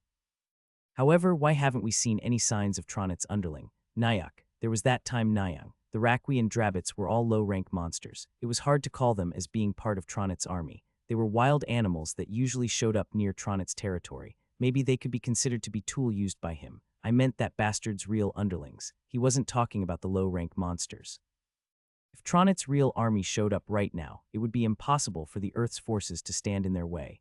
The 10 ballyhooed rank aroused of Korea only possessed ability akin to level 60. They were on the same class as a sixth circle magician. They would have made some waves with that level of power on planet Alphen, but it was insufficient when facing Tronit. Nyang. Maybe they are still short on power. Nyang. Power. Look at me, Nyang. I can't materialize my true body on Earth, and I'm stuck in this state, Nyang. They can't materialize on Earth yet, Nyang. Woojin suddenly had a thought as a light bulb went off in his head. Those bastards don't have enough power to materialize on Earth. Nyang. I think so, Ahung. That seemed likely. No, it must be true. If not, why wouldn't they actively attack? Those bastards are sending the anthropomorphic races they had captured or enslaved as the advance troops. They were using the dungeon and the dungeon break. This might mean the humans of Alphen might really come over to Earth. From the perspective of people living on Earth, they might be viewed as beings of the same race. Oh, why does the dungeon break always happen on the 30th days? Nyang. Maybe it's that Nyang. What do you mean? Tronit's army always seemed to be reinforced each month, Nyang. Master said so before, Nyang. The bastards only come out on their payday, Nyang. Yes, I did say that. Bibai had the face of a cat, but she spoke in a serious manner. The one thing for sure is Tronit's smell will get stronger as the dungeon break keeps happening, Ahung. That sounded like trouble. The humans of Earth couldn't face Tronit's army yet. Earth will probably succumb to Tronit more helplessly than Alphen. If he could get rid of the dungeon itself, then it would be great. However, he couldn't come up with a good idea. It felt like there should be a good solution to this. Oh yeah. If you return to the summoning room, Dalsy should also be there. TLN, Dalsy equal rock iron. Nyang really Ahung, Woojin's second family member. Bibai was very happy at the golem Dulcie's appearance. Nyang, I'm so happy now. Can I go play with Dulcie inside the summoning room? All right. Yaong, when you go to a dungeon next time, please call me out Ahung. Okay, I understand. Suk. It seemed Bibai was happy at Dulcie's appearance. She quickly disappeared as she turned into black smoke. Then should I start studying about the society? Woojin found the remote control, then he turned on the TV. Then he started writing a text to Yeeman. Buy me 1 bag of tangerine when you come. DDI ring. It took less than 10 seconds before a reply came. I'm almost home. Before Woojin could respond, the front door opened. DDI ro rai. Hey, why don't you go out and buy some for me? Yes, let me change my cloth first. Woojin had a puzzled expression when he heard Yeeman's obedient words. I'll be back, DDI Deek. Yeeman put away his bag, then he changed his clothes. As he watched Yeeman leave, Woojin spoke as he decided not to take out his wallet. He isn't even going to ask me for money. Soon, Yeeman returned with a bag of tangerine and he handed it over to Woojin. Hey, did something bad happen in school? Is someone bothering you again? Yeeman bowed his head. Woojin's eyes turned round because he wasn't used to this Yeeman. Why was he being like this? Do you need some spending money? No, the money Hyung gave me last time should last a while. I don't need more spending money. This guy. He's being really serious today. How odd. Well, I have to study now. It's my testing period. You do that. When he saw Yeeman open his book after sitting in front of the desk, Woojin had a sour expression on his face. This kid suddenly turned very serious and it bothered Woojin. Woojin pressed his remote control and he decreased the volume. Yeeman had his book open, but he couldn't concentrate. He wasn't bothered by the sounds of the drama coming from TV or the sound of Woojin peeling the tangerine. He felt a heavy feeling in his chest. It felt like he was suffocating. Before he knew it, a sigh leaked out Woojin and he called out to Yeeman. Well, what's going on? Are you going through puberty? It isn't anything like that. Yeeman's face was filled with worry. Looked like he was holding the burden of the whole world on his back. Woojin called out as he clicked his tongue. Dude, just hurry up and tell me. Stop sighing and just talk. At Woojin's word, Yeeman closed his book, then he sat down heavily next to Woojin. Hyung, yeah. Woojin turned off the drama. Yeeman bit his lips several times and he was barely able to find his tongue. Do you remember the time I told you about my dream? What? Do you mean you wanting to join a guild? Yes. You said you want to make a lot of money. Woojin remembered what Yeeman had said. Yeeman bolstered his nerve, then he continued to speak. Hyung's story is all over the place recently. In the past, I didn't know Hyung was such a great person. He extorted a high school. No, he gave the money back. Anyways, Woojin had borrowed money for transportation, and Woojin didn't have a place to live, so he was living at his house. It would have been weirder if he had thought Woojin was a great person. So what? Are you sulking because I didn't tell you? No, I heard Hyung Nim is making a guild. Woojin secretly smiled. So that's what it was. Do you want me to give you a spot in my guild? Hey, I was already going to add you in, but I was told underage kids can't join a guild. Dude, were you disappointed? No, he wasn't disappointed. However, my dream is to get a job at the Korea's 3 Great Guild. Then I would have a higher probability of obtaining that medicine. I'm studying hard for that dream. Medicine, it isn't something one can purchase with money. It is given when you distinguish yourself in a guild. What kind of medicine? It's the regeneration salve. For your Nuna. Yeeman clenched his mouth shut. Recently, he searched Woojin's name on the internet when he was bored. Woojin was being compared to Kim Kangchul. Will it be possible? However, he couldn't. He wasn't shameless enough to ask him for it. GGA doc. Yeeman's hand phone rang just in time and the awkward atmosphere was dispelled. Hyung, I have to go out for a moment. Why, you do that? Yeeman hurriedly put on his coat and he left. Woojin grinned. That guy needs to grow a pair. Yeeman always studied hard. It seemed money wasn't the reason why he wanted to be hired by a guild. It was all for his Nuna. Currently, his Nuna was working hard for her brother. He thought they were a very loving brother and sister. If he wanted to make a request, then he just needs to spit it out. Woojin laughed, then he opened his point store. Ooh, why can't we see each other tomorrow at school? Why does she always call me out when the weather is cold? The weather was getting cold. Yeeman quickly walked in haste as he adjusted his clothing.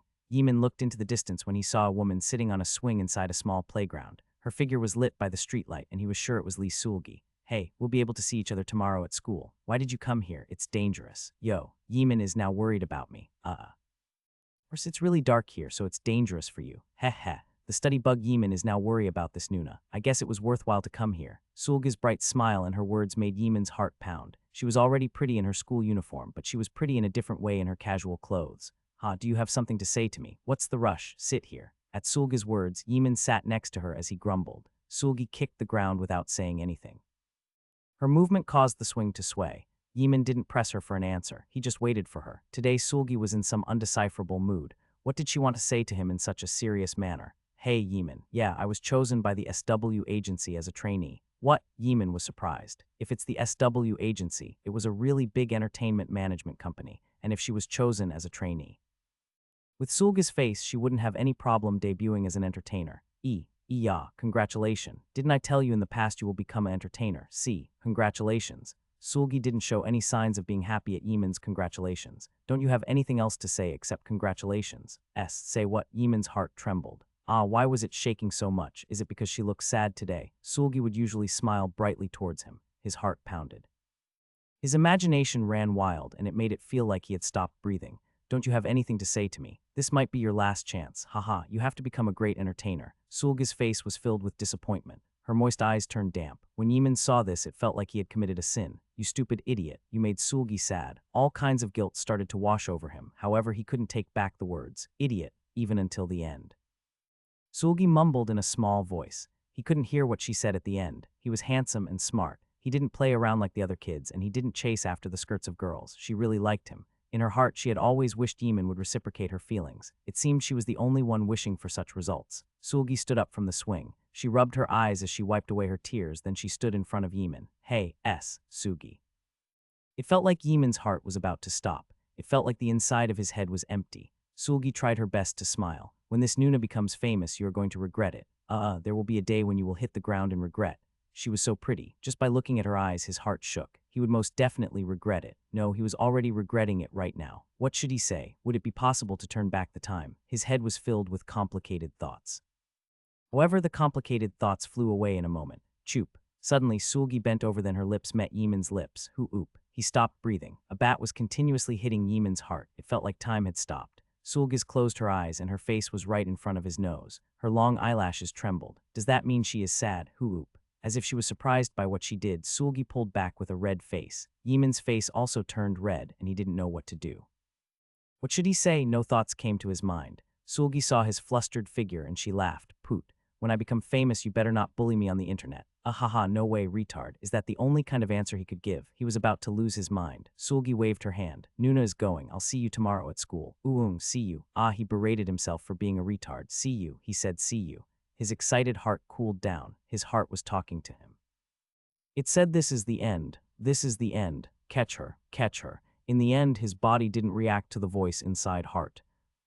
Yubo, I have something to say. What is it? Ddi rai, dda rara, ddarara. How can it end there? The drama he was watching with much interest ended, and a commercial for a cafe started running. This meant he had to wait until tomorrow to see it again. He cleared his palate of regret when the front door opened. Ddi ro rai, hey, you came back, your Nuna's hand phone numb. What the hell?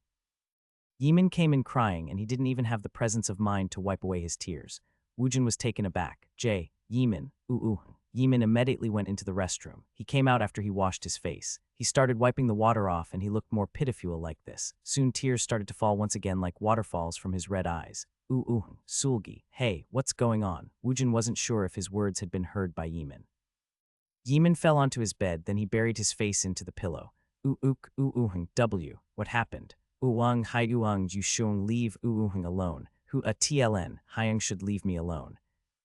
All right. He didn't know what Yeeman experienced outside, but it wasn't a situation where he could ask for Jiwon's phone number. Yeeman sobbed his heart out. Regret and remorse, sadness and fear. Now he wouldn't even be able to dare to look up at Sulgi. She will probably be up too high for him. Yes, how could he grab onto her ankles? Goodbye, Sulgi. He didn't know it when she was next to him. However, he knew it now that she was going to leave. Yeeman found love late into his third year of high school, and he cried endlessly. My dream was quite fierce. He had a nightmare every night, but today's nightmare was a bit worse than the usual ones. He dreamed of being chased by Yeeman, who wouldn't stop crying. Yeeman had already left for school, so Woojin half-heartedly washed himself before he left the house. I didn't get Jiwon's number. He wasn't in a hurry to get it. Woojin headed towards the address given by Yeeman yesterday. It was a somewhat large building near the intersection. It's the 5th floor. Woojin entered the building, and the construction of the interior was in process. Yeeman found Woojin looking around with a blank expression on his face. He approached Woojin. You are here, President. That's right. Where is Team Leader Young? He went to the Management Bureau to hand in the paperwork for establishing the guild. When is he coming back? He should be back by lunch. Is that so? Do you want to look at the office? Let's see it. Yeeman guided Woojin around the office. It was originally an office space, so the purpose of the construction was to reorganize the space. Do you have an interior design in mind? If you tell it to me, then I can immediately change it. AE just put a big TV in here, heh heh. Yes, sir. Also, please don't be so formal with me. I am older, but aren't you the president? Woojin nodded his head at Heeman's words. Okay. Still, he didn't expect Woojin to go straight to talking in an informal manner. Since we've moved, let's have jajangmyeon for lunch. Yes, it felt weird. The funny thing was Woojin was only 24 years old, but he was quite natural at using informal speech. I have nothing to do, so I'll go around the dungeon once more. Ah, you have to mine for the artifacts. Huh, aren't you going to the dungeon to mine the artifacts? Why would I do that? Kim Heeman started to explain to Woojin about the change the dungeon goes through after the first clear. The highest number of artifacts comes out on the first raid. After it changes into a basic dungeon, the number of artifacts that can be found inside decreases. As one repeats the dungeon, the probability of finding an artifact decreases. This was why a number of artifacts had come out of this dungeon even if the basic monsters had been summoned. He had thought something was weird. After the dungeon doesn't drop any artifacts anymore, the dungeon is open to the public, to the miners who excavate the bloodstones. Yes. Still, the probability of an artifact dropping isn't zero, so it does drop occasionally. If one shows up, it is considered a jackpot. Moreover, normal items also drops continuously. Woojin grinned, so we suck out the nectar first, then we rent out the rest to the outside party. That's correct. Then I'll be back after I go suck out the nectar. I'll come back at lunch. Are you going to take Mr. Sungu? I'll just call him on the way. Yes, sir. I'll drive you there. Woojin met Sungu in front of the dungeon. Before the two of them could enter, Heeman asked a question. Excuse me, President. Do you not excavate stuff like bloodstones? It's all in my sub-dimension. Kim Heeman was surprised by Woojin's words. He had been curious as to why Woojin didn't bring anything out even after cleared the dungeon twice. He thought Woojin hadn't gathered any loot on the first run, since Woojin had to expend a lot of effort on the first raid. The second run was done so fast, so he thought Woojin had only picked up the few important artifacts before he came out. What should I take it out? No, there were too many eyes in the surrounding. Anyways, artifacts were private property. It didn't matter where one sold the artifacts. However, the bluestones had to be sold to the Bloodstone Exchange store run by the Management Bureau. Excuse me, President. Please take care of the bloodstones this time at the exchange store. There are different routes to sell it, but those options are too troublesome. All right, let's go Sungu. Yes, Hyung Nim. I'll head back to the office after I finish this run. Don't wait for me here. Go back to the office. I'll be back before lunch. There were only 3 hours and 30 min left until 12 o'clock. You, understood. Woojin and Sungu headed towards the dungeon, and Heeman returned to the office. They had hired a lot of workers for the construction. The walls of the office were already clean, so only several fake walls had to be put up.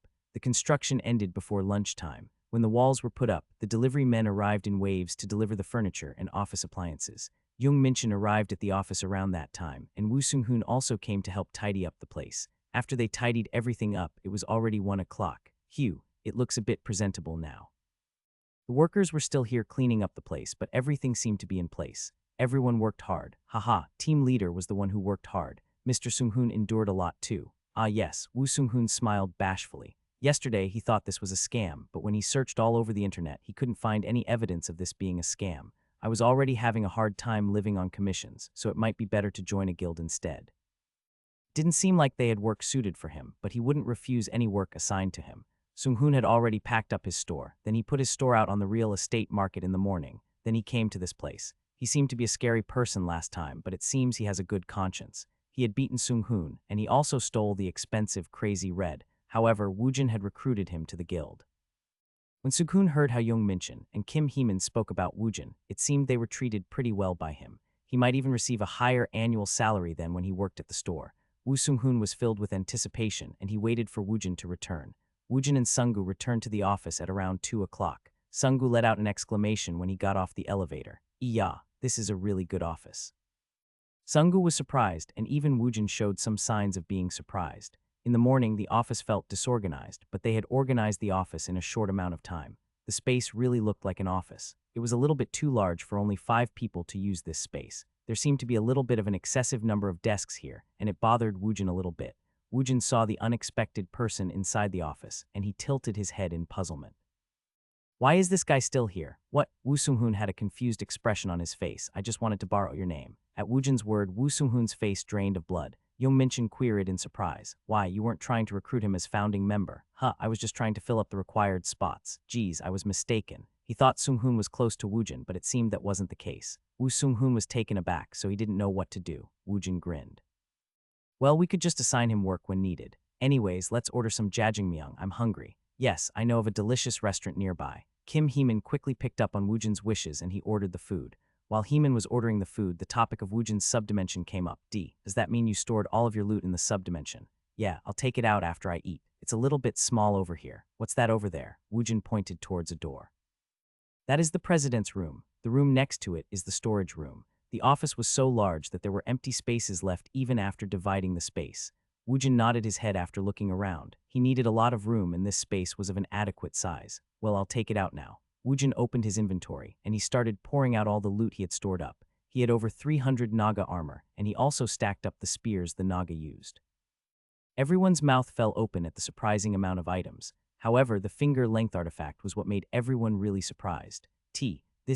Minchin held the artifact in surprise. This was considered to be one of the highest-ranked artifacts. It was something he had only seen in the Hammer Guild only several times. It was a super high-priced item. Isn't that a return portal marble? Return portal marble. Young Minchin carefully looked over the item. I think you are right. It's a return portal marble. Woojin looked at the fingertip-sized gem, Skia's tear. The tear of the adventurer's god Skia opens a path to the starting point. Use, portal formation. I guess it's used to escape a dungeon. Correct, it is an item that can't be easily found. When I was at the Hammer Guild, I only saw it 2 or 3. Is that so? Woojin looked around his achievement point store. He found an item with a similar function. Here's his determination.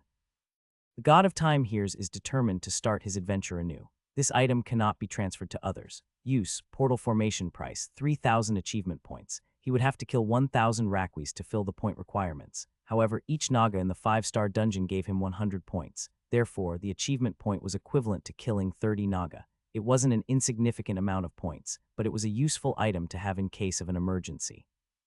So how much is it? At the very least, it is worth $10 million. At his words, Woo Sung-hoon and Sungu became wide-eyed. Isn't that too expensive? What function does it have? It has a very rare function. It allows one to escape a dungeon before it is cleared. This is the only way one could achieve such a feat. This wasn't an item needed by the low-rank roused. However, the return portal marble was more valuable than any other artifacts to the high-rank roused. It was well worth the price. One couldn't return from the dungeon without the return stone. The return stone acted as a key to opening the barrier. However, the return portal allowed one to escape the dungeon by bypassing the barrier. This is an item one must have to attempt a 6-star dungeon. The price is inevitably high since the supply is low. An incomplete dungeon meant a certain death for the roused. Even if all the teams were composed of rank A roused, the probability of clearing a 6-star dungeon was very low. This was why the team was required to have a return portal when attempting a 6-star dungeon. If one fails in clearing the dungeon, the portal could be used to come back outside. If the rank A roused didn't have this item, then they would have a hard time making up their minds as to whether they should dare to attempt the 6-star dungeon or not. So what's the actual price? Guilds or nations wants to procure as many of these items as they are able to. In the beginning, it was sold for a price close to $50 million. However, the price varies where you purchase it now, and it ranges from $10 to $20 million. Everyone was surprised. The fingertip-sized gem in front of their eyes was worth $10 million. Woojin was surprised by something else. If I could transfer it, then I would have been able to make 10 million per 3,000 points.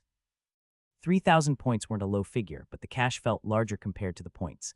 How much is this? Woojin took out a variety of items now. There were some minerals and mushroom-looking food ingredients. He also had medicines in bottles. The items he took out was all over the place. These are reinforcement stones. Whether it is a mineral or not, they are called reinforcement stones. It is an item that can strengthen the roused's abilities. You are well informed. So how much does each sell for?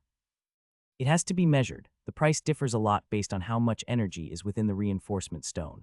The reinforcement stone sells for at least for $100,000. The price skyrockets as the measured energy increases. 100,000. If it costs $100,000, then it was probably a drug that increases 1 stat point.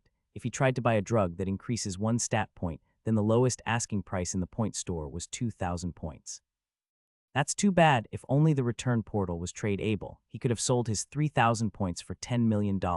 He could have used that money to gather reinforcement stones. If he was going to save his points, then he couldn't purchase the reinforcement stones in large quantities. Still, he wasn't too worried about it. Even if it wasn't a return portal, there were other ways to make a lot of money. Move aside. Woojin took out 7 magic scrolls and 17 artifacts. This is tremendous. You basically brought back everything that could be found in the 5-star dungeon. Woojin grinned. Woojin hadn't taken out the artifacts he would use for himself. Moreover, the money he received from exchanging bloodstones were all put into his account. How much do these sell for? First, I have to find out the artifact's ability and effect. Most decent guilds have a team for identifying items. We could also send the artifacts to the management bureau to have them identified. Bring me a paper. What? Heeman was quick to pick up on Woojin's intention, so he brought Woojin a piece of paper. Woojin wrote the abilities held within the magic scrolls, and he wrote all the artifacts' effects. Now how much can we get for these? Why? You also have the ability to identify items. If a roused possessed an ability that could read the artifact's information, even a rank F roused with that ability would be treated well in the guild. The identifiers were essential in circulating the artifacts. What is it strange? How many ability do you have? How many skill did he have? He had learned a lot minor skills along the way. Several. Why is it important? If you're reluctant to talk about it, then you don't have to. The number of abilities could also influence the determination of one's roused rank. So how much would all of them sell for? Unlike the bloodstones, there aren't a fixed price on the artifacts. We'll know the exact figure only after we sell it.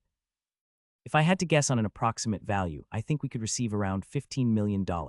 If we also sell the return portal, then we would bring in around $25 million. That is the floor. If you aren't in a hurry, we could sell it slowly. Then we could probably double the profit. Woojin nodded his head. All right, you take care of selling everything here. Also, if there are any reinforcement stones selling for a fair price, then purchase all of them. Yes, sir, I understand. Woo Sung-hoon was listening to their conversation, and he secretly swallowed his saliva. This isn't a joke. They are playing in a different league. Yesterday, he searched for articles on Kang Woojin. He knew Kang Woojin was hot, but he never knew he was this capable. Sung-hoon had just stepped into the world of the roused, and it made his whole body shake. I have to stick here at any cost, no matter what it takes. He knew how hard it was to enter into a guild. Moreover, it was a guild with a rank A roused. The guild was still in its infancy, but he knew this guild would grow into a large guild. This job would allow him to earn money and fame, and it couldn't even be compared to working as a hand phone dealer.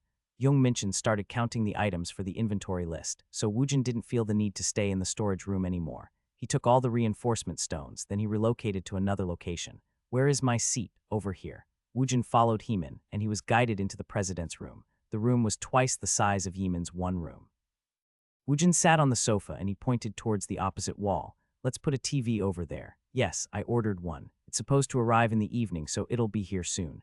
Woojin had hinted at what he wanted in the morning, but Heeman had already taken care of it. After they finished taking inventory, tell everyone to come in here. Yes, sir. Woojin sank his body into the sofa, then he became lost in his thoughts.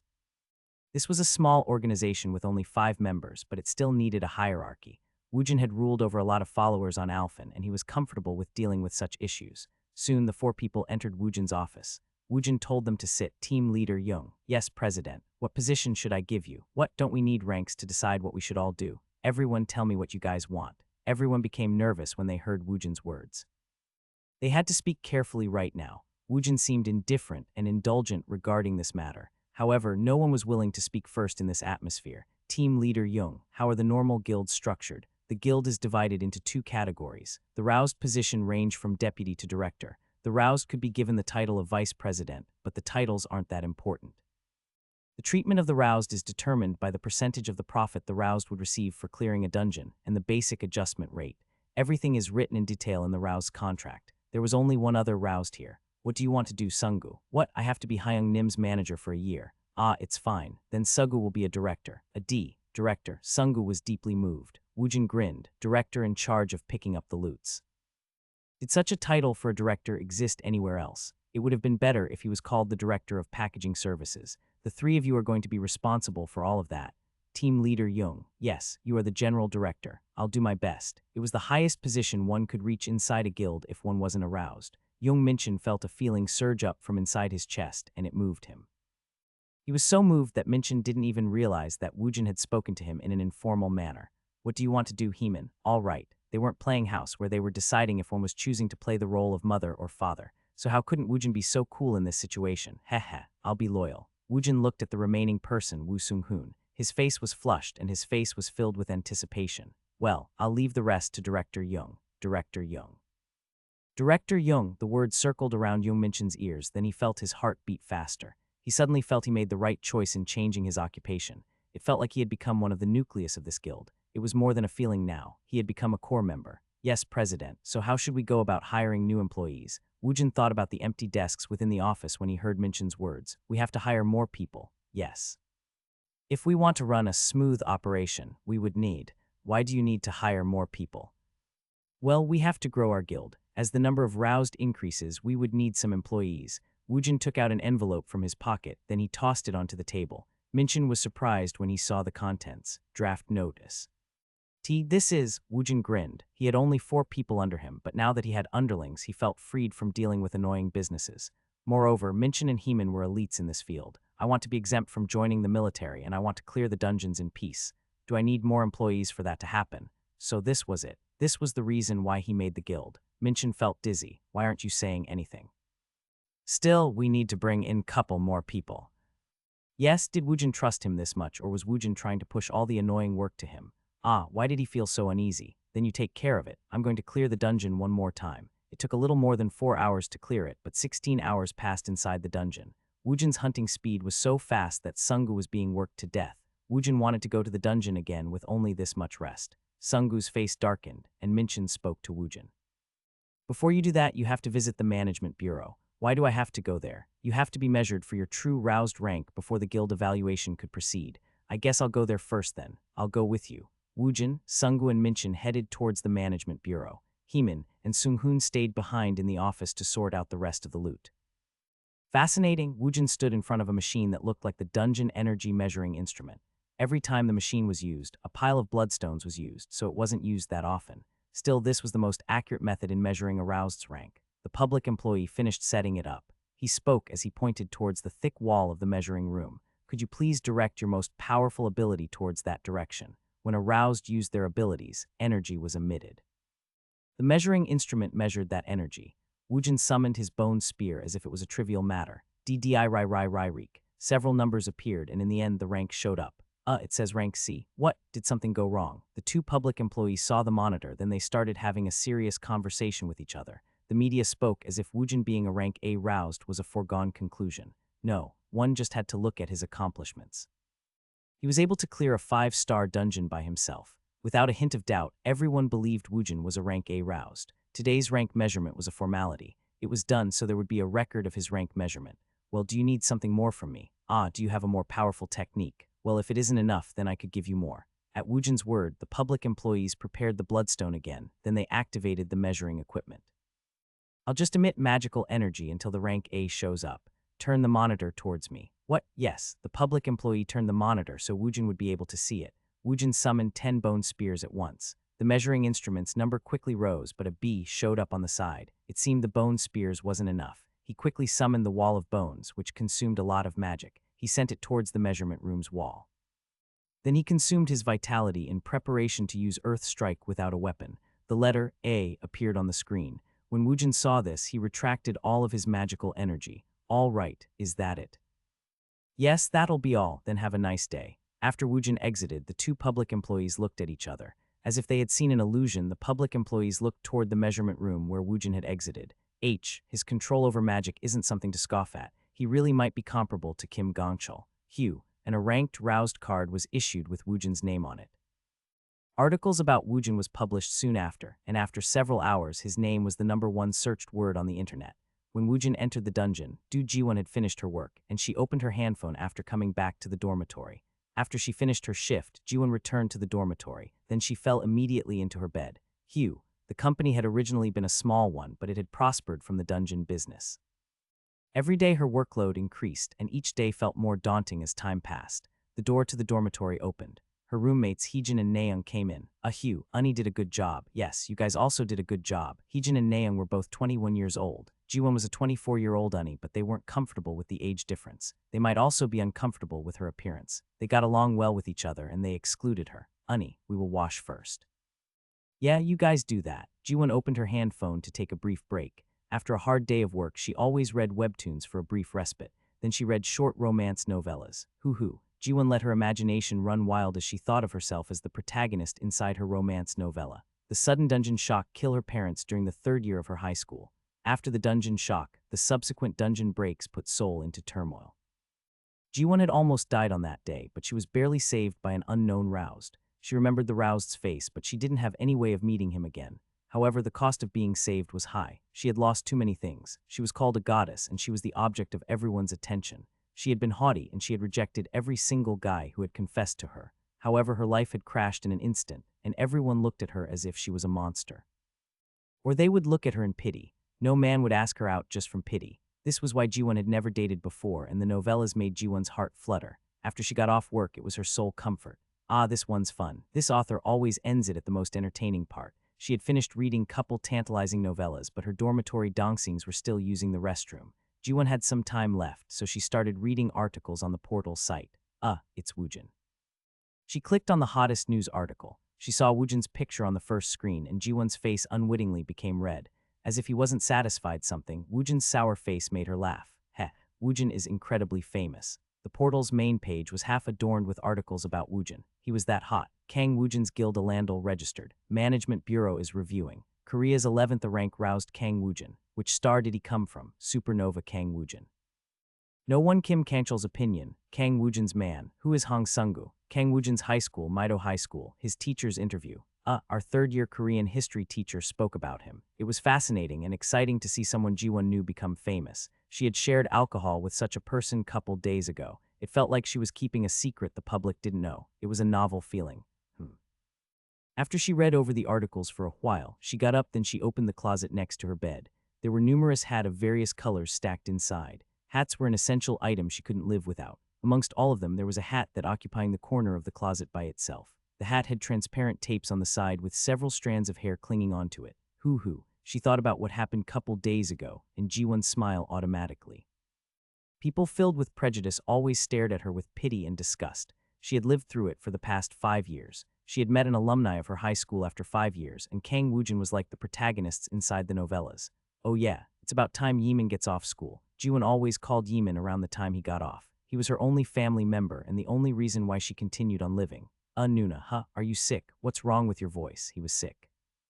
His heart hurt.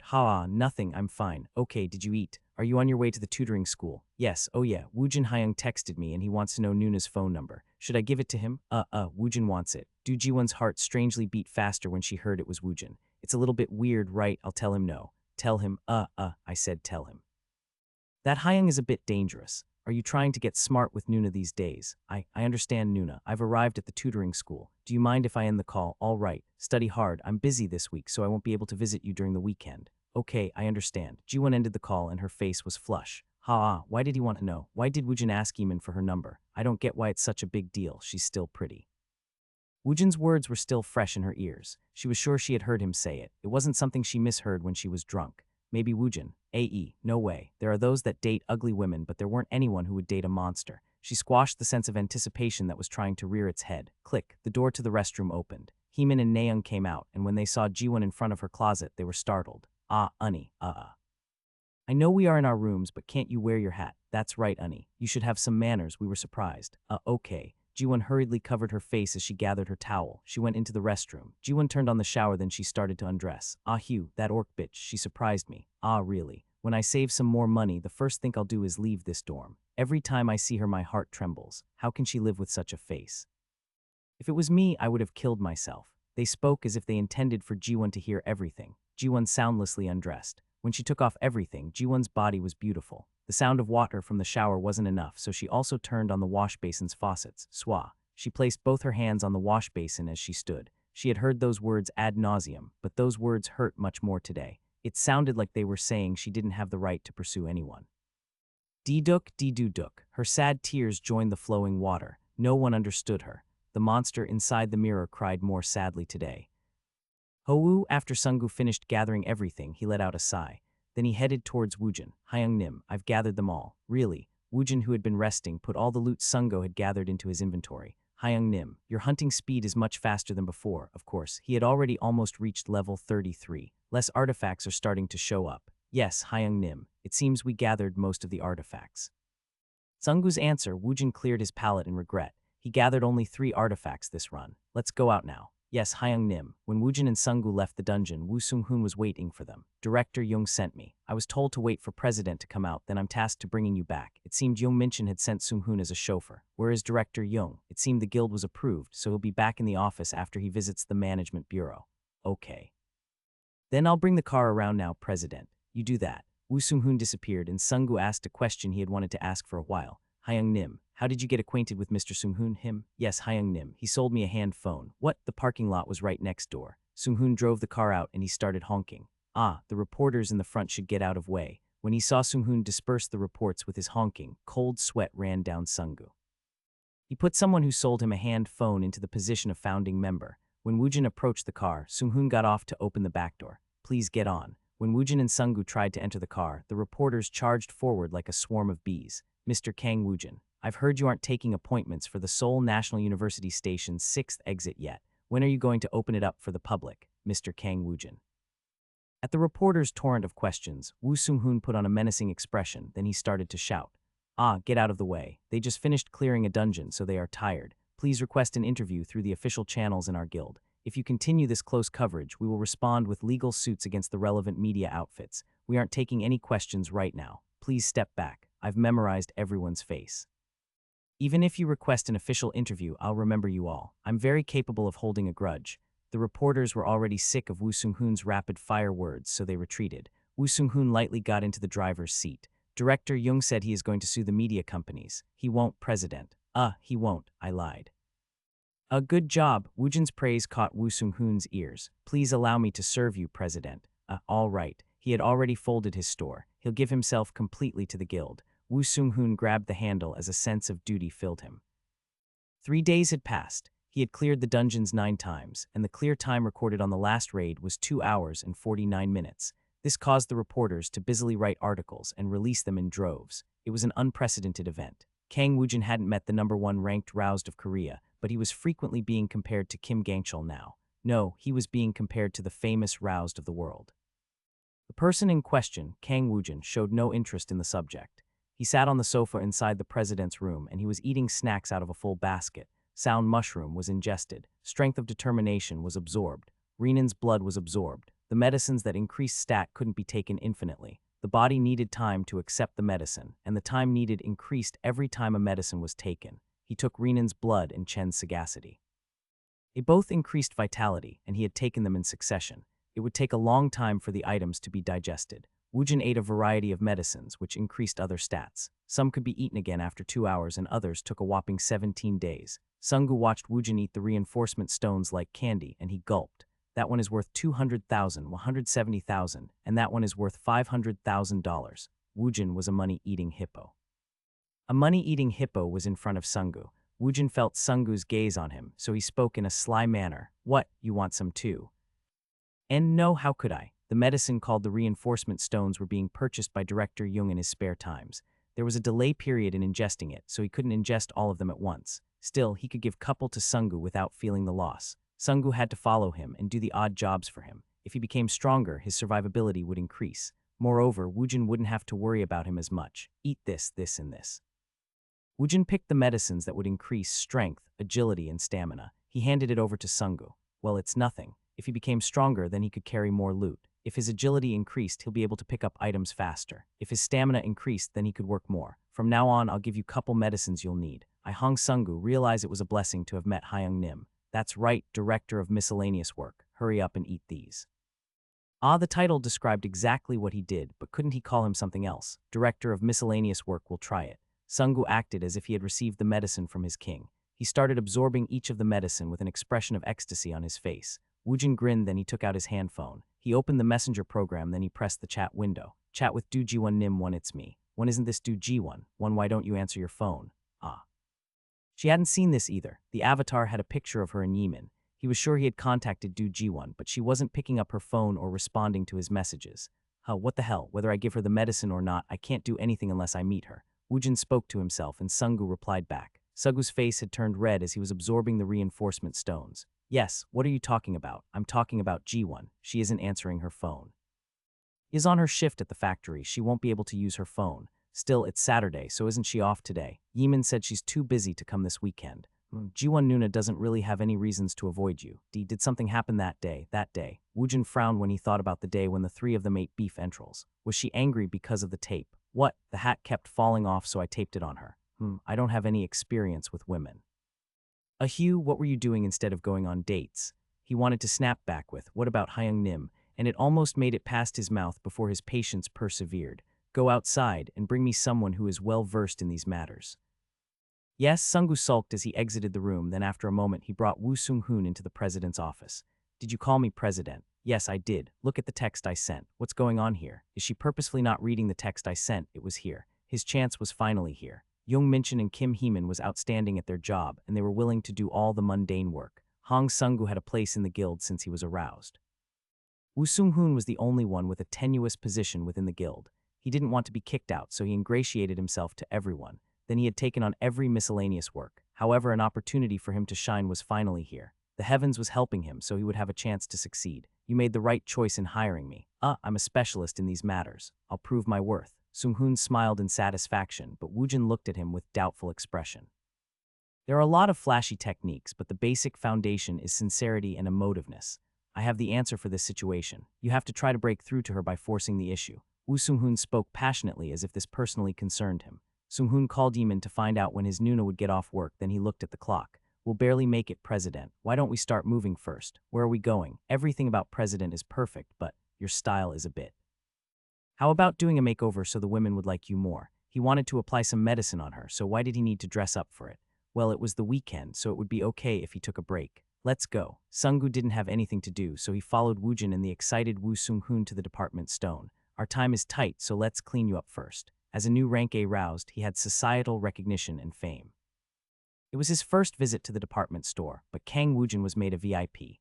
The department store's VIP employee welcomed Woojin, and she guided him to the VIP lounge. The private room was decorated lavishly, and the employee started measuring Woojin with a ruler. Please stay here, President. I'll bring the clothes. Woo Sung-hoon left. Woojin, Sung-gu and a salesperson assigned to them, was left waiting in the room. Her face was so pretty that Sung-gu couldn't meet the employee's eyes. His nervous eyes could only roll around. Bring me some water. Yes, customer. At Woojin's word, the employee assented to his request, and she brought a tray with a cup of water on it. Woojin indicated towards the tray with his chin. Drink this. What? Yes. It seemed the water was for the nervous Sung-gu. Hugh, Hyung Nim is used to places like this. This was the first time he had come to a department store in Korea like this. However, on Alphen, well, I'm kinda used to it. Of course, Hyung Nim is. Sung-gu's respect for Woojin deepened, and at that moment, Woo Sung-hoon entered the room. It seemed he had finished shopping. He was followed by employees carrying clothes. Kang Woojin was the VIP, but it looked as if Woo Sung-hoon was the one who was puffing his chest out. President's hair and makeup should be styled like this. Sung-hoon brought up a picture on his hand phone to Woojin's face, and he started giving an explanation. Woojin grabbed and pulled his ear. Hey, Sung-hoon.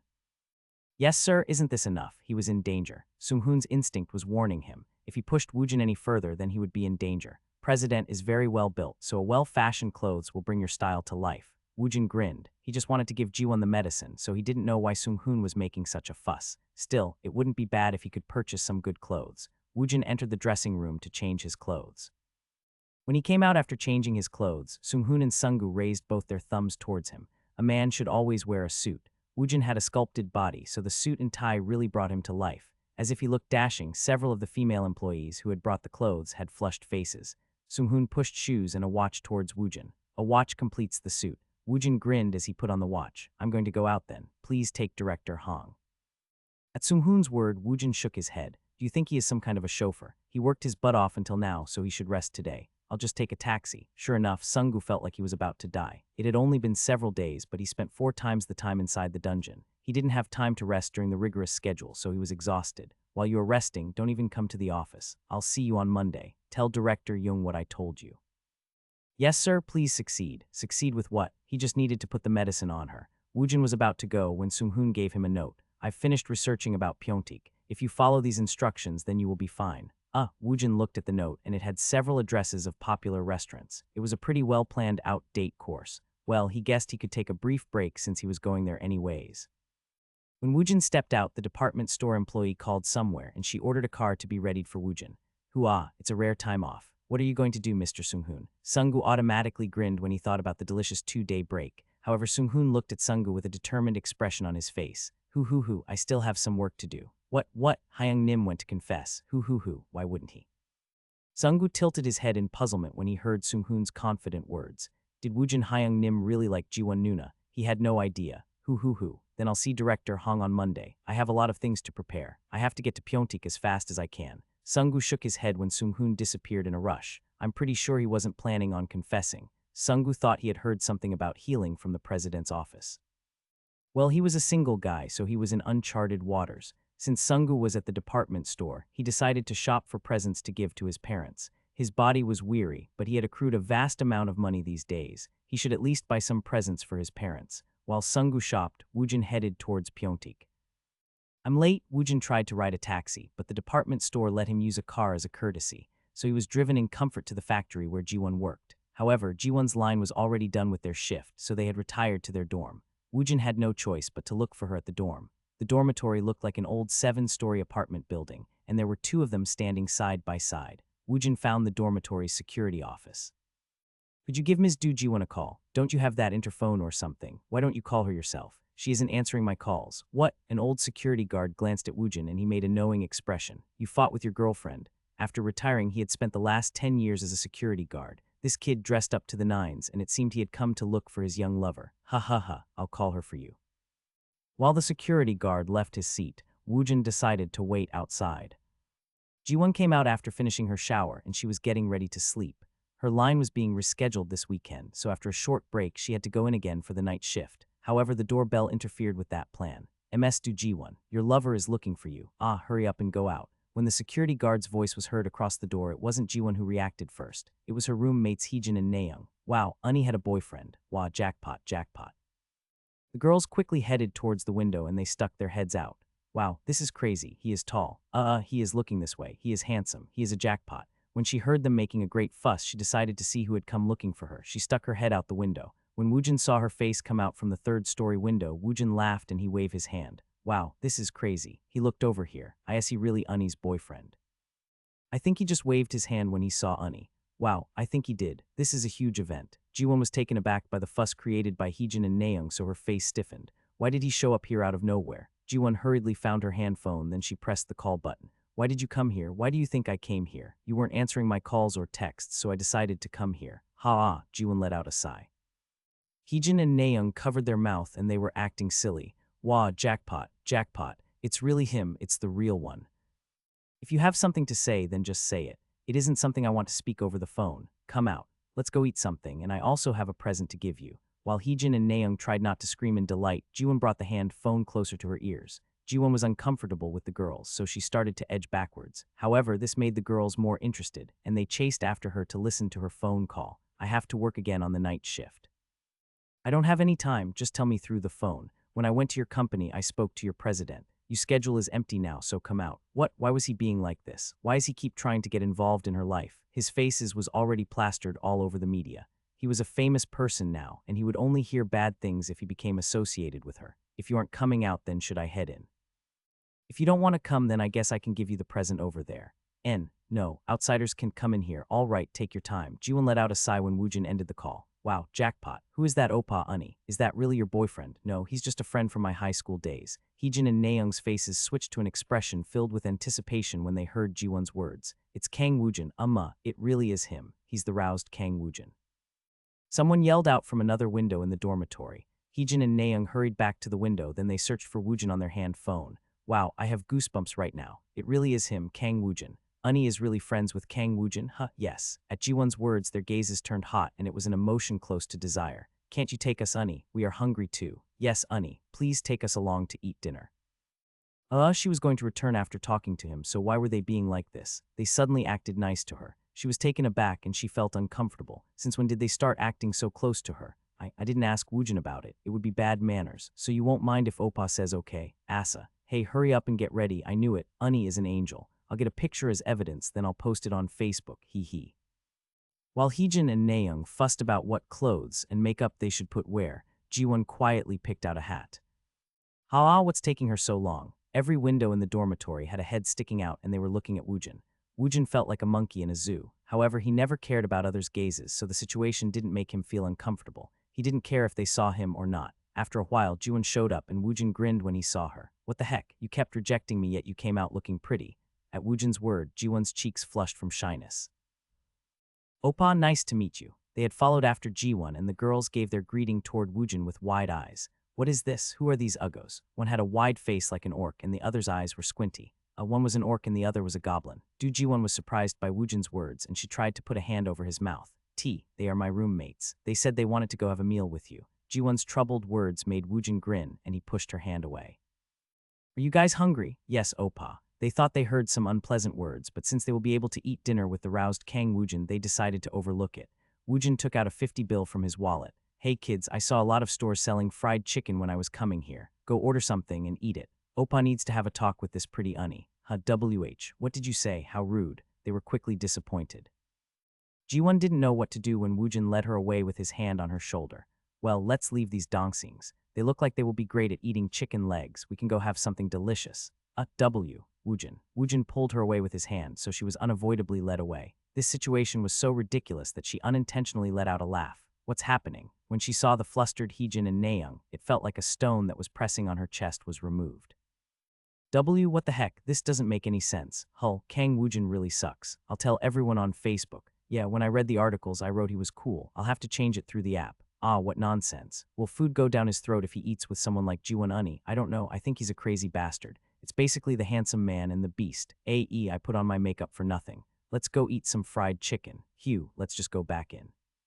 As the girls head back into the dormitory, Woojin took Jiwon away, and they got into a taxi.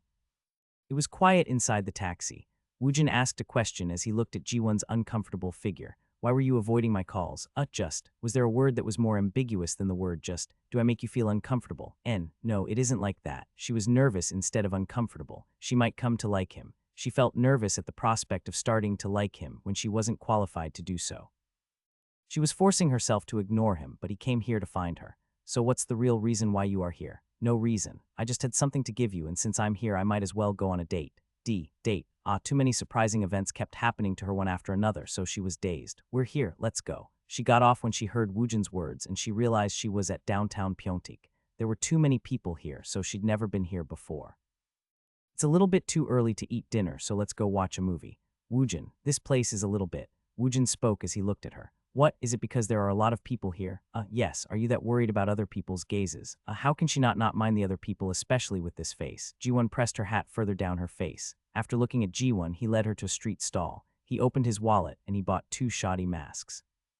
Do you want to be Iron Man or Spider-Man? What the heck, what kind of guy was this? While Jiwon was flustered, Woojin put on the Iron Man mask. He was in a suit, yet he was wearing a mask worn by children on Children's Day. He looked ridiculous. Try wearing it. She was taken aback when Woojin took her hat. He put the Spider-Man mask on her face. How is it, P? Please give me back my hat. Her hat was akin to her clothes. Without it, she felt naked when other people looked at her. He took her hunched shoulder, then he pointed toward a glass window. How is it? What do you mean, how is it? She looked like an idiot. They were Spider-Man and Iron Man. It's all right, then let's go. Why? You want to go around like this? What's wrong with it? Do you want me to buy you another mask? No, then let's go. Woojin grabbed Jiwon's hand and he led her away.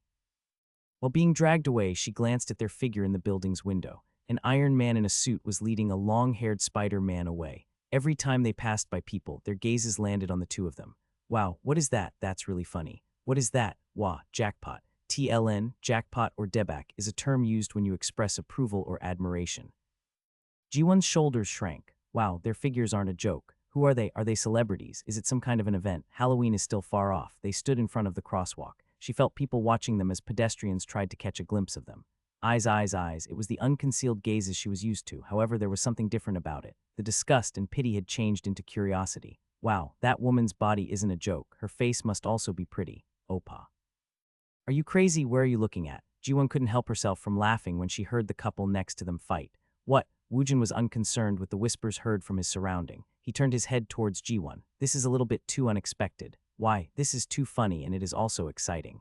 Well, the signal changed. Let's go. Woojin grabbed Jiwon's hand and he led her away. Jiwon grabbed Woojin's hand a little bit tighter. Her shrunken shoulders straightened and her steps became a little bit more confident. She threw away her embarrassment. Iron Man and Spider-Man entered the theater. That's too bad. Woojin scratched his head. Every movie was sold out. Jiwon grabbed Woojin's arm. We don't really have to see a movie. Too bad. Woojin was about to turn away when a man wearing a hat and a surgical mask tapped Woojin's shoulder. I have an urgent business. Would you like to see this movie? What? Have a nice day. I really do have an urgent business. In the confusion of the moment, Woojin took the tickets and he saw the man trot away. He looks familiar. The man who was hurrying away turned around. He looked at Woojin and he gave a wink. Then he disappeared. Woojin shook the ticket in front of Jiwon. I guess we're lucky. I guess so. Jiwon and Woojin bought some popcorn. When they entered the theater, a man with his face obscured by a mask and hat showed up again. When he pulled down the mask, it was none other than Woo Sung-hoon. He approached the ticket booth, then he took out a bundle of tickets from his pocket. Please refund me all of the tickets except for this screening. What? Didn't say it was going to be a group viewing. Ah, could you give me a refund? There is still 20 minutes left before the movie starts. While the ticket employee tried to deal with the customer, Woojin and Jiwon had entered the theater. Both of them had an absurd expression on their faces. What? They said it was sold out, but no one is in here. I guess so. One of his underling was overdoing it. Well, whatever, let's just watch it. Woojin sat down in the empty theater. He found out the seats in the middle had the best view of the movie. No one is in here. If it is stuffy, take it off. Should I? Jiwon took off her mask, then she turned toward Woojin. Give me my hat. It's okay. Just watch it like that. Don't I bother you? Why should I look at you strangely? Should I look at you with pity? No, that wasn't what I meant. It came in like a punch. His straightforward answer was very heavy-handed. Jiwon was taken aback. Woojin spoke. You are pretty. Don't feel small because you have a scar. There are a lot of ugly people out there, even if they don't have any scars, like the orc and goblin from before. Orc and goblin, those girls who came out before. For a moment, I thought I had entered a dungeon. Still, you should judge people too much on their appearances. Well, aside from the appearance, their souls weren't pretty. It was greasy. Soul, your soul is pretty. It's pure white. Wah, she had goosebumps. How can he say such a buttery comment with a straight face? She didn't know him that well before, but Woojin's personality was like the fourth dimension. He wasn't surprised when he looked at a monster like her. No, it seemed he didn't even have a pulse. His eyes didn't hold any judgment, and this fact mercilessly shook Jiwon's heart. He had also bought her a mask as a consideration for her. Ah, it's starting. Woojin focused on the movie as he ate the popcorn. Jiwon kept alternating from looking at Woojin and the movie.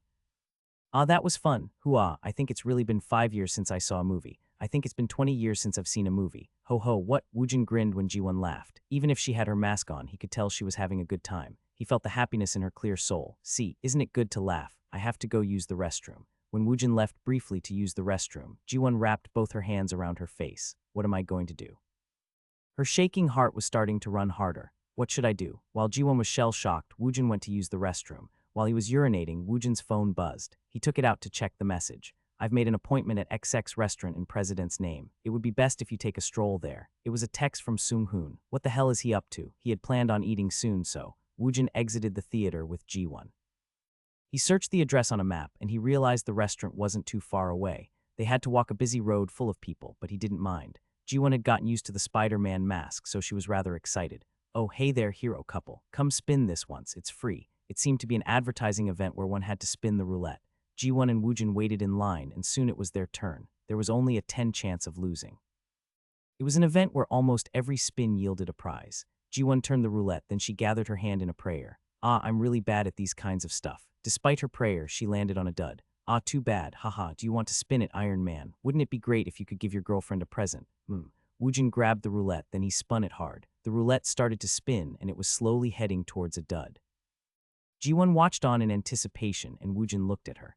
The man in charge of the roulette had bet his life on this event, and all three of their emotions intersected. The roulette was about to stop on a dud. Haha. The man in charge of the event discreetly bumped the roulette. This caused the roulette to spin a little bit more, and it barely cleared the dud. Woojin won a prize. Oh, you won the special prize. Congratulations. The man handed Woojin a small shopping bag. Everyone else had received tissues, water bottles, and prizes of the same ilk. However, Woojin's prize was different.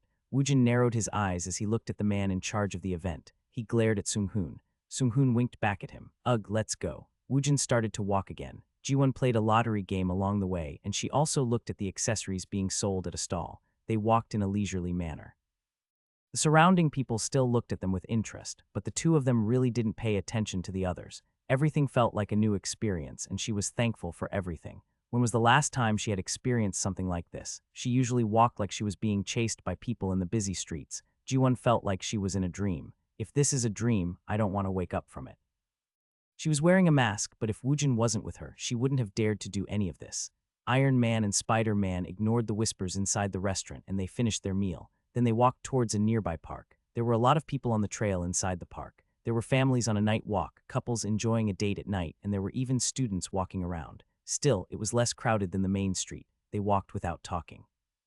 They sat on a park bench after their silent walk. Jiwon couldn't help but laugh at her current situation. This is too funny. This is. We wore strange masks to the theater and we ate at a restaurant within on. People must have thought we were strange. Who cares? Yes, you are right. The smile around Jiwon's lips faded away. It sounded wonderful. He had the courage to do so. I'm still short on courage. This really is like a dream. I was able to walk in a busy street, watch a movie, and eat out at a restaurant. Even if it was a brief moment, she was thankful that Woojin had allowed her to dream. For a brief moment, she had deluded herself into thinking Woojin liked her. However, even if he did like her, she didn't have the confidence to accept him. She was too shabby, and Woojin was already flying high in the sky. She wouldn't be able to see him even if she looked up. It was like a dream. It has been a long time since I haven't felt afraid of other people's gazes. I'm really thankful. Even if she hadn't said anything, he would have felt her gratitude. It was for a short amount of time, but Jiwon had felt like she was a main character in one of her novels. However, life wasn't a novel, and one had to wake up from a dream eventually. It was time for her to return to reality. If she dreamed a little bit more, then she would fall for Woojin. Spider-Man has to return to being the Hulk now. Jiwon tightly shut her eyes, then she took off her mask. Woojin grinned. For your courage, I have a present for you. He grabbed the medicine bottle in his hand. It was at that moment. Pu-pa-pa-poom. Suddenly, fireworks exploded in the air. The people who were enjoying the walk in an indifferent manner let out a cheer. Each person held a single flower in their hand. Wah, congratulations, congratulations. They gathered around the two to congratulate them, but everyone was taken aback when they saw Jiwon's bare face. Hiek, what the hell, her face.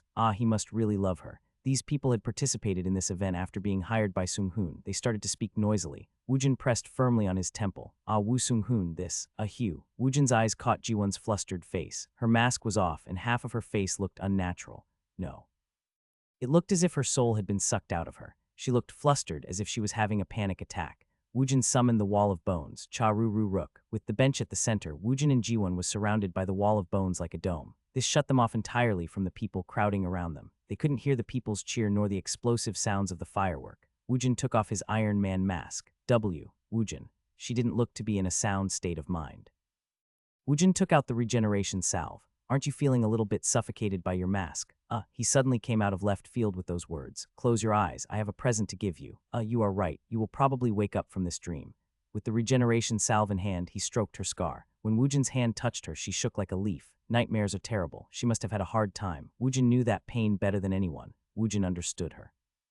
Now she will be able to wake up from her long, long nightmare. Woojin carefully applied the salve as if he was praying. The regeneration salve absorbed into Jiwon's scar. She walked with her hat pulled over her head. She unconsciously smiled. He's quite whimsical. He put on a mask all of a sudden and he took her on a date. It had been a long time since she had fun without worry about anything. Her heart was still beating fast from the excitement. He seemed indifferent, yet he also seemed to care. It somehow made her heart race. DDI ring, don't shampoo for a day. The medicine will be washed away. Just sleep. What the heck? Is he trying open a beauty parlor? When the unexpected fireworks went off and the people crowded around the two of them, Woojin gave her with some kind of medicine as a present. He applied it on her head. At first, it stung like medication for mosquito bites. However, she felt a refreshing feeling afterwards, and now it cleared her mind. Jiwon sent a reply as she laughed. Heh. She had come home fairly early, so when Jiwon arrived at the dorm, Heejin and Naeung was about to head out for their night shift. Are you guys going to work now? Heejin and Naeung didn't respond to Jiwon's word. They left after they got ready. Jiwon shrugged her shoulders at their cold reaction. She was used to being ignored. Jiwon took a deep breath, then she got ready to sleep. She washed her face, and when she exited the restroom, she saw a chicken box strewn across the table. These dongsings look like they will be great at eating chicken legs. When she remembered those words, the recently departed Donsing's faces popped up in her mind. She wanted to know what the orcs and goblins looked like. They really looked like an orc and a goblin. The tail end of her lips started rising, so Jiwon slapped her cheeks. I shouldn't be like this. She shouldn't judge a person by their appearance. She knew well how hurtful and wrong those actions could be. After putting on her basic beauty products, Jiwon's eyes caught the sight of her scar. It was a little bit less puffy. Maybe this medicine really works. The roused had the chance to encounter amazing items, so he might have applied a pretty effective medicine on her. Jiwon sat on her bed when she saw the small shopping bag. Oh yeah, it was the roulette prize, so it wouldn't contain anything amazing. Still, she was curious. Jiwon opened the box. Inside the box, there was a jewelry box with a plastic top. When Jiwon opened the small jewelry box, a ring was inside. What the heck? This was a roulette event hosted in the street, so they wouldn't give out a ring. Did Woojin prepare this? Now that she thought about it, the whole day was weird. The theater was empty and she had received a ring. There was also the expensive restaurant and the unexpected fireworks and people holding roses. Jiwon's cheeks reddened. That can't be it. Was Woojin trying to confess to her? No way. It was an unbelievable situation, yet her thoughts became chaotic. She was on the fence, but when she looked at the ring, her heart changed to maybe. The only thing that prevented her from believing it was Woojin's attitude. I don't know. Jiwon flopped onto her bed. She composed and deleted several texts to send to Woojin. In the end, she couldn't send the text. She had already received so much, and she would be without a conscience if she also accepted his feelings. Jiwon looked through her photo gallery. She smiled at the selfies taken by Iron Man and Spider-Man. It had been 5 years since she was able to take pictures of herself. She fell asleep as she flipped through the pictures. Monday morning, Gilda Landal's office. 1. Stop being 2. Too nosy, Woojin sat on the sofa and he tapped on armrest with his fingers. Every time he tapped, Woo Sung-hoon did a push-up. Hey Sung-hoon, yes sir. Sung-hoon abruptly stood up. Just do what I say and only what I tell you. What do you have to say for yourself? I misstepped when I tried to express my loyalty. Woojin grinned. He was well aware of that fact, and it was the reason why Sung-hoon was still alive. If his action had held any malice, his head would have been sent flying instead of him doing push-ups. Do it in moderation. Moderation. Yes, sir. Where did you get all the money? I used the Guild Corporation card. 1. Stop being. Sung-hoon was semi-automatically doing push-ups, and the person who saved him was Young Min-chin. Ah, President is already here, huh? Mr. Sung-hoon is also. I told you not come to work today. Did you get my message? Ha ha. How could I rest right now? It had only been a week since they established the guild. He was the general director, but he didn't have many employees underneath him. This meant the work he had to do was getting larger. There was a mountain of work he had to take care, so how could he rest on an off day? Woojin didn't stop Min-chin since he was the one returning his own off days. Then carry on with your work. Yes, sir. Oh yeah, our business with the Ministry of National Defense was resolved. Really? Did they accept us? Yes, sir. When the Ministry of National Defense requests it, you have to participate 10 times in a joint operation. Your enlistment is waived if you honor the condition. Woojin grinned. He didn't need to make a plan. When the dungeon break happens, he'll travel to the region and he'll mop up the monsters, or he could clear a dungeon pointed out by the government. You did well, Director Young, haha. Woojin gave a rare compliment, and Young Min-chin had a satisfied expression on his face. Let's have a company dinner soon. Haha, yes sir. Woojin's feelings improved, so he decided to stop torturing Sung-hoon. Woojin let him go. Ah, it'll be too boring to go to the dungeon without Sungu. Tronet wasn't going to invade any time soon, so Woojin decided to rest for one more day. He sank his body into the sofa, then he turned on the TV.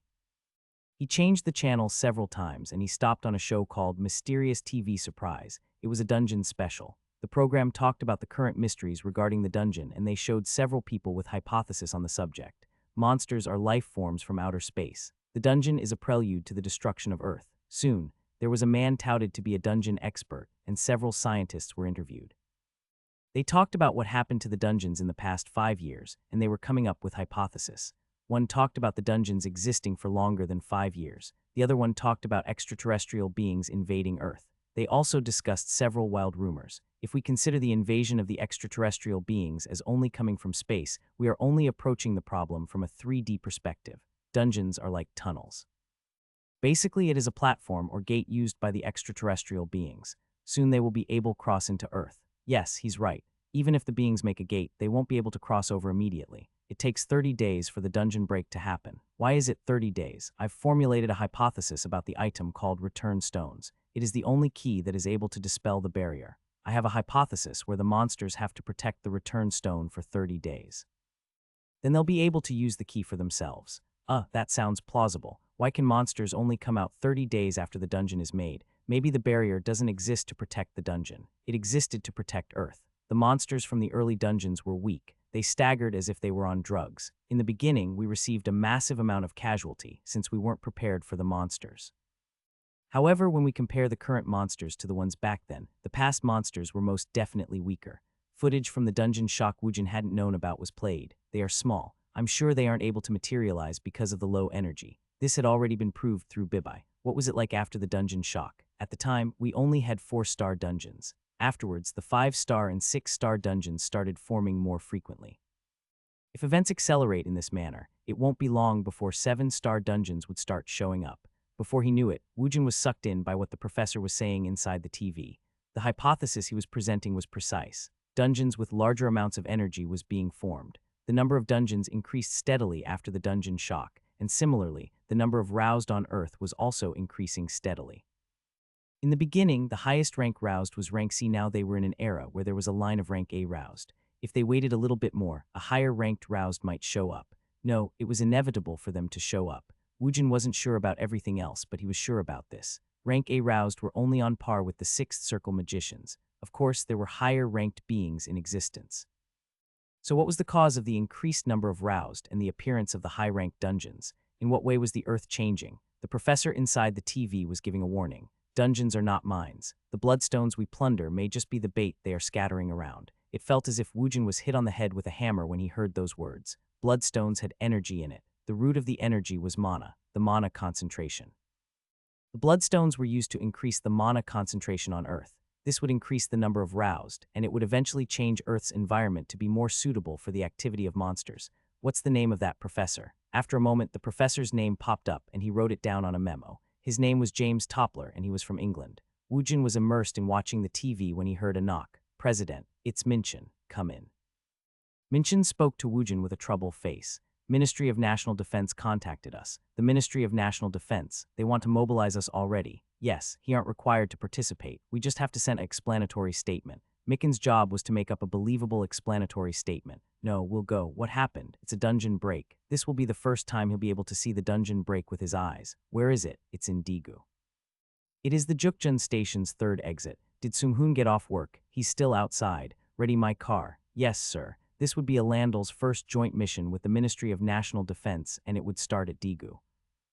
Jiwon's eyelids closed heavily as she looked at the clock, and she was surprised. Huck, PM 1020. She went to sleep at around 12, so it basically meant she had slept for a whole day. She hadn't had any alcohol, yet she had slept for a very long time.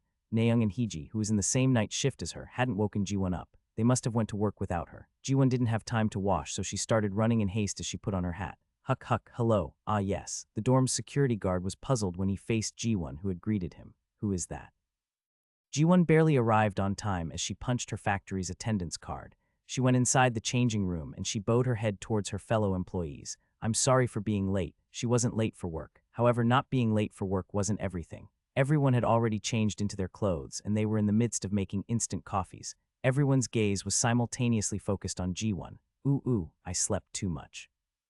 She hadn't come in to work yesterday, yet she was almost late today. She wouldn't garner much sympathy. Their gazes made her feel uncomfortable, so she hurriedly changed her clothes. Jiwon took off her hat to change into her uniform. "My God, is that really Jae?" "Jiwon, Yuani." Everyone became surprised when they saw her, and Jiwon lowered her head in embarrassment. "I'm sorry for being late."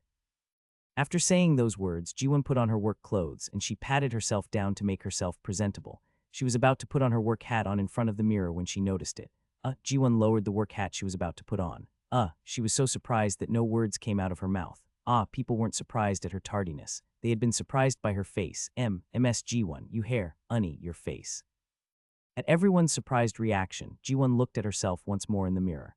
The scar that had covered half of her face was gone. The skin on her head had been peeled off, so the hideous scars had caused a permanent swelling and distortion. Now the scar was completely gone and it was covered in luscious hair. The length of her hair was uneven, but she didn't care. Jiwon touched her face with trembling hands. My face. Tears fell from Jiwon's eyes. It was Woojin. It was the medicine Woojin applied on her. Jiwon's tears were hindering her eyesight, but she was able to find Woojin's number on her hand phone. She pressed the call button. The call couldn't be connected. Please leave a voicemail. He picked the wrong time to not answer his phone. Jiwon didn't know what to do with the happiness and gratitude that was welling up inside her. Chi-Jai-Jeek. This is a breaking news. Daegu's Jukjeon station's third exit is close to a dungeon break. The evacuation of the locals have been completed, and the roused Kang Woojin has entered the dungeon. The television was hanging on a wall inside the changing room, which doubled as a break room. When she heard the breaking news, Jiwon's head whipped around towards it. Woo Sung-hoon didn't drive his car straight to Daegu. Woojin was taken to Seoul's Roused Management Bureau. The building next to the Management Bureau was the headquarters for the Special Defense Brigade. They were a branch of the Ministry of National Defense. When Sung-hoon stopped his car in front of the headquarters, a soldier was waiting in the front for them. "It's a pleasure to meet you. I am Lieutenant Chi Hee-sol of the Special Defense Brigade. Pleased to meet you. My name is Kang Woojin." After greeting Woojin, Chi Hee-sol looked towards Woo Sung-hoon. "I will be the one guiding you now. Your companion may return." "Go, yes, President." Woojin followed after Chi Hee-sol, and he was guided into the headquarters. The Special Defense Brigade was an army unit, but they didn't seem too stiff. The passerbys wore military uniforms, but it felt like he had stepped into a normal company. "So do I have to go greet the general?" "No." "After handling several administrative businesses, we will leave immediately. We don't have a lot of time, so I'll brief you on the go." "Sure, whatever." Woojin was led by Lieutenant Chi Hee-sol, and he had to take several tests. They checked his eyesight, and his blood was drawn. Woojin had to make several demonstrations of his abilities, and he also gave descriptions of his abilities. Hee-sol smiled as she spoke to Woojin. "Mr. Woojin is quite unusual." "In what way?" Normally, roused don't like their blood drawn. They also avoid talking about their own abilities. Is that so? Wouldn't you have to know what my abilities are to make plans for the joint operation? Wasn't it a standard procedure to find out the Allied forces' power? Hisal laughed. I would like it if all roused thought like Mr. Woojin. If the roused cooperated without a fuss, then how great would it be? The army had a very difficult time handling the existences called the roused. All right, we'll be moving now. I will also guide you to Daegu. Okay. Woojin tilted his head in confusion when he saw the official vehicle on standby inside the parking lot. Are we going by car? Yes, we mobilized by car. Isn't there going to be a dungeon break? Aren't we in a hurry? Woojin thought he would be riding a helicopter. However, he was going by car, so he couldn't help but wonder. Hisal laughed as she opened the door to the back seat. To be precise, the dungeon break will happen 2 in the afternoon. I'll give you the details when we are on the move. Sure. Woojin took his seat and Lieutenant Chi Hisal sat next to him. Let's depart.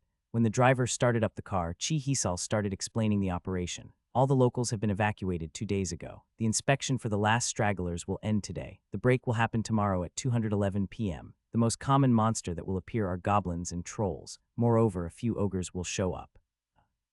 You already know what will show up, of course. The 6-star dungeon's break happens when the attempt at clearing a dungeon fails. Woojin understood what had happened. During a dungeon raid, the roused used the return portal to escape the dungeon once they realized the dungeon was beyond their power. When they escaped, they brought back information about what's in the dungeon. If it is happening tomorrow afternoon, we still have time left. Why aren't we trying to clear it again? What? Chi Hisal was taken aback by Woojin's question. She couldn't help but be puzzled when he asked a question about something that should be common sense. A return portal can be used 3 times to escape a dungeon. On the 4th use, the portal itself won't open. So, yes, H. Waring's Vermilion team failed the dungeon's first raid. On the second run, H. Waring and KH combined to make a team, but they also failed. On the 3rd try, we asked for cooperation from the rank A roused in Korea, but we failed in forming a team.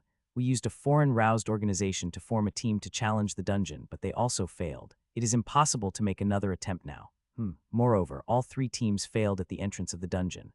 The portal can be made to escape the dungeon, and one had to use the same dungeon portal to re-enter it. It was a type of save point.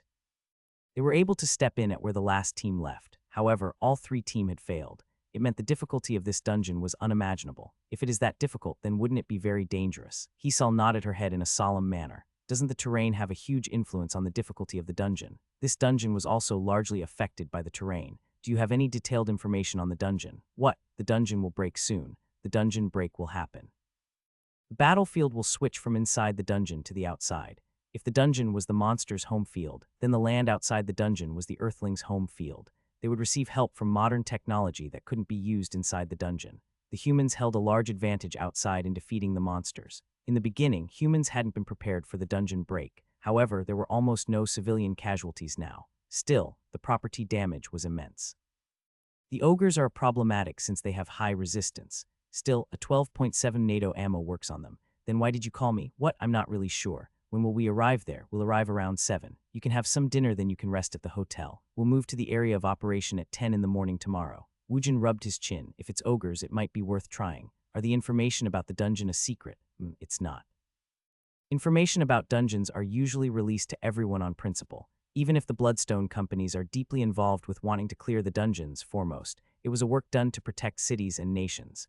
Monopolizing of information happened, but it was extremely rare. Can you find some for me? All right. Lieutenant Chi Hisal called somewhere, then she answered Woojin. You'll be able to read it immediately when we arrive there. Woojin looked out the window for a while, then he leaned his seat back and he closed his eyes. It was a luxury car, so it was very comfortable. Moreover, the driver drove the car very smoothly. When Woojin crossed his arms and closed his eyes, Lieutenant Chi Hisal didn't speak to him any further. We've arrived. Woojin's eyes opened almost at the same time as when the car stopped.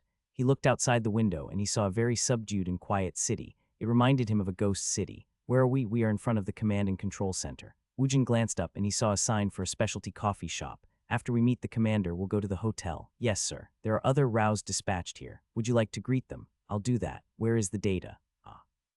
It'll be delivered here soon. If you're going to give it me, please print it out. Yes, we'll do so. Woojin entered the cafe and the 50th Divisional Commander was waiting for him. It seemed he was notified Woojin was coming. The Divisional Commander requested a handshake. I'm the 50th Divisional Commander. I'm Manager Lee Juni. TLN, he's speaking in a dialect. My name is Kang Woojin. When Woojin copied Lee Junti's accent, his eyebrows twitched. I'm reassured by the fact you came here. After you hear my brief overview of the operation, you can go greet the other roused. Understood. Contrary to manager Lee Junti's words, his face indicated that he wasn't too thrilled with the other allies joining up with his troops. The divisional commander left since he showed his face to Woojin, and the other roused scattered around the cafe caught Woojin's eyes. I am the Operation Command Assistant, Major Kim Junyoung. I'll be explaining our operation. Kim Junyoung started explaining about how they will clear the monsters tomorrow. They will set a line centered around the Junjuk station, and they'll lay down a concentrated fire when the monsters come out. Then they'll fortify the second and third lines. After the first barricade was destroyed, the roused was in charge of blocking the monster from reaching the second line. When the second line was breached, the roused had the autonomy to hunt the monsters by themselves.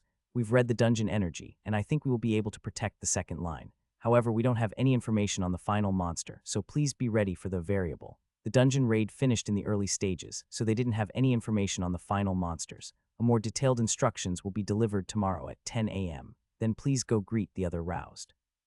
When Woojin turned his head, he saw every roused staring at him. If one discounted the military and guild association, the total number of roused participating in this operation was 480. Amongst them, there were 30 roused who were at least rank B, and upwards of 20 people that were part of that group was inside the cafe. The rest were resting in the hotel. Korea's 11th rank A roused. There were a lot of people curious about Kang Woojin. Moreover, there was also an acquaintance there. A bobbed-haired beauty walked towards Woojin. Glad to see you. All right, we've seen each other before. Where? Seoul National University's 6th exit. Woojin's expression indicated she was talking nonsense, so the bobbed-haired beauty introduced herself while frowning. I'm the team leader of H. Warring Guild's Vermilion team. My name is Lee Yunhui. Surprisingly, Lee Yunhui was the roused representative of the H. Warring Guild. She would be participating in the operation. Okay, nice to see you. After a brief greeting, Woojin received the bundle of documents brought to him just in time by Hisal. A rough map of the dungeon, information on the monsters that showed up, and a detailed information of the dungeon was spelled out in the documents. Yes, if you need anything else, please talk to me. Your hotel room number is 502. After receiving the key, Woojin skimmed over the bundle of documents. Then he rolled it up and he stabbed it into his pocket. It's worth a shot. Woojin left the cafe. Lee Yunhui, who had been by his side, clenched her fists as it trembled in anger. Did he just ignore me? When Lee Yunhui started to shake, the members of the Vermilion team quickly came over to calm her down. Please calm down. Kids these days lack self-awareness. He probably thinks he is the best since he is a rank A roused. Hee. Team leader should be patient. His high nose won't last long. Lee Yunhui fanned her red face. Ho-oo. She took out her phone to find her oppa's number, then she pressed the call button. Hello, why did you call him here? Who are you talking about? The fucker who stole the dungeon last time. Haha, Mr. Kang Woojin, I want you to observe him. Moreover, I want you to build up some goodwill with him. I purposefully brought him in to participate in this operation. What if I don't want to be friendly with him? Why are you being like this again? Just observe him closely. Try to see what ability he uses and how well he controls his power. See if he has any unusual habits. Why didn't you assign this to someone else? H. Warring's guild master Lee Songho spoke after he cleared his throat. I'm not asking you as your oppa. I am ordering you as the H. Warring's guild master. Gather as much information on the roused Kang Woojin. Lee Yunhui's brow furrowed when she heard his serious voice. I'm quitting the guild.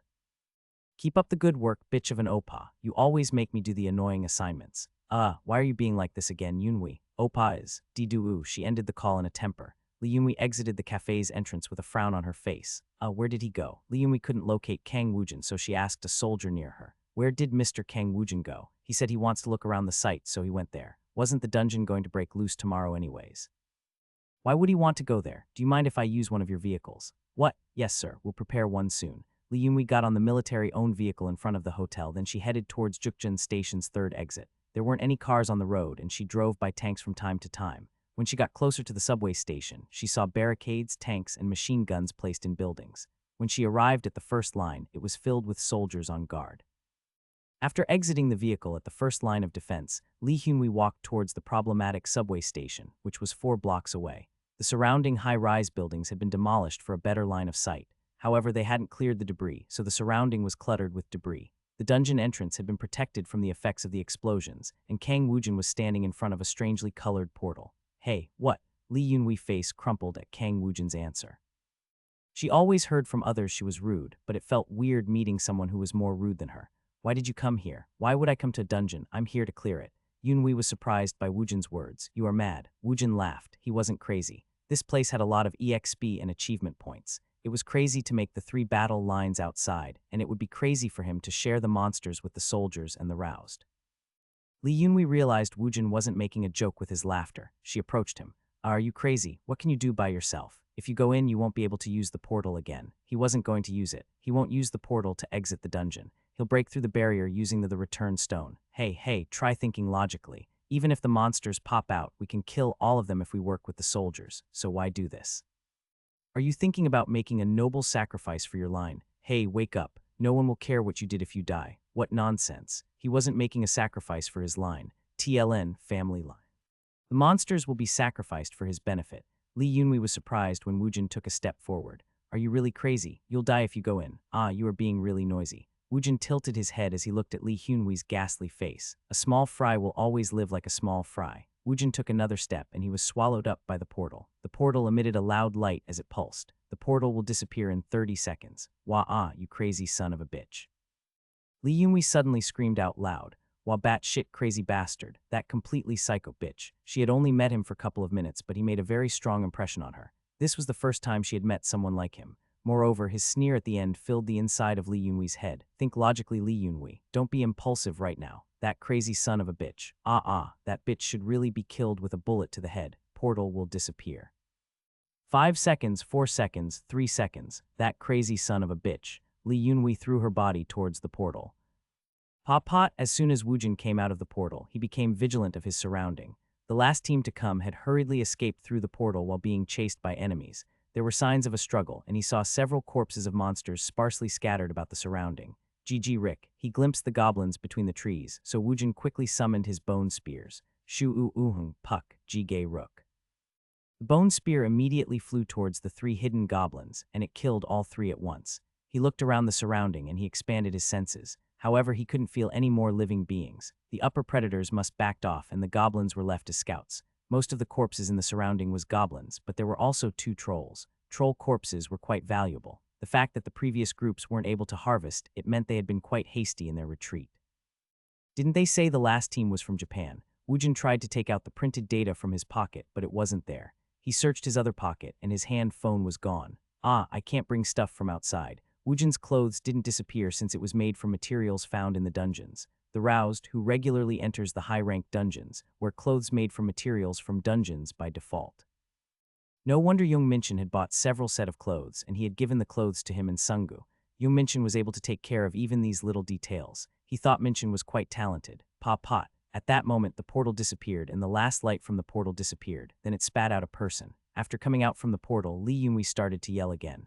Crazy, I did it again. Wujin's brows furrowed when Li Yunhui showed up. What? What do you mean what? I've gone crazy and entered the portal because of you. Why the fuck did you have to lose your mind in front of me? Fuck, if you want to die then you should just die by yourself. What the fuck is wrong with you? Why did you have to flip out in front of me? Crazy bitch. Who told her to come in? She came in here by herself. After he withdrew his gaze from Li Yunhui, Wujin started walking. Yunhui grabbed Wujin's shoulder. Wujin looked down at Yunhui's hand, which was grabbing his shoulder. It had been a while. It had been a long time since someone touched his body without his consent. Wujin turned his head to look at Yunhui. Do you want a beating? What? Wujin turned his body and he looked at Yunhui straight on. Hwiek Jajak. Wujin's hand slapped Yunhui's cheek. She didn't even have time to avoid it. Her cheek glowed red after she was slapped. She was confused and taken aback only for a moment. She immediately reacted in anger. You son of a bitch, Chang. Her ring suddenly changed into a sword. She swung it towards Wujin, but he had summoned his steel staff to block her sword. Bba gok. Wujin's foot flew in and he kicked her shin. Her legs buckled. She screamed as she started to fall to the floor, but her body was lifted into the air faster than she could fall. Wujin grabbed the back of her neck and he slapped her once more on her cheek. Bebok. Accompanying a dull sound, she was flung away and she slammed into the ground. Eek, you son. Hweek, jigu uhung. Wujin jumped quickly and he brought down his steel staff. It grazed the end of her nose as it embedded itself in the ground. See what will happen if you say one more word. If it's your wish, I can make you like the headless horseman. Yunhui gritted her teeth and she growled. However, she couldn't do anything. She knew the truth when she saw Wujin's eyes. He wasn't joking. Ignorant bitch motherfucker. How can he beat a woman like this? To her, he did this to her, Li Yunhui. She had never been hit by man in her life. She had been wounded until the brink of death fighting monsters, but she had never thought she would be assaulted by a human. I hate bitches like you. Wujin summoned his bone spear. He grazed her as he stabbed it into the ground. A chill crawled up Yunhui's spine. Stop trying to push your wrong onto others. Who told her to enter the dungeon?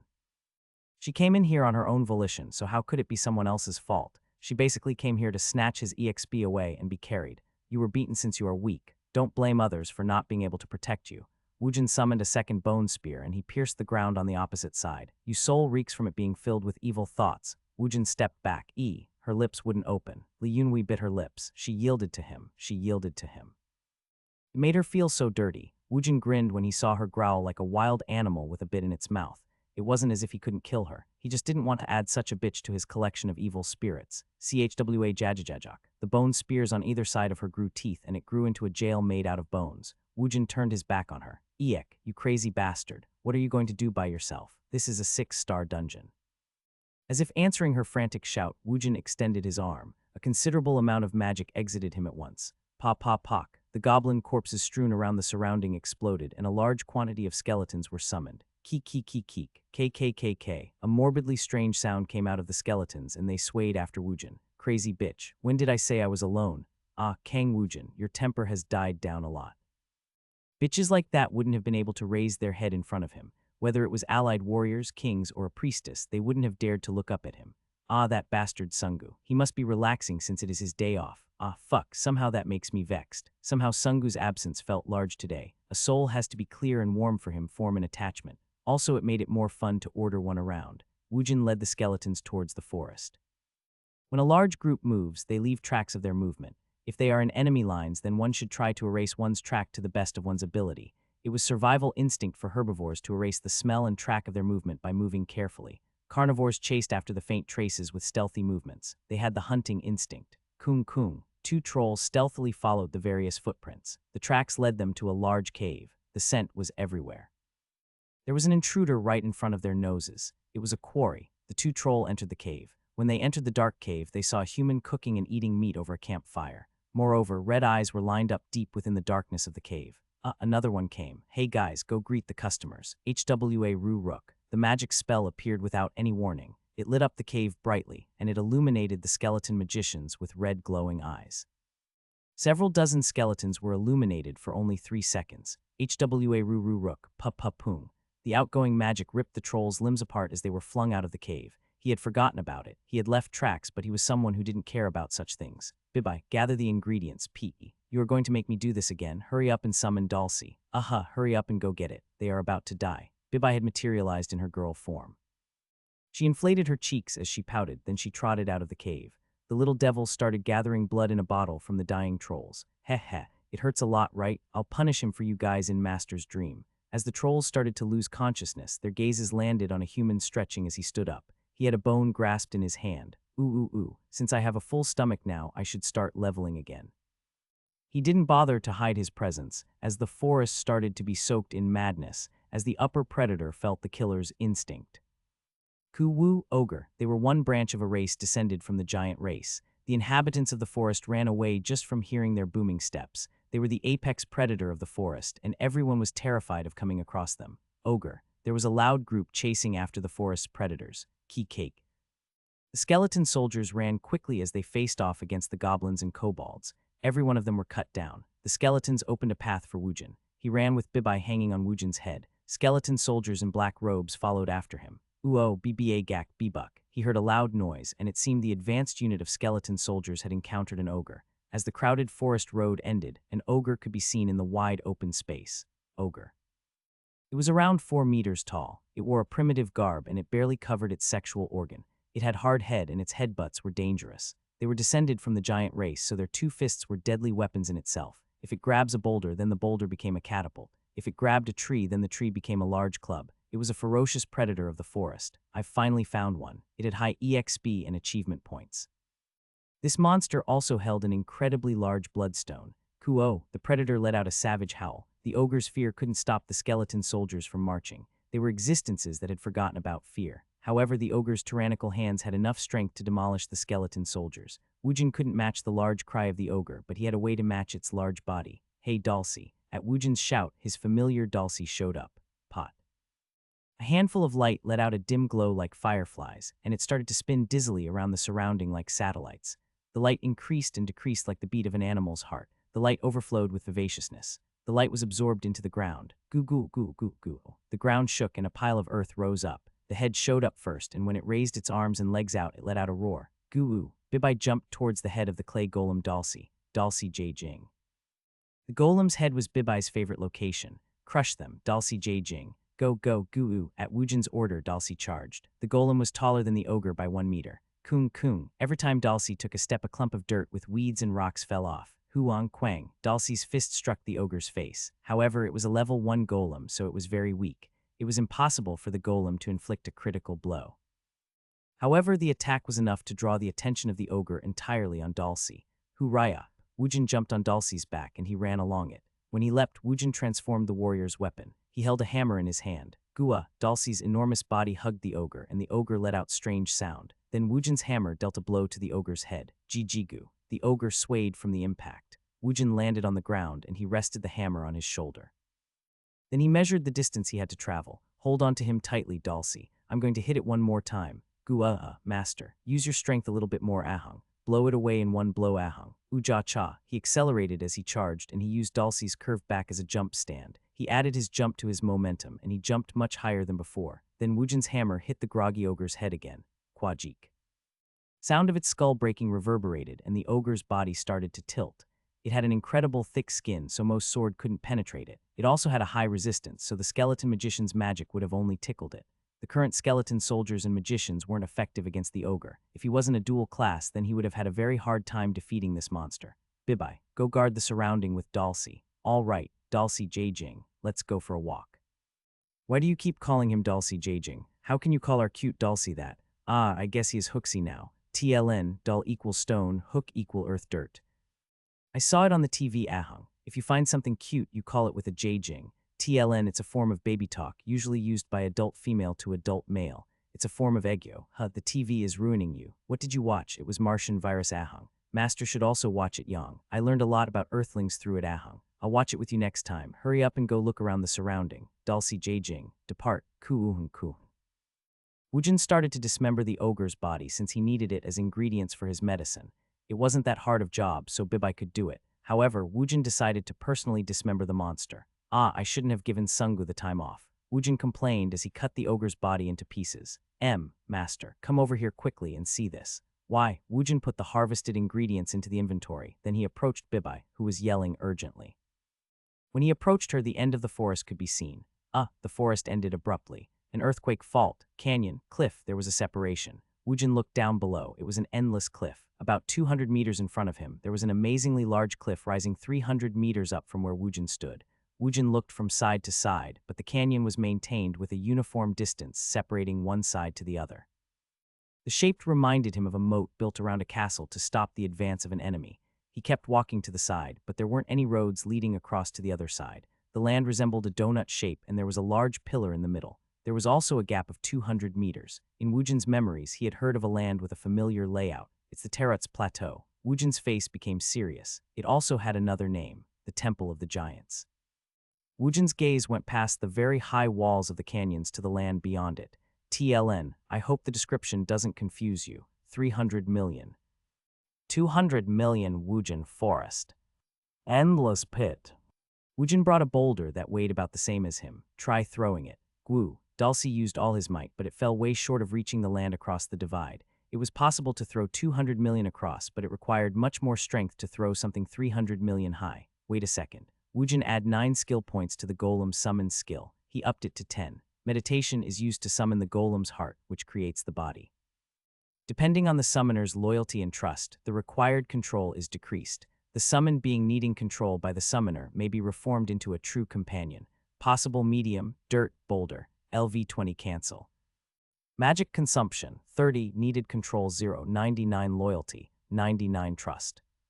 Pop gu The light swept over Dalsi several times and his body started to grow rapidly.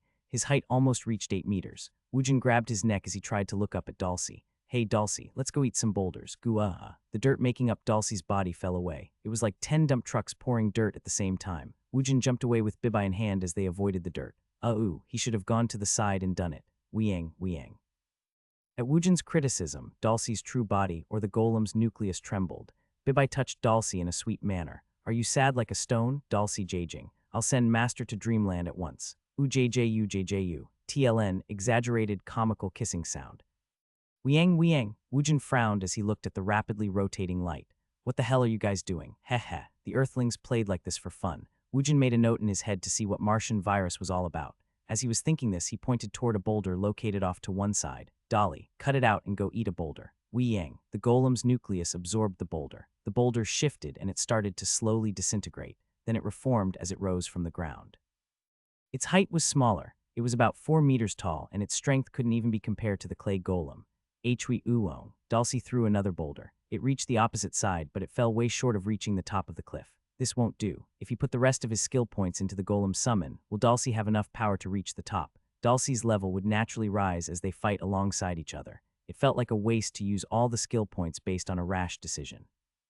I have to level up anyways. If he reached level 40, then he'll have a way to cross the divide. The forest was large and there were a lot of monsters in it. The only thing worrying him was the dungeon break, so he tried to calculate when it'll happen. The return stone needed to be found in 30 days real time. The amount of time passed in here would be 120 days before the monsters start popping out. One had to secure the return stone before that time. When did I come in here? It was past 7 p.m., but it hadn't been 8 p.m. yet. The dungeon break will happen the next day at 211 p.m., so he had around 18 hours, 19 hours. He didn't know the exact time. It was 4 times slower in here, so he should have around 3 days and 4 hours. The margin of error was large. I'll assume it's 3 days. That was the amount of time he had to obtain the return stone. He couldn't use 3 days to just jump over a canyon. The key is to reach level 40. He had to reach it in a day. Woojin looked at the forest. Dulcie could use boulders as medium to form his body now, so it should be pretty easy to deal with the ogres now. He had to get to level 40 as fast as he could. He'll use his new familiar to get over this canyon. The obtaining of the return stone was his top priority, since he had to block the dungeon break. Woojin had a purpose and a goal now, so he started to move. Jukjeong Station's dungeon break first line of defense third checkpoint. Sergeant Kim, what the P? Portal disappeared. What bullshit are you spouting? Sergeant Kim had been lying on his side. He raised his body, then he looked toward the Jukjeong Station's third exit. The portal that had been formed in front of the stairway had disappeared. When did it disappear? It just disappeared. A man went in first, then a woman also went in. Then the portal. Fuck, you keep watching it. Yes, sir. Sergeant Kim quickly called the signal corpsman over. His report was quickly relayed, and it reached the 50th Divisional Commander's ears soon. The aide visited the hotel room where the Divisional Commander was staying. Entered, it was roused Mr. Kang Woojin and Ms. Lee Yunhui. Divisional Commander Lee Junti frowned. The two of them had been impudent from the first time he had met them, and both of them had entered the portal side by side. Is it the young trying to play hero? Lee Junti looked at his aide. What about the media? They don't know yet. There are only soldiers near the area of operation. However, they will find out soon. The portal emitted light. Even from afar, one could see it through telescopic lens. If they noticed the oddity and asked questions, then he couldn't hide the incident. Ugh, Lee Junti was worried. How would this incident affect him? He thought about the various possibilities, and he concluded that the damage he will receive was minimal. What if they clear the dungeon? I have a hard time seeing it. I guess we have to consider them to be dead. Then the dungeon break will happen on schedule. Nothing will change. So the only thing different is losing Warring Guild President's Dongsing Lee Yunhui. Kang Woojin was the guild master of Alandal Guild. It was formed only couple days ago, so his disappearance didn't bother Lee Junti. I guess nothing has changed. I want you to crack down on the troops, then get ready for the break tomorrow. Yes, sir, understood. When the aide left, Lee Junti took out his hand phone to make a call. Just because he wasn't affected by this, it didn't mean the others would be in the same boat as him. It's me. Yes. Why is the divisional commander calling me in the night? Impudent bastard. This bastard was always short on words. Lee Hyunwee just entered the portal. I'm pretty sure that wasn't part of the plan.